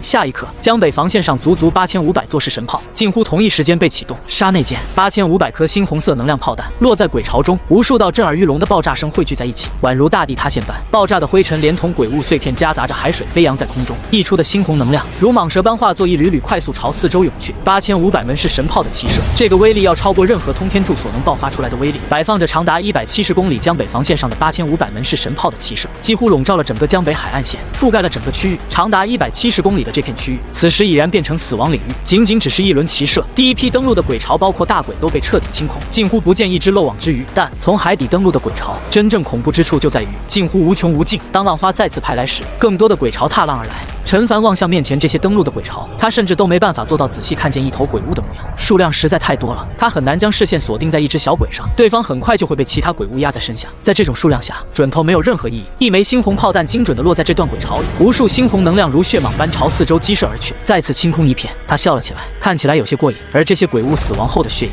正在被长达170公里的江北防线上的鬼血纹路快速吸收，清一色的不断闪烁着猩红光芒的鬼血纹路，在夜色中显得极其诡异。轰轰轰！这场4年之战终于正式拉开了帷幕。这不是一场短时间内结束的战争，而是只要江北防线不被攻破，就会一直存在的战争。震耳欲聋的爆炸声形成了这场战争的主旋律，无数颗爆炸的猩红能量炮弹几乎染红了整个江北海岸线。在江北防线的末端，紧挨山脉，那个屠仙圣地的弟子，此时双手紧紧握住手里的大刀，望向下方那一幕，眼中闪过一阵骇然。眼前这一幕是他从未见过的，他这辈子从未见过如此之多鬼物，他不敢想象，如果没有江北防线，这批鬼巢朝他冲来会怎样。他唯一能做的或许就是以最快速度拧脖子，瞬间再捅自己心口2刀，确保自己能死得痛快点。但此时，这完全有能力将江北屠戮一空的鬼巢，正在成片成片的被是神炮屠戮，宛如踩死一片蚂蚁那般简单。他望向身旁正不断轰鸣的数座是神炮，第一次如此真切地体会到圣主为何如此惧怕樊玉，也终于知道了圣主为何会吼着大义地将他拉了过来。站在大义就站在樊玉这边，不站大义就是站在樊玉对面。怎么样？身旁樊玉成员在看见这一幕同样有些震撼。我说的没错吧？死不了的。樊玉镇守江北数年，才打造出了这条江北防线，若这么容易被攻破，那樊玉这几年岂不是白忙活了？就在这时，那里身旁屠仙圣地的弟子突然面色微变，指向空中。只见海里突然飞起数十个蝙蝠类的鬼物，在空中绕了一个弧度，以一个尽可能不被发现的位置飞向他们头顶。下一刻，这数十个蝙蝠以极快的速度在空中不断闪躲，显然是在规避可能到来的防空炮锁定，爆发出极快的速度要掠过江北防线上空，看起来像要成功了。安置在附近的那门防空炮从始至终没有任何反应，但就在这数十个蝙蝠进入江北防线上空时，突然悬停在空中，任凭不断用力挣扎着扇动翅膀，也不能再进一步，像是突然坠入粘稠的沼泽里一般。而此时，那台坐落在江北防线上的防空炮才开始缓缓启动，防空炮的12片花瓣被齐齐点亮，花蕊中爆发出一道持续翡翠光柱，眨眼间，那数十个蝙蝠便被瞬间融化，不见踪影。是屠仙圣地的弟子愣在原地，眼里闪过一丝茫然。江北防线全面进空，神鬼进行。樊玉成员有些感慨地拍了拍屠仙圣地弟子的肩膀，你看，我就说了安全的很吧。战斗渐渐进入白热化，越来越多的鬼巢在海浪的推动下，零散运气不错的鬼物直接朝城墙顶端飞去，还有部分会远程攻击手段的飞行鬼物悬浮在距离江北防线数百米远，不断扇动着翅膀，每次扇动都会凝聚出一颗淡绿色的光球，轰向江北防线。而对此，江北防线给出的答案是，总共1700座防空炮被齐齐启动，漫天翡翠光柱近乎铺天盖地般，如用无数根激光柱切割蛋糕一样，将整个苍穹都切割成一片片。大部分在海浪推动下朝城墙飞来的鬼物都被轰成碎片，连同那些悬浮在江北防线数百米远空中的飞行鬼物也在被挨个清理。但还是有漏网之鱼，借着浪花冲上墙头。嘿，一个樊玉战阁成员正兢兢业业地守着自己的防线区段，海浪袭来，一只如章鱼般的鬼物在浪花下被拍上城头，此时正瞳孔里闪烁着暴虐和阴狠，朝跳在空中，朝他冲来。来得好！光着膀子的男人高吼了一声，武王修为毫不掩饰地流露而出，手持大刀同样跃在空中，旋转316度，将手中的大刀重重朝面前这只登上城墙的鬼物劈去，一刀命中，触感柔软，像是一拳轰在棉花上一样，但还是劈开了肉体，流淌出不少墨绿色液体。而与此同时，这只章鱼类的鬼物也张开了全部触手将它包裹住，近乎是一瞬间，男人的惨叫声瞬间响彻天地，身上一瞬间多出无数个孔洞，他能感觉到自己身体的血液正在被快速吸走，但很快，他感觉到一股温热的液体浇在他身上，他感觉自己的伤势和力气都在快速恢复，怒吼着挣脱开来，再次一刀劈去，那股温热的液体再次袭来，一刀、2刀，在砍了足足数十刀后，这个登上城墙的章鱼类鬼物已被他砍成肉骚，看起来很适合做一顿饺子。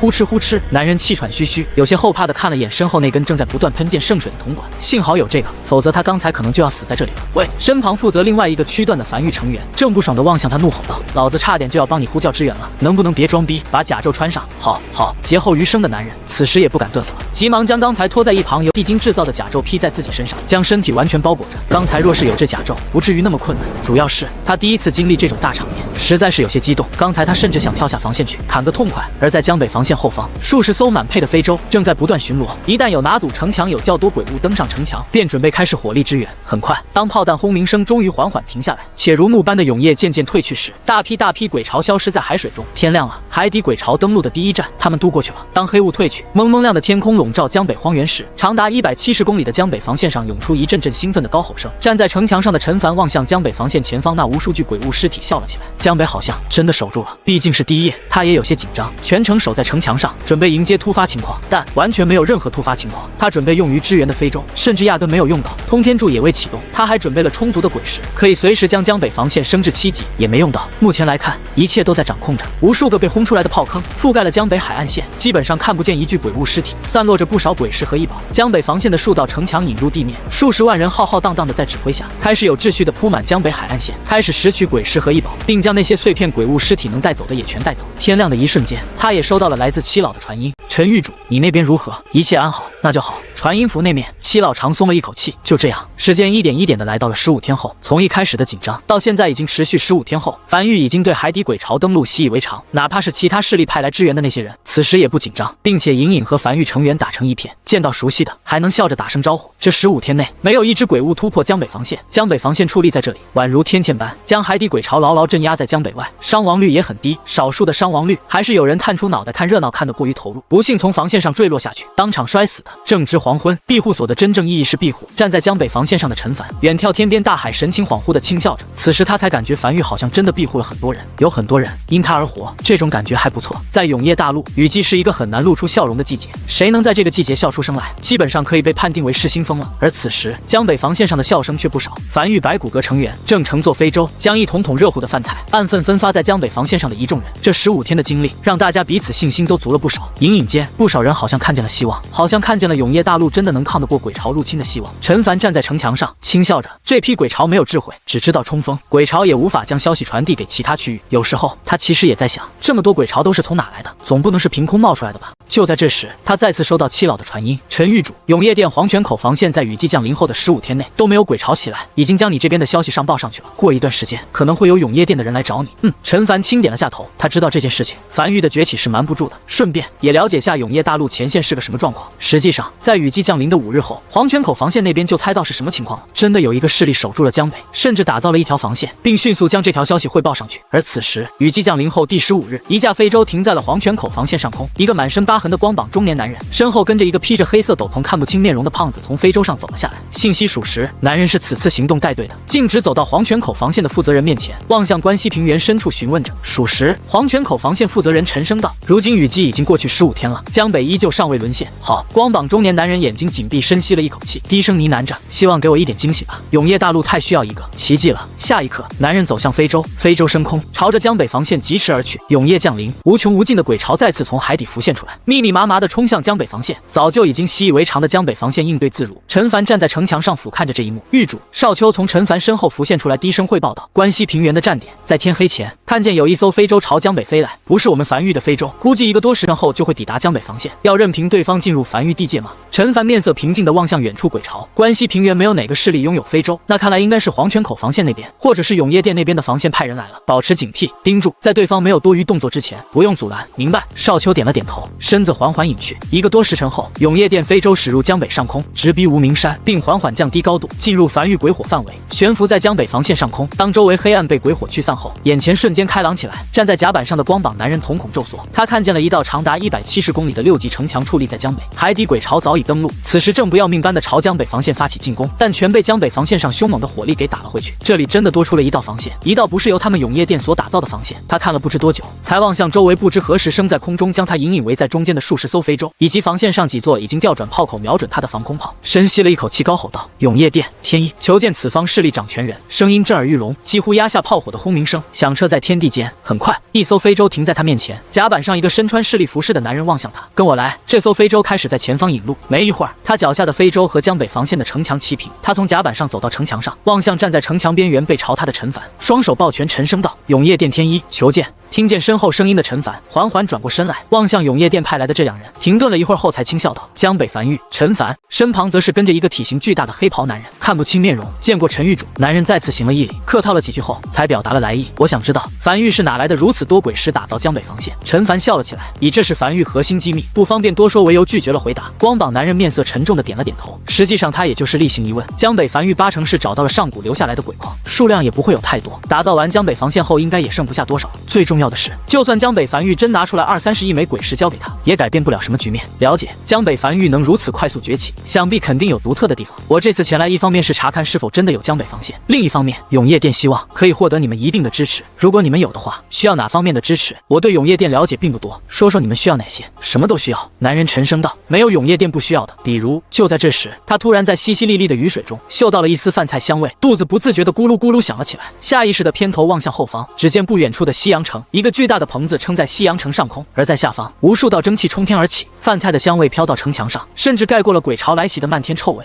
那里是？陈凡眉头轻挑，望向身旁王奎，问问奇虫在做什么。很快有了答案，豆豉蒸排骨，正在未等天亮后从防线上退下来的人准备饭菜。豆豉蒸排骨，这个满脸写满狠辣的男人突然僵在原地，有些茫然地从身后西洋城上收回视线，又望向江北防线上一众人。你们今天准备吃豆豉蒸排骨啊？昨天呢，好像是清蒸黄鱼，什么玩意儿？男人彻底僵在原地，像是听见了什么鬼故事一样，比看见江北防线都要震撼。你们每天都吃这么好，还行吧？永业前线吃什么？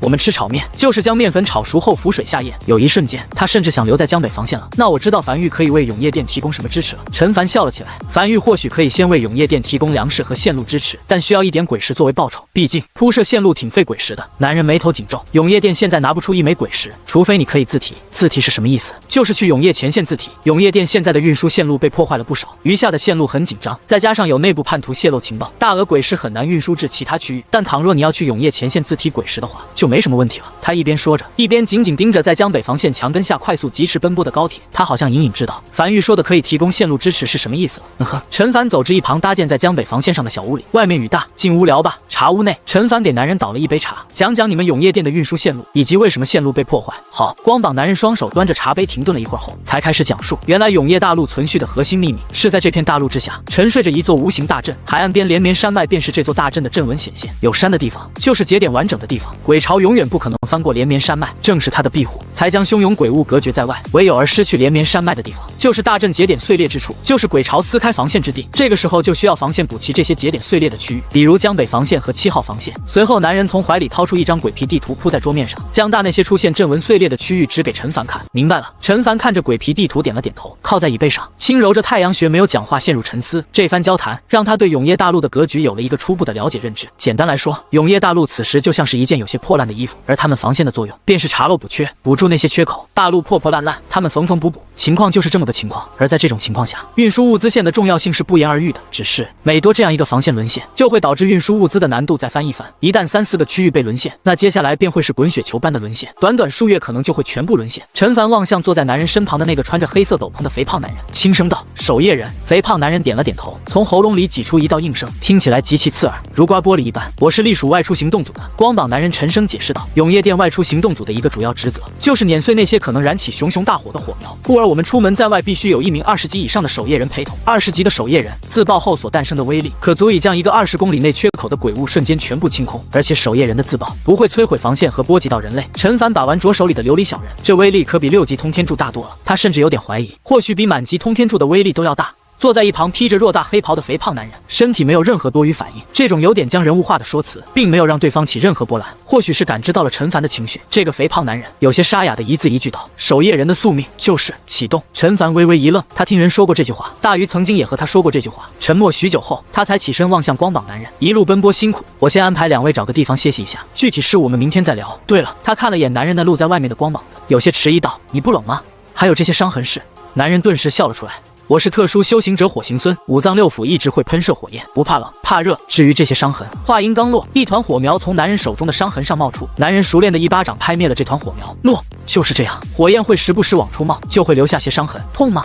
陈凡疑惑道：“有点，但习惯就好。”男人笑了笑，外出行动组的成员必须要拥有一人能挡住一片鬼潮的实力，但也不会随便启动。只是当启动后，基本上生命走到了尽头。陈凡没有讲话，随后吩咐王奎带着2人去了樊城，将2人暂时安顿在樊城的一间客栈内，而陈凡则是独自一人坐在桌前，俯瞰着男人临走前留下的鬼皮地图，陷入思索。他在思考通过樊玉的抵御，该如何铺设一条足够安全的线路，让西部1号前线和樊玉之间建立起联系。很快天亮了，伴随着浓稠黑暗褪去，在淅淅沥沥的雨水中，中，鱼肚白的天泛在空中，叫号声在江北防线上不断响起。在指挥下，从防线上退下来的人和准备出门拾取的人都渐渐聚在一起，准备开饭。江北防线的墙头上，永夜殿天一望向面前桌子上的饭菜，肚子实在是按捺不住的开始咕噜咕噜叫了起来，有些不好意思的抬头望向陈凡。那个陈狱主，我就先开动了，一起吃。陈凡笑呵呵道：“都是些家常便饭，招待不周，还请见谅，足够丰盛了。”真的。天一深吸了一口气后，当即狼吞虎咽了起来。旁边那个肥胖男人守夜人也第一次有了多余动作，时不时夹起一块排骨放在自己碗里，时不时传来一道呻吟声，那是痛苦的呻吟声，就像癌症晚期病人吃饭一样，极其痛苦。陈凡沉默地看着这一幕，永夜店的人比他想象中过得要更苦，甚至都不如之前的江北陈家吃得好。片刻后，天一放下饭碗说道：“陈狱主，还有一件事，我已经将樊玉的潜力上告至永夜店了。昨夜我知晓，江北防线的打造没有动用任何建筑师，是陈狱主你一人打造。这种级别的建筑师，哪怕江北沦陷，陈狱主你都不能出事，所以我第一时间告诉了我师父。你放心。”天一深吸了一口气后，面色严肃道：“事关重要，我没敢走正常上帝渠道，我只告诉了我师父一个人，除此之外没告诉任何人。他在永夜店的位置很高，绝对不会将消息泄露出去的。我还有要事缠身，需要去黄泉口峡谷那边处理一点事情，就不多耽误了。这枚子母石你收好，可远距离通讯，和我单线联系，有什么事情我会第一时间告诉你。”言罢，两人告别，乘坐非洲渐渐消失在视野中，走得极其果断。坐在椅子上的陈凡靠在椅背上平静着没有讲话，良久后才不由轻笑了起来。他昨晚已经大概想到该如何铺设线路了。而此时，在城池内一间私人屋子内，一个白发苍苍的老者神情恍惚，一杯茶接着一杯茶不断送入嘴中。不知过了多久，老者才起身关闭门窗，激活阵盘，从储物戒里取出一枚鬼骨。当这枚鬼骨被取出来后，无风自燃，鬼骨化作的黑烟在空中凝而不散。眨眼间，黑烟中隐隐浮现出一个黑影，这个影子好像很高兴，声音似近似远的在屋内响起：“你终于联系我们了，这是你这辈子做出的最正确的选择。只要你提供的情报足够重要，当鬼族占领永夜大陆后，可保你全家荣华富贵，并分你一缕天道赐福，让你延寿100年。”当黑影浮现的一瞬间，老者眼里的恍惚瞬间散去，他知道自己已经没有回头了。此时他哪怕什么都不说，被查出来也依旧是个死字。停顿了一会儿后，他低头望向茶桌上的香台，低声道：“江北被守住了，有一个势力名为江北樊玉，在没有任何势力资助的情况下，打造出了江北防线6级防线，且势力首脑陈凡是一个很强的建筑师，独自一人打造了江北防线。他将天一汇报上来的消息一五一十的汇报了上去。”收到。黑影笑了一声，很快缓缓散去，而黑烟并未散去，反而是快速凝聚，赫然又再次组成了一个鬼骨。就在这时，敲门声突兀响起，老者快速将鬼骨收入储物戒里，关闭阵盘，重新坐在茶桌前，轻咳了一声后才沉声道：“进来。”很快，一个小年轻有些手忙脚乱的闯了进来，言语间满是兴奋：“长老，永夜西部1号前线传来了好消息，说缴获了一张蓝色品级的建筑蓝图，让我们快点派建筑师过去，去西部1号前线参悟建筑蓝图。”老者没多说什么，跟着小年轻出了门，只是他在背后看了眼面前这个有些兴奋的小年轻，轻叹了一口气：站得越高，知道的就越多，对永夜大陆的未来就更不抱期望。与此同时，黑暗中，一个鬼皇正坐在大殿王座上，望向下面鬼屋递上来的情报，有些恍惚的呢喃着。他没想到，在这种环境下，人类内竟然还会有奇迹。一个位于西荒岛极其贫瘠的区域，竟然还能有势力崛起，并独自打造一道江北防线。他们这些年极力阻拦永夜电到西荒岛的线路，就是为了让江北沦陷，好让鬼巢登陆，里应外合之下侵入腹地，从侧面对永夜大陆西部1号前线造成威胁。没想到，还是被名为江北樊玉的势力守住了。只是他压根没听过这个势力。他低头望向手中的地图，沉思许久后，又在地图上思索着，点了几下，才下令道：“吩咐下去，让永夜大陆西部1号前线海域里的鬼巢偷渡一批鬼巢前往黄泉沿海防线海域，以最快速度，不惜一切代价攻入黄泉山脉区域，然后进入黄泉山脉区域，一路向西突破黄泉口防线，从永夜大陆腹地前往江北，灭掉樊玉。”话音落下，跪在大殿上的一只男鬼愣在原地，抬头望向坐在王座的鬼皇，震撼道：“王，这样做会极大消耗战力，导致我们更难攻下1号前线。一个樊玉值得消耗如此大的代价吗？”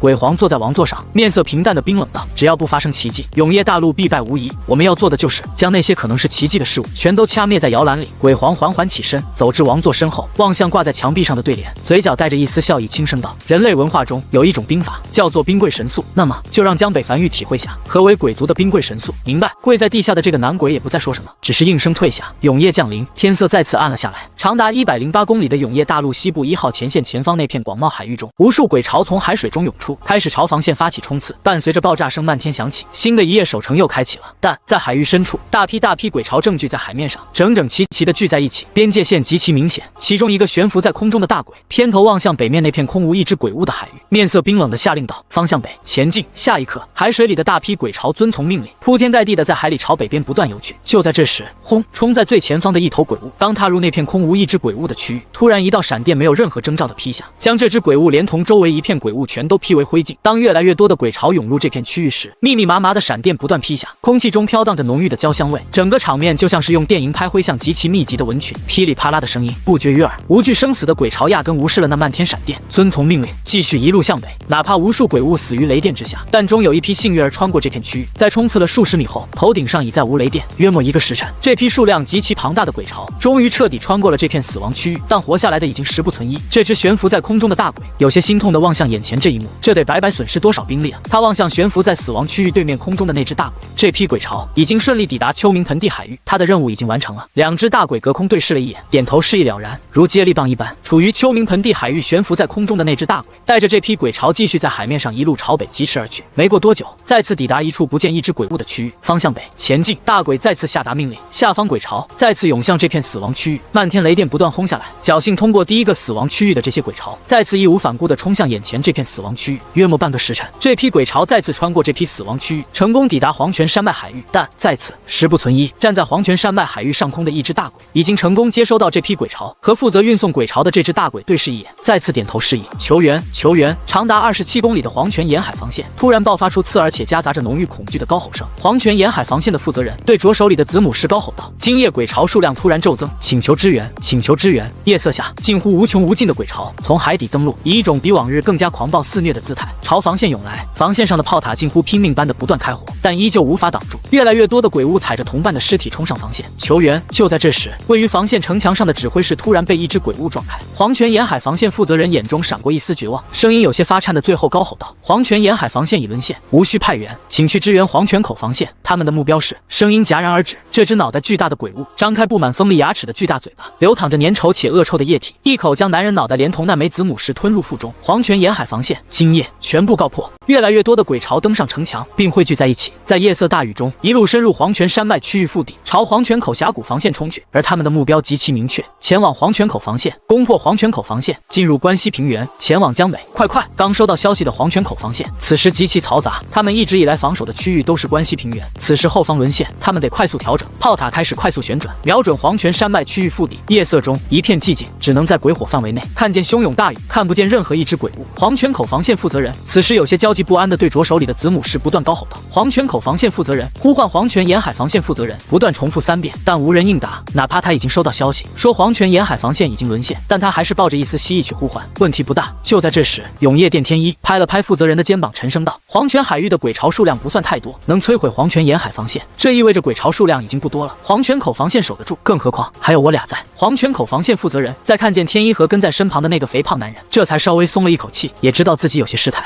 我第一次当防线负责人，还没经历过鬼潮，没事儿。天一笑了笑，下次就有经验了。然而，当第一只鬼物从黑暗冲进鬼火范围，紧接着无穷无尽的鬼潮从黑暗里狂奔着冲进鬼火范围后，天一面色瞬间大变。这批鬼潮数量绝对不是黄泉口海域该有的鬼潮数量，一眼望去，鬼王足足数百个，就连大鬼也有几十个，而这仅仅只是冲入鬼火范围的头批鬼潮，这不是黄泉口海域该有的鬼潮强度。几乎一瞬间，他便明白怎么回事了。在和师傅汇报繁育的时候，师傅突然问了一句：“这个消息是只告诉自己，还是通过正常渠道上报后额外告诉他？”他当时不知为何突然留了个心眼，说消息已经通过正常渠道上报了，额外告诉师傅。他心里是十分信任师傅的，是师傅收留了他，是师傅带着他加入了永夜殿。只是当他看见这批完全不是黄泉口海域该有的鬼潮以如此快的速度冲到这里的时候，他便知道师傅泄露了情报。这些鬼潮甚至没有摧毁沿途的城池，说明目标极其明确，冲垮黄泉口防线，进入关西平原，灭繁育。师傅啊！天一突然惨笑了起来，只觉得内心有点闷得慌，堵得他难受。原本就一直在体内不断燃烧的熊熊大火，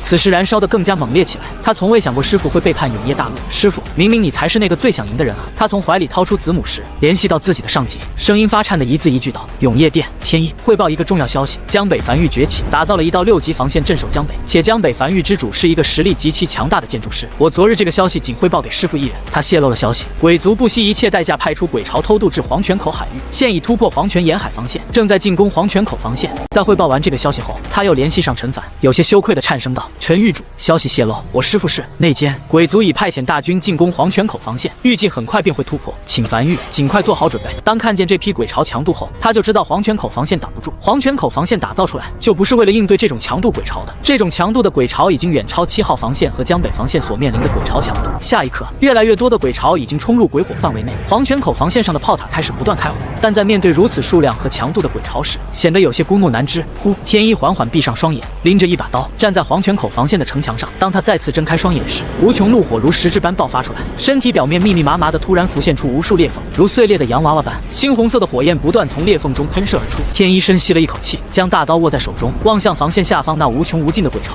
跃在空中，身如流星般被猩红火焰包裹着撞向鬼巢，所有靠近的鬼物被瞬间燃烧至湮灭，声音饱含愤怒的高吼道：“永夜殿，天一！”在此，只见天一双手持着大刀，怒吼着插向地面，身上燃烧猩红色的火焰瞬间狂涌至刀尖处，钻入地底消失不见。原本包裹着天一的猩红火焰全都消失得无影无踪，宛如瞬间被熄灭的蜡烛般。但紧接着，整个世界仿佛停顿了一刹，地壳开始微微发颤。下一刻，无数碎片飞至空中，近乎无穷无尽的火焰，如同火山喷发般，以天一为中心从地心深处激射而出，范围极大，近乎一瞬间便清空了周遭大片鬼巢，甚至就连一个靠近的鬼王也在这一击下惨烈而死。一人诛杀一只鬼王，一击结束。天一面色煞白，毫无血色，跌跌撞撞地站在地面上，望向刚清空的那片区域，几乎眨眼间又被数量更多的鬼巢填满，无数癫狂暴虐的鬼物无惧生死地朝他狂奔而来，狂风夹杂着恶臭扑面而来。就在这时，他怀里的子母石突然发烫，并传来陈玉主那熟悉且沉重的声音：“樊玉支援即将抵达，坚持住！”他回头看了眼身后的黄泉口防线，突然笑了起来，掂了掂手中的刀，转身望向前方无尽鬼巢，舔了舔嘴角，不由有些回忆今早吃的那豆豉蒸排骨，真是美味啊！此时前方那朝他狂奔而来的鬼巢渐渐模糊了起来，他依稀想起了年少时跟着师傅身后时讨要橘子的场面，温馨且欢快，但如今来不及了。陈玉主，谢谢你的款待。夜色中，天一矗立在残留在地面上的烈焰中，在狂风暴雨中横刀站在原地，身如弓般直直盯着距离他最近朝他狂奔而来的一头鬼物。隐约间，他在这头张开大嘴咆哮的鬼物齿间看见了一枚子母石，那应该是黄泉沿海防线沦陷时负责人手里的那枚子母石。帮你报仇了，兄弟！下一刻，天一身上的裂缝变得愈来愈大，整个人近乎要散架一般，更加狂暴的猩红火焰从皮肤表面的缝隙、眼鼻耳喉里激射而出。他尽可能的张大嘴巴，怒吼着，想要宣泄着体内的滚烫。他烫了一辈子，这一辈子，那猩红火焰无时无刻不在体内折磨着他。今日他要更烫一点。他笑了起来，并开始奔跑。无穷鬼巢朝他冲来，他迎面而上，脚下的速度越来越快，直至即将逼近时，他眼中毫无畏惧之色，眼眶已被猩红火焰所填满。跃在空中，在暴雨中高举手中刀，咧嘴笑了起来。纵然浮游入海，我依然血焚天。师姐，焚天！他体内的血液开始快速燃烧，并不断转换成猩红火焰，火焰越来越多，顺着刀尖狂涌而出，形成数百丈的火焰长龙，毕竟便将那个齿间卡着一枚子母石的鬼物燃烧至灰烬，连同周围一众鬼物都被瞬间清空。他脚下没有丝毫停留，目标直指鬼王。二击，昔日在雨季对樊玉造成极大危险的鬼王，在这一击下前胸贴后背，透心凉。三击，又一尊鬼王因此陨落。就在天一准备继续发起冲锋时，一只墨绿色的大手从黑暗中激射而出，猛地拍向天一，仅此一击便将天一拍至高空中，在空中划过一道抛物线，重重落在防线后方，生死不知。几乎刹那间，那近乎铺天盖地的猩红火焰便瞬间熄灭。鬼巢中，那具墨绿色大手的主人足足10几米高，站在鬼巢中望向前方这道黄泉口防线，怒吼着。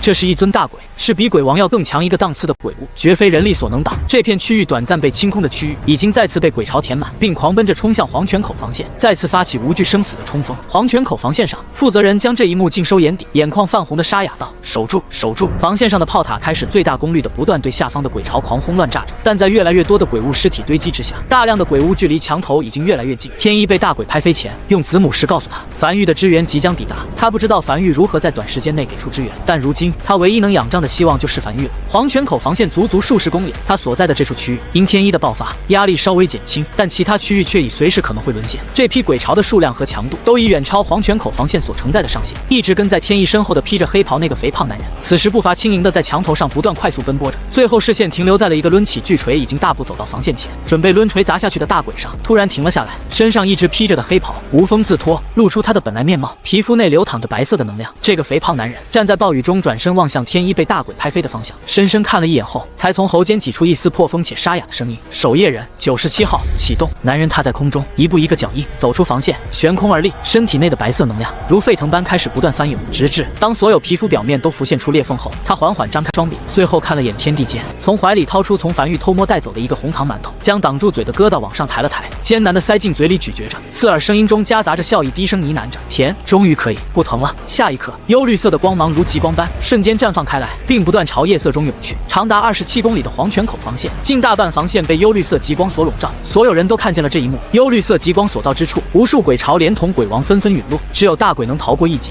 但也身受重伤。前方所有鬼巢近乎被一举清空，原本已经即将沦陷的黄泉口防线再次坚守住。这是永夜殿的战略武器——守夜人。经过特殊改造后，不但威力极大，且不会对人类和建筑造成丝毫损害。唯一缺点就是被改造的守夜人会终生承受剧烈的痛楚，改造的强度越大，承受的痛楚越强。但在被清空的区域尽头，大量鬼巢再次从永夜里源源不断的狂奔而出，仿佛无穷无尽，杀不完一样。那些重伤的大鬼再次怒吼着发起冲锋，更加癫狂，更加愤怒。战略武器存在的意义不是结束战局，而是给战局拖出一个空档期。如果这个空档期没有做出任何反击手段，那也不过是多挣扎一会儿。但樊玉的支援来了，天际间3枚携带雷霆的樊玉巡航导弹以极快的速度划过永夜，携带恐怖威慑，直落在黄泉口防线外的那群鬼巢中。轰！漫天爆炸声陡然响起，无数雷蛇如雷神洗地般在地面上不断狂涌，阵阵焦香味盖满了整个天空。巨大的爆炸响彻天地间，一大片区域被清空。但很快，这片被清空的区域伴随着永夜里源源不断的鬼巢涌出来，再次填满。约莫过了10息，天际间3枚携带着雷霆威慑的樊玉巡航导弹